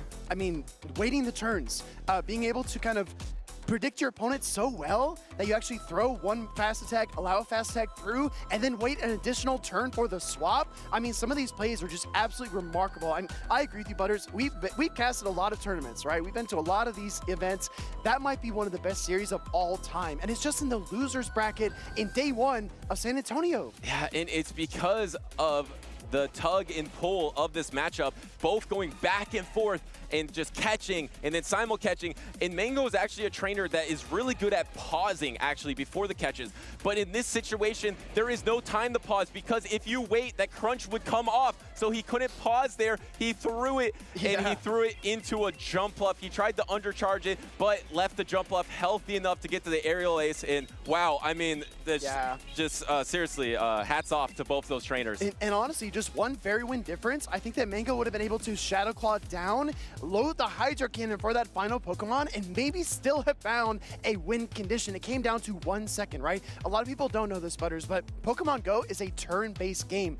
Every turn is a half second. So it might look like it's just kind of fluid, but it really is time-locked. And waiting just that 2-turn span, that 1 full second, is really, really what changed this entire game. Yeah, and speaking of pausing and waiting, it just felt like both these trainers just had psychic reads on the opponent. Just being able to swap at the exact same time, even when the trainers are making the proper pauses or swapping on what would be a charge attack would be not very effective, calling it the other way.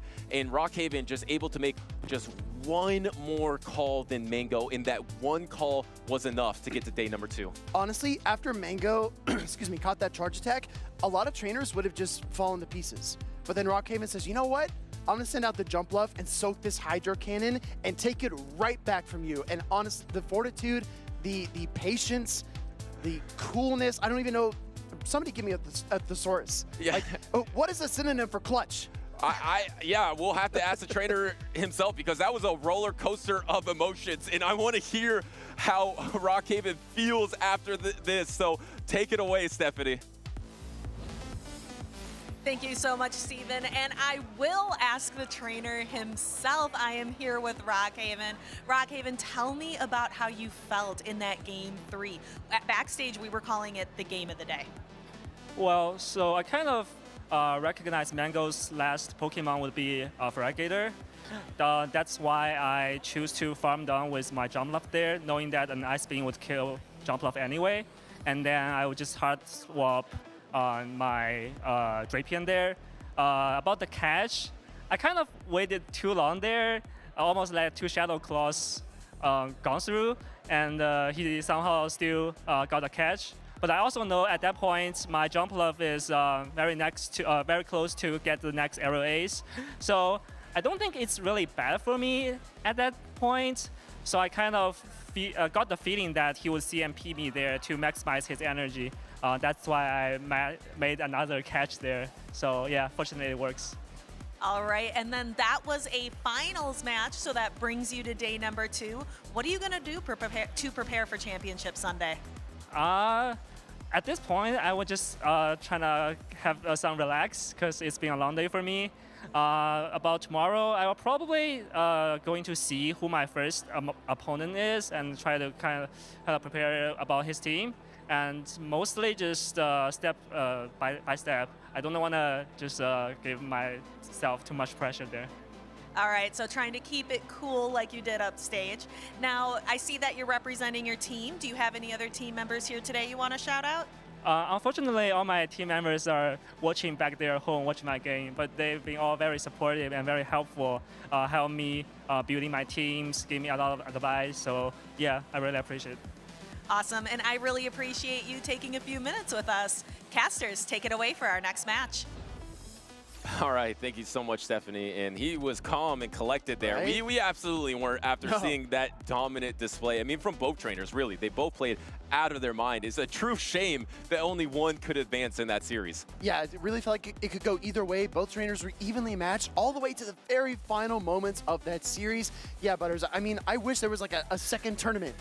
After the losers bracket, you fall to the San Antonio, you know, secondary tournament. We could see them battle some more. Yeah. But unfortunately, that's not how it works. Yeah, like a redemption table where you could go back and if you win through the redemption table, you make it back. But that's, no, it's not going to happen. But congratulations to Rockhaven for making it through. Mango, once again, a really talented trainer, and he showed exactly why he's so talented. Is eliminated here today, but seriously, one of the best series I've ever seen. So applause to that trainer right there. Yeah, I mean, that could have been like an IC Grand Finals or a World Championship Grand Finals. To see the technical mastery on that level, it takes me back to moments like when Inadequence was playing his Giratina and he switched it in. Charge attack priority tied the charge bug of his opponent and was able to land his charge attack and then get KO'd and waste the opponent's energy. That's the kind of technical maneuvering that we saw 2 or 3 times in that one series. But I'll tell you what, Butters, we have to move on. We can watch the VOD. T-Risa versus PDX Dragon. And this is a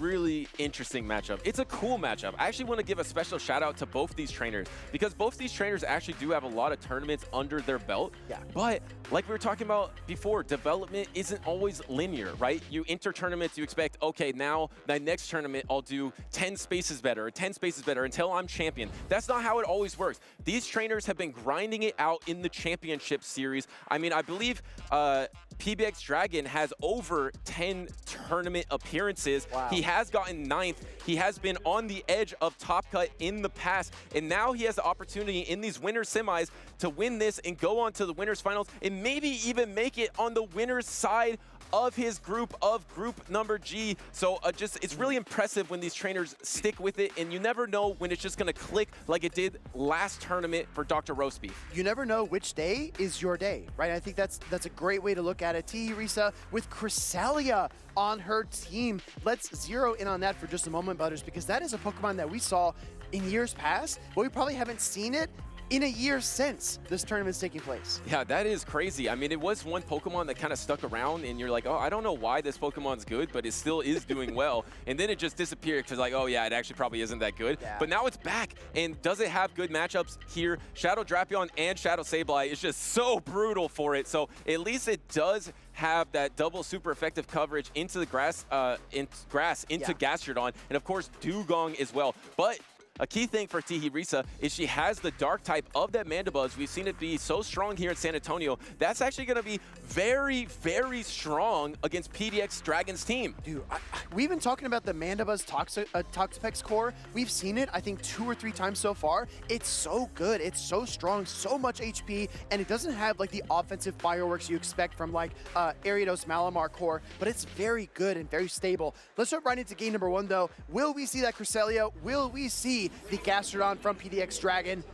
And there is that Mandibuzz for T-Risa, and Clodsire is actually a good core breaker to that duo if it had Stone Edge, but most of the trainers in Championship Series opt for Sludge Bomb to be better against the Azumarill. So PDX Dragon does have this Sludge Bomb, and Earthquake here is going to be throwing the Earthquake into the Dunsparce. You see T-Risa looking over the team sheet. She is reading exactly that, the moveset of her opponent. I do want to encourage everyone, if you make it up onto stream, or even if you're battling at the tables, read your opponent's team sheets as the battle goes on. Yeah, we've seen trainers get surprised in the past. I remember a Hydro Pump getting through on Pranav that shocked everyone. That was kind of fun, though. Good times. And here's the drill run. It's going to be super effective into this shiny Clodsire here. Knowing that you can endure it does go ahead and no Protect Shield. But the problem is that was an early Protect Shield by T-Risa. So this Dunsparce is going to easily take this next Earthquake, and T-Risa can get the alignment if she wants to go for it. But look at this backline. It's very weak to Mandibuzz. It's so counterintuitive because I believe that Clodsire straight Sludge Bomb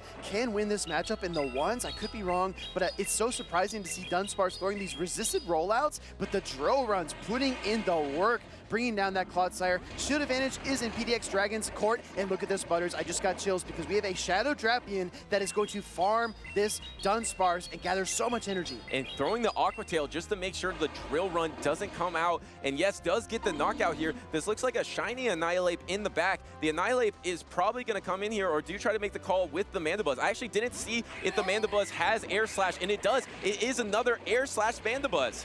This is so tricky, though, for Risa. Maybe trying to make a call about the potential Dugong as the third Pokemon, or I guess perhaps the Gastrodon, maybe. But instead, it's going to be that Shadow Sableye. So when you send the Mandibuzz out here against the Drapion, you're destined to align your Annihilate versus that Sableye down the stretch. I think it's a fair call because she's probably thinking there's no way that he leaves himself so vulnerable to this Mandibuzz that is extremely strong versus his team. But he did. He has a backline that's extremely vulnerable, and now he has the advantageous situation of matching up his Shadow Sableye versus the Annihilate, which is going to be absolutely brutal. But at least can this Mandibuzz get out of this matchup with an Aerial Ace? I think you can just farm down, actually going for the charge attack priority. That is actually worst case scenario for Risa, I believe. It really is, because she's going to take this Aqua Tail damage, and meanwhile the Poison Stings are not doing that much, but she will lock this Drapion into this charge attack and will KO if it connects. I think even with no bubbles, this might be enough damage. And it does knock out the Shadow Drapion. Instant pivot, but now you're a one turn behind against the Shadow Sableye, and the Shadow Sableye has 2 Protect Shields. And now actually going through for the foul play here, gonna be able to get the last Protect Shield of the battle, but at this point, you could probably even Shadow Claw down and knock it out. Risa really believed that there was a Dugong in this last slot. She wanted to protect her Mandibuzz from the Ice-type pressure and send the Annihilate out against it, but instead, like you called out, Butters, being super weak to Mandibuzz is actually going to pay off here for PDX Dragon. And it's such a tough call because it does make sense that she would expect that Dugong in the back, but this time it wasn't that Dugong, and there is no Protect Shield remaining. The Power Gem for PBX Dragon, and is now 1 victory away from the winners finals here in San Antonio. Tough game for Risa. When you try to make these reads, a lot of the time you depend on logic. You assume my opponent's going to bring a balanced team. It's going to have an answer for some of the things that they are weak to. That's what you assume because you put yourself in their shoes and say, how would I play this? But then sometimes, whether you're using the Arrow Battle approach or using PDX Dragon's team, you say, you know what? I'm just going to bring the Pokemon I like that are strong, and I'm going to work my way through the tough situations. Yeah, and that is the hard part because, yes, you are making those reads and you have an educated guess. But at the end of the day, it is just a guess. You can't guarantee anything if you haven't seen the backline Pokemon. So even though it was a great guess by her, thinking that that Dugong was in the back, if she instead brought in the Annihilate into the Drapion matchup and saved the Mandibuzz, this matchup could have been flipped. Exactly right, exactly. So you only work with the knowledge that you have, and as a spectator, as a viewer, as a commentator, we can see the back lines, we can see the teams, but these players almost have tunnel vision. They are just looking ahead. Speaking of looking ahead, Butters, we are jumping into game number 2. This could be a really pivotal matchup in this tournament. In the same exact line from PBX Dragon here, PDX Dragon brings the Shadow Drapion and the Shadow Sableye in the back, and now the Mandibuzz is in the lead here. So if you can avoid this Mandibuzz in the back line, you are looking really strong, although the Dunsparce is going to be pretty good versus the back line of PDX. I actually really want to see Dunsparce up a Protect Shield. I think that's Risa's best chance to get back into this series, but PDX Dragon really surprising us, not bringing that Dugong, anticipating the Annihilate, just doing all the things that we don't expect. And here comes the next Sludge Bomb in this matchup. Mandibuzz is just so bulky. We actually saw Mandibuzz fall off because of Galarian Moltres. Galarian Moltres was hard meta at one point of the season here, and now it has fallen out, and instead, Mandibuzz has taken its place with this Air Slash, able to do more damage against the Annihilate, able to do better versus that Shadow Drapion. And even in this situation, I think you're going to hang on to the Sludge Bomb and win the Zero Shields versus Clodsire, one of the bulkiest Pokemon out there. Mandibuzz really just takes advantage of the switch timer as well. Galarian Moltres has to throw the Brave Bird. It has to be very careful about energy management, and the pacing, believe it or not, is just a little bit slower. So now Mandibuzz might need to double shield the Sludge Bombs here. I mean, Risa's going to let it through. Yeah, she was kind of grimacing at the first shield and then realizing that the Clodsire is going to be able to get to another charge attack. So that is actually just a brutal swing of events here PDX Dragon's just going to let it go, knowing that this Mandibuzz is pretty energy dry, and you got a Protect Shield advantage, and now you're going to be able to go for a Poison Sting down. In worst case scenario, you take an Aerial Ace. You don't even take that Aerial Ace. Does she go Annihilate this time? That's the main question. Or does she go with the Dunsparce? T. Risa has a decision to make. Decides to send in the Annihilate this time into the Shadow Drapion. She does get her 2 counters through as well. Here comes Crunch. And here comes the Crunch, and probably here comes the pivot in the Shadow Sableye here from PDX Dragon. There it is. The super effective Shadow Claws are coming through, and the response from this Dunsparce. But the problem is you're down a Protect Shield, but at least you got that rollout damage and energy right there. Rollout comes through, and that means that this Dunsparce is going to start to ramp up. Foul Play, though, still takes half of this Dunsparce's health. It's absolutely remarkable how much damage it does, and there are 2 Protect Shields for PDX Dragon to hide behind. And using this first Protect Shield, and like you mentioned, can just double up because even the Rage Fist isn't available for the Annihilate. So I think PDX Dragon is going to try to close here, but once again, throwing on turn alignment and letting a full rollout through. Hold on a second, T. Risa, she's back a little bit. Hold on, we're gonna see what happens. Drill Run getting fired off here. One single rollout, only ceding 1 turn of free energy to the opposing Sableye, drawing the final Protect Shield. The switch timer's up. The timer. Here comes Annihilate. Here comes the Rage Fist. And there's the swap into the Shadow Drapion. PDX counters with his own catch there, and that is brutal, but at least you're still going to do a lot of damage with these counters. I don't think you can get Poison Sting down too easily, but it looks like the Poison Sting down will still happen. At this point, it's T. Risa. I think you need to roll out down. That's your only win condition, and the rollout does not come through for her, so she is going to take this Crunch, but I got to tell you, Butters, this is going to do a lot of damage regardless. Yeah, it is going to do a lot of damage. It does knock out regardless. Shadow Drapion actually has some force, some bite to those crunches there, and able to take this series 2-0 against T. Risa. T. Risa really coming up against an opponent that is hard to predict. I mean, once you look at these teams, you think, okay, they have to bring Dugong because it's their only answer to my strongest Pokemon, which is Mandibuzz.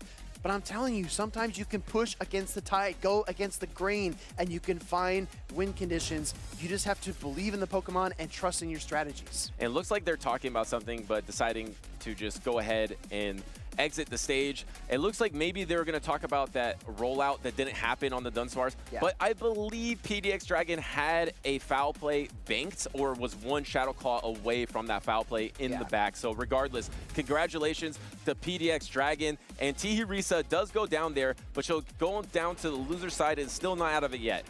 It's just such a tricky thing, right? Because we talk about progress, we talk about improvement, and having your own special day. And honestly, T. Risa made some great reads. She did the logical thing, especially in game number 1, but just could not find the opening because PDX Dragon was 1 step ahead of her. And that's something that he does really, really well. I would look for PDX Dragon in day number 2 to be a very dangerous opponent. Yeah, absolutely. And even though he has a lot of tournament experience under his belt, a lot of trainers may not be familiar with his playstyle, and doubling down with a team that would seem very weak because you're pretty much double weak to the strongest Pokemon that the opposition has, which is the Mandibuzz. Both games bringing the Shadow Sableye and Shadow Drapion against a Mandibuzz team that was pretty much unchecked. So that is a bold strategy, almost arrow level boldness from PDX Dragon to move on to the winners finals. And if he gets 1 more victory in this tournament, that will clinch his best performance ever in Championship Series. Nice, making history for himself and also in the competitive circuit here for Play Pokemon with some bold calls and some bold moves. But let's take a look back at some of the best plays so far, Butters, and we'll take a break.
well played. GG.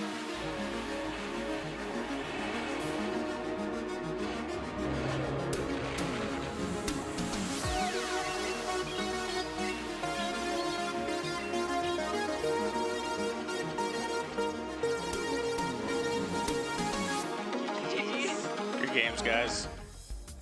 Welcome in, trainers. I'm here in San Antonio, Texas for a Texas-style hot chili cook-off, and I have 3 of the spiciest trainers in the venue here today. Honis Actual, OutOfPoket, and Septile Ice. Each one of these trainers brought their own personalized chili. They're going to give us a taste and their hot take on the meta. Honis, you're first. All right, so my hot take on the meta right now.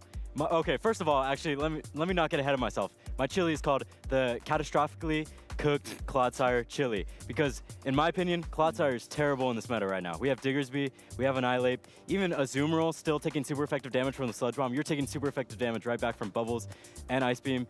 I just don't think it's good right now. If you want to choose a ground type, choose Diggersby. But don't hold it against me if I run Clodsire in the tournament tomorrow. So yeah, let's try a bite of this chili here, shall we? Yeah. All right, let's do it. All right, let's see. All right, grab a chip, pocket, and Septile if you can. My Clodsire, yeah, you go for mine actually. All right, get a good scoop. It's not that spicy. Don't worry. Okay, yeah. I'll not shy away. Here we go. All right, now we need some live reactions here. Septile, how are you feeling about this catastrophic Clodsire? Really? It's true. Clodsire's terrible. All right. Pocket. Oh boy. What things I could say about Clodsire and how bad it is. I completely agree with Honis here. Oh boy. It's just like we got 2 ground types that compete with it, that both wallop it. Then there's Azumarill, as he mentioned. For Alligator, still very prevalent. Drapion up energy gives a lot of trouble. And even stuff like Annihilate that now has Ice Punch as a better option can really terrorize it. So if you're running Clodsire tomorrow, or actually today, best of luck to you, because you may need it. Well, I think we can agree that Clodsire itself is a good Pokemon. It's got good stats, it's got good moves, but in the current meta, not the best time for it. Not the best. All right, Pocket, you're up. What'd you bring for us today? All right, this is called the Pocket's Pelly Pepper Hot Chili. And I'd say that my take here is that Shadow Annihilate is way better. Not way better. I'd say marginally better or slightly better than the normal, because we got boosted shadow counters, Rage Fist add up way faster. And one very specific matchup that I wanted to talk about is the Diggersby matchup. With Diggersby against a normal Annihilate, Ice Punch plus 13 counters do not sometimes knock out, depending on the debuff from the Scorching Sands, which lets Diggersby get 2 moves against Annihilate for free if it has Ice Punch, or it forces a close combat if they have close combat. But if they're Shadow and they have Ice Punch, you just negate it. It completely wipes it out. All right. And the Shadow counters wallop. All right, let's give this chili a try, and then we'll kind of ponder about this point about Shadow Annihilate. I think Shadow Annihilate actually won in Birmingham. It did. Recently. Icelandic Lapras, right? Yes. Yeah. Yeah. Oh, so sorry. I'm curious. Shadow Annihilate, again, it's already a Pokemon that's maybe on the flimsier side in terms of stat product. So going Shadow, you might actually gain a lot of matchups. What do you think, Septile? I don't like Annihilate. Whoa. Worst Pokemon ever. Wow. Okay. I've never used Shadow Annihilate. I would never use Shadow Annihilate, so I can't really put a take in here.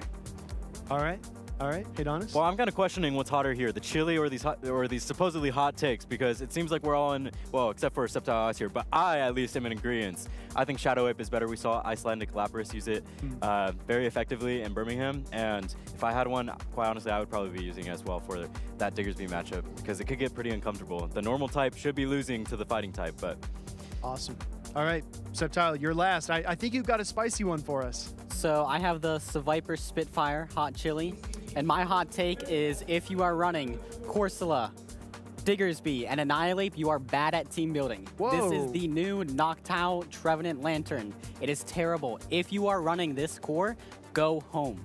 Oh my gosh. Wow. All right. Wow. All right, guys, try that. That chili has to be kicking. I don't think I can even try the chili. I have to go home. He leaked my team. Oh, your whole he leaked team, my line right? of 3. No, I'm just kidding.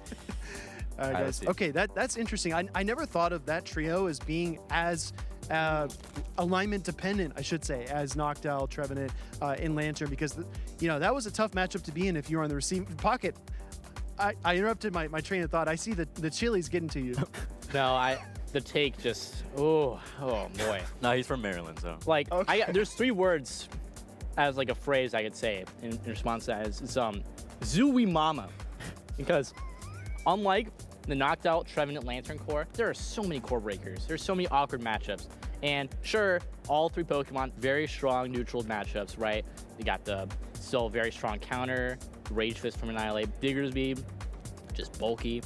And then Corsola, all 3 moves recently got buffed, very strong. But there's still a lot of iffy matchups in that for all 3. We got Talonflame, Mandibuzz, especially with Air Slash, as well as things that are very safe in all 3, like, for example, Shadow Kanto Marowak.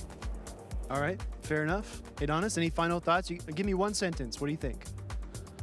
He said it best.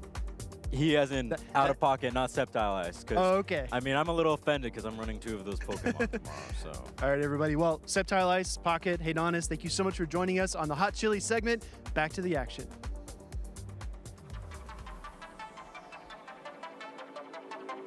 We got some hot Texas chili takes, but we're actually here in San Antonio, the birthplace of the Frito Pie. A lot of fun facts for you here. Welcome back, everyone, to the San Antonio Regional. We're here in the 2025 Play Pokemon Championship season. We've already seen a lot of trainers punch their ticket to Day 2 Championship Sunday, but we still got some battles here for you. Wholesome_, joined by Stephanie Christine. And we are excited to bring you this next set of battles. We are winding down into some of the other groups. We saw a lot of groups A, B, C, D earlier in the day. Those have for the most part wrapped up, and now we're moving on to the groups that started playing a little bit later. We are actually going to be looking at Group H's winners semifinals. And I've got to say, I'm doing pretty well for caster predictions here, because my trainer, as Butters and Will mentioned earlier, knocked out Ashton Ash.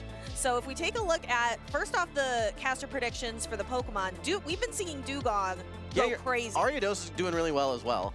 Yeah, Ariados, great core breaker. So I'm feeling real good about those picks. I don't know that we've seen too much Zapdos yet, but again, it's a very rare Pokemon. I know the Torian has it. He's in the loser semis right now, and he says that it's doing great. So I hope that we get a chance to see him for our most likely to make Day 2. Look, Pranav, you let me down a little bit. It's okay. It is what it is. I think he lost to Elite and to Richie, I believe. So those are going to be 2 very formidable trainers. Arrow, I think, maybe still in the running. He's in the second group. We're going to be seeing H. Shearer here very soon. We're going to have to check in on Ashton Ash at some point as well. Yes, I believe Arrow is still in the running. Ash and Ash both still in the losers bracket, but H. Shearer right here on winners semis for Group H, running a very hard meta team, but has that Dugong. Yeah, Dugong, I think at this point, it's what we would describe as, maybe slightly off meta. Maybe after this tournament it'll be considered meta. I think it's always been kind of fringe meta where it's had some play, but to some of the points that we've been making, really not a lot of fires in the meta, lots of grounds in the meta. So in response to what we're seeing in this current state, I think it's very, very strong. We can consider it meta. And if we take a look at kind of how it's going to be playing versus Stud Muffin's team here, I think it certainly does have some play. As long as it can get lined up versus things like Clodsire, Superior, Galarian Moltres, I think it's going to be very, very strong. Needs to watch out for Annihilate and Dunsparce, however.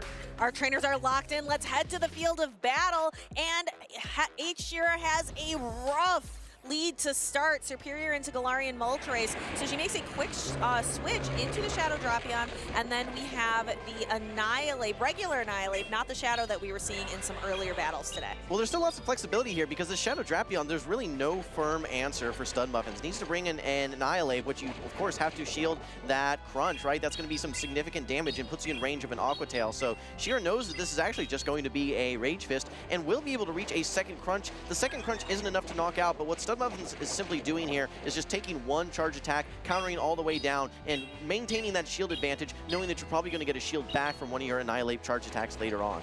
This Crunch does some nice neutral damage. We're going to see the Annihilate just barely get to the red. Now, Dugong definitely cannot come in here. So it looks like Shearer's waiting out the switch timer before bringing in the Superior. Yeah, and I think that Annihilate's only going to be able to get to one charge attack and may be able to reach another Rage Fist. This is going to be pretty close. If Shearer can farm all the way down with these Vine Whips and unleash 2 Frenzy Plants into that Moltres, there may still be some play here for Shearer, but this is going to be a tough position. Can you Vine Whip all the way down? No, does not get there. The Rage Fist gets unleashed here. Shearer probably does not want to shield this one, but she does it anyway. Needs to have some sort of energy that she can unleash eventually, maybe make a combo play later on.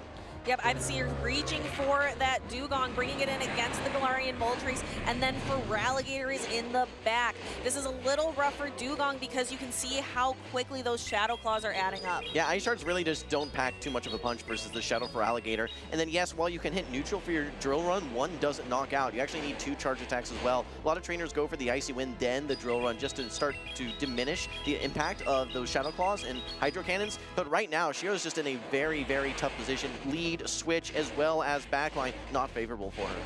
No, so this is definitely tough. It is difficult to come back from such a rough initial matchup, but I really like the Dugong play. I think I agree with you about using some of those Icy Winds first to diminish the impact of all of those Shadow Claws. We're going to see the Icy Wind connect. It is resisted damage, but the Shadow Feraligatr is just so low in health at this point that it's enough to knock out, and then we see the Galarian Moltres come in. We are going to see the Icy Wind go through. The Stud Muffins does have that shield remaining. Yeah, Shiro needs to get this Galarian Moltres in range that one Frenzy Plant would knock out, but I don't think that's going to be the case, unfortunately. Okay, Aerial Ace bait ready to go here. No Protect Shields whatsoever. 2 Aerial Aces will do more than 1 Frenzy Plant. Hopefully you're able to get to an Aerial Ace and a Frenzy Plant, but that may not be the case here. Let's see. Next Aerial Ace is loaded. I don't think that's going to be enough, and Stud Muffins will exit this matchup after farming down with a Brave Bird loaded. Yes, and I think we saw Shiro kind of shaking her head. She recognized she needed to get to the Frenzy Plant as well. So Stud Muffin's going for the Brave Bird, going to be more than enough to knock out this Dugong. And looks like Shiro's already taking notes, thinking about how to come back for game number 2. Something that I noticed on Stud Muffin's team is that the 2 Pokemon that we mentioned at the beginning, at the top of stream, you and I, Jim, that were trending down were Clodsire and Dunsparce. Yeah. Both on Stud Muffin's team. They didn't show up in this match, though. Well, both of them actually, you know, have some anti-meta play like we were talking about. Dunsparce is going to do very nicely into Pokemon like that Dugong, which is on the rise, and also still, of course, has play versus the Shadow Drapion, and can do nicely versus that Mandibuzz as well. So I think it's a smart bring for Stud Muffins. Would need to watch out for the Superior, the Shadow Kanto Marowak, and even that Azumarill, it's pretty neutral play, so it can do okay there. Now that said, I do want to also talk about the Mandibuzz compared to the Galarian Moltres. The one thing that Galarian Moltres has going for it that Mandibuzz doesn't is that it can actually hit Azumarill pretty hard, in fact, with that Brave Bird. So in situations where shields are down and you can exit a matchup, land the Brave Bird and dip, it can be very impactful, and I do like the Galarian Moltres here for Stud Muffins. Yeah, here we can see back in the replay, the Annihilate just really setting Stud Muffin up for success with the other Pokemon later on. I would say the other really impactful Pokemon is just that Shadow Feraligatr being able to chunk away at the Dugong. Okay, we're getting a little bit of a remix here on stream, seeing the Dugong go down there. What I think was the key moment there, however, Stephanie, was when that Superior was trying to farm down the Annihilate on the side of Stud Muffins, actually was unable to do so. We saw Stud Muffins able to reach that Rage Fist in the last second there, unfortunately, and yeah, that translated to Shiro having to use that Protect Shield. I think if Superior had farmed down, had 2 Frenzy Plants ready to go, there may have been some play in the end game there, but after using that Protect Shield, it was just kind of rock, paper, scissors. You know, did not go in her way, unfortunately, for her. And our trainers are just getting ready to lock in. We can see that Fuecoco just kind of sitting there looking for a little hug on stream. I love shouting out when our trainers bring great plushies up to the stage to help cheer them on for the battles. Yeah, you know, you mentioned that Clodsire a little bit earlier, and I think it's an interesting pick for Stud Muffins because it does have nice play into several of these Pokemon, including Azumarill as well as Superior, even things like Drapion. But there's so many matchups. Really, everything on Shiro's team has some way to fight back versus Clodsire, so maybe too risky to bring. We're moving into game number 2, though. Stud Muffins currently up 1-0. We're going to see the Air Slash Mandibuzz, I believe, yes, Air Slash into the Feraligatr. While you are resisting the Shadow Claws, you need to watch out for those Ice Beams. And taking a look at the back, it looks like Shiro's bringing that Shadow Kanto Marowak. Would love to get that lined up against the Clodsire that Stud Muffins also has in the back, but we'll have to first see how this matchup is going to play out. When it comes to fast attacks, Mandibuzz definitely has something favorable going on here with that Aerial Ace being able to chunk away at the Feraligatr, where the Shadow Claws don't do any damage. Feraligatr having to rely on having to output lots of charge attacks. This is a super effective Ice Beam. I believe this is enough to knock out from the Shadow Feraligatr, but Heather lets it go. Yeah, I don't think that this is too bad for Shira, though, especially if he can get a nice farm down. Okay, actually immediately brings in the Annihilate. I think that Shira can probably go for a crunch. 2 shield Shadow Canto Marowak is really not that bad of a position, and knowing the Stud Muffins is switch lock, this may be the opportunity to get the shield and then bring it in before this Annihilate is able to ramp up too much damage. That's exactly what she does. And brings it in, but brings it in right into a Rage Fist. So Sheeran recognizing that this first Rage Fist not boosted, there's a better potential use for the Protect Shields later on. Ooh, well, now this gets awkward. Now that you've lost that HP, you're in range where you might just get countered down. Stud Muffin's willing to invest both Protect Shields here. Shira should be able to get to one more Bone Club, but probably is going to have to invest a Protect Shield if we see this next Rage Fist get launched. I think she's on the 3 cycle, so now she's going to need 2 more to neutralize this this Annihilate. But this gets really awkward now because it's going to be Drapion versus the world. You might even be able to swap out here as Stun Muffins if you want and catch this move, yeah.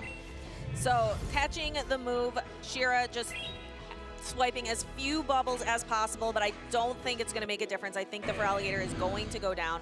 And then, yeah, it is Clodsire versus the world, which is rough. Shira really needed the Canto Marowak on this. Okay, well, you need 3 Aqua Tails to knock out, and now Stud Muffins needs to get to a single Earthquake. Land a single Earthquake, that is. There's still a Protect Shield on the side of Shira. There is still play here for Shira for sure. This would be a very huge decision here. Do you shield this? Do you maybe try and call a bait? Shira, you can see pondering right now. Do I go for it? And actually opts to use the Protect Shield. That is a huge call. If you're able to get to 2 more Aqua Tails, this still could be Shira's game to win. And there is the first Aqua Tail going through. The other one is just about ready. First Aqua Tail is going to connect, putting the Clodsire in range of just 1 more Aqua Tail. Waiting to see, is Stud Muffins going to make a catch? Does not, and is able to knock out. Shira also able to farm up a little bit more energy. Yeah, upper shield, this Drapion has tons and tons of play. Let's see how much energy currently this Annihilate has. It's very close to getting to this Rage Fist. Able to reach the Rage Fist. This is resisted damage, however. Will Shadow Drapion be able to hang on? I think it's going to be able to. And Shira did also throw that Aqua Tail. Hangs on. No, it goes down. Here comes the Shadow Canto Marowak. And is unable to get the Mud Slap off. One counter does it. And that's going to be it. 2-0 for Stud Muffins.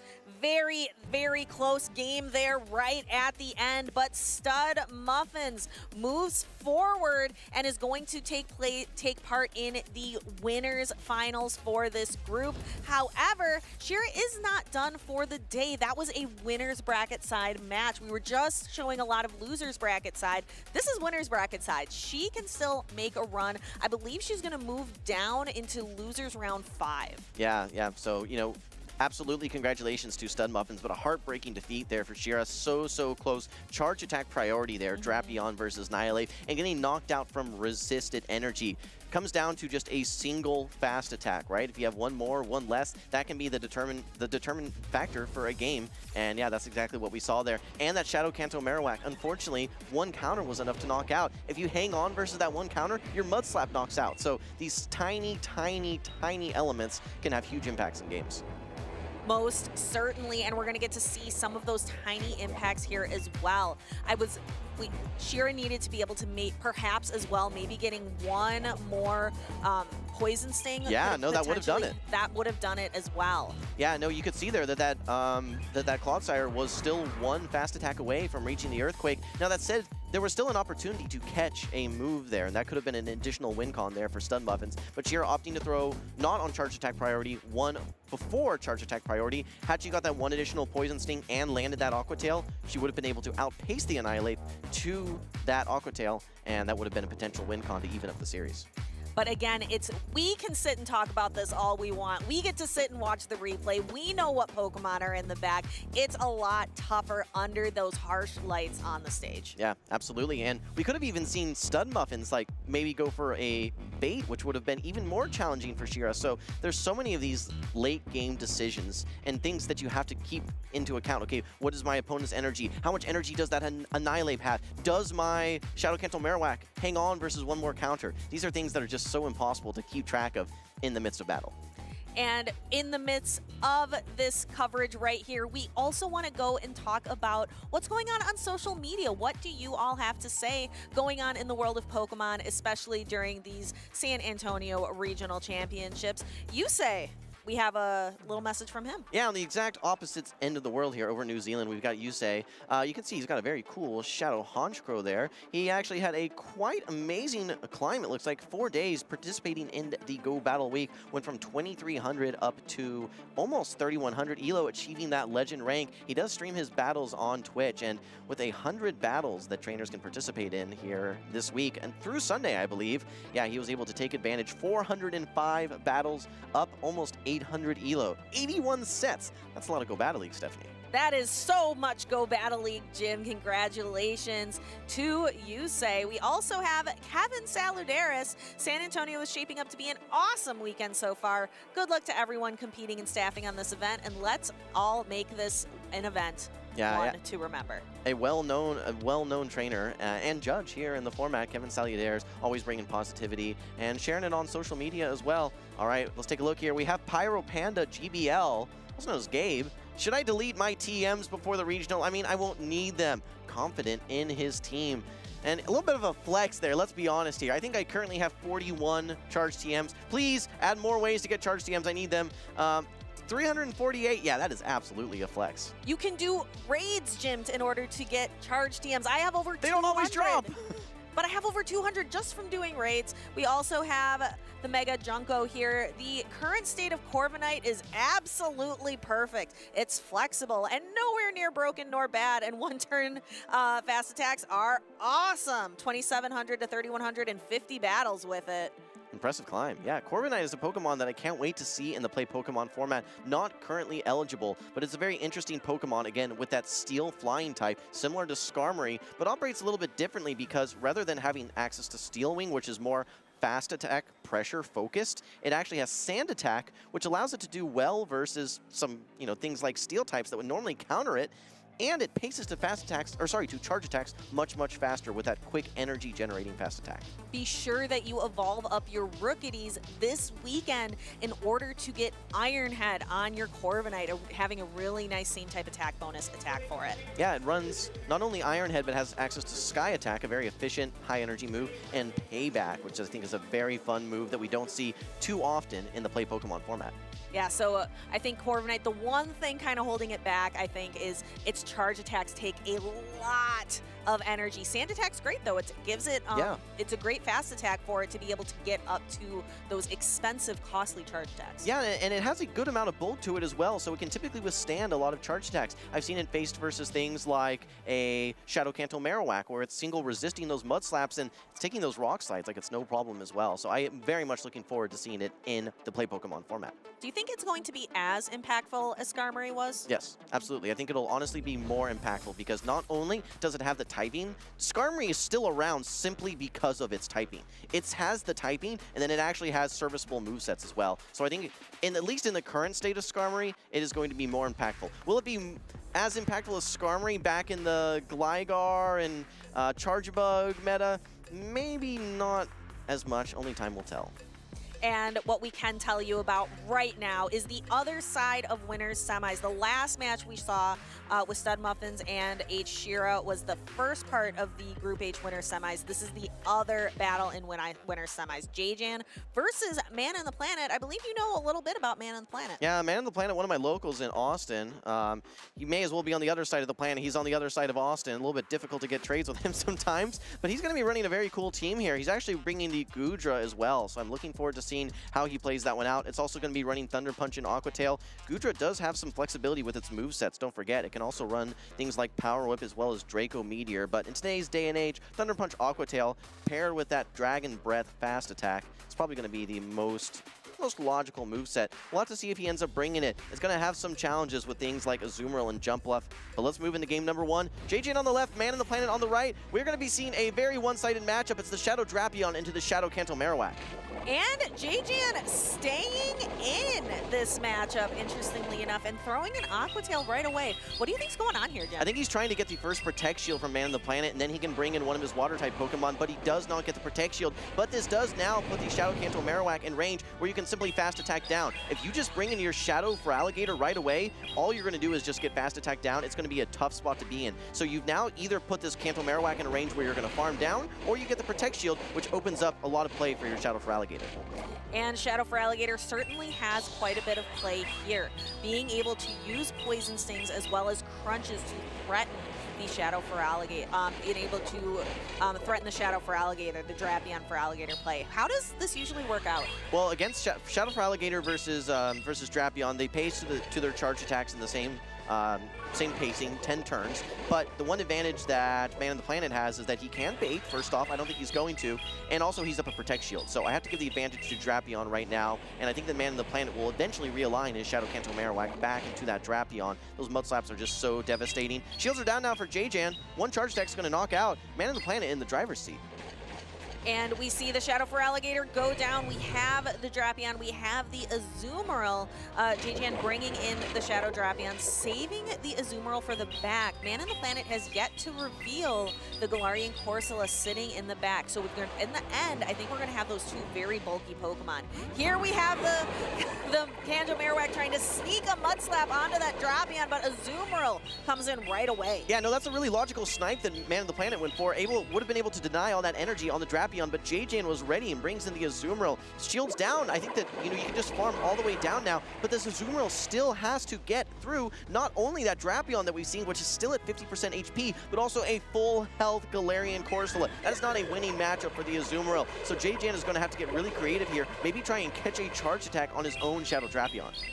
And we're going to see again where this Play Rough is not going to be doing nearly enough damage to the Galarian Corsola. Best buddy Galarian Corsola for Man on the Planet. Looks like he spent quite a bit of time with this trusty partner Pokemon. Oh, it's an investment for sure, no doubt. A lot of XL candies that you're going to need to build that one out. All right, JJan with a quick swap brings in his own Shadow Drapion to try and neutralize Man on the Planet's Shadow Drapion. Unfortunately, not in Aqua Tail range, however, and I think that Man on the Planet will be able to farm all the way down to the ground, come out of this next matchup with a Crunch ready to go, and I think that Azumarill is now in Crunch range as well. So Man on the Planet with all the alignment, making all the plays. JJan trying to respond, but just not enough. Game number one will go to Man on the Planet. And congratulations, Man on the Planet, for taking game one. JJan going to have to pull off a 2-0 sweep here in order to continue on the winner's side of the bracket. It's a little less sweaty here on the winner's side. Trainers know that they have another opportunity to make a run in the loser's side, but it's just not as comfortable. Yeah, looking at this team here for Man on the Planet, we got to see that Shadow Kanto Marowak align versus the Shadow Drapion. That is exactly what it wants to see. But it's going to be joined by Dugong, Galarian Corsola, Shadow Drapion, Azumarill, and Goodra. It's curious to see if we will see Goodra. I think it's going to be a tough bring here. Really, the only thing that would really want to see probably would be that Clodsire, and even then, that's not that great of a matchup. I expect to see Man on the Planet leave it on the bench here for this next game. Yeah, I feel like I'm missing the attack future sight, because I did not foresee all of these Goodra hanging out in the field of play, but we've seen several trainers bring it with a lot of success. Well, I think what's happening is there's so many water-type Pokemon in the meta. There's always been so many water-type Pokemon, but a lot of them have been ground waters, whereas we have more mono water or water fairy, water ice, things that electric type charge attacks can hit. So when there's an absence of electric types in the meta and you can bring a Pokemon that can still hit with electric type damage, I think that's the role that Goodra is filling right now, not to mention its oppressive fast attack pressure that it has via its Dragon Breath. And our trainers are getting ready to lock in. Man on the Planet coming in with that advantage, only needs one more win to lock away, to get to that next step, to get to the finals for Group H. Let's see what our trainers have. I see a pretty classic matchup, an Azumarill versus a Shadow Drapion. Wow, Azumarill Shadow Drapion core, we haven't seen that one before. Brought with a Shadow for Alligator as well. A little bit of a favorable matchup, at least in the early game for this Azumarill, knowing that it can hit for neutral damage, not only with its fast attacks, but with its charged attacks. Meanwhile, though, Man on the Planet does build up to this first Crunch, throws on good timing, trying to fish for one of those defense debuffs, but does not get it on the first attempt. No, that crunch debuff early on can really help this matchup for Shadow Drapion.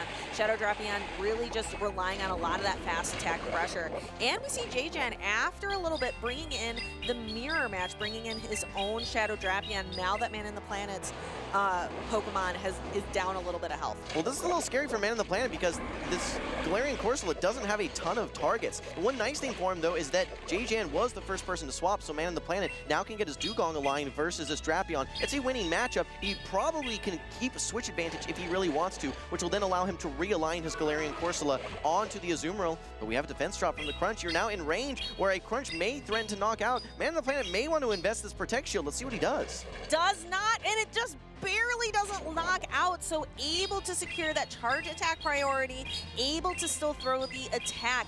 Now that Dugong's defense was lowered, Feraligator's only going to get that one Shadow Claw worth of energy. Yeah, but 2 shield for Alligator is very threatening. You don't have a great answer to this. You will be able to get a Protect Shield out of the way probably very early on as Man in the Planet with this Drapion. Actually goes for the bait on the Aqua Tail. That's going to get him a little bit closer into this matchup. But the thing we have to keep in mind is Galarian Corsola is going to be so threatened by this Feraligator. Super effective Shadow Claws as well as these Hydro Cannons coming through. Very threatening. And threatening enough to use a Protect Shield. Man in the Planet guarding up. The Shadow Drapion still has a completely full health Galarian Corsola in the back. That Corsola does not want to see this Feraligator. Feraligator's Shadow Claw is doing super effective damage. Much would rather see that Azumarill, but actually brings it in. Now that there's a defense fall, it looks like, on the Feraligator. Yeah, J-Jan's going to be able to get to 2 of these Hydro Cannons before Man in the Planet is able to get to a single Nightshade. 2 Hydro Cannons with these Shadow Claws should be just enough to knock out, and he may even be able to get a little bit of an overfarm. But no, wants to save the Hydro Cannon, knowing that he'll win charge attack priority to eventually take out that Shadow Drapion. All J-Jan has to do now is neutralize this Galarian Corsola, which I think the answer is just 1 play rough.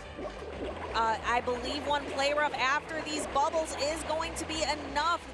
This Galarian Corsola just not pacing quick enough. We kind of see Man in the Planet shaking his head, recognizing that it just doesn't really seem to have any win conditions left. This Azumarill low in health. The Drapion, is it going to, I think it's going to be able to completely fast attack down. Yeah, but unfortunately there is a Hydro Cannon still stored for J-Jan. Man in the Planet knows no matter how much energy that he has, he's not going to be able to unleash it because he does lose that charge attack priority tie. J-Jan will knock out the Drapion and even up the series 1-1.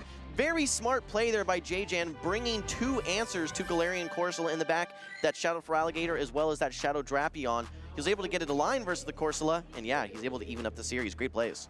Yeah, it takes a lot in order to knock out that Galarian Corsola. It's just so bulky, so you need an answer to it. You need something that can directly counter that incredibly bulky Pokemon. Again, Jim, I see that Clodsire, something we thought was trending down, but I think we might have been wrong. I think we might have made a wrong call. No, I mean, I'm seeing it on a lot of teams. I don't know that I'm really seeing it being brought that much, right? We have seen it being brought versus Drapion here and there as a decent answer, but still, that same rate, you know, we've seen lots of trainers who've been able to actually take out Clodsires as their own Shadow Drapion. You need 3 Aqua Tails, and with how much faster that you pace, sometimes you're able to do it. Looking back, though, at this game, we saw J-Jan able to, again, get that Feraligator aligned versus the Corsola. We saw him swap out with the Hydro Cannon banked. Despite the farm down here from the Shadow Drapion, that banked Hydro Cannon was going to be enough to knock it out in the end game. Yeah, J-Jan just knowing that he had that attack in the back, knowing nothing is going to win charge attack priority against that Shadow Feraligator, kind of like just keeping that ace in your back pocket. Here we have decisive game number 3 and a fantastic lead for J-Jan. Azumarill versus Goodra. Man in the Planet has to make a quick save swap into the Galarian Corsola, and the Shadow Drapion is lying in wait. Yeah, I'm a little bit surprised to see the Corsola being brought in as the save swap rather than the Shadow Drapion, which is a bit more known for being that, that answer. Especially, there's no way that you can really counter swap anything because that Drapion will be ahead in energy. So this is a bit surprising for Man in the Planet. J-Jan firmly in the driver's seat right now. 1 crunch is not enough to knock out, but it should put it in range where you can just simply knock out perhaps with an Aqua Tail. Yeah, I think once we get a little bit more damage from the Poison Stings, we're going to see this Aqua Tail. Is Man in the Planet going to shield or use those Protect Shields later on a different Pokemon? I think just recognizing that the Shadow Drapion made for a great counter switch and bringing in the Goodra, hoping to at least get some energy on it. But J-Jan able to throw a crunch into it as well. This is rough for that Goodra because the Azumarill is just going to come in. Yeah, now that said, one charge attack is going to be knocking out that Goodra at this stage, and it's pretty close to knocking out in the early game matchup anyway. So this does give Man in the Planet a little bit of an energy advantage now, but J-Jan already had some energy on this Azumarill. He's really in a worse spot than when he started this matchup. Things are still looking really good for J-Jan. Yeah, then you can kind of see in the back we're going to have that 2-shield Shadow for Alligator, which we see kind of time and time again is a strategy for trainers. Just saving your shields for Alligator. Alligator is able to output just so much energy. Okay, but if Man in the Planet can get far enough ahead on energy, he actually may be able to win this matchup. He's going to have to use Protect Shield here, but he's so far ahead in energy that it's going to be difficult for J-Jan to bring... Oh, and he lets it go. I don't know that that's going to be a recipe for success for him. These Shadow Claws plus the bubbles, I don't know that he's going to be able to withstand those. I think he had to shield that move. Yeah, the Shadow Claws, though resisted, do add up over time. We see J-Jan use a Protect Shield because this is what he's been saving him for throughout this matchup. Saving the Protect Shields for the Shadow for Alligator to be able to stand on business at the end of the match. That's exactly what it's doing. It's standing on business right now, using 2 Protect Shields, resisted Shadow Claws. You know, regardless, resisted or not, it's just all fast attack pressure now for J-Jan. Even though this crunch does knock out the Shadow for Alligator, you're essentially just at 1 HP now. You need a singular bubble as J-Jan. So once that charge attack had been no-shielded by Man in the Planet, the game was essentially over at that point. Despite 2 Protect Shields on the side of Man in the Planet, J-Jan able to take the victory 2-1. It is always so unfortunate to go down with 2 Protect Shields. It happens in Go Battle League all the time, and it's a little more rare here, I think, in the Show 6 Pick 3 format, but it is always rough because you got to think, could I have used those resources a little bit better? Yeah, no, it's a little unfortunate there, right? You're just thinking, okay, well, where could I have used that Protect Shield? I would have liked to have seen it on that play rough from the Azumarill, perhaps thinking that, okay, I'm going to no shield in Ice Beam, and maybe I'll have enough HP to then win that matchup. But unfortunately for the Man in the Planet, that was not the case here. And just fast attack pressure, resisted or not, once you're that low, there's really no coming back. Man in the Planet representing Texas, so it's nice, always nice to see someone kind of local from the same state here in North America doing well in their home state tournament. Yeah, about an hour and 15 minutes away over in Austin. Someone that participates in local tournaments as well, always trying to get me to come up to North Austin from South Austin to participate in those battles as well. Looking back at game number 3, though, like we mentioned, that Shadow Drapion just so low, despite the Protect Shields, after taking that play rough, just able to, for J-Jan to throw Shadow Claw after Shadow Claw after Shadow Claw, get that Drapion in range that 1 singular bubble from the Azumarill will knock out. Yeah, always impressive to me how much that crunch does to that Shadow for Alligator, but just was not left with enough HP. To your point, again, that Protect Shield on the, had he been able to use the Protect Shield on the Shadow Drapion, perhaps could have been a different endgame. Yeah. Well, I believe that was still on the winner's side of the bracket, if I'm not mistaken. So I think Man in the Planet is going to be dropping down to the loser side of the bracket. We'll have to confirm that in just a second. But I think we've still got some winners finals over in Group F that we're getting prepped for as well. Now, that said, Stephanie, do you have any sort of, I guess, observations that you've seen so far? Any standout Pokemon that you feel have been a surprise for you here in San Antonio? Well, I don't think it's a surprise to anyone to see all of the Shadow Drapion and the Azumarill kind of over and over and over. I'm really happy to see the Dugong pick that I called out. It did so well in Rio de Janeiro, and I think for good reason. Like we were talking about earlier, if you're just tuning in now, Dugong does so well because of Icy Wind. In a meta where bulky Pokemon kind of reign supreme, being able to consistently debuff your opponent, the longer those matchups go on, the better it gets for Dugong. Yeah, absolutely. All right, well, standing by, I think we actually have an interview. We're going to kick it over to the stage here. Let's hear from our victor. That is going to be J-Jan. All right, I'm here with J-Jan. Congratulations. Once again, you have moved on to the winners finals. We're at an interesting point in the meta. A lot of similar Pokemon on each trainer's team. Do you have a unique strategy going into this condensed meta? I looked really closely at all the Draco Viz. infographics on all the top teams that have won. So I saw a few months ago, basically Drapion was on every team, so I made sure to bring that. Same with Feraligatr. Those two seemed pretty safe, and I brought that to my last tournament as well as this one. In terms of practice, I didn't do a lot of practice before, but I've had a lot of reps over the years. Yeah, it seems like those two Pokemon you brought a lot. Maybe you brought that a lot this tournament. Is there a reason not to bring those Pokemon into the battle? They're just so strong right now. Drapion for sure. There's absolutely no reason not to bring it. For Alligator, you could have some alternatives, but I played some Gastrodon in GPL, and even the Drapion was kind of threatening even in the zero shield scenarios. It's pretty threatening, even the Aqua Tails, even to the Marowak, so there's not really anything super hard countery to it. It can even do okay against like Quagsire.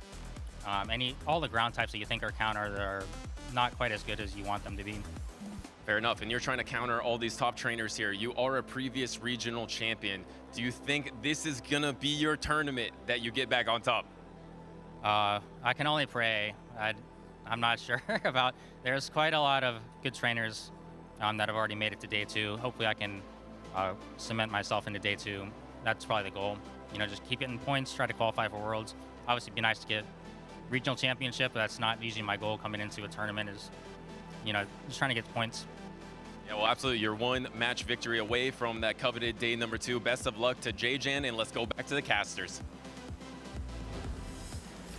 Thank you so much, Steven. J-Jan, the goal not being necessarily to take the whole tournament, but to do well enough to make that Worlds qualifications. Because way back when Pokemon Go started, there was only one way to get to Worlds, and that was that you had to win or get second place at a regional tournament.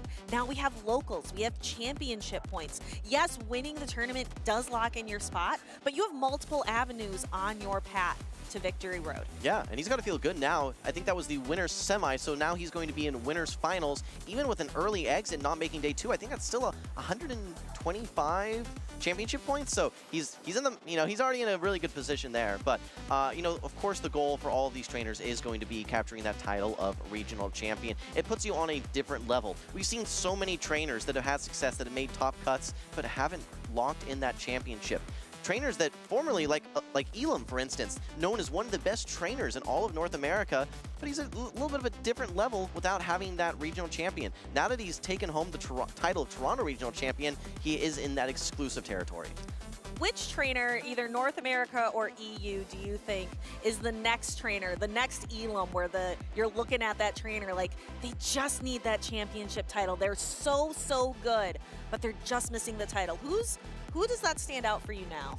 I think recently Sceptile Ice is someone, right? We just saw him take second place, and he's been trending up a ton. I definitely think he's in the category. Probably Haydonis as well, someone that's very talented. You could even throw Dr. Roastbeef in that conversation as well. He has had tons and tons of success. I know a lot of people are sleeping on Dr. Roastbeef, but he is getting podium positions in a lot of these tournaments. I think with maybe 1 or 2 additional things going his way, we could see him take home a championship title. Let's see if perhaps these two trainers down on the stage, maybe it is their tournament today to take home the title. We have Dell on the left and Flying Pizza on the right. Flying Pizza rocking that is a shiny Umbreon plush. That's cool. That's very cool to see indeed. Yeah, well, this, again, last round was winner's semis. This is winner's finals here in Group F. We've got Dell from Mexico. We've got Flying Pizza from the US. They're going to be running some Pokemon that we actually haven't seen on stream just yet. The Shadow Quagsire, which is a Pokemon that did receive a little bit of a retooling, knowing that its fast attack does more damage now, but also generates less energy. It is less spammy than it was before, but it has a little bit of a new element now that it can actually farm down some Pokemon with its fast attack pressure in the form of its Mud Shot. I am actually surprised with how much Toxapex that we're seeing. I feel like it had kind of fallen off in the meta, especially with Pokemon like Corsola that are just taking over. But it seems like Toxapex is back, maybe just knowing how strong that Azumarill is. Yeah, Azumarill also doing very well against something like a Shadow Feraligatr, but it's so alignment dependent. You get it stuck in a bad matchup and you just have no wiggle room. It's not as flexible as a Pokemon like a Shadow Drapion is, where even in a bad matchup, at least you can get some damage done. Maybe you can grab a shield. You know, the Pokemon that I have not seen enough good play this tournament, it's actually been the grass types. I've seen a little bit of good play from the Superior, but I really haven't seen Jump Bluff doing too much. I feel like it's been more of a liability than it has been a strength for a lot of these trainers. Let's see if Dell ends up bringing it here. We're moving into game number 1, winners finals. Let's see who can punch their ticket to day number 2. It's going to be the Azumarill met by the Diggersby. A good matchup for Dell, but Diggersby does have some ways to fight back.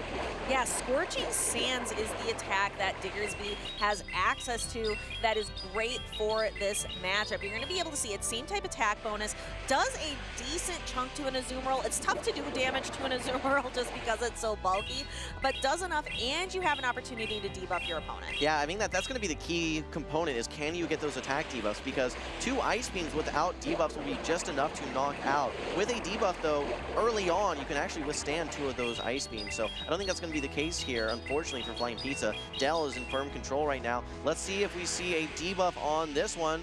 Yes, this time. So this is going to make things a little bit more awkward, but you can still overfarm, and since you landed a non-debuffed Ice Beam originally, I think Dell's still in the driver's seat here.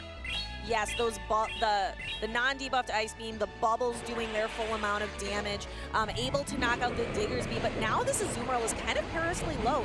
Dell is surrendering here, bringing in the Diggersby instead, but Diggersby does not want to see these Hydro Cannons. It resists the Shadow Claw fast attack pressure. It's able to do fast attack pressure on its own. What do you think of this matchup? Well, you know, Diggersby actually doesn't have too terrible of a matchup here, especially in the Zero Shield scenario. If you're able to land one of those Scorching Sands, that does the vast majority of the HP of the Shadow for Alligator. It does hang on, but the key component is that you are doing neutral fast attack pressure with your quick attacks, whereas you can really withstand one of these Hydro Cannons. Flying Pizza can't really withstand one of those Scorching Sands very well. No, Shadow for Alligator, it is flimsy, but it is powerful. You can see how much damage that did. And then this is where it's tough with Diggersby. We can maybe talk it a little bit more later, but this is where like a return or a Hyper Beam would just be so nice to be able to actually output some damage. And well, thankfully Thunder Punch did get buffed, so it's less bad than it used to be. Yeah, but actually Dell able to get a cheeky Fire Punch off here before Flying Pizza is able to reach his charge attack. Wanted to throw that Dark Pulse and remove this Diggersby from the field. Dell can actually now try and maybe catch a move, maybe just, you know, concede and let this Diggersby go down so that he can maybe bring in the Azumarill to absorb some additional energy, but at some point he needs to find a way to get energy on his Azumarill if he's going to be taking out that Shadow for Alligator in the back. Yeah, brings in the Drapion at this point. Yeah, and the Drapion gonna be it really only is able to use the Aqua Tail and the Poison attack pressure. This is also just a really nice situation for Mandibuzz to have that Air Slash. It helps it in the matchup versus Snarl, which it has been a minute since we have seen a Snarl Mandibuzz. The flying type fast attack, definitely preferable here. I think this is Snarl actually here, Stephanie. I want to call that one out, and that's why we're seeing Dark Pulse in lieu of foul play. I think Snarl definitely does have a lot of utility still, but the thing we're going to have to really watch out for is, okay, when does this for Alligator come back into the matchup? Okay, actually Flying Pizza able to reach this Aerial Ace now, which is very important. It takes that final Protect Shield from Dell. Now Dell is going to have to figure out a way to take out this Shadow for Alligator. It does have close to 100 energy, but now having to throw this energy, I think Flying Pizza may be able to still take this game. We will have to see. The Aqua Tail is going to get knocked out, and then the Feraligatr comes in, resisted Shadow Claw, but doesn't matter. Shadow Drapion still able to get to this crunch. Flying Pizza, we see making a decision, decides to go for the Protect Shield. Yeah, I think you're still far enough ahead in energy. It's going to be very close here. Do you throw in charge attack priority? Yes, great counting from Flying Pizza. He's able to take out this Shadow Drapion, but how much energy does this Azumarill have? I think it's swapped out with not very much energy. It's going to be a race to the finish. Does one Hydro Cannon take out? Are you able to even reach there? You need to get to one charge attack. It needs to be the player up, but no! Flying Pizza able to reach the Hydro Cannon and will knock out this Azumarill. Shadow for Alligator standing tall on the battlefield at the end of that match. And yeah, I had a moment of like, I was talking about, oh yeah, you want the flying type fast attack. No, this one's running Snarl. What's the benefit of that? We've been talking up how Air Slash Mandibuzz is the way to go. Yeah, well, the one thing that it gives it the advantage for Mandibuzz there is that it does pace to charge attacks a lot quicker. So when you're trying to strip Protect Shields, which is exactly what Flying Pizza needed to do there versus that Drapion, it's going to be a little bit more beneficial, firing Aerial Ace after Aerial Ace after Aerial Ace. What it doesn't do is any fast attack pressure, though. So it's, you know, some good, some bad. Really depends on the balance of your team. Looking back at this replay, though, Stephanie, we saw again the final Protect Shield get stripped away, and then it was a race race to which trainer can reach that charge attack. Actually, if Flying Pizza had thrown one before and not thrown on charge attack priority, he would not have reached that Hydro Cannon. So that was just textbook perfect play by Flying Pizza. One fast attack determined whether he won that game or not, and he was able to execute. Congratulations to him on winning that first game. Can Del turn this around?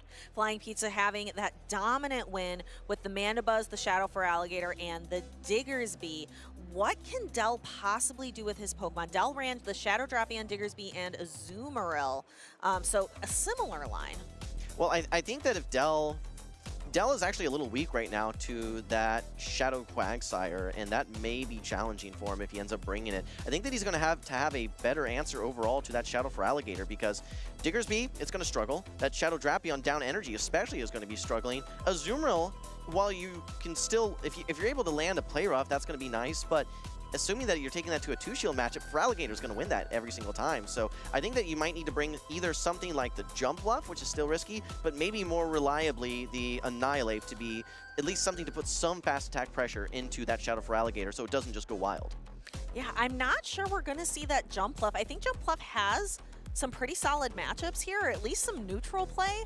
But again, we're not really seeing the grass types like excel in this matchup. Oh my gosh. What we do have, oh my goodness, y'all, it is the Toxapex actually in play and finding its target. This is going to allow the Shadow Quagsire to get aligned on the Shadow Drapion. This looks phenomenal for Flying Pizza. Yeah, no, this is a 5-head play for sure. Predicting the Azumarill, having your Toxapex, and then knowing that the most likely safe swap is going to be that Shadow Drapion, and now you have your own Quagsire. I actually like the early shield here because now you guarantee that you've shielded a Crunch and not an Aqua Tail. You can take the second Crunch, and now you're in a position where Del is going to have to invest both Protect Shields if he wants to try and turn this around. You have 2 Aqua Tails loaded, ready to go, and you can be down 2 Protect Shields with Azumarill, Toxapex versus Azumarill. Doesn't matter. A little bit of an undercharge here, actually. Cheeky undercharge, and going to get a little bit more energy. A nice play by Flying Pizza.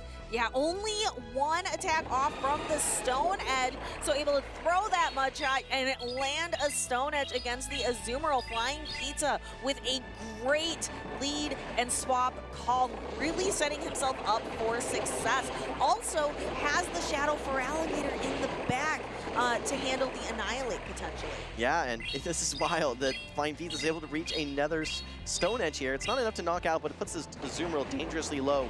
Now there's not much left that your Toxapex really needs to do. It all comes down to this Shadow Feraligatr. Now, the one thing we need to keep in mind here is that these Shadow Claws are super effective. You're down a shield, but all you have to do is just simply shield up this Rage Fist here. While Annihilate does still have a lot of play, yes, it may get through this Shadow Feraligatr. How are you going to get through that Toxapex? Yeah, you would have to boost a lot on an Annihilate to be able to have the Annihilate do any meaningful damage to a Toxapex. So we are going to see the Annihilate Toxapex matchup. It's not one we see very often, just because Toxapex has kind of fallen out of the meta. I'm interested to see how this is going to play out. But look how low of health that Annihilate is now. Even Toxapex, which is not a Pokemon known for its attack, can handle this. Okay, so Del will be able to get to 2 Rage Fists before he's farmed down, and he still has that Azumarill as well. These are double boosted at this point, and now he's triple boosted. Will get this next Rage Fist off. Can he do it? He's resisting all of these fast attacks from the Toxapex, but I think it's going to be able to hang on, and I just don't see a way that Del's going to be able to come back, knowing that you have to take this Toxapex off the field, and there's just no way to do it. Yeah, you can't punch through this Toxapex, and now Flying Pizza even has a charged attack. Hold on. Ooh, does this play rough? It can't be enough. This is charge attack priority, and yes, you have a full charge attack loaded. This can't be enough. It's not. No, we thought maybe there was a chance. I think Del played to the only win condition that he had, but this Sludge Wave is going to connect, and Flying Pizza takes a 2-0 victory in Winners Finals Group F. Yeah, he'll be moving on to Championship Sunday. Congratulations to him. Meanwhile, Del will move down to the loser side of the bracket. He'll meet someone in the losers final, so still a second chance for him. But yeah, Flying Pizza getting all the alignment on his side in that game number 2, a critical game number 2 to punch his ticket to Championship Sunday. There's nothing like getting that Toxapex on an Azumarill. That is so hard to come back from Del, but he did make it close. He made it very close. I think played to his only real win condition, which was landing that play rough and hoping it would be enough. But again, Flying Pizza setting himself himself up for the success, predicting the Azumarill, and like you mentioned earlier, Jim, the Shadow Drapion is the most likely safe swap, and had the Shadow Quagsire ready for it. Yeah, the Quagsire is just such a smart bring there because you know that the save swap most likely, if you win lead, which is what you're banking on, you're making a call, and if you're going to make that call, you have to have something to back it up. That Quagsire is the perfect backup to get lined up versus that Shadow Drapion. Could even do also nice, nice damage into the Diggersby if that was brought as well, but it was able to get so much utility, taking out that Azumarill. Azumarill essentially got no play there. It threw one play rough that entire matchup, I think, and it was resisted into the Toxapex. So a great way to neutralize one of the strongest Pokemon in the meta. Very 5-hit plays there by Flying Pizza.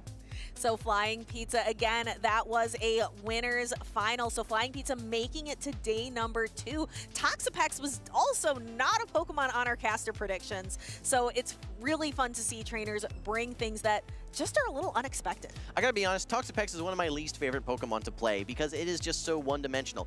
Its singular goal is to out-bulk Pokemon or just out-type Pokemon, for instance, versus Azumarill. There's just a lot of matchups where you get stuck in where it's like, hey, this is the best, or I don't like where I am right now. I hate it here. So, it is a very, very divisive Pokemon in that sense, but if you're able to get the alignment and you're one game away from day 2, and you know that you can, even if you lose that game, that you still have another shot, sometimes you just take that chance, and it worked out great for Flying Pizza. Let's go ahead and watch Flying Pizza take that chance again, and some of the other great plays we just watched. Don't go anywhere. We have more battles coming your way.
Play, guys. Howdy, trainers. It's time for a Texas-style Pokemon Roundup. I have 3 awesome contestants here who are going to be throwing their lasso at this Snorlax, trying to rein it in and then name its charge attacks. Let's do a little brief introduction here. Nighttime Clasher. Hi, everyone. I'm Nighttime Clasher, caster and competitor. I'm a Texan, born and raised, so let's see if I can lasso this Snorlax. Hi, Dr. Roast Beef. I'm going to do this thing, too. Hi, I'm H. Shira, and we're going to see how it goes. Never thrown a lasso in my life, so good luck. All right, everybody, we're going to let NTC go first. The 2 of you stand back there because he might need some extra room. All right. You're going to get 3 attempts here, NTC. You got to try to hook the Snorlax, pull it in, and then list 4 of its charge attacks. Type the charge attacks in chat because Nighttime Clasher can't see them. Each trainer is going to get 3 attempts. Nighttime Clasher, attempt number 1. Oh, close, close. All right. You get 2 more tries here. He's going to wind up. I think he's going to try a few different methods. Maybe 2-hand toss. Let's see if we can get the lasso here. Oh, okay. Maybe need a little bit more slack. A little more slack on the next one, perhaps. All right, he's going to bring it in. 3rd attempt, and then we're going to get Dr. Roast Beef to come up instead to try this out. 3rd try. Oh, come on. Pull it in. Oh, okay. Super close. All right, Dr. Roast Beef is up. Let's try this out.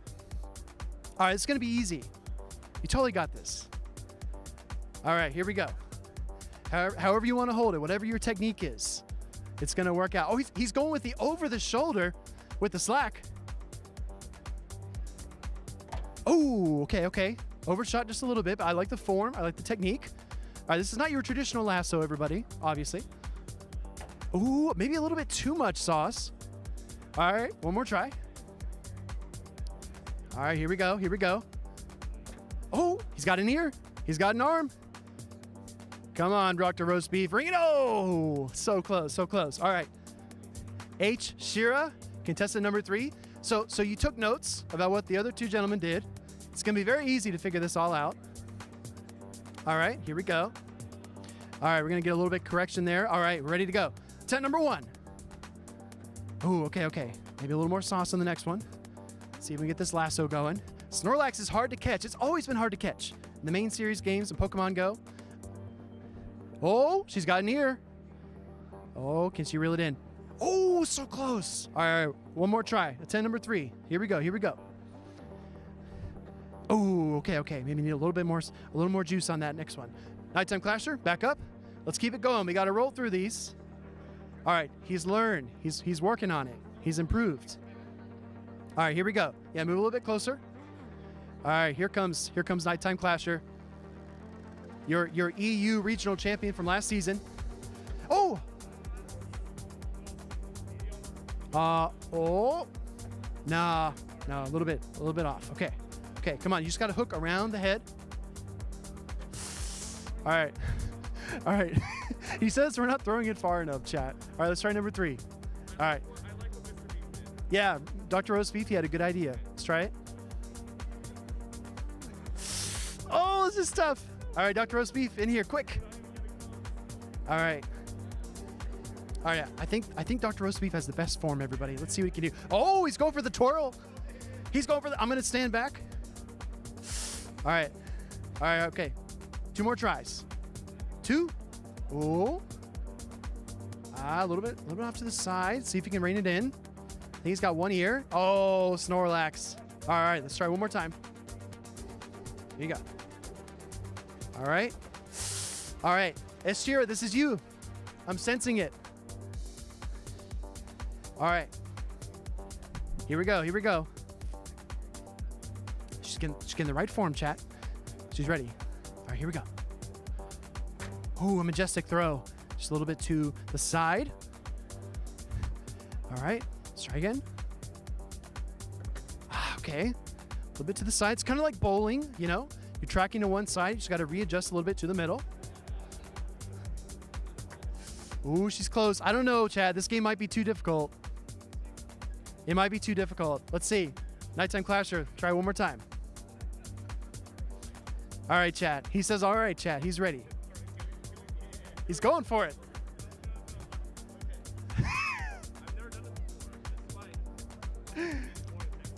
All right, but despite being born in Texas, he says he's never done this before. I'm going to stand way over here. All right. 2 more tries. Let's go. NTC, you got this. All right. I think you're standing too far back, if I'm being honest. All right, one more try. All right. Oh, that was the closest one. All right. We're going to give Dr. Roast Beef one more try, because we are approaching the end of the segment here. I don't know if anyone's going to get it. Oh.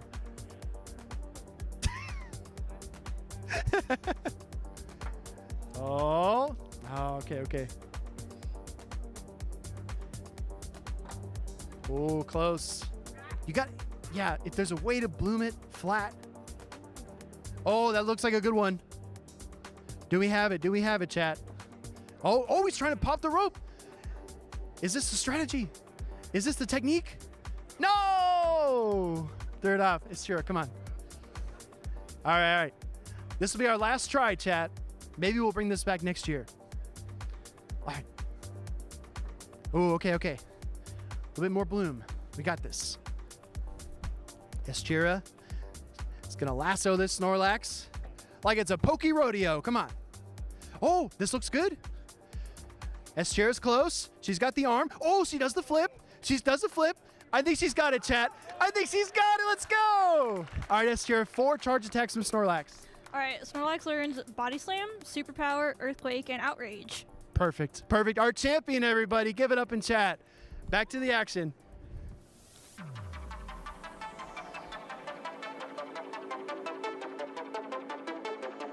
All right, thank you so much, Speedy, and to H. Shira for that beautiful in-game adjustment to switch up the lasso to get that full Snorlax and knowing the charge attacks as well. Well done. What a nice, it's not a side event, but that was a fantastic little game there you got. Maybe one day, Butters. Yeah. We can dream, right? Yeah, Maybe exactly. we'll bring it back. But yeah, it just felt like the right time. We're here in San Antonio, Texas. We're trying to get a little bit of the spirit of the venue, you know, kind of reigning in these wins. And I wasn't kidding when I said Snorlax is hard to catch. I feel like even now, I've got so many normal type Pokemon. I have the Platinum badge or whatever it is, the top badge is in the game. But still, it has the red ring when you try to throw your Pokeball at it. It's so difficult. You gotta get the Master Lasso there or something to catch that thing. But that was an awesome segment. But we got more battles here. Of course, we are winding down this first day of the San Antonio Regional, which means we have trainers with a lot on the line. These trainers are trying to make it to Championship Sunday, be a part of that coveted top 16 or top cut,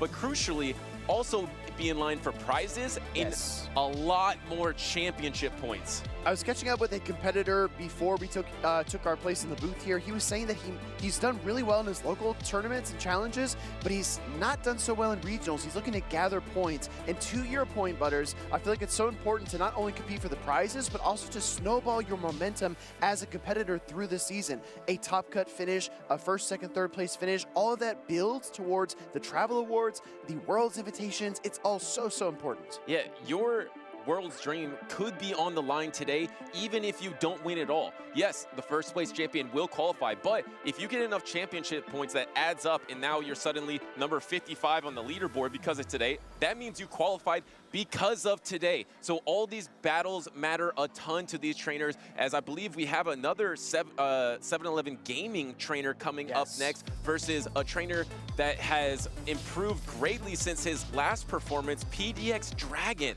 What happens when a Spartan meets a dragon? We're going to find out here. Spartan L17 on the left, PDX on the right. If you notice, that Shadow Sableye and Shadow Drapion duo was so good for PDX, even against a Mandibuzz. And look what he's facing off against here, Butters. He's got another Mandibuzz. And does he double down with that strategy of being so weak to that Mandibuzz? Of course, Spartan is bringing the Shadow Primeape, a Pokemon we haven't seen much of at all. We've seen the Primeape do okay. We saw Ash and Ash at LAIC get top 4. We've seen some other trainers top cut with that normal Primeape, but Shadow Primeape packs a bigger punch, and Keeley, Shadow Nilape has done well recently in the Birmingham Regional, but we haven't seen the performance from a Shadow Primeape yet. Well, we know that Annihilate does have a lot of fast attack pressure. It can fire the counters. It can whittle down Pokemon like Shadow Drapion pretty easily. However, the Primeape is a lot more dynamic, and we have a cute, cuddly friend here on the stage as well. Pepsi returns to the Shout out stage. to Bell. That woke up Pepsi. Sorry, Pepsi. Go back to sleep. That, I believe, is the service animal of our judge there, Just Dirk, on the stage there, just snagging a little nap as this competition goes on. It's actually an epic battle to snag a nap in. It is that Spartan versus Dragon, as you mentioned. Almost seems mythical here. And remember, this is winners finals. Top cut on the winner's side is on the line as they lock into game number 1. We got Spartan with the Dunsparce, PDX Dragon with the Shadow Drapion. Now, obviously, the Shadow Drapion needs to be worried about the drill runs here, but it can dish so much damage with its crunches. Gonna look for a crunch right here after 7 poison stings. Great timing by PDX Dragon, looking for that defense drop. And it looks like alignment is going to matter a lot, because if you're able to match up your Mandibuzz versus that Gastrodon in the back, that is going to be crucial. But then that means the Ariados actually wouldn't have anywhere to go against that opposing. I believe there is a Clodsire in the back for Dragon. Exactly right. It could really corner that bug and poison type if it's not in the right position. Gonna see the crunch come through here from that Shadow Drapion. This will take down the Dunsparce. So Spartan L17 forced to protect shield. No defense drop again, but good timing. Oh, and the swap and the catch. But is this a good catch? I mean, you swap super effective into more super effective damage here, but does this bait out the Mandibuzz? I think that's what PDX Dragon is going for and is successful. So at least he does bait out that Mandibuzz. The problem is you're also double weak to grass attacks, and Ariados has grass coverage in the back, and there's only 1 Protect Shield remaining for both trainers. Exactly right. Sludge Bomb does connect into the Mandibuzz. I don't think we've seen a single Stone Edge Clodsire this entire tournament, and that trend continues here. Mandibuzz looking to fire off a Dark-type charge attack. This one will be Dark Pulse. We have seen kind of a toss-up with the Mandibuzz. Foul play, Dark Pulse, kind of, you know, tomato, but Dark Pulse does do slightly more damage. Yeah, we've seen a lot of the Air Slash users using that Dark Pulse, maybe because you don't have as much reach, because you don't gather as much energy with Air Slash compared to Snarl here. As you're going to go for this next Dark Pulse, you need to throw it before the Sludge Bomb is available, and you didn't get there in time. So now this Sludge Bomb is actually going to go off against Spartan here, but I don't know if the Dark Pulse was enough to knock out anyway, so might not be that big of a mistake there. Exactly right. We see the Mandibuzz fire off another Dark Pulse, going to rattle off a lot of this stored energy onto that Clodsire. Actually, a little bit of a slight potential undercharge, but we do see the Snarls coming through, and that will be able to farm down the Clodsire after three. Three Snarls is a ton of value to get from a weakened Clodsire. And this Drapion doesn't have energy and doesn't get the Poison Sting either, is cut off by this Aerial Ace. And does that mean you're going to get the back-to-back Aerial Ace before the Aqua Tail is available? I believe maybe the Aqua Tail would have been available if he got that Poison Sting through. Yeah, it's going to be really tough to see if that impacts the match. Down the stretch, shield comes up. Now we see the Ariados swapping into the Shadow Drapion here, going for the crunch. The shield goes up, Butters. I think Spartan wants to remove this Shadow Drapion as quickly as he can. Yeah, the problem is this Trailblaze. There is no Protect Shields remaining, and do you go for the Trailblaze? Resisted. No, actually goes swapped on the lunge. What a play by PDX Dragon. Instead of taking a double super effective Trailblaze, taking the lunge instead. But the problem is the next Trailblaze is definitely gonna knock out your Gastrodon. Yeah, if you're PDX, you have to find a way to stay in this game, and that is exactly what he did there by catching the lunge. Gonna see a Body Slam get fired off here, but now Spartan's able to overcharge. I would not be shocked at all to see Spartan build up to double charge attacks, fire the Trailblaze, and then the lunge into that Drapion. Yeah, because you want to have an attack stored here. Going for the Trailblaze, this is going to be double super effective into this Gastrodon here. You have the lunge banked up. How much energy is on that Shadow Drapion? I think it's energy dry. No, it actually has one Aqua Tail, but that wouldn't have done it. Wouldn't have done it. I believe Ariados wins the charge attack priority as well, so even if the Drapion fired that off, lunge would have connected. Just using a great, maybe a nice, would have gotten it done, and Spartan is able to win that game number 1. And that was a 3-ball flex for Spartan in that game 1 victory. All 3 Pokemon were remaining on the battlefield, the Mandibuzz, Ariados, and the Dunsparce versus PDX Dragon. Once again, Mandibuzz has been the thorn in the side of PDX Dragon. In that last matchup, he was so weak to it, able to overcome it, but now, how do you overcome that Mandibuzz matchup? And then, do you go so polarizing with your own Gastrodon? I don't know. Spartan's nodding. I think he's cooking up a plan here about what to do. As we take a closer look at the team, Shadow Primate does have the ability to run Ice Punch, but it looks like this is a Rage Fist and close combat Shadow Primate. So it will be able to close out really well against targets on PDX's team, like the Shadow Drapion, like the Dugong, and even like the Gastrodon if we see those Pokemon. Yeah, and this core between the Dunsparce and the Mandibuzz looks really strong for Spartan as well, because Dunsparce overall is quite valuable versus PDX's team. You really only have the Gastrodon to counter it, and then it's not a terrible matchup because of the pacing of the Dunsparce. So I believe you're probably going to see a lot of that Dunsparce and Mandibuzz, maybe 2 counters for the Dugong plus the Mandibuzz. I mean, it's a really, really perfect core because it covers each Pokemon so well. I would like to see a lot more Mandibuzz action, and that's exactly what we're going to get. We're going to jump right into this game number 2. We've got Mandibuzz lead into Clodsire this time, and you called it, Butters. And once again, we have that same backline of the Shadow Drapion and the Shadow Sableye. Just no respect, but at least there is a slight difference here. This is a Snarl Mandibuzz. In the past, it was an Air Slash, so maybe you have a little bit more play with your own Shadow Drapion at least. But throwing the Sludge Bomb into the Mandibuzz is just going to do nothing in this matchup. But so let's key in on the backlines. Yeah. How's your backline looking for PDX Dragon versus Spartan here? I've got to say Spartan's got a definite advantage, right? He does have his Dunsparce there, but he switches it in, which actually flips the entire script on what I was planning to say, because now you send out your normal type Pokemon and you really kind of make yourself vulnerable, but it does preserve your Mandibuzz for the stretch. Yeah, and also that is such a strong Pokemon versus Shadow Drapion with the shields down as well, because you can start landing those drill runs. There is still a lot of play for the Clodsire in the back for Spartan as well. If you can get the shields down from PDX Dragon, start landing some Earthquakes into that Shadow Drapion in the back, but I don't think he's going to use a single shield on this Clodsire, as he's able to get that Sludge Bomb before the charge attack of Spartan. I think it's very popular, it's very fashionable these days to use the Glaring Corsola as the damage sponge, but you can still use Clodsire for that same exact purpose. And now we see the overcharge by Spartan, throwing on alignment there of the turn, so that's because he knows this drill run will knock out and negate that extra Poison Sting damage. And there is that knockout, and can you get the fast attack down? You can't really get it before the drill run is available, so you're going to have to give up a Protect Shield here if you want to keep your Shadow Drapion healthy, and there is that Protect Shield, so This is what Spartan was looking for, looking to somehow get a Protect Shield down so you can close in the back with your Clodsire. And he now has that opportunity not only to get that Protect Shield down, but now you can soak all of this energy into your own Mandibuzz. And look at how perfect that energy management was for Spartan. Getting that drill run off to take that shield was absolutely critical. PDX Dragon a little bit back against the wall because this Mandibuzz, unlike game number 1, is actually healthy going into this matchup against the Drapion in game number 2. And it's just brutal here because the Poison Sting plus Aqua Tail just seems so good against the general meta, but against Mandibuzz, it just does nothing. It's just tickling it over and over again, and suddenly you're in range almost to that next aerial ace. All you got to do is probably get the Shadow Drapion out of there or get an energy dry so you don't have to worry about Aqua Tails, and then you can close in the back with Clodsire. Clodsire up shield beats a lot of things in the meta. Yeah, look at this. We see the swap. Spartan going into his Clodsire against the Shadow Sableye. The question though, Butters, is do you need to bait a Sludge Bomb here as the Clodsire player, or can you just go for the Earthquakes? I think you need to bait. You have the Protect Shield advantage if you are Spartan here. So you have the opportunity to try to go for back-to-back Earthquakes before the triple foul play, or you could take one foul play damage. And there is the Protect Shield here. You're definitely going to either take a foul play or have the Protect Shield before you get to the next Earthquake, but you should get to that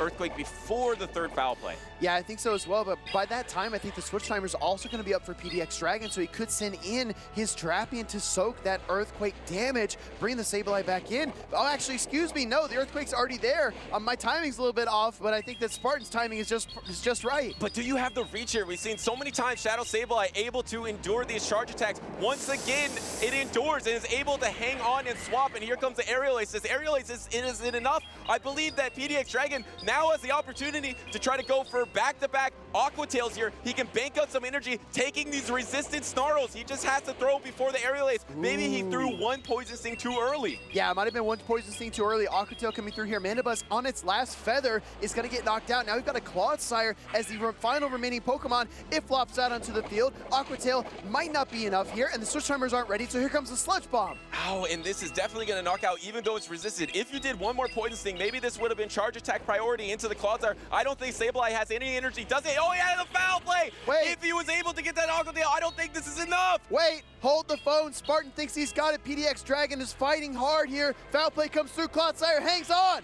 The bulk of Clodsire and Spartan moves on to day number 2 of the San Antonio Regional.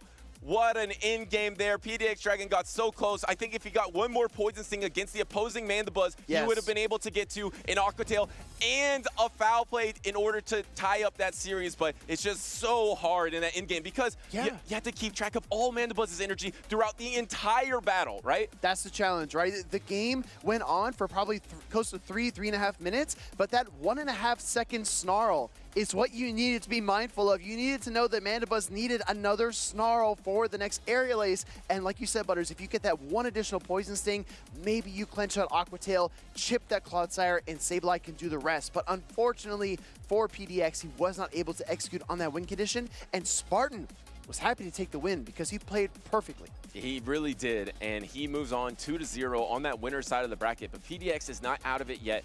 I believe he would have secured his best tournament performance ever if he moved on here, but he is still in that loser side of the bracket. And when you lose on the winner side of the bracket, you drop immediately into that loser's finals. So now he just has one match victory away from day number 2. But congratulations to Spartan on securing that winner's side. Yeah, incredible plays by Spartan L17. I have heard a lot from the 7-Eleven Gaming group here at the Regional Championship in San Antonio. I love the crowd hype and the cheers. It really, really energizes not only the player on stage, but also us as commentators and the fans at home. Yeah, so much support, and like you said, so much energy, almost unmatched. Of course, there are the Lindos in Brazil that bring the energy as well, the LNDS team, but between those two, just so much so much passion that they bring to the championship series, and Spartan's bringing that passion into day number 2 because he's looking confident. He is not even phased right here. He knows he's enduring. He put up the one, right? He said, I just need 1 HP. And I get my Poison Sting through, and that Sableye faints. He's able to win that set off of that key play in the final moments of that game. So incredibly well done, I should say, by Spartan L17. I'm excited to take a look at our next pair as well because I think the trainer on the right has done very, very well in previous competitions, especially recently. Yeah, I think at the Latin American International Championship, Stud Muffins was one of the trainers in North America that was just going through the bracket. Kind of a standout, unexpected performance in some people's eyes, but he just kept winning and winning and winning. And I believe getting to top cut in day number 2, obviously did not get the championship Sunday, but a fantastic performance versus J-Jan, of course, a previous regional champion. He was humble in my interview asking if he thinks he can win it again, but he thinks a certain trio of Pokemon is really incredibly strong in this meta, and he's been relying on it all tournament. Ooh, maybe we'll get some spoilers regarding that, but let's take a look at something else as well. We're going to take a look back because we've come so far, Butters, but there's a lot of ground that we have covered. This is our season snapshot from November 1st through January 31st of 2025. Now, these 3 Pokemon that I highlighted here, I feel like these are meta-defining, core-defining Pokemon. And look at these champions as well, November, December, and now in January. Yeah, and that Shadow Kanto Marowak that was put on the map by Lyle Jeffs, I believe. He's not on this list, but it just has become so influential because you have the coverage of that Rock Slide to be better against those flying types, maybe even okay in this Mandibuzz meta, although Diggersby does quite well. But the true top Pokemon here is Shadow Drapion. Was like 88% usage in Birmingham. Day 2. In day number 2. That's just ridiculous. And then you mentioned this stat before. 4 of the last championships have been from Galarian Corsola.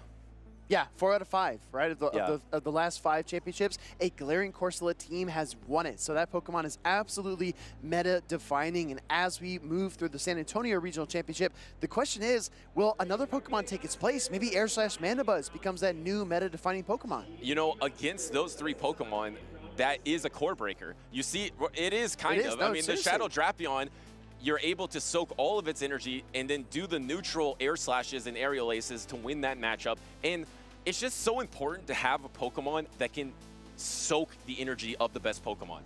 You can soak all of Drapion's energy, no problem with the Mandibuzz. So can Azumarill, but we've seen some Toxapexes in this tournament. And of course, you're going to be able to hard counter that Galarian Corsola and hard counter that Shadow Kanto Marowak.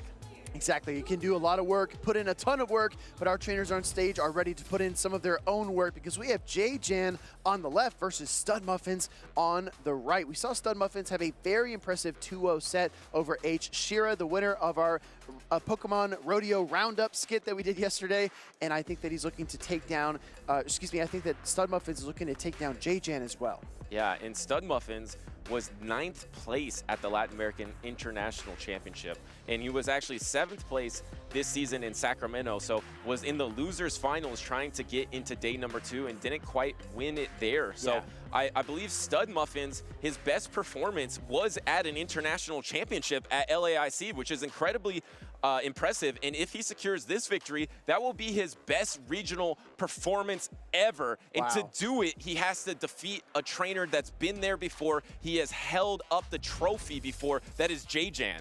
Yeah, Toronto regional champion, right? I believe? Yes. Yeah.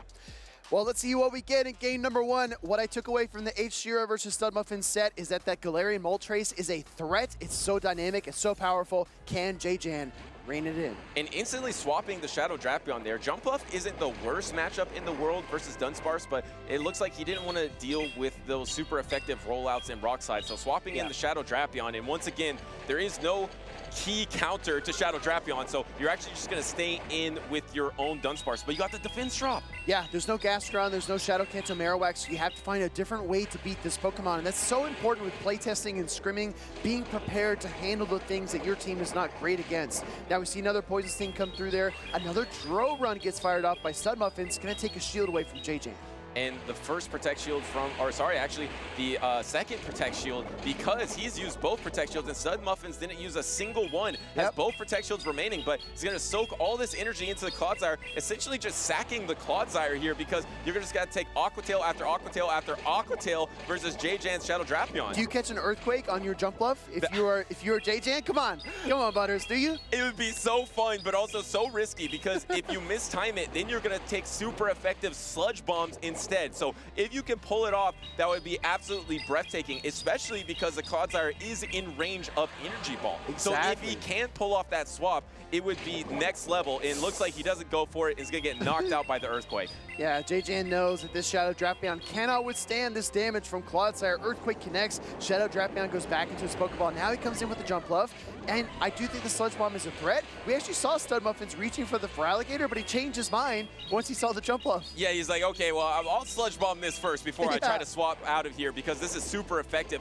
Here comes the swap into the Annihilate, now that the Clodsire is Energy Dry, and it's met by the Feraligatr here, and you have a lot of opportunity, and actually just going for the Rage Fist on Charge Attack priority. This is actually a strong move, because now you don't have to take an extra Shadow Claw, and now you take less fast attack pressure, and you will get the counter down before the back-to-back Hydro Cannon is available. You said strong move, Butters, but I feel like that was JJan's only move. Otherwise, he gets KO'd by the Hydro Cannon regardless, so he's got to get off some kind of damage somewhere. Now Jump Bluff comes in. Feraligator's got a Protect Shield to hide behind. Fairy Wind is not doing too much damage at all, so he's going to try to build the double Aerial Aces, break the shield, take down the Feraligator, and clear the path, but Studmuffin's actually letting it go. No, you're absolutely right, because I had the Protect Shield swapped. I thought JJan had one. JJan had no Protect Shield, so that was his only opportunity to get that damage off, which was a strong attack. And now it's Jump Bluff versus the world, but you have no Protect Shield remaining, and there is a Protect Shield remaining, and going for this Energy Ball on alignment there, but I think this actually is enough to knock out. But the problem is you have to get the double charge attacks before the Clodsire gets the anything. Yeah, exactly, and the Clodsire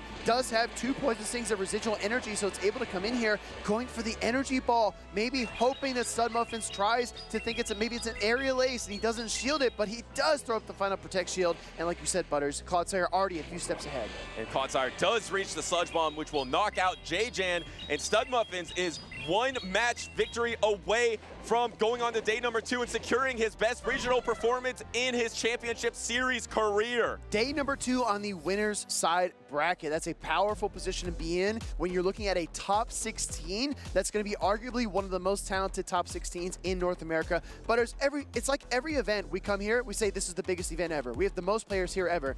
I feel like every top cut we get becomes the most stacked ever. Well, it's a credit, I think, to the championship points change, because these trainers are trying to get top 75 to secure their Worlds invite, but then Keeley trying to be top 4 on the respective leaderboard to try to get that travel award, because that is huge for you going into the next international championship. So if they're able to get that, that is a huge boost to their season. So you see these trainers really competing hard to get these coveted parts of the championship series that didn't exist in previous seasons, and that's why it's continuing to be so stacked. Previous seasons almost felt like a winner-take-all, right? You either had to finish first or second to get your World's qualification. That is no longer the case. There's so much to fight for at these regional championships, so even if the tournament doesn't go the way that you'd like, maybe you drop after the first or second round to that loser's bracket, keep on fighting. Speaking of fighting, Butters, heading into a really important game 2 for JJan,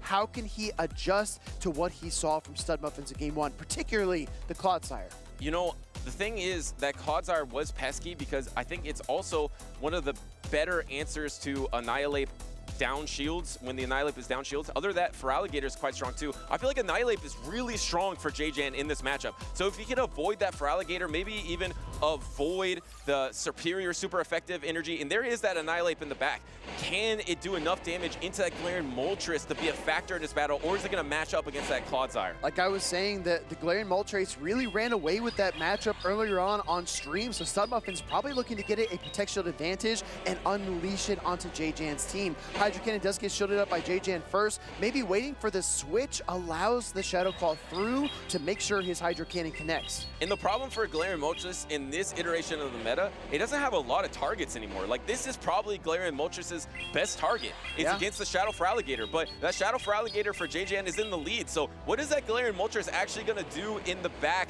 I mean, at least you have to go for the Aqua Tail if you're a Shadow Drapion of JJan, but I don't know how much that Moltres can do, too, so I think it might all be up to that Clodsire in the back. We're going to find out. I think JJan wants to farm this down with Annihilate. This Feraligatr has just enough HP to potentially be within counter range, but instead coming in with a Drapion.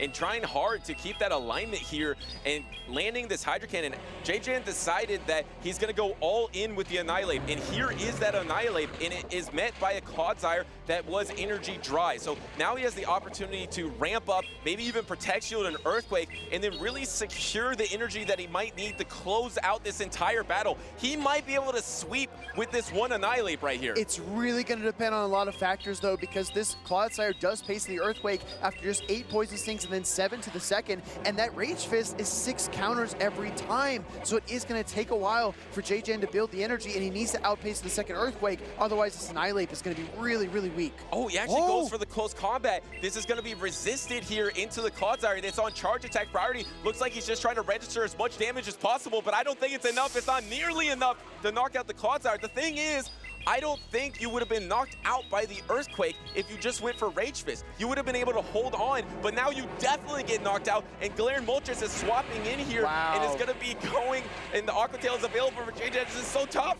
Yeah, exactly. I mean, JJan could fire the Aqua Tails here, but you saw him bank up a ton of energy. He is bending the knee. He knows that Stud Muffin's Galarian Moltres is going to run rampant over this Drapion, and there's nothing he can do. And the boost! And the boost to boot. Stud Muffins goes on to day number 2. Wow, a dominant performance there from Stud Muffins to secure that victory. He is on that winner's side of the bracket, so JJan is not out of it yet, but moves on down to the losers finals. But really well done by Stud Muffins, and Clodsire, a Pokemon that has been shaken out of the meta, is back.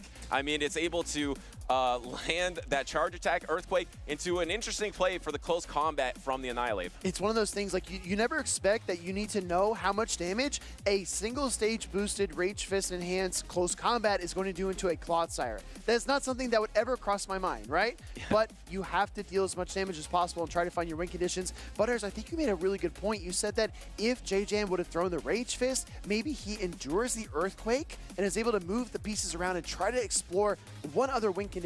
But as soon as he gets debuffed from that close combat, the Annihilate was not long for the field. Yeah, Annihilate is bulkier than you might think. It's able to absorb an Earthquake. Maybe Earthquake does about, what, 65% of its health? So I feel like if you took that Earthquake and just saved that energy of the Rage Fist, you would have had the opportunity to keep banking up energy and then throw that energy into the opposing Feraligatr, or even maybe land a close combat into the Galarian Moltres. Instead, he threw his close combat and was completely knocked out by one Earthquake, which really changed the battle. Yeah, I feel like he was almost defenseless at that point, right? There's really nothing he could do, and the boost there for the Galarian Moltres at the very end as well. So if we play that out in our minds, he's able to land the Rage Fist, he endures the Earthquake, maybe with like 18 to 20% health remaining, hypothetically speaking, and then maybe he switches back into the Drapion, throws the double Aqua Tails. Maybe there's some play there. Well, I think if you're at that health, you're not going to get Poison Sting down. So you have the opportunity to keep banking up energy, keep farming up energy, and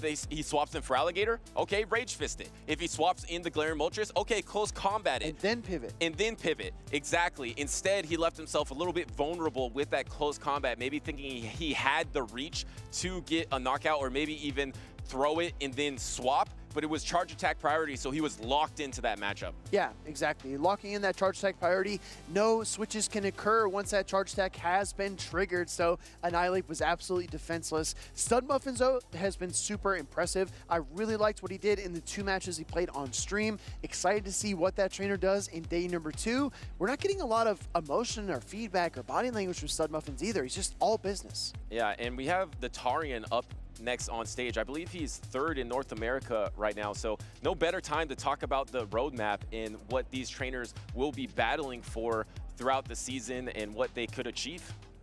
All right, let's take a look at that roadmap you just mentioned, Butters, and see where we are going, and also where we've been starting the season in Baltimore, where Wadaj came out of retirement and took down that regional championship. We are now in San Antonio. There's EUIC to look forward to, but remember, everyone, NAIC is the last tournament of the season, your last chance to get championship points and prep yourself for the World Championships in Anaheim. And right here for some North American trainers, San Antonio might be the last event that they compete in to have the opportunity to get that travel award for the North American International Championship. So those trainers on the top, like OutOfPoket, like Elam, in the Tarian is crucially in 3rd place. He doesn't want to get leapfrogged by other trainers. So he desperately wants a strong performance here in San Antonio to make sure he secures that travel award. Exactly. I mean, it's not listed here, right? This is just about placing prizes and booster packs, but that travel award is so critical, especially as these trainers compete to stay near the top of the leaderboards in their respective regions. And as we see here, winning a regional championship or an international championship will give you a tremendous amount of championship points. And here are the cutoffs, Butters, we were talking about before on the right side of your screen. US and Canada, 75 trainers only. EU, LATAM, 50, Oceania, 10, and the Middle East, South Africa with 5. And look how important it is to get to that 5th through 8th part of the tournament, because your championship points are almost doubling. It goes from 160 to 280, so now you're just getting a lot of championship points, and that can separate you not only for the travel award, but for those trainers on the fringes of qualifying as well. Those trainers in that top 75 realm, they still have the opportunity to try to get ahead of other trainers throughout the season. So any little boost you can get is going to help you a ton when it comes to the end of the season. Yeah, I think it's all about commitment, right? Committing to your local challenges and cups, committing to coming to a regional championship, earning those points gradually over the season. It's definitely a marathon, not a sprint. But these trainers are definitely making their way to Anaheim. And we have those 2 players we mentioned earlier up on stage, Dr. Roast Beef and the Tarian. Yeah, and one trainer is really committed to winning right now against big names. That is Dr. Roast Beef. And you would think that maybe this would be an uphill battle for him, knowing that the Tarian is 3rd on the North American leaderboards. But this is a trainer who has knocked out Inadequates, who's knocked out Dunebug, Valor Ash, big name after big name, SS Thorn. He has taken down champion after champion in his previous run, and then once again, he is doing well here in San Antonio. This is the losers side of the bracket. It's gonna be losers finals for Group D. So lose or your tournament, or win or your tournament run is over for both of these trainers. Dr. Roast Beef has already taken down Just Me, Josh Lee, as well as Vergie, but he was sent down to this losers bracket by Pyro Panda GBL. We featured a post of theirs from social media earlier today where they were threatening to delete their charge DMs. Pyro Panda, please don't do that. Don't do it. And I just saw something right now. I can't believe we haven't mentioned it yet. What's that? The Tarian has Zapdos. He has Zapdos on his team right now, and I don't know if Zapdos is necessarily the Pokemon to counter Dr. Roast Beef's team, because he is running the Bibarel, which can do that super effective rollout damage. He's also running the Dugong, and the Clodsire. Clodsire is pretty much out of the meta right now, but not anymore. So Zapdos is gonna struggle a little bit against that, but I think Zapdos is such a safe Pokemon. It's a great safe swap. If you can get up energy on it, you have a really good chance. Will we see it in this game number 1? Instead, we see a devastating lead of the Corsola into Bibarel. I'm telling you, I think that the going up in terms of energy is fine, Butters, but Zapdos up shields is even worse. We do not see Zapdos in this game number 1, though. Bibarel staying on the field here for a moment to fire the Surf against the Diggersby. Do we see a pivot here from Dr. Roast Beef? He doesn't really have that many good options. Yeah, he could go to his Jump Bluff if you put this Diggersby in the range of that energy ball. And as soon as the Scorching Sand is going to land here, does he go for the Protect Shield, maybe thinking that this is your best Corsola answer? But no, because Dr. Roast Beef has really built his team to be strong against Galarian Corsola, because he has the Bibarel and the Shadow Sableye in the back to meet it. Yep, exactly right. He's got 2 checks, and what he's fighting for right now is alignment. So even if the Bibarel fails in this next matchup, he has that Shadow Sableye that he can align against that Galarian Corsola down the stretch. Now the Tarian with a difficult decision comes in with the Shadow Drapion. Butters. He was not ready to see the Bibarel in game 1. No, and now he's going to have to take a Surf or use a Protect Shield here, and this is brutal. But the Tarian does Protect Shield, and there's actually not a good answer for the Shadow Drapion in the back, because in the back is Jump Bluff and Shadow Sableye. Can you get the Poison Sting down? That's actually brutal. This actually makes it a much closer battle, because it's going to be really hard for this Jump Bluff to take out the Shadow Drapion. It's going to be really difficult, but don't underestimate that Shadow Sableye from Dr. Roast Beef. It has hung on through multiple charge attacks and clutched up many victories for him already this weekend. Crunch coming through, Butters. Decision Shield. doesn't shield it. Trying to save both its Protect Shields for the Shadow Sableye, I really like that strategy because you have seen the lead Pokemon. And what a catch by the Torian here, catching that aerial ace to get some sort of momentum in this matchup, but he's going to be met by the Shadow Sableye. Yeah, exactly right. We see the aerial ace get fired off. What I like here from Dr. Roast Beef is the overcharge. He wants to bank a charge attack before he goes to the Sableye. Look at the Shadow Claws just ripping through the Ghost type. And great timing there by the Torian to throw this Nightshade and gets the first Protect Shield of the battle from Dr. Roast Beef here. And now, does he try to get extra energy before he throws his Foul Play? He has time to be patient. We've seen the precision from him lately, and once again, he is on point here.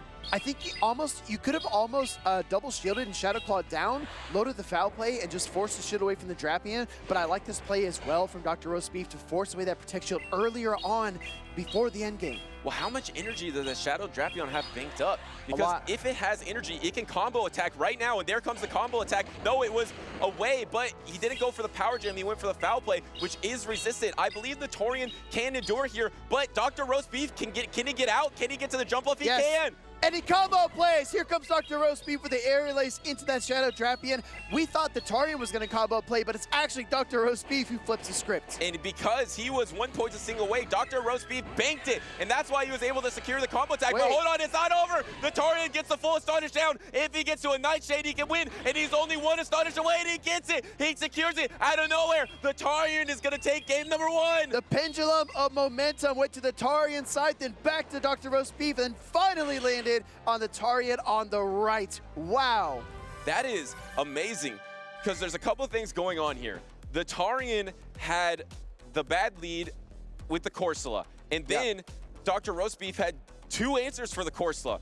It was the Corsola that won the battle for the Torian, and I think Dr. Roast Beef played really well. So it's crazy how the Torian came out ahead in that battle. Yeah, it's absolutely insane. When you lead B-Barrel into the Galarian Corsola, a lot of trainers would say, oh my gosh, this might be a top left situation, right? It might be too difficult to overcome, but the Torian stayed the course, found an opening, and was able to take him down in game number 1. The question is, Butters, do we see that Zapdos in game number 2 from the Torian? And if we look at that line of 3 in that game number 1, where is it strong? It's really strong against this jump up. I feel like that is one of the big reasons it's viable right now, because you're able to resist all the charge attack damage. You also have super effective damage for that B-Bro. You can outpace the Shadow Sableye. Yeah. So Zapdos does have an opportunity to perform here, but you're also scared of that Clodsire. Could be lurking in this game number 2. With a game advantage, maybe you play it a little safer in this game number 2. Yeah, I think so as well. I don't think this is the time to really gamble and risk a lot, and you definitely want to try to outplay your opponent, because the Torian was able to do that in that game number 1. Jumping right into game number 2, Dr. Roast Beef on the left, looking to stay in the tournament here in San Antonio. And do we see that Zapdos? No. Instead, there is that Galarian Corsola again, and Dr. Roast Beef ran the same 3. He has the B-Bro, he has the Shadow Sableye, and the Jump Up. And this is your best answer for the Shadow Drapion. So I actually expect Dr. Roast Beef to Protect Shield up his B-Bro to try to shore up this matchup. Wow, actually, great call, Butters. I was thinking the opposite, but it turned out you were right. Crunch does get Protect Shielded up early on in this matchup. Enough energy to threaten the Hyper Fang, actually pulls the shield from the Torian as well. Now we are at 1-1 shield parity. And B-Bro actually has a pretty high attack. So if you're able to land a Surf, even at this range, it's going to chunk. And it actually pulls the second Protect Shield from the Torian here. The Torian knowing that Shadow Drapion is incredibly strong for his team competition. Yeah, exactly. This Pokemon can wreak havoc on Dr. Roast Beef's team of 6. Now we're going to see a Crunch get fired off here by the Shadow Drapion. Doesn't take down that B-Barrel. It looks like Dr. Roast Beef decides not to shield it. Well, because the double crunch was available, you could throw that double crunch, and it's just so overwhelming to try to finish off a Shadow Drapion with a jump bluff here. And the Torian does have the opportunity to even pivot if he wanted. He could go into his Diggersby. He got the defense drop here. Does he try to swap on the aerial ace? Yes, he does, into the Corsola. I don't know, Butters, you might be a psychic type the way you're calling the plays here. Aerial ace connects into that Galarian Corsola, but this opens the door for Dr. Roast Beef to send that Shadow Sableye. Now, Shadow Sableye can put in work against the back line here from the Torian. And like you said last game, this is the opportunity to maybe farm up energy, but instead, actually just trying to preserve his health and protect shields and throw out all that energy get the knockout into the Corsola there and just annihilating it. And now you have your Protect Shield and you have a lot of health remaining. Does the Tarian come in with his Diggersby here? No, actually the Shadow Drapion that has a good amount of energy. Yeah, Switch Timer is not available for the Tarian yet either, so I think that Dr. Roastbeef might be able to KO this Pokemon if he's able to reach the foul play. Final Protect Shield of the game comes up. Diggersby's available. Here it comes. I think there's a defense drop as well, and it is a defense drop. That means you're getting closer and closer to in range of Fire Punch there. So do you try to swap off into your jump left to remove that debuff? Yes. And here's the crucial thing. You get the Energy Ball before the double Fire Punch is available, and Fire Punch is not enough to knock out a jump left at this range. Yeah, even with the recent buff, right? It's not enough damage. Energy Ball comes through, but unfortunately for Dr. Roastbeef, this is also not enough. And now you're forced to try to go for the Aerial Ace. This is going to come down to a really kind of micro approach to managing energy, because I think that the Tarian might find a farm down opportunity here soon. Yeah, he already has the Fire Punch here. He just has to throw before Aerial Ace and actually decides not to throw at all. Maybe deciding he wants to get energy on his Shadow Drapion. Yes. Is Dr. Roastbeef still locked into this matchup? Is his Switch Timer available? Can he get the... Yes, he is locked in. So here comes the Poison Sting down. How much energy can you get before the energy of the Sableye? The Sableye is dry. You get to the Crunch. Yeah, here comes Crunch. The Tarian Shadow Drapion is too much for Dr. Roastbeef here. In spite of the B-Barrel, in spite of the Shadow Sableye, he is able to eliminate Dr. Roastbeef from the San Antonio Regional Championships. And Shadow Drapion that was double Protect Shielded and then pivoted twice in this battle was able to close it out for the Tarian. And it's really fascinating because some trainers out there might be thinking, why did the Tarian not throw his Fire Punch when he had it to knock out the Jump Bluff? It's because you want to win the battle, not the matchup. You know your only way to win this battle is to get energy on Shadow Drapion. How do you do that? You have to sacrifice your Diggersby and get a fast attack down before the timer is back up. Wow. Yeah, it's kind of like the analogy, you want to win the war, not just the battle, right? You want to win the entire set and not just the game. So incredibly well done by the Tarian, the energy management. But what really stood out to me, Butters, was recognizing the win conditions. That's what you alluded to just a moment ago. Figuring out how you want this game to end, visualizing how the battle is going to play out is so critical, especially for some of the world's top trainers. The Tarian was a regional champion last season from Puerto Rico, and now we see him defeating Dr. Roastbeef, ending his run, and well on his way to try to win in San Antonio. Shadow Drapion is just so overwhelming for so many trainers. I told you, Butters, the first thing I said to you today was that Shadow Drapion is the gravity well, and everything else just revolves around it right now. Yeah, and if you play the way the Tarian's playing, where you're double Protect Shielding, pivoting it 2 times in a single battle, because of its pacing, because of its typing, it is such a force and an amazing win condition, and the Tarian showed that beautifully. I want to make a quick correction. I've been saying the Tarian's number 3 on the leaderboard. He is actually number 4. He is only 9 championship points behind Nighttime Clasher. On the board, it has him at 1174. Nighttime Clasher is at 1183. So if he performs better than Nighttime Clasher in this tournament, he will be number 3 on the leaderboard. I'm going to leave it up to chat. Chat, are we going to forgive Butters for switching the positions between 3 and 4? I don't know if Nighttime Clasher will forgive you, but maybe chat will. Well, you know, the key thing is after 4, because only the 4 can qualify for that travel award. So as long as you're in that top 4, but those trainers are being snuck up by Lyle's Jeff. Oh, yeah. Dunebug, Arrow, rise to occasion. So there's a lot on the line to try to keep your positioning. You have to do well, and the Tarian did great in that series to move on to day number 2. Yeah, and that's the thing that we were talking about earlier. You can do really well early on in the season, but if you don't consistently make effort until NAIC, somebody else might come up from behind and take your spot for the travel awards. And as they climb up the leaderboards, it might be more and more difficult to maintain your position. Yeah, it's really tough because you see some trainers like OutOfPoket. He was in Birmingham last weekend. So not only are these trainers competing in North America, they might go to other regions as well, or even other international championship in LATAM. And I'm sure there's going to be a big force of North Americans heading to London at the European International Championships coming up pretty soon. I heard that one's already sold out. Yeah. I heard it's going to be the biggest ever, right? Yeah, it's going to be absolutely epic. I mean, like you said, it seems like each top cut just gets more stacked and more stacked. Can't wait to see that top cut. Exactly right. I want to add one more kind of point here. trainers from the TPC region, if they come to a TPCI hosted tournament and win that competition, they also get their Worlds invite. So that's really, really important for a lot of our trainers watching from the other side of the globe. Butters, we have an exclusive interview down on the floor. Take it away, my friend. All right, thank you, Speedy. Exclusive interview here with the Torian22. Congratulations on your 2-0 victory versus Dr. Roast Beef. There were some tense moments in those battles for sure, but you were still able to overcome Shadow Sableye. Tell me how you were able to defeat that Pokemon. It was tough. It had so much fast move pressure, like boosted Shadow Claws. I mean, my Ape had nowhere to go, and then I think, like the resistance with Drapion, and then the double resist on Diggersby helped me. So yeah, that was Had to get creative for sure, yeah. One Pokemon we did not see, at least in those last two battles, that we've been talking about all stream is Zapdos. It's a Pokemon that you've brought, obviously has some play versus the grass, the fighters, the waters. Have you been playing at this tournament? Oh yeah, Zapdos had like no play into that team. I mean, the only play was like Bibarel, but it also has rollout, and Zapdos is not like super tanky. But I would say it's pretty great. I've faced Verge, I believe, just before this, and he had like 4 waters on his team or something, and then he had a Serp, so I think Zapdos definitely has the play. Yeah, there was some inspiration from Hardjaff. I talked to Desynct, and they both ran Zapdos in Rio last weekend, so yeah. A little bit of a boutique Pokemon, pretty rare. Tell us, how do you get a Great League Zapdos? Oh yeah, so it was back in the 7-day field research in 2019. Now the only way to get it is from like a trade, or if somebody's kind enough for you.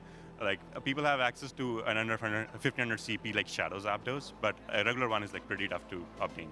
Yeah. All right, well, make sure you find those trainers that have been playing since 2019. All right, well, I know that you're currently number 3 on the North American leaderboard, is that right? I believe I'm 4th. Nighttime Clasher did some locals recently. He's like 7 points ahead of me right now, but yeah, pretty close. Is your goal to finish number 1 on the leaderboard this season? Or tell us maybe about some of your accomplishments that you're trying to check off here in 2025. 2025, I believe this is my 2nd season competing. Definitely a regional win is on the card somewhere. But yeah, I mean, snowballing into ICs is definitely a plus. And maybe get a regional win and then hop onto an IC win. Somebody like Lal Jaffs and then Aiden, it's like great company. And then they have so much accomplishments that I can look forward to. But yeah. All right. Well, finally, we'll wrap up here. Any shout-outs? I know you mentioned Aiden. I know you mentioned Lyle. Anyone else that you want to shout out or say thank you to? I mean, shout out to the Lyle Jaffs bootcamp always. And I'll shout out Aiden's mom for having us over in the B&B for now. All right. Thank you, the Torian. We're going to take a quick break. We're going to look back at some highlights, more battles to come. Make sure you stick around.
Did he have a power gem? You caught it. You gotta go.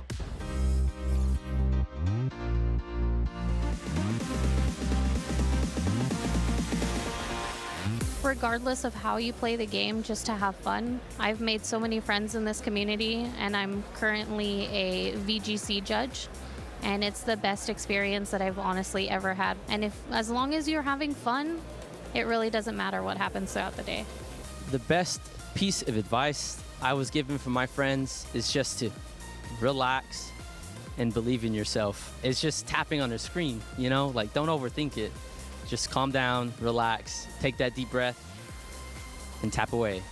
Set a tangible goal for your first time and stick with meeting that and allow yourself to be, you know, happy with achieving that tangible goal. And if you do anything better than that, then it's just a cherry on top, but at least you know that you came here, you did what you came to do, and you can just kind of leave knowing that you accomplished something, then you can be proud of that. So the best piece of advice I've been given by a friend when playing Pokemon is being okay with losses. Something that's really helped me out is seeing like, it's not really truly a loss unless you can't learn from it. And so even through your losses, like, oh man, my attack didn't do as much damage. Great, now you can use that for the next game. Or like, oh man, this opponent used a really cool Pokemon. And actually, I've been inspired by my losses to use some of my favorite Pokemon of all time. So yeah, be okay with winning, be okay with losing, because at the end of the day, it's about learning and evolving.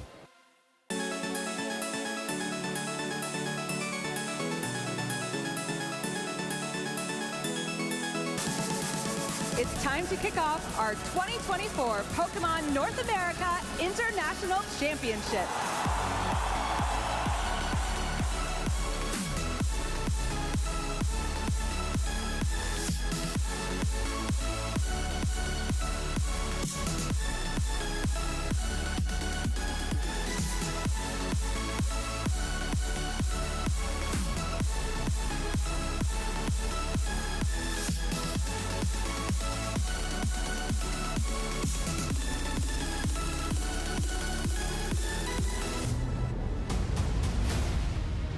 Seconds on the clock. There's nothing Nemesis can do. They are behind and they are out of this thing.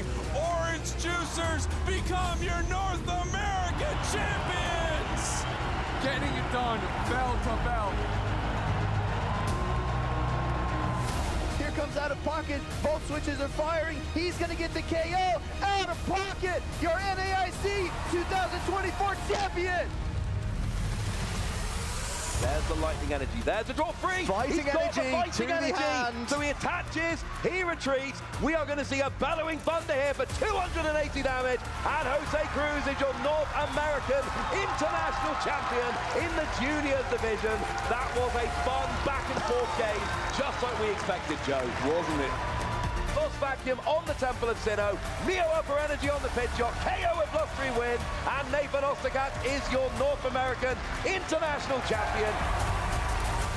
We are asking for a judge shuffle, Stefan, making sure that the judge is the one that will determine the fate. The North American Championship. And there it is, the Prime Catcher is found, and Greninja will knock out the Klefki and will allow Andrew to become the North America International Champion.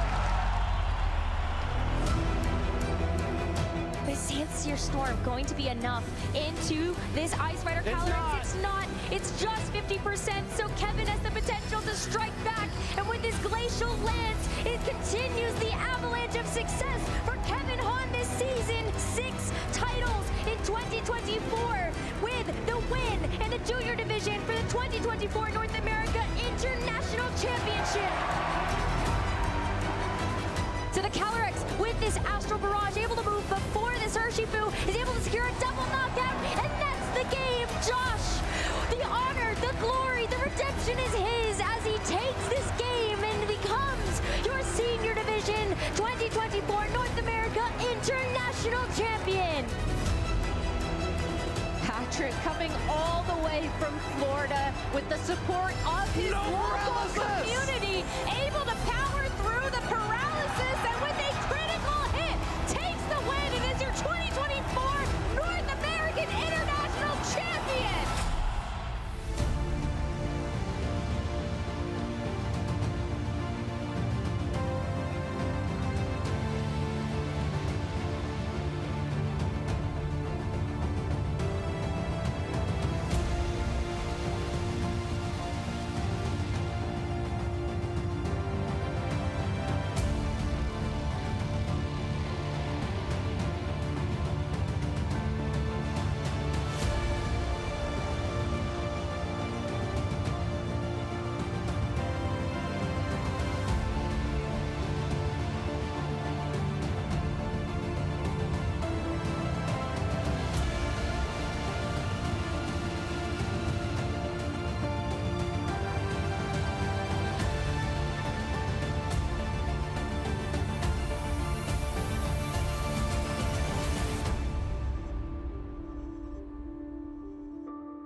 taking us from that scene of the beautiful beaches and beautiful light show from Hawaii at the World Championships in 2024. We are back now in 2025, the San Antonio Regional Championships. I'm Stephanie Christine, and I'm joined by Jim. Yeah, great to be back here. Very excited as we start to round out the later portions of this tournament. I think we got a couple rotations here left, but we really want to see who's going to be making it to day number 2. We've gotten through the winner's side of the bracket. We still have a couple losers finals for you, and a lot of household names as well. I think next up is going to be Nighttime Clasher, but he's going to be facing off versus Jello Too Good, someone that I don't think we've seen too much, at least on stream. Very curious to see what they're going to be bringing here in this meta, but I asked you this earlier, maybe I'll ask you again. Maybe can't answer Dugong this time. Any standout Pokemon for you from this tournament that you feel are maybe a little bit surprising that you weren't expecting? I wasn't expecting to see as much Clodsire as I've seen today. We haven't really seen it make as many appearances on teams, but it's made an appearance. I'll restate that. We haven't seen a lot of gameplay of it. We haven't seen it in the battles, but we've seen it on quite a few teams. Yeah, I agree. I would say the exact same thing. Clodsire is a Pokemon that is typically going to be in our top 6 that we see, and I think it's probably fallen off, and in some cases we don't even see it in our top 12. That said, here at San Antonio, I'm seeing it very regularly on a lot of these teams, and of course it's going to do well versus Azumarill and have play versus things like Drapion, can hang in there even versus some of the Ghosts despite some of its weaknesses with Poison Sting. But I think it's just a very reliable Pokemon. There are some Pokemon that are very bait dependent, some Pokemon that you don't really know what you're going to get, that have very polarizing matchups. With Clodsire, you know what you're going to get, and it's very consistent. Consistency is the key. And one trainer I think that has quite a bit of consistency is that Nighttime Clasher. Tends to do very, very well consistently in tournaments that he goes to. And he goes to tournaments all over the globe. Yeah, absolutely. And we've seen him play the Shadow Kanto Marowak, I think as early as Louisville. He was having a lot of success there where he took 3rd place as well. He is he's taken a look into our souls here in the camera. He's actually running a triple Shadow team, which I find quite interesting. Shadow Kanto Marowak, Shadow Annihilate, as well as that Shadow Drapion. We actually heard some interesting points from a little panel of guests there about the benefits of that Shadow Annihilate, how it has a much better matchup versus Pokemon like Diggersby.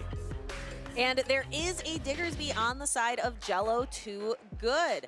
So Jello running that Diggersby, running an Annihilate of his own, but his is not the Shadow variant, meaning that it's not going to be able to output it's not going to pack that same punch as a Shadow Annihilate, but it might be able to survive one charge attack just a little bit better.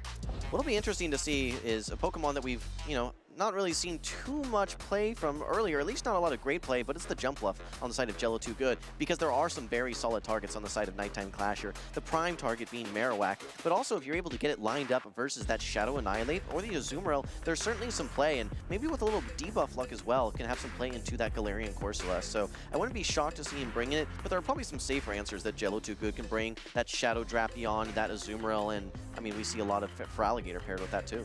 Yeah, and Shadow Drapion and Azumarill is a core we're probably going to see a lot on both sides of the table just because it has been so consistent. But our trainers, they are now locked in. Let's kick it off. We are in losers finals for Group E. We have the rest of the tournament for these trainers on the line and a phenomenal lead for Nighttime Clasher with that Shadow Kanto Marowak. And again, Jello Too Good, just like a trainer we saw earlier, staying in for a little bit. Yeah, I think it's just understanding that you really can't just swap into your Shadow Feraligatr here. It's just going to get farmed all the way down. So throw that Aqua Tail, then go into the Feraligatr. Either get a shield, in which case you can then get to 2 Hydro Cannons and knock out the Marowak, or you can get it in range where you can Shadow Claw down if they stay in. I expect to see Nighttime Clasher eventually swap out of this matchup here into the Drapion.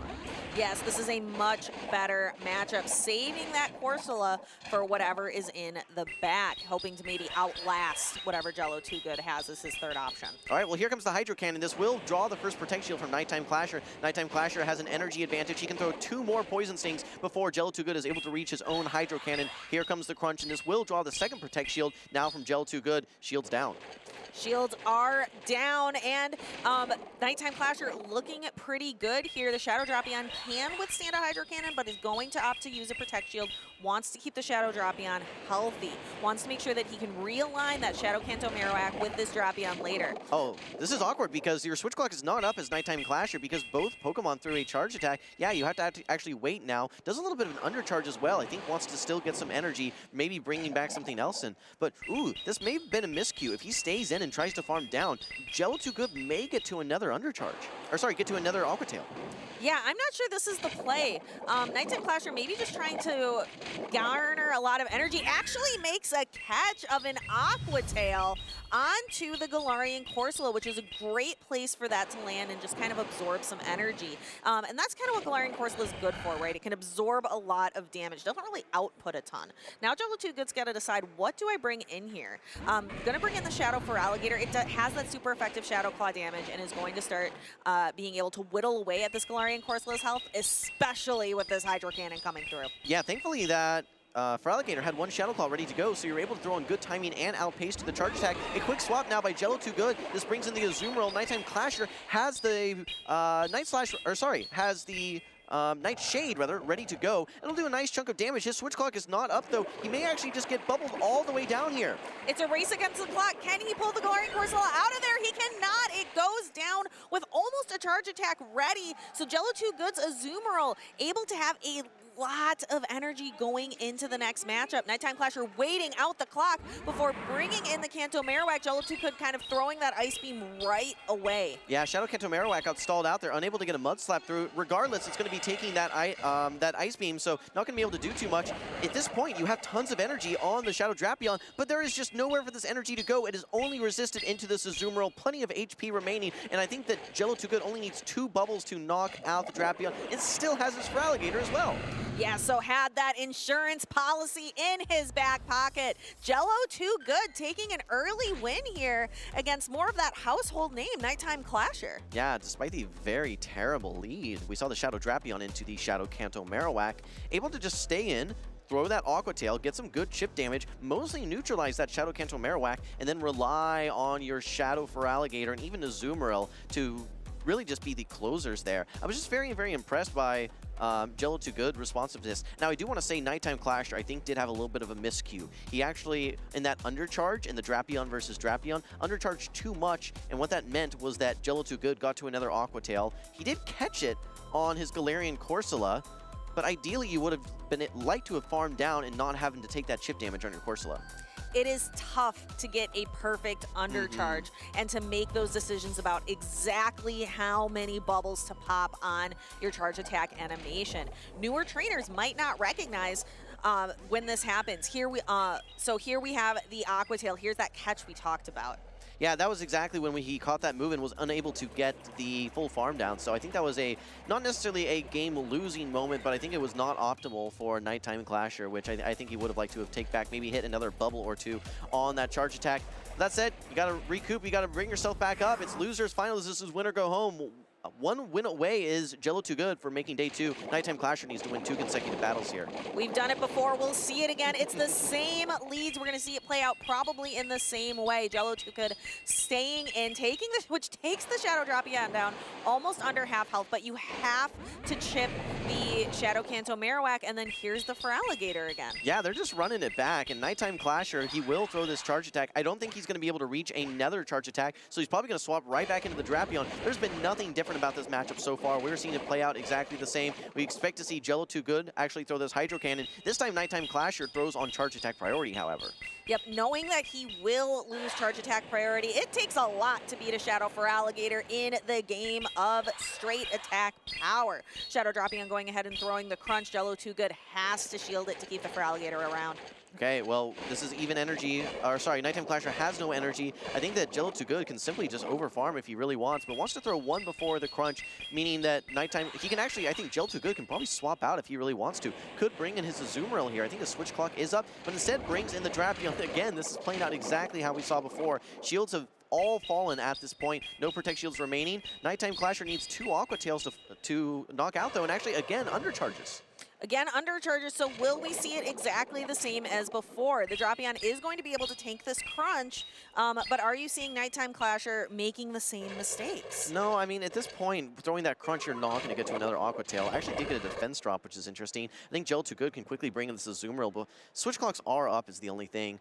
There's still going to be some difficulty here for Jello Too Good because that Galarian Corsola is fully healthy and in fact brings in the Galarian Corsola. Jello Too Good's switch clock is not up, and now he's going to be able to farm tons of energy before Jello Too Good is able to switch back into his Feraligatr.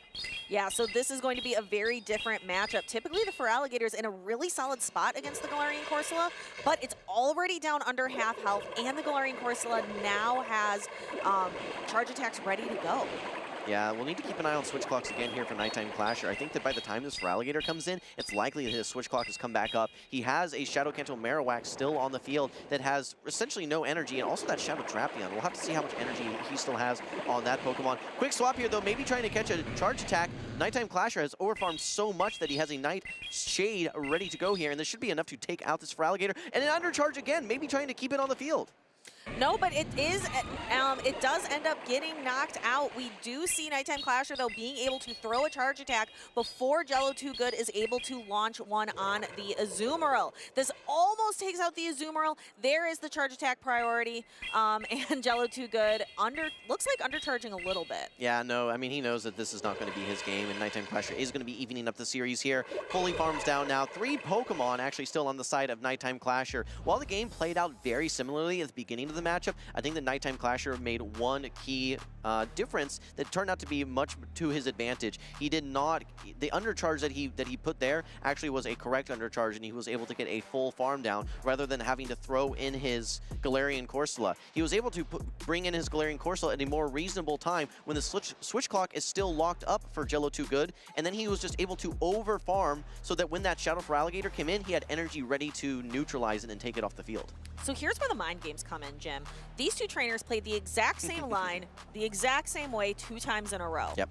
Is someone going to blink? Is someone going to change their strategy, or are we going to see it play through the same way again? Well, look, I think that if we're going to see that team 9 times out of 10, I think that Nighttime Clasher should take that. I think that it was a bit of an anomaly for Jello Too Good to get a match or to get a game off him. I think that was a little bit of a miscue from Nighttime Clasher. I don't think there's too much that Jello Too Good can do with that particular line of 3 into the line of 3 from Nighttime Clasher that will translate to a game victory. So I think it's actually on Jello Too Good to probably switch his team. But to your point, he may be thinking that, okay, well, Nighttime Clasher is going to change his team, so I'm going to keep mine the same. Yeah, and Jello Too Good running the same really notable line that was popular in Birmingham last weekend, the Shadow Drapion Feraligatr and Azumarill. Yep. Poison Double Water was talked about by Marcus Aurelius, by Inadequence. They really made a point of highlighting how popular this ABB style team is. I mean, it is weak to that Shadow Kanto Marowak. That is the one thing that 2 of those Pokemon in the 2-shield matchup just, they get bodied by that Shadow Kanto Marowak. So there's a lot of play for that Shadow Kanto Marowak, but Nighttime Clasher really has been relying on his other 2 Pokemon to do most of the work, the Shadow Drapion as well as that Corsola for him. So I'm curious to see what the strategy is going to be. These trainers are still locking in at this point. We've only seen the same 3 Pokemon from both trainers. There's still tons of options out there if they're trying to, here in this final game, this will be the final game, you know, what's going to be that ticket to punch your ticket today too. And we see it once, we see it twice, we see it a third time. Trainers, Shadow Kanto Marowak versus Shadow Drapion. Let's see if I've got this right, Jim. We want to throw the Aqua Tail first before doing anything because we need to chip and dip on the Shadow Kanto Marowak. We see a shield this time. This is a diversion from what we've had before. Yeah, and actually now brings in the Azumarill instead. This is a good spot for this Corsola. Corsola does not want to see that Drapion, does not want to see that Shadow Feraligatr. So now Nighttime Clasher is able to get a favorable matchup, bringing in the Corsola into this Azumarill. And the nice thing about this matchup is it takes so long to get through that by the time this matchup is through, you can actually swap out of that Corsola and not get farmed down by the Feraligatr. And we will see this matchup play out. Two very bulky Pokemon, not known for their attack power, but just knowing to outstand their opponent. However, Nighttime Clasher is going into this matchup right now 1 shield down because he chose to preserve the health on his Shadow Kanto Marowak this time. Yeah, he does have some energy on the Kanto Marowak, so we need to keep an eye on that. Ideally, he wants to get it realigned versus that Shadow Drapion, but there's plenty of play for it into that Shadow for Alligator as well. At this range, the play rough is not going to be enough to knock out. Switch clocks have come up for both trainers. Jello Too Good, a quick swap into his Shadow for Alligator. Can you get out his Nighttime Clasher? No, not a fast enough reaction time, or maybe was just content with 2 Shadow Claw so he doesn't have to lock in a switch like that. Now that said, I think he could have swapped out. Jello Too Good, however, has a Hydro Cannon ready to go. Nighttime Clasher, meanwhile, has 2 Bone Clubs on his own Shadow Kanto Marowak. And Jello Too Good having 2 shields. I think each of these Bone Clubs might draw a shield from the Feraligatr.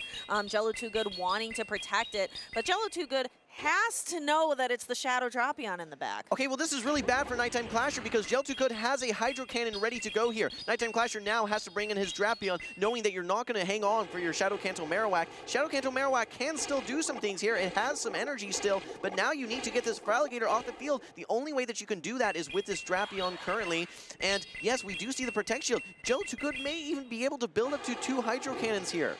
Yeah, but actually is going to be swapping out here and getting energy on the Drapion instead. Nighttime Clasher, there's no shields remaining on the field of play, so Nighttime Clasher is going to be able to have this Aqua Tail connect and do quite a bit of damage to the Shadow Drapion. Not enough to knock it out, though. Jello Too Good gets to an Aqua Tail, clears the Drapion off the field. It's Shadow Kanto Marowak versus the world. So Shadow Kanto Marowak will get 1 Mud Slap here. I believe that's going to put it 1 away from back-to-back here. However, keep an eye on the energy for the Feraligatr. It has the Hydro Cannon ready to go. Once Nighttime Clasher went down 2 shields, all Jello Too Good had to do was build up to the Hydro Cannon, swap out, take out the Drapion, and then you just win Charge Attack priority versus the Shadow Kanto Marowak. I think the Nighttime Clasher could have just played it the same way that we saw in game number 2, but wanted to do things a little bit different, and it did not work out for him. Yeah, it's very interesting, Jim. We saw the same 3 Pokemon, the same 3 leads, but the games played out very differently each time.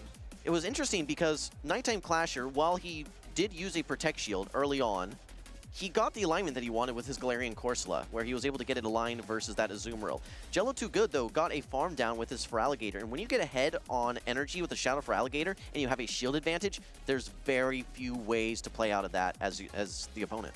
Yeah, I can think of very few things that'll put a hard stop to a Shadow Feraligatr, both up energy and shields. It's almost like an unstoppable force. It looks like our trainers might be taking a look at something in there. We'll have to take a look and see what a 1-turn leg, I think, is what we are taking a look at here. Perhaps it was during that moment where Nighttime Clasher did not swap out of the Galarian Corsola and ended up getting farmed down by the Shadow Feraligatr. That's 2 Shadow Claws into that Galarian Corsola where it was unable to get out. If he's able to switch into one of his other Pokemon, that allows that Galarian Corsola to be used later as a, a sacrificial swap, potentially. Let's see right here. Okay, yeah, no, that's just the charge attack priority, so Feraligatr should win that every time. Nighttime Clasher did have almost 2 charge attacks, but as long as Jello Too Good has that charge attack ready to go and shields are down, he's going to win that every time. I think it may have been in that moment we were describing when he was unable to get out of that matchup with the Galarian Corsola. Yeah, but this is a moment when we have our 2 amazing judges on the stream. We love our judge staff, our professor staff. We cannot run these tournaments without them. Yeah, I'll be curious to see exactly the moment that is going to be under review here and see what some of the dynamics and elements that it may or may not have impacted that game. As it stands right now, we're currently still at 1-1. On paper, Jello Too Good did get that victory, but Nighttime Clasher seems to be, going through and wanting to ensure that everything, did go through properly before we get a final result. Yes, and that's why it's important. We leave it up to the judges. It's not for us to speculate. Anything else that you want to chat about while we wait for the judges to make their decision? Yeah, I think it's just a little surprising that we saw an early shield there on the Shadow Kanto Marowak from Nighttime Clasher. You know that you can take that charged attack, that going down to Protect Shield puts you in a very precarious situation against that Shadow Feraligatr, and there's really nothing on the team of Nighttime Clasher that is going to be winning versus that Feraligatr down a shield. That's kind of the situation that I think is very risky, and why I was surprised to see him play things out a little bit differently. I was surprised to see Jello Too Good bringing in the Azumarill, but I think that he did that because of the situation that he was in, that he was up a Protect Shield. Hey, throw in the Azumarill, let it take a lot of damage, absorb some charge attacks and some energy, set up that Feraligatr in the back to be the sweeper. Yeah, I have to tend to agree.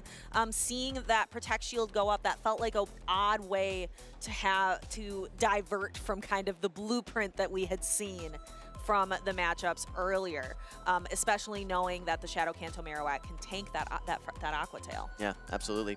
Well, this is still under review here, and this is the time where these trainers, they need to be anticipating that there is going to be a rematch, right? They just have to have it in their minds that, okay, I don't know what's going to happen, but I have to be ready in the event that there is going to be a replay of that game number 3. And this is such a critical juncture right now. This is win or go home. This is the losers finals. You win this matchup, you're on to day 2. You have an opportunity to win the tournament through the loser side. If you lose, however, that's the end of your tournament run. That's a difference in championship points, potential for prize packs, for money in some cases as well. So we're going to look at this moment again here. We see that the Shadow Feraligatr throws the Hydro Cannon prior to the Bone Club being reached. And we get the Protect Shield. Was there some sort of small... Okay, I'm not seeing anything just yet that has been impacted. 2 Shadow Claws for the 1 Mud Slap. That all makes sense. Let's take a look at this moment right after this, though. No. Looks like that they're still going through it here. Yep, looks like they're still having a discussion. We're taking a look here. The Feraligatr landing the Hydro Cannon. You can see that Nighttime Clasher and Jello Too Good are discussing something. In this matchup. Yeah, this was the final Protect Shield being used by Jello Too Good, and then Jello Too Good actually swapped back into his own Drapion, I recall. Yeah, we're still trying to find the moment that is under review here, but from what I can tell, it looks like that we're going back to it. So we'll have to get the official wording from the judges here on any sort of elements that may have impacted that game. But as it stands right now, 1-1. We're going to be replaying game number 3, DeFi. We are. So erase that last game from your mind. Now here's an opportunity. These trainers can switch it up at this point. We've seen the same match play out 3 times. The last time doesn't count, but we can see a change now. These trainers have an opportunity to switch it up. All right, well, I have the notes here. It sounds like that when Nighttime Clasher's Marowak came into the Feraligatr, there was a 1-turn desynchronization on the Marowak there specifically, and the turn that was missed caused the Feraligatr to not be able to throw a charge attack, and it impacted that endgame. So we're going to be granting a rematch there. The official result is that rematch, and now these trainers are going to have to go back to the drawing board. It's possible that we see a 4th consecutive game with that same team, but I'd really like to see some variety. I'd like to see a little spice here, shake things up, knowing that I said that this is going to be the last game, and I guess that was the curse that brought upon this rematch here.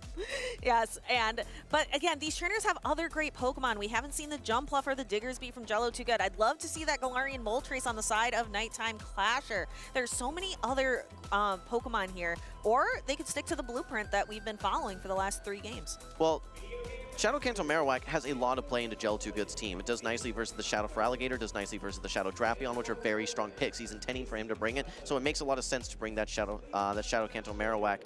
To protect it, I think that he needs the Corsola or the Azumarill. All right, well, here we go. This time, Nighttime Clasher for the 4th consecutive game. Shadow Kanto Marowak in the lead, but it's going to be facing off versus Jello Too Good's Azumarill. Well, this backline is going to be very interesting now because you have the Corsola, and it does not want to see either of these Pokemon. Nighttime Clasher needs to find a way to get that Corsola onto the Azumarill. I think the only way he's going to do that is maybe trying to swap out of this matchup. Yeah, that is tough. Both trainers made an adjustment here, and that adjustment is going to define how this match goes. We see Nighttime Clasher using an early shield, protecting the Shadow Kanto Marowak, but we can see the backlines, and we know he has to get out of this. Well, it's such a tough situation right now for Nighttime Clasher. You bring in the Galarian Corsola, yes, you'll absorb some of this damage, but then there's a hard answer to it in the form of that Diggersby. It double resists the Astonishes, double resists the Nightshades, single resist the Power Gems. I expect to see Jello Too Good farm up a little bit of energy, maybe go for a catch on the Diggersby right as it reaches the Nightshade, and that is exactly what we see. Yeah, so that is a rough switch in for Nighttime Clasher. Nighttime Clasher going for the power gems because, as you mentioned, it's single resisted versus double resisted as a Nightshade. Well, this is just such a tough position for Nighttime Clasher. You can't swap in your Galarian Moltres into an Azumarill. That is just a terrible matchup. You have a terrible matchup with your Shadow Kanto Marowak. He's running ABA weak to Azumarill, and then, of course, he sees it in the lead. So he's getting punished for that lineup that he's brought. He tries to bring in this Galarian Corsola, and it's met by its hardest answer, this Diggersby. This is going to be a very, very tough challenge for Nighttime Clasher to come back from. Nighttime Clasher bringing in the Galarian Moltres. Now, Jello Too Good is stuck in this matchup for another hot second before he can make, before Jello Too Good can bring the Azumarill back in, or perhaps bring in the Drapion. Okay, Galarian Moltres is going to need to get a lot of charge attack pressure off. Realistically, the Shadow Kanto Marowak, you may be able to get it realigned versus one of these Pokemon, but it's probably just going to get bubbled down. Oh no, here comes a quick swap. Jello Too Good brings in the Shadow Drapion. It has 2 shields. There's a lot of work it can do, especially because it just won charge attack priority here and is going to be throwing this Aqua Tail. Nighttime Clasher would get knocked out, and he has to use that final Protect Shield. He has to strip away these Protect Shields on the Shadow Drapion, or else it's just going to go wild. Nighttime Clasher has been spending his shields early lately, so we are going to see no shield here on the Ancient Power, and getting very close, going to outpace to getting another attack, but makes a catch, uses the Galarian Corsola as a third shield opportunity, and the Aqua Tail is going to get absorbed here. Galarian Corsola, however, doesn't get knocked out, but actually Nighttime Clasher gets to utilize some of that energy he left on it. Oh my gosh, what a call that we just saw there. No shielding, what could have been a Brave Bird. Drapion just simply being used to absorb damage, which is not normally what we see. Nighttime Clasher is able to reach 1 additional charge attack. Optimally would have thrown that Power Gem there, which is only single resisted, but this Diggersby will able to withstand this energy, no problem. There's a decent amount of HP still on this Diggersby and 2 Protect Shields. I don't know how you're going to be able to farm to... Oh, and actually goes for a charge attack priority catch, and what Jello Too Good can do now that he's locked in this Ice Beam, you simply just have to shield this Bone Club, and now you get off this Ice Beam, and it's guaranteed that Nighttime Clasher now gets knocked out with his Shadow Kanto Marowak and cannot fire that second Bone Club. And that is going to be lights out for the Shadow Kanto Marowak, and we will see the Galarian Moltres come in, but it is not going to be able to successfully fast attack down the Azumarill. It came very close, very, very close, but not quite enough. So we have a winner in Jello Too Good. Jello Too Good was just too good for Nighttime Clasher today. Yeah, great plays. Finding himself regularly in very tough matchups, was always able to dance around and find opportunities, windows of attack that he could capitalize on in all of those games. I think it ended up Jello Too Good winning the first game, which was a little bit of a surprise to me. Nighttime Clasher coming back, but Jello Too Good able to close it out there in that game 3. Wow, what a matchup. Yeah, and really interesting. Both trainers made an adjustment, but it was Nighttime Clasher that was punished for going against the grain there from how the previous matchups had played out. Yeah, no, he had 2 solid answers to Azumarill in the back in his first 3, technically, games, but then he ended up running AVA weak to Azumarill with not only the Shadow Kanto Marowak that we'd seen in the lead each and every game, but that Galarian Moltres in the back. What's so tough for him, and the reason that he swapped in Corsola versus staying in or swapping in the Moltres, you just can't swap in that Moltres into the Azumarill. It forced him to swap in his Corsola, then get punished by that Diggersby. Each leg of the journey there, Nighttime Clasher was at a disadvantage, and kudos to Jello Too Good being able to capitalize and clinch his day 2. And we have some other trainers coming up very shortly that are looking to clinch their day 2 as well. But congratulations to Jello Too Good. I really enjoy how in this tournament we've been seeing legend trainers. We've been seeing regional champions, but also some newer trainers on the block. Yeah, I'm sure there are some folks that know Jello Too Good very well and just know how skillful that he can be. He was able to get great alignment, but make great plays as well. Happy to see him, Pyro Panda, GBL, some of our other trainers just have success here on this grand stage. Yeah, we are looking for an exciting day 2, but there's a few more spots left in day 2 that have yet to be claimed. Our next battles, I believe, are going to be Dell, who we've seen before on stream, and I believe Sankalor will be the opponent. Yeah, E4X Sankaler, sorry. He's going to be running a pretty interesting team here as well. We've seen some B-Barrel action in the past from Dr. Roast Beef. He's going to be bringing it as well. Talk to us a little bit about why B-Barrel is such a strong pick in our current meta. Well, Well, B-Barrel puts a really hard shutdown to quite a few Pokemon. It was recently got the fast attack rollout, which makes it really interesting. And then it can do damage that way. You can you can resist moves from like an Azumarill. You can resist the Shadow Claws from a Feraligatr. You can go up against like a Galarian Corsola with your normal typing. There are so many different anti-meta choices you can make with a B-Barrel. Yeah, I think it's a really interesting normal type, and I think that's where it primarily shines is its normal typing, just like you were saying. When you're going to be facing off versus Feraligatr, facing off versus any Astonish users in general, whether that be Drifblim or whether that be Galarian Corsola, you pretty much shut those down completely, especially Drifblims. So, I mean, it is a Pokemon that does have some challenges in the sense that it is not the bulkiest Pokemon. It is not something that has hard wins versus things like Azumarill. But if you can get it aligned in the right matchups, it is a monster. It is, and it runs, so it's got rollout, and then you run Surf, and then you run Hyper Fang. Hyper Fang is a move that you don't really see a lot on other Pokemon. I think Alolan Raticate is really the only other one that uses it, but it's not that expensive. It does a lot of damage, and as a normal type, both B-Barrel and Alolan Raticate benefit from that same type attack bonus. And it's just cool. And it's just cool. Same Pokemon. with B-Barrel. Like, it evolves from Bidoof. Who doesn't love Bidoof? Exactly. Yeah, exactly. All right, well, take a look at these teams here. We've got Dell. He's running a pretty traditional team. We've seen this time and time again. Shadow Drapion, Azumarill Core, Annihilate. No shockers there. We've then got the Jumpluff, the Galarian Corsola, and the Diggersby. St. Keeler is going to be a little bit of a different team there. You can see that he's got the double dark strategy with the Shadow Drapion as well as the Mandibuzz. We'll have to see if that's going to be... It looks like it's Air Slash, so we'll see how that plays out. But then, yeah, Diggersby... the Superior, and then the double Water Core of the B-Barrel and the Azumarill. Yeah, and also having double normal types with Diggersby and B-Barrel both being a normal type, which is really something you don't typically see in this Show 6 Pick 3 format. Vigoroth used to be pretty good as a normal type, as a counter user, but it got really nerfed. I believe it was Worlds, right? Triple nerfed, yeah. Triple nerfed. Counter, Body Slam, and Rock Slide all getting nerfed at Worlds, just like you said.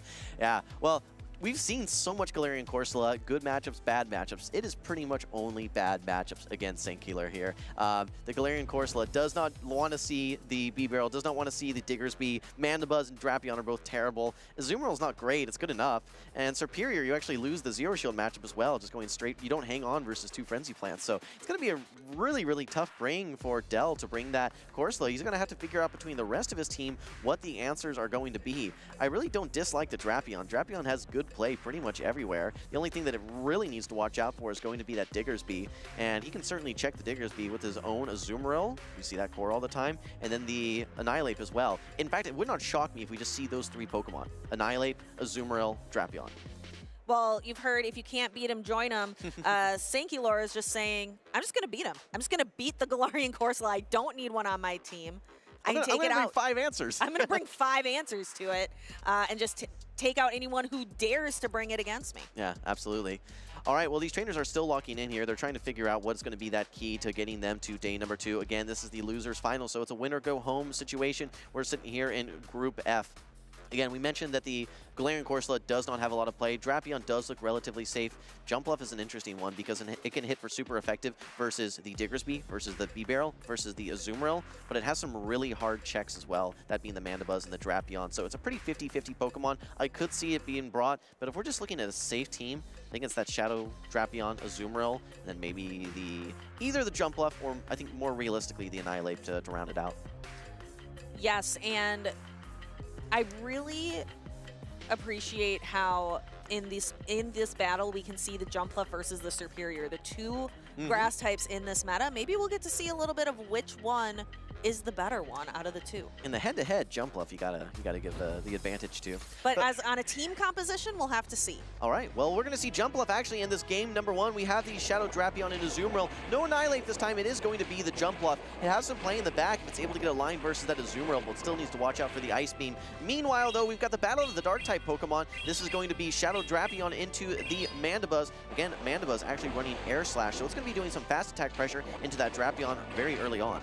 Yeah, I personally think Air Slash Mandibuzz is the sauce. I think it is the way to go just to be able to apply that fast attack pressure to Pokemon like Shadow Drapion and to the Azumarill and to the Jumpluff. in the back as well. Oh yeah, it's got plenty of play here. I think it's a good bring for St. Keeler, and the only thing it really needs to watch out for is going to be the Azumarill, and it's not matched up versus it right now, so this is turning out quite nicely for St. Keeler right now. I think if he wants, he can get switch alignment on his side, which could be critical, especially when you have a Pokemon like Azumarill that wants to avoid that jump bluff. Yeah, looking at these trainers, both bringing the Azumarill and Shadow Drapion core, just having them aligned in different places. The only difference being that Mandibuzz and that Jump Bluff. So on paper, without looking to see how the Pokemon are aligned, it looks like St. Keeler is in a really good spot. However, this Azumarill is going to be able to build up a lot of energy here. Yeah, no, you're going to be able to farm all the way down if St. Keeler doesn't want to swap out. I could have even seen a justification to swap into your Drapion or even your own Azumarill. There's really not too many things that are just going to hard punish your Azumarill at this stage of the game. If you're up energy versus that jump bluff, I mean, you can certainly do a lot of work as your own Azumarill, and with the 50-second switch timer now, you can actually get out of that matchup as well. But now Del has all of this energy. Will probably be, tanked by this Azumarill. But this is going to be tough for Del because he's now going to have his jump bluff against this Drapion, which is not a great matchup.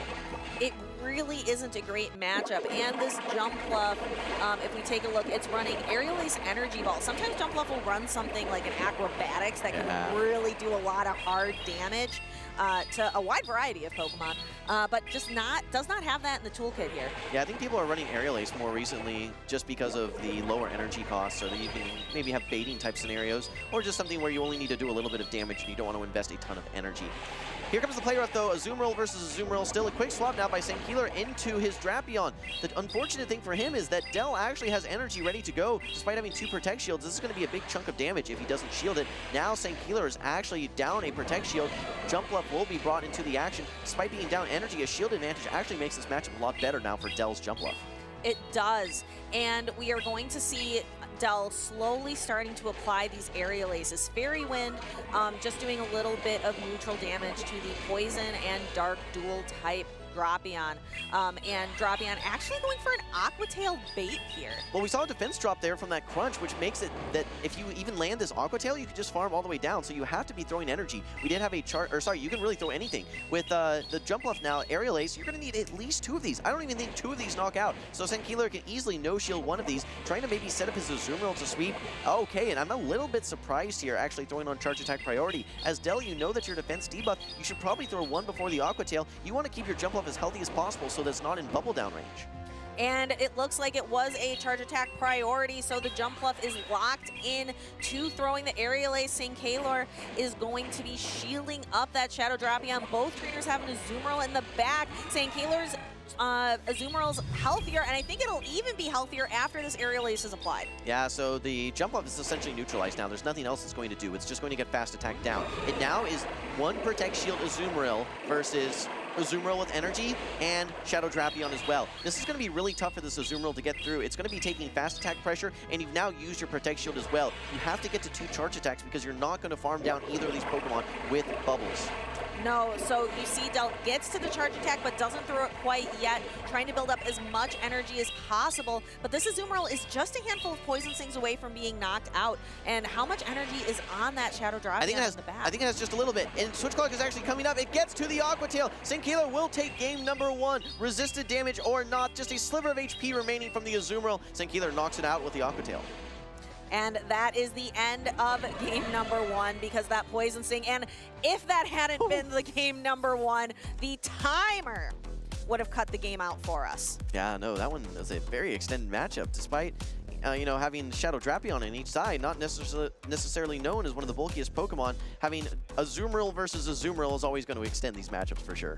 Definitely. Azumarill being a very tanky Pokemon and can last, especially when you have Azumarill mirror matches. It can take quite a while for all those Azumarills to get through enough play roughs to finish up that mirror match. Thankfully, our trainers danced around quite a bit more than that. Yeah, a whole lot of dancing in that matchup for sure. I mean, I expected that we're going to be seeing more of the Shadow Drapion Azumarill core for both of these trainers. I think the Pokemon that I would like to see from Del would be that Annihilate, especially in a 2-shield situation. There's so much that it can actually hit. It does need to watch out for that Mandibuzz, though, especially knowing that it is Air Slash. That's going to make things even more complicated. Does not want to see any of that super effective damage from a Fast Attack pressure at all. There we see that nice catch, just trying to absorb some of that aerial ace damage.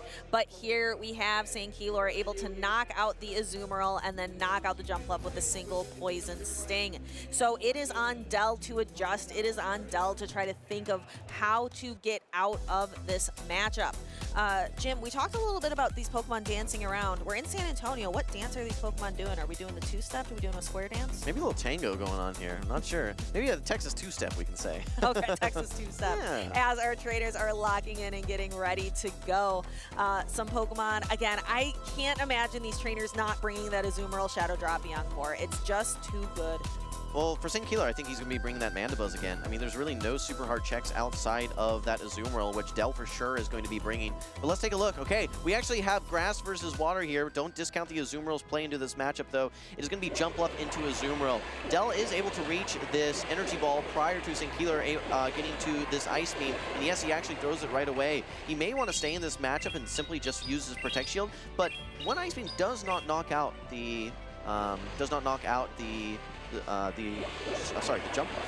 Yeah, however, the Jumpluff can't knock out the Azumarill either with 2 energy balls, as it's not a Shadow. The Shadow, that's why a lot of people like Shadow Jumpluff, because you can knock out an Azumarill with 2 energy balls. I think that he's trying to maybe draw something out here, and I think he wants to draw out the Azumarill Sankilor because he has this Mandibuzz hanging out in the back. He's running Azumarill Double Dark. If you're able to bring this Azumarill onto the field, then things are looking great for this Mandibuzz. But Del not taking the bait, bringing in his own Drapion. But this is risky because you're behind in energy, and you still need 2 Aqua Tails to knock out this Drapion at this stage.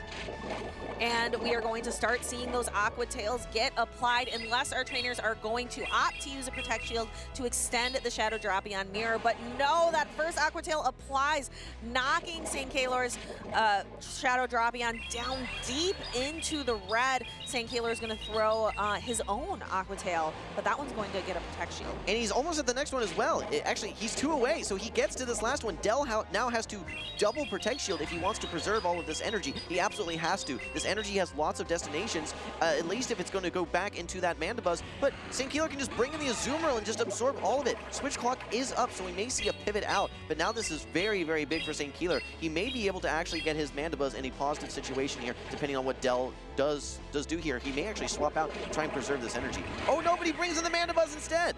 Interesting. So now that Aqua Tail is going to land on the Mandibuzz, like we've said time and time again today, Mandibuzz does not care. It can handle any amount of those Aqua Tails that you throw at it, and those Air Slashes do so much damage. Now the Mandibuzz, though, is locked into this matchup for a long time against an Azumarill. This is not where it wants to be. No, this is the worst case scenario that you can be in for the Mandibuzz. It does help a little bit to have the Air Slash Aerial Ace combo, so you're able to at least do some chip damage, but it's going to be really difficult to take out this Azumarill. I mean, these Aerial Aces just don't do enough, and meanwhile, Del's going to be able to hit for super effective damage. You're going to have to start using Protect Shields here, and the really only way to get this Azumarill off the field is probably your own Azumarill. Yeah, but that was a charge attack priority. We're going to see these Aerial Aces continue to chip down at the Azumarill. Sankilor's got to get this Mandibuzz out of here, and there he does. Brings in his own Azumarill. Looks like they're going to pace to the play rough at the same time, but Sankilor goes for it first. It doesn't look like Del opted to use a charge attack here. Yeah, no, I mean, shields are down at this point here for Del, so nothing he can really do. I think he's trying to overfarm as much energy as possible so that when that Mandibuzz comes back, he's going to be ready to knock it out. I mean, for Sankilor, this is going to be really tough. This Shadow Drapion still has a Aqua Tail loaded. You're basically in Aqua Tail range after you take 1 charge attack. 1 is not going to be able to knock out here. I think that you probably recognize that this is the hardest hitting attack, but there's just not so much you can do. There's just so many Pokemon still for Del and so much energy still to be had. And actually opting to stay in with the Azumarill. Does Del think he can get to another Ice Beam? I don't think he can. So actually staying in, allowing this Mandibuzz to build up energy. I'm just astounded by that. I think that there's so many ways that you could have adapted, not just give your opponent all that energy, but he just let him get almost 100 energy. He has almost 2 aerial aces ready to go. Yeah, he can just simply knock out both Pokemon. I think that was a very, very strange play. I think he could have brought in the Drapion immediately, tried to get that Alcatail off, force it to maybe try and farm down. Could have gotten to 2 Alcatails maybe, and then maybe an aerial ace is enough from the jump bluff, but instead you just allow St. Keeler to get to all that energy. I am a bit baffled by that play, Stephanie. I am. It looks like these trainers used confusion, and it was super effective on us casters here. But St. Keeler takes a 2-0 victory, securing a spot into day number 2. That's not something you see every day with the Mandibas able to sweep a team of 3, farm down in Azumarill. But I mean, hey, you have Air Slash. It does make that Azumarill matchup a little bit better. If you're asking, hey, what are the benefits of Air Slash Mandibas? Well, we just saw it right there. We did. That's what I've been saying all weekend. Air Slash is the way. And again, St. Keeler really able to capitalize on the fact that the Mandibas was able to farm up a bunch of energy, capitalizing on that opportunity. Yeah, and I'm a little surprised that we saw so many play roughs being thrown. Realistically, all you need to do is just get that in range that one Aquatail is going to knock out and then do a combo play. But we were seeing play rough after play rough after play rough. I'd like to see some Ice Beams to do a little bit lower energy so that you can get to more charged attacks. In fact, I think we could have seen double Ice Beam rather than a play rough Ice Beam, and it may have even gotten to that final Ice Beam there. So I just think, you know, a couple things towards that end game. While, you know, he looked like Dell looked like he was in the driver's seat, just St. Keeler capitalizing on any window of opportunity that he's being given. And what now? We are going to take a peek back into a window of Worlds 2024. We were there. It was gorgeous. Oh, yeah. So I'm excited to go take a peek back in time and look at Worlds 2024. We have a couple more battles for you today. We have a couple more seats left in Championship Sunday. A couple trainers ready to stake their claim and put their name in the history books. Maybe we'll see some Worlds 2025 competitors up next. Stay tuned. Shout out to all the ones who came before. You showed the way, you opened up the door. Now we stand among legends and shout your names. Your light will never fade away. Shout out to all the ones who came before. You showed the way, you opened up the door. Now we stand among legends and shout your names. The world will never be the same. You started at the bottom and you worked your way. You showed them you were awesome and you won the day. Striving for the top spot, no room for mistakes. Yeah, you showed us the way. You showed us how to train up, how to pass the test, how to make your mark, be the very best. And when the lights are up and the pressure's on, how to push and push till you're the only one. Making friends all along the way, memories always here to stay. And that's why we say, shout out to all the ones who came before. You showed the way, you opened up the door. Now we stand among legends and shout your names. The world will never be the same. Now we have our champions. They've joined the best. To every single trainer, we give our respect. We all have a story. We passed the test. Yeah. We become legends. We learned how to train up, how to break the mold, how to build our team, how to win the gold. And when the lights are up and the pressure's on, how to push and push till you're the only one. Finally show the world today, legends are always here to stay. That's why we say, shout out to all the ones who came before. You showed the way, you opened up the door. Now we stand among legends and shout your names. Your light will never fade away. Shout out to all the ones who came before. You showed the way, you opened up the door. Now we stand among legends and shout your names. The world will never be the same. Never be the same.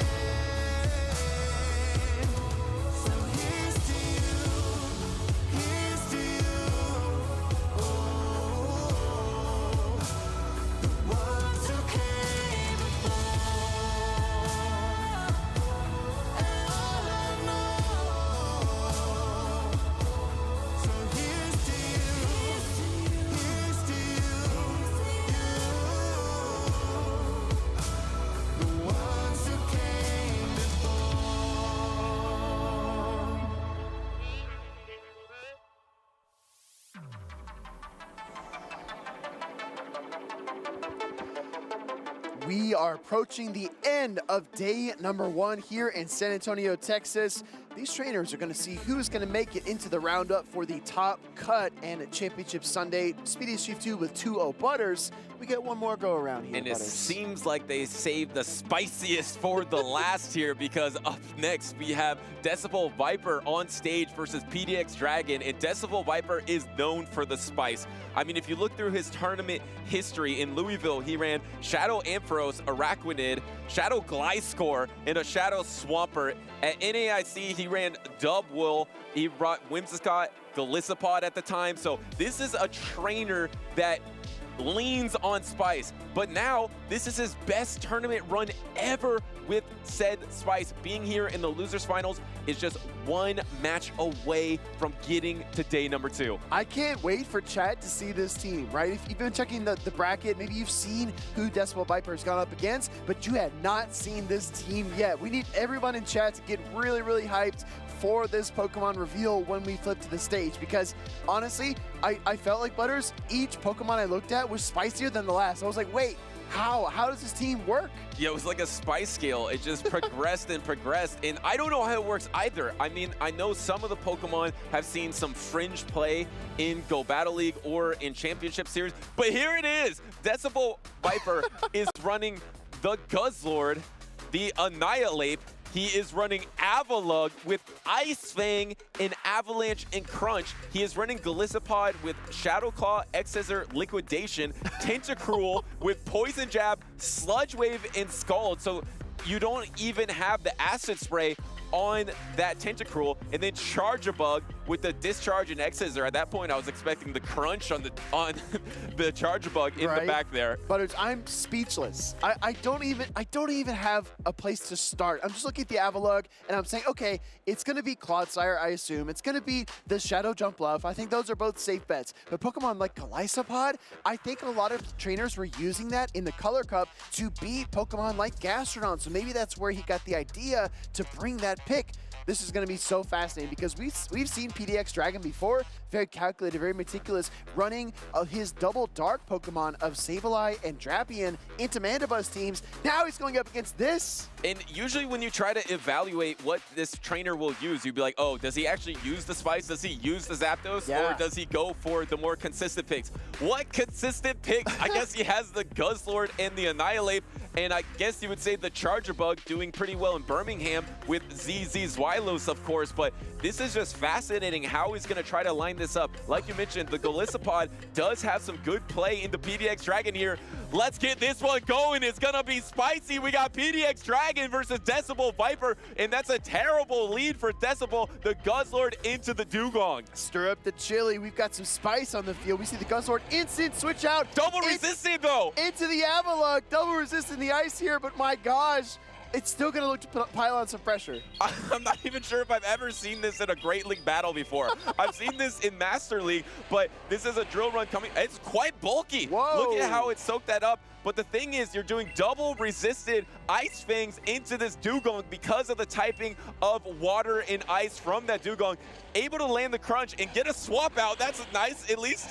I'm sure PDX Dragon was very, very careful not to press the jump left there, because if he did, it would have been catastrophic. Instead, sending in his Sableye. Here comes the icy window from this Avalugg on the field, or excuse me, Avalanche from the Avalugg that does pull away that Protect Shield. Look at the pacing, though. It actually paces quite quick now because in this season, of course, the Ice Fang is going to generate more energy. So you actually got to that Avalanche to get to Protect Shield. Now you can come in with that Guzzlord, soak all this energy, and then the key thing is, do you have enough play with that Golisopod in the back? It's going to be matching up against the Shadow Jump Up. That's going to be quite tough. Look, Wow! He had the Power Gem of PDX Dragon through the foul play instead, and the no shield for Desal Viper actually goes even better than he thought it would. And there is no switch timer, so you get that farm down. Now you got 2 shields on this Golisopod here, but you don't have an aerial ace. You have neutral X-Scissors, though, and neutral Shadow Claws. Can you get the reach? Can you get the damage? This is going to be really, really insane. First X That did Scissor a lot. does a lot. I think 2 might bring this jump left down really low. It's a shadow jump left. Maybe that's why first air lace does get protection up here. I don't know. Decimal Viper might still be in this game. He has a chance. Galissapod versus the world. It is not over because if you get the double X Scissor here before the double aerial ace is available, you might be able to knock out. And if not, maybe you could even swap into your Guzzlord. And then all you need to do is get some charge attacks for that Dugong. But the problem is, I think you're going to need double X Scissor to knock out the Dugong as well. Yeah, exactly. It's still a long road for this Galissapod, but it's going to throw this X Scissor into the jump bluff. Doesn't quite get the KO, but we might see the swap here any moment. We know there's a Dugong in the back. He's got to switch. They both switch. Simultaneous swap, and even look at the charge attack from the Guzzlord, running the brutal swing, I believe, and the poison type attack as well. Here comes the X Scissor into the Dugong, but it's, I mean, you at least are going to be able to resist all of the damage here from this Dugong. If you're Galissapod, you need to farm down and try to get to double. If you're able to get to double, then you're able to break the shield and try to KO the jump bluff. But I think the jump bluff did bank the aerial ace, so that might all be for naught. He went for the drill run, though. Didn't even go for the ice wind, and now you are going to be able to Shadow Claw it down here. You need the double X Scissor because you might be right. Is there an aerial ace banked? And no, there is an aerial ace banked. That was so close, though, from Decimal Viper. Took it right down to the wire with Galissapod and Avalugg on the team and lost lead hard, Butters. He led that Guzzlord into Dugong and still almost came back. I mean, how about that strategy to use the double protect shields for that Galissapod? And it looked really good against that backline of the Dugong, able to resist literally everything. Not only is it so strong against that Gastrodon that you see on PDX Dragon's team, like you mentioned, but it just fully walls the Dugong as well. It actually has a lot of play against some of the Pokemon on PDX Dragon's team. It's just, how do you protect that Galissapod? Because I feel like the other Pokemon were letting Decibel down. Yeah, I mean, it's really tough because you look at other Pokemon on Decimal Viper's team, you might say, oh, well, maybe Charge Bug could help to shore up some of those weaknesses, but then you look at PDX Dragon's team, and he's got Gastrodon and Clodsire, so it's very, very difficult to bring an Electric type. It's very difficult to bring Tentacruel into this matchup because even though you have a nice target in Jump Bluff, you are so vulnerable to a lot of the coverage from PDX Dragon's team. Yeah, and I don't hate the call of the Guzzlord there because you're going to be so strong against the Shadow Drapion, which is strong against the Galissapod. So can you then adapt and maybe, like you mentioned, bring something like the Charge Bug, I don't think Annihilate has much play there. I think Tentacruel has a little bit of play versus these matchups because you have that poison typing yourself. You can get to some Scalds to get to some knockouts, and it's especially pretty strong versus the Jumpluff and Dugong core that you did see in that game number 1. Well, we've seen PDX Dragon on stream multiple times today. I do think that the double Dark team is something he favors heavily. Oh! Let's see if Viper can line it up. Here we go. This is the lead that he was looking for in game number 1. He secures it in game number 2 because he has the Guzzlord into the Shadow Drapion. But this actually might not be terrible because, yes, you do hard wall the Shadow Drapion, but this Drapion also walls you because of the attacks that Decimal Viper has on his Guzzlord. I don't know. Decimal Viper might be cooking here. Looking at the back line for PDX Dragon, he does have the Jump Bluff and the Sableye. If Decimal Viper is able to control alignment here, I do think he's got a really good chance. And he gets that Dragon Tail through on this crunch. That's actually huge. Now you can probably knock out with a Brutal Swing. You're going to want to throw energy because you don't want to get Poison Sting down. So he does throw that energy, gets a no protect shield from PDX Dragon. Gosh. Now he's going to secure the alignment here. He's going to have an Ice Vein Avalugg into a Shadow Jumpluff. This is going to be ridiculous. And he doesn't pivot here. He is going to stay in this. He knows as long as he matches up his Avalugg into this Jumpluff, it's going to be tough. We see the Brutal Swing get fired off by the Guzzlord. Now Guzzlord does feint to the Fairy Winds. In comes the Iceberg. Avalugg gonna shoot through this Jump Bluff. Hold up, let Decimal Viper cook because this is the spice, this is the target that he was looking for. He lets this aerial ace go. There's a pivot into the Shadow Sableye. Do you get a counter pivot? Yes, maintaining that alignment. And you actually pace quite quickly into these X Scissors. I believe it's 5 Shadow Claws to the X Scissor, which means that this Sableye is gonna be behind for the foul play. It's 6, 6, and 5. And even though that swap did occur for PDX Dragon, it only gave him 1 turn extra. So I think this Galissapod might be be able to win the 2 shields here. And he's going to go for it, throwing up the Protect Shield here. Remember, it is going to be 6 Shadow Claws, and then 5 Shadow Claws on that last one. So how slow was the swap from Decibel Viper here? But if you can't get the Sableye low enough, you can just Ice Fang down and avalanche that jump up as well. So much play for Avalugg in the back, so much. This is so wild to watch. We're going to see the the third foul play get fired off here. No shield from Decibel Viper. Butters, he's doing what you said he was going to do. He's going to put it all on the back of the Avalugg, and it's got a flat back to ride on. It's got a lot of space to carry because it is just going to be somewhere Decibel Viper can stand and knock out this Sableye. And you want to see a one-hit knockout. The jump up isn't healthy enough, but it would one-hit knock out that jump up with the avalanche here. Well done from Decibel Viper and his Avalugg. He's going to take game number 2. Double super effective damage in the jump up. Sableye comes out, but it doesn't have enough left in the tank. And if Avalugg was on your bingo card for San Antonio, I think you won big. I really do. I mean, what are the odds on that one? That is just a Pokemon we have not seen be a factor at all, something you're not prepared for. I know not a lot of trainers know the counts from Ice Fang into Avalanche. I know I don't.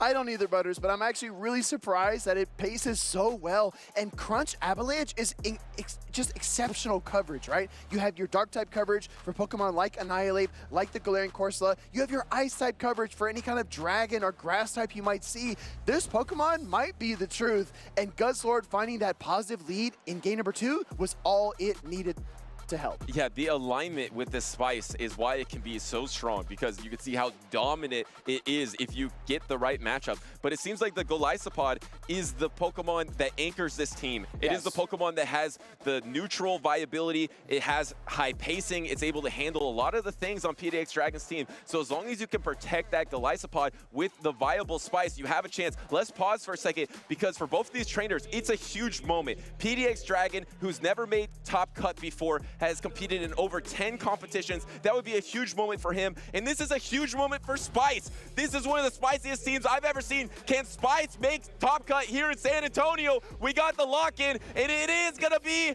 devastating for Decibel. It is a Guzzlord versus Dugong. Yeah, right back where we were in game number 1. This Ice-type lead into the Guzzlord is really tough to overcome. I think Decibel Viper needs to get out of this matchup before the Icing Wind is ready. Maybe pivot into that Golisopod. And actually just staying in this matchup, because he knows last time that he brought in that Avalugg into the Dugong, it wasn't that strong for him. But this time, bringing it in once again to try to soak these drill runs. Will we see the Sableye as a counter swap again from PDX Dragon? Of course, that Shadow Jump Left wants no part of this Avalugg. Yeah, of course not. Drill Run does connect, and like you said earlier, Butters, this Avalugg is tanky, able to eat that damage, no problem. Another Ice Fang comes through, but you wouldn't know, judging by Dugong's HP. Devil Resistant does not do a lot of damage. And now you soak both the drill runs. Wow, it has so much bulk here. Is able to farm up extra energy. Could have actually gone up some more in energy before throwing this Crunch. I don't know if this Crunch will be enough. It is going to be really hard to Ice Fang down. Can you get the Ice Fang down on the Dugong before the next attack? You got the defense drop. Can you get the Ice Fang down? And it looks like he's trying to get it, but no! The drill run is barely secured here.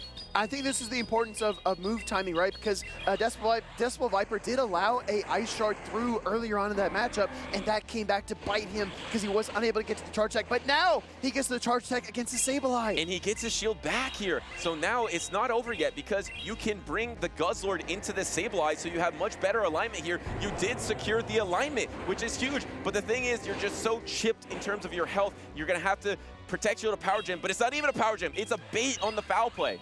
Yeah, definitely a bait here from the Shadow Sableye, but I don't know if it makes that big of a difference, because the pacing is so similar for the foul play and the Power Gem since it got buffed. But now you've got a Sludge Bomb. This PDX Dragon, he's going to take it. He does take it. This is actually going to be the most threatening charge attack left in the game. And it's going to chunk that jump up, doing half of its health. And now suddenly it's kind of in range of the X-Scissor. This is going to be super effective on this Aerial Ace, but can you get to back-to-back X-Scissors to try to knock out this jump left before the next Aerial Ace? You need energy. If you're Decibel Viper, you need energy as quickly as you can get it. He's going to fire off the X-Scissor here against the jump left. Does PDX Dragon decide to use that final Protect Shield of the game? Yes, he does. That's huge, because now you can get to this Aerial Ace before the X-Scissor is available. Does he throw it here? Yes, he throws it. And the problem for Decibel Viper, as this knocks out the Golisopod, you can't Dragon Tail down. So you're going to need to get the 2 charge attacks to win this battle. Exactly right. This is so tough because that Sableye is only one Shadow Claw away from the next charge attack, and the Fairy Winds are super effective, and now the Aerial Ace is going to rain down PDX Dragon, weathering the Spice, closing the cabinet. He says, get out of the kitchen. Well done to PDX Dragon to move on to day number 2 at the San Antonio Regional. And well done to Decibel Viper. His Spice almost made top cut. What an impressive run that would have been. He was just one battle away from securing it. Even got the alignment, just his Guzzlord just couldn't get over the hump. I love the Golisopod call. Oh, yeah. Yeah, the Golisopod was so good, so flexible, and you pointed that out earlier as well, Butters. It's what the team was kind of built around because it allows you that flexibility to maneuver. And part of the reason that most trainers don't run risky Pokemon like Avalugg, like Guzzlord sometimes, is because they can be very alignment dependent. So when you have a Pokemon that's flexible like Golisopod, you can take back that alignment. And as we saw in game number 2, once you get it with the Avalugg, it does not let it go. Yeah, exactly, especially if you're matched up against a Shadow Jumpluff. Yeah. That is brutal. And look how close this was, by the way. If he was able to get this Ice Fang down, he got the defense drop, but it's double resisted on that Ice Fang. He actually would have got the alignment and got a Protect Shield advantage, and then maybe there would have been a chance for Golisopod in the back, but just doesn't quite get the reach. Maybe if he didn't let one of those Ice Shards through, but still, what an impressive performance from a strange cast of characters from Decibel Viper. And look at PDX Dragon as well. Very stoic in his demeanor approaching this game. I think if I was battling Decibel Viper, you would see all the reactions on my face. I would not be able to contain it because these Pokemon are so unique and so fun and actually so dangerous. Yeah, just a sigh of relief there from PDX Dragon, who I believe just secured his first ever top cut. I think some other times he's gotten 9th place in a tournament, but I believe that top cut was with only 8 trainers. Yeah. So I want to give a congratulations, and we talked about how improvement is not always linear, and you don't always see it at first, but when it clicks, it can be so good for a trainer. And so huge congratulations to this trainer to keep going at it, and now securing this coveted day number 2 that you mentioned just keeps getting more stacked and more stacked. He's one of those stacked names now. When you prep for a championship series event, you're probably expecting certain things. You're probably like, I'll see a lot of Azumarill, a lot of Shadow Drapping, a lot of Feraligatr. I think I can expect those things. But the best trainers are able to defeat what they expect to see, but also the curveballs that come out of left field. Pokemon like Avalugg, like Golisopod, being able to weather those difficult conditions is definitely a testament of a truly skilled player. Yeah, I mean, it really is, because you're not expecting that in this type of format to be facing that with your top cut on the line. So a final boss, we have some final bosses in Europe like Colin, but I mean, how about a Spice final boss here in San Antonio? That is fitting. But we do have one matchup remaining. I believe we have J-Jan versus Man in the Planet to close out day number 1. I'll tell you what, Butters, before we get to those trainers, they are currently setting up. Let's talk about the Pokemon League, where you can battle against your local trainers, get that valuable, invaluable maybe, experience that really helps to prepare you for a championship series event like a regional, international, or worlds. These are so critical because you can watch the matches online, you can go to a tournament, you can spectate, you feel like you can get a good handle of it, but Butters, like you and I know, when you actually compete, everything changes. It feels completely different being in the competitor's chair. Yeah, and it's so different. I know everyone competes a lot in Go Battle League, but to be at a tournament facing your fellow competitors, it's such a good feeling. It reminds you of the grassroots days, and of course now this amazing championship series that we have in Pokemon Go PvP. A great way to prepare for that is the battle with your locals. Not only can you get better there, but there's championship points at stake to help you climb that leaderboard to either qualify for Worlds, if you want to get over the edge for some of the qualifiers for travel awards. There's just so much opportunity at these locals, so we highly recommend you try them out. Every bit helps. I mean, like we famously pointed out before, you kind of mixed up the 3rd and 4th spots on the NA leaderboards, but it was only by 9 points. Yeah. And that's a local tournament right there. If you win a cup or a challenge, you have the 9 points and you're suddenly above the competition. But correction, the Tarian did move on to day number 2 and Nighttime Clasher didn't. So I believe now if they were to update the board, Tarian would be slightly ahead of Nighttime Clasher as the number 3 on the spot. Production's doing calculations. All right, confirmed. That is correct. Okay. That is correct. Yeah, well, actually, you never know, because maybe someone will have an awesome performance here as well and then leap over the Tarian. But I don't think Lyle's Jeff is here. Maybe Rise to Occasion has a chance on that winner's side of the bracket. But these two trainers have a chance to make it to day number 2 because we got JJ versus Man in the Planet already locked in here with their tournament dreams on the line and a devastating lead for Man in the Planet, but actually not as bad because of the boost in damage to Thunder Punch. But we saw that Gudra instantly swap. This is the final match of the day, so let's see some hype in the chat. JJ and Man in the Planet both vying for that spot in the loser side bracket of day 2 in San Antonio. And no real answer to say swap Dugong because JJ is not running the Annihilate here. So now actually taking that drill run and swapping into your own Feraligatr. Now Man in the Planet has an opportunity. Does he try to go for the Icy Wind here to try to debuff the opponent? And he does, but he actually throws after one more to throw on charge attack priority, trying to get his own timing right here. Butters, I feel like a little bit of your coaching is coming through here because while we were playing Go Battle League backstage, you told me to Icy Wind the Feraligatr.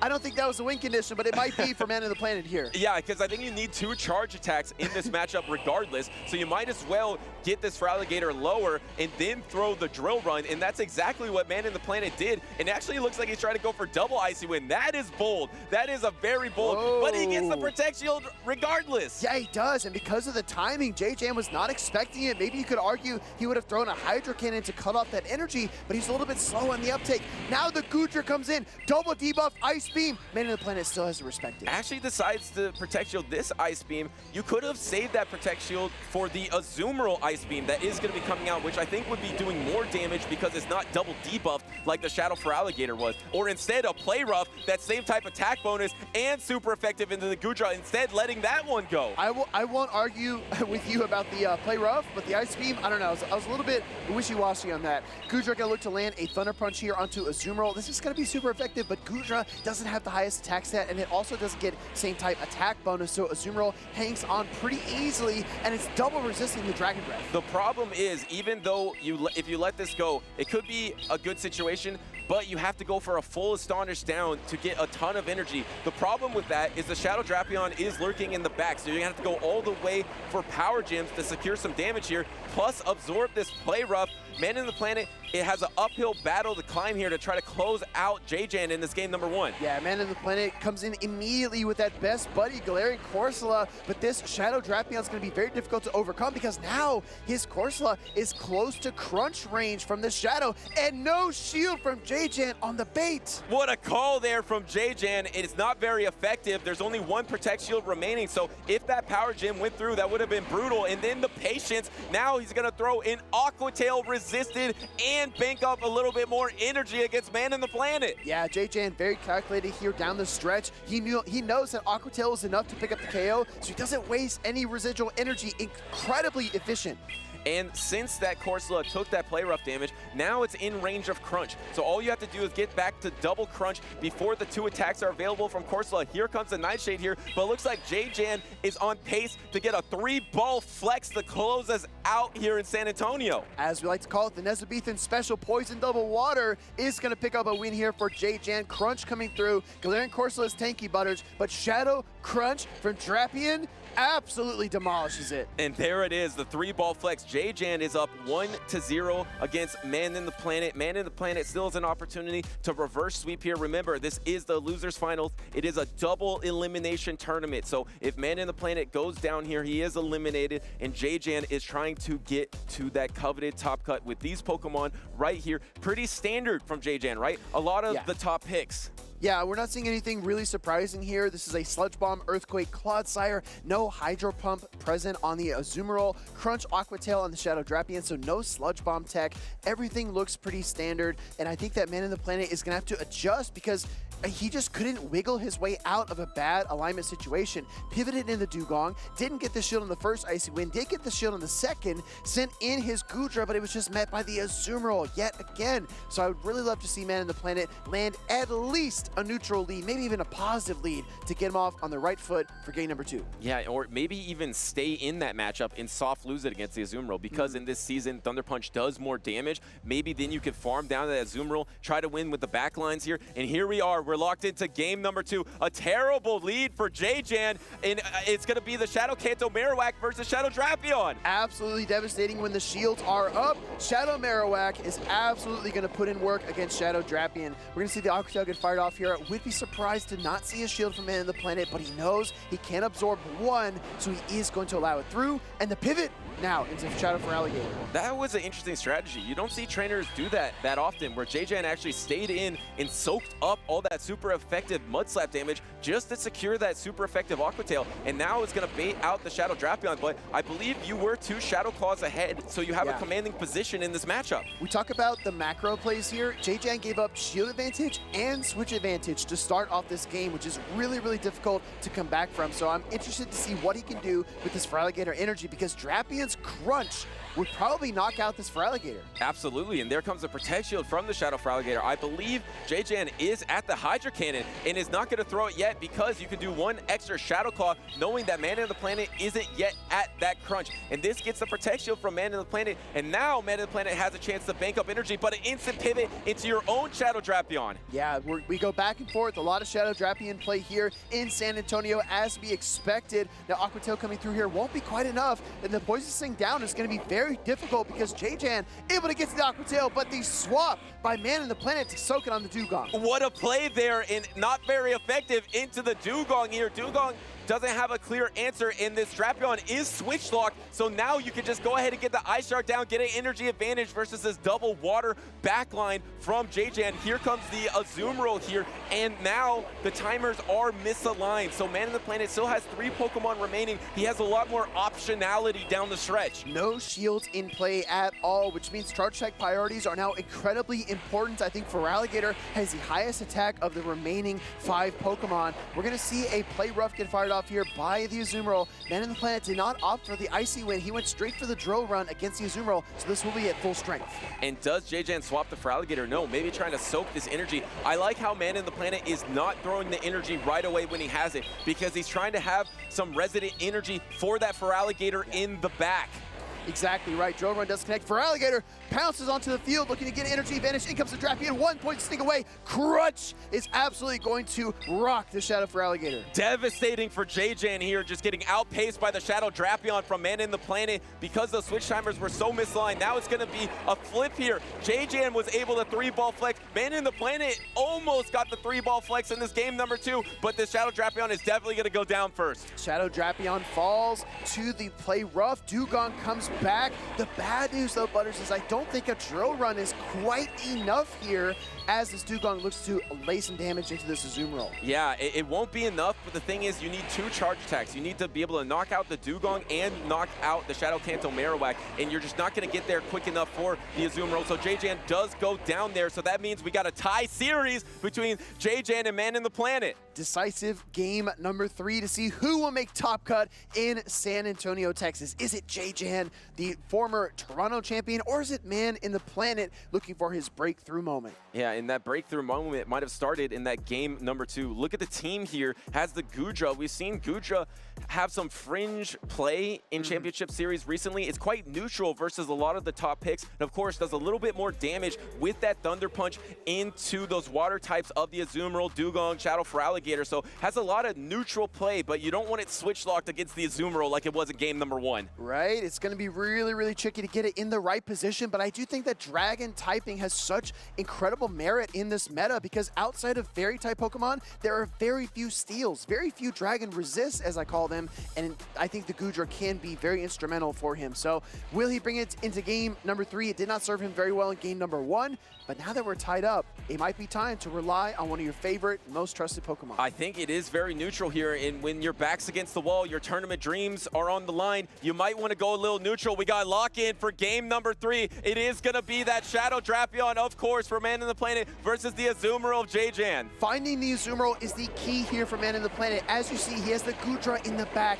He just needs to maintain control of alignment and not allow the Dragon and the Fairy-type Pokemon to align. And looks like Man in the Planet is going to stay in here, just throw this resisted energy into the Azumarill. Can you get the defense drop into the Azumarill? Can he secure it? No. So now the Azumarill's just going to go for this play rough, and JJ doesn't hate this position right here. I think if you're Man in the Planet, you have to shield here. Yes, absolutely, because you want to maintain that alignment we talked about earlier. J-Jan actually making the first pivot now into the Shadow Drapion. If you're Man in the Planet, you've got your Dugong and your Goodra in reserve. Butters, do you switch? I think you go into Goodra here because you can soak a crunch on Goodra. That's why it's better than the other dragons, because you can take that damage because of the stat product of Goodra. You don't want to take double crunch though. Yeah. So do you throw an Aqua Tail or do you give up a Protect Shield? And here comes the first crunch. There is no Protect Shield. Do you throw the Aqua Tail before the next crunch is available? No, actually it's an Aqua Tail. If you know this is just an Aqua Tail, you actually let it go. This isn't going to be knocking out. This is not very effective. Does Man in the Planet? No, he knows! Great call. One Poison Sting difference, but he makes the right decision. Now Goodra is loaded with a Thunder Punch and he can fire that off against the Azumarill. This is actually best case scenario for Man in the Planet, getting the most utility out of his Goodra. He was able to fully soak that energy from the Shadow Drapion, farm it down, and throw a super effective Thunder Punch. So it did its job there. Here comes a pivot from JJ to get that energy advantage. 2 shield, Protect Shield on a Shadow for Alligator is nothing to sneeze at. It is very strong in the back line here. Crunch is going to get Protect Shield, the first Protect Shield of this decisive game number 3 by J-Jan. Does it trigger the defense drop? No, it does not. And now the Shadow Drapion is within Hydro Cannon range, but here comes Dugong. And Man in the Planet trying to make metal moves here to try to get a medal in day number 2. Soaks up that Hydro Cannon, not very effective. And the key thing is now this Feraligatr is in range of Drill Run. It absolutely is. Dugong probably needs to throw the Icy Wind here, Butters, but I think I saw Man in the Planet click on the Drill Run here.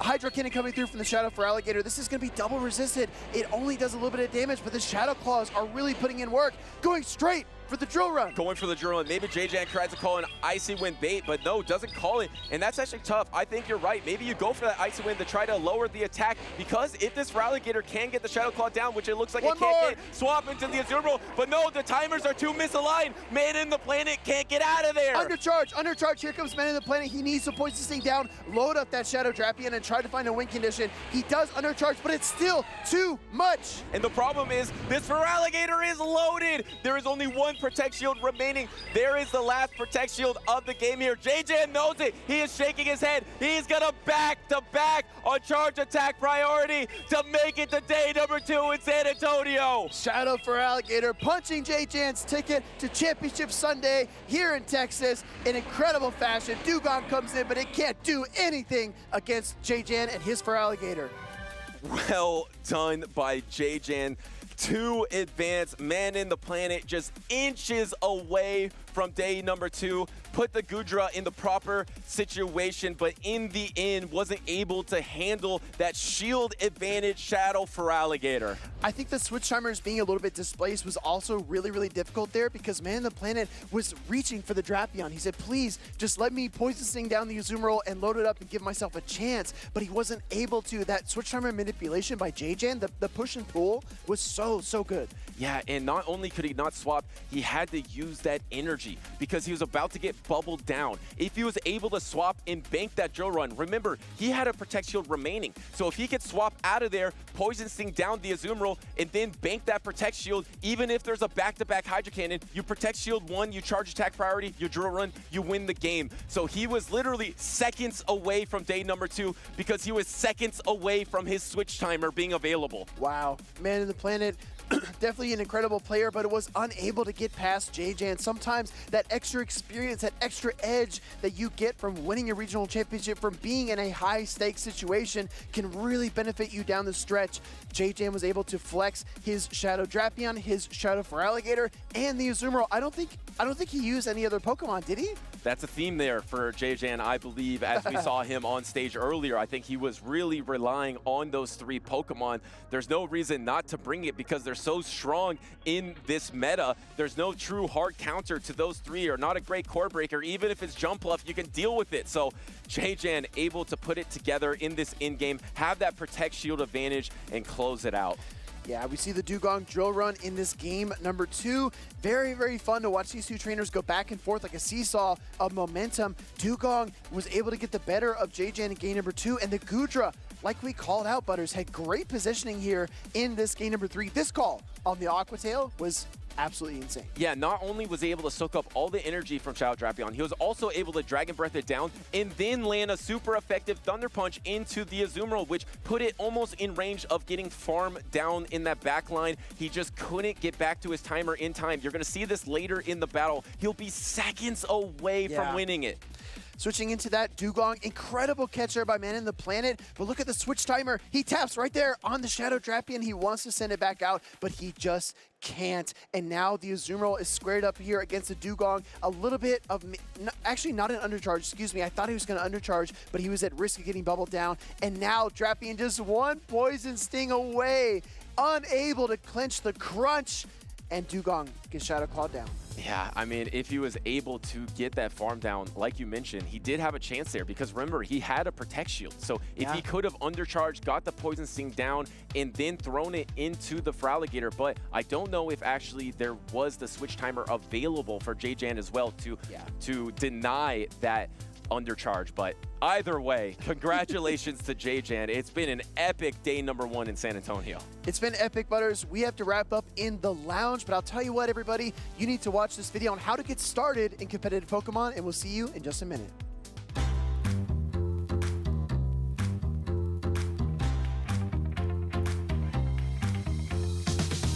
Welcome trainers, my name is Caleb Pang, and if you're a new player, I want to help you join in on the action of the Pokemon Go Championship Series. As you start to explore in Pokemon Go, you'll notice that your in-game trainer gains experience while doing most tasks in the game, such as catching Pokemon, spinning Pokestops, and evolving Pokemon.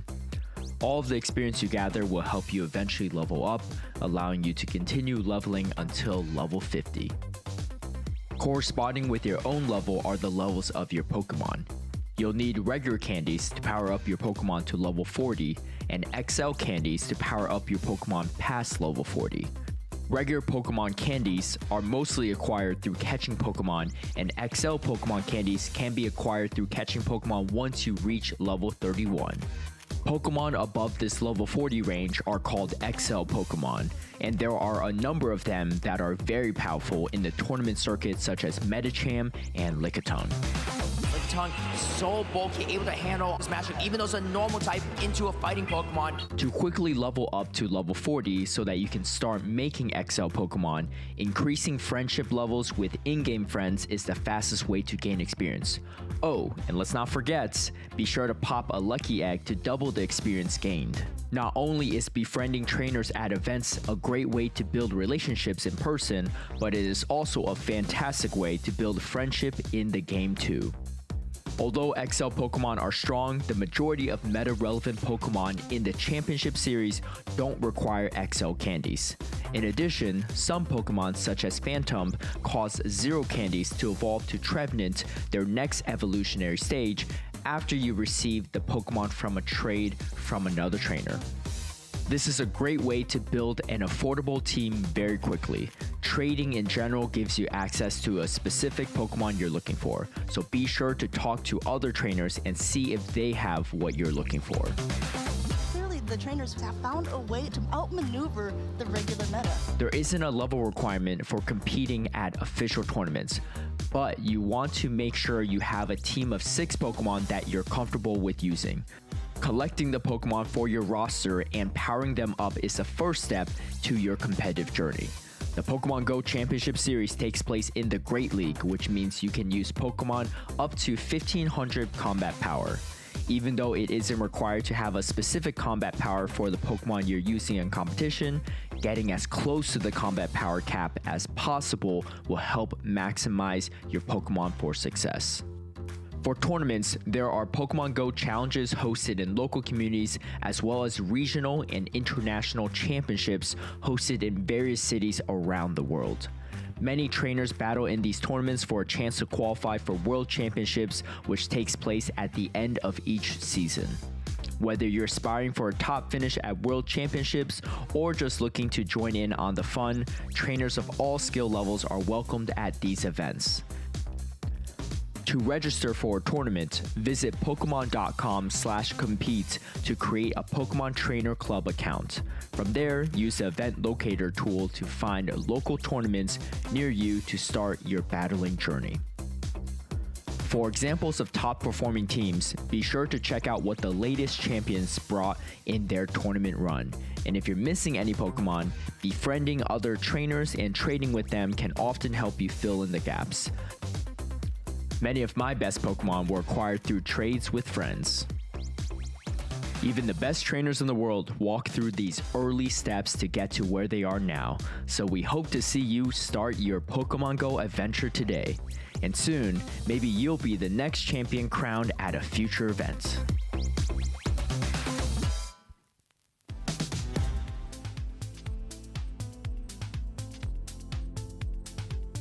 All right, welcome back, everyone. Thank you for sticking with us here on the Pokemon Go broadcast. We're wrapping up day number 1 in the lounge. We've got the whole squad here ready to kind of recap what we saw in day number 1, give you some final thoughts before we get ready for day number 2. I want to start off with biggest surprises from day number 1, things that we were not expecting that may have shocked us, made us feel maybe even a little bit uncomfortable in some cases. DeFi, let's start with you.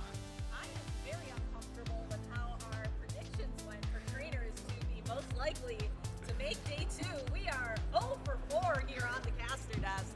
However, I regret nothing with my pick. I think Shira did a great job and actually took Ash and Ash down to the loser side of the bracket. So I'm pretty happy with my pick. Yeah. Even though she didn't make day 2. Yeah, none of our 4 predictions that we had for day number 1 for these trainers ended up making it to day 2. So I wonder what that says on us.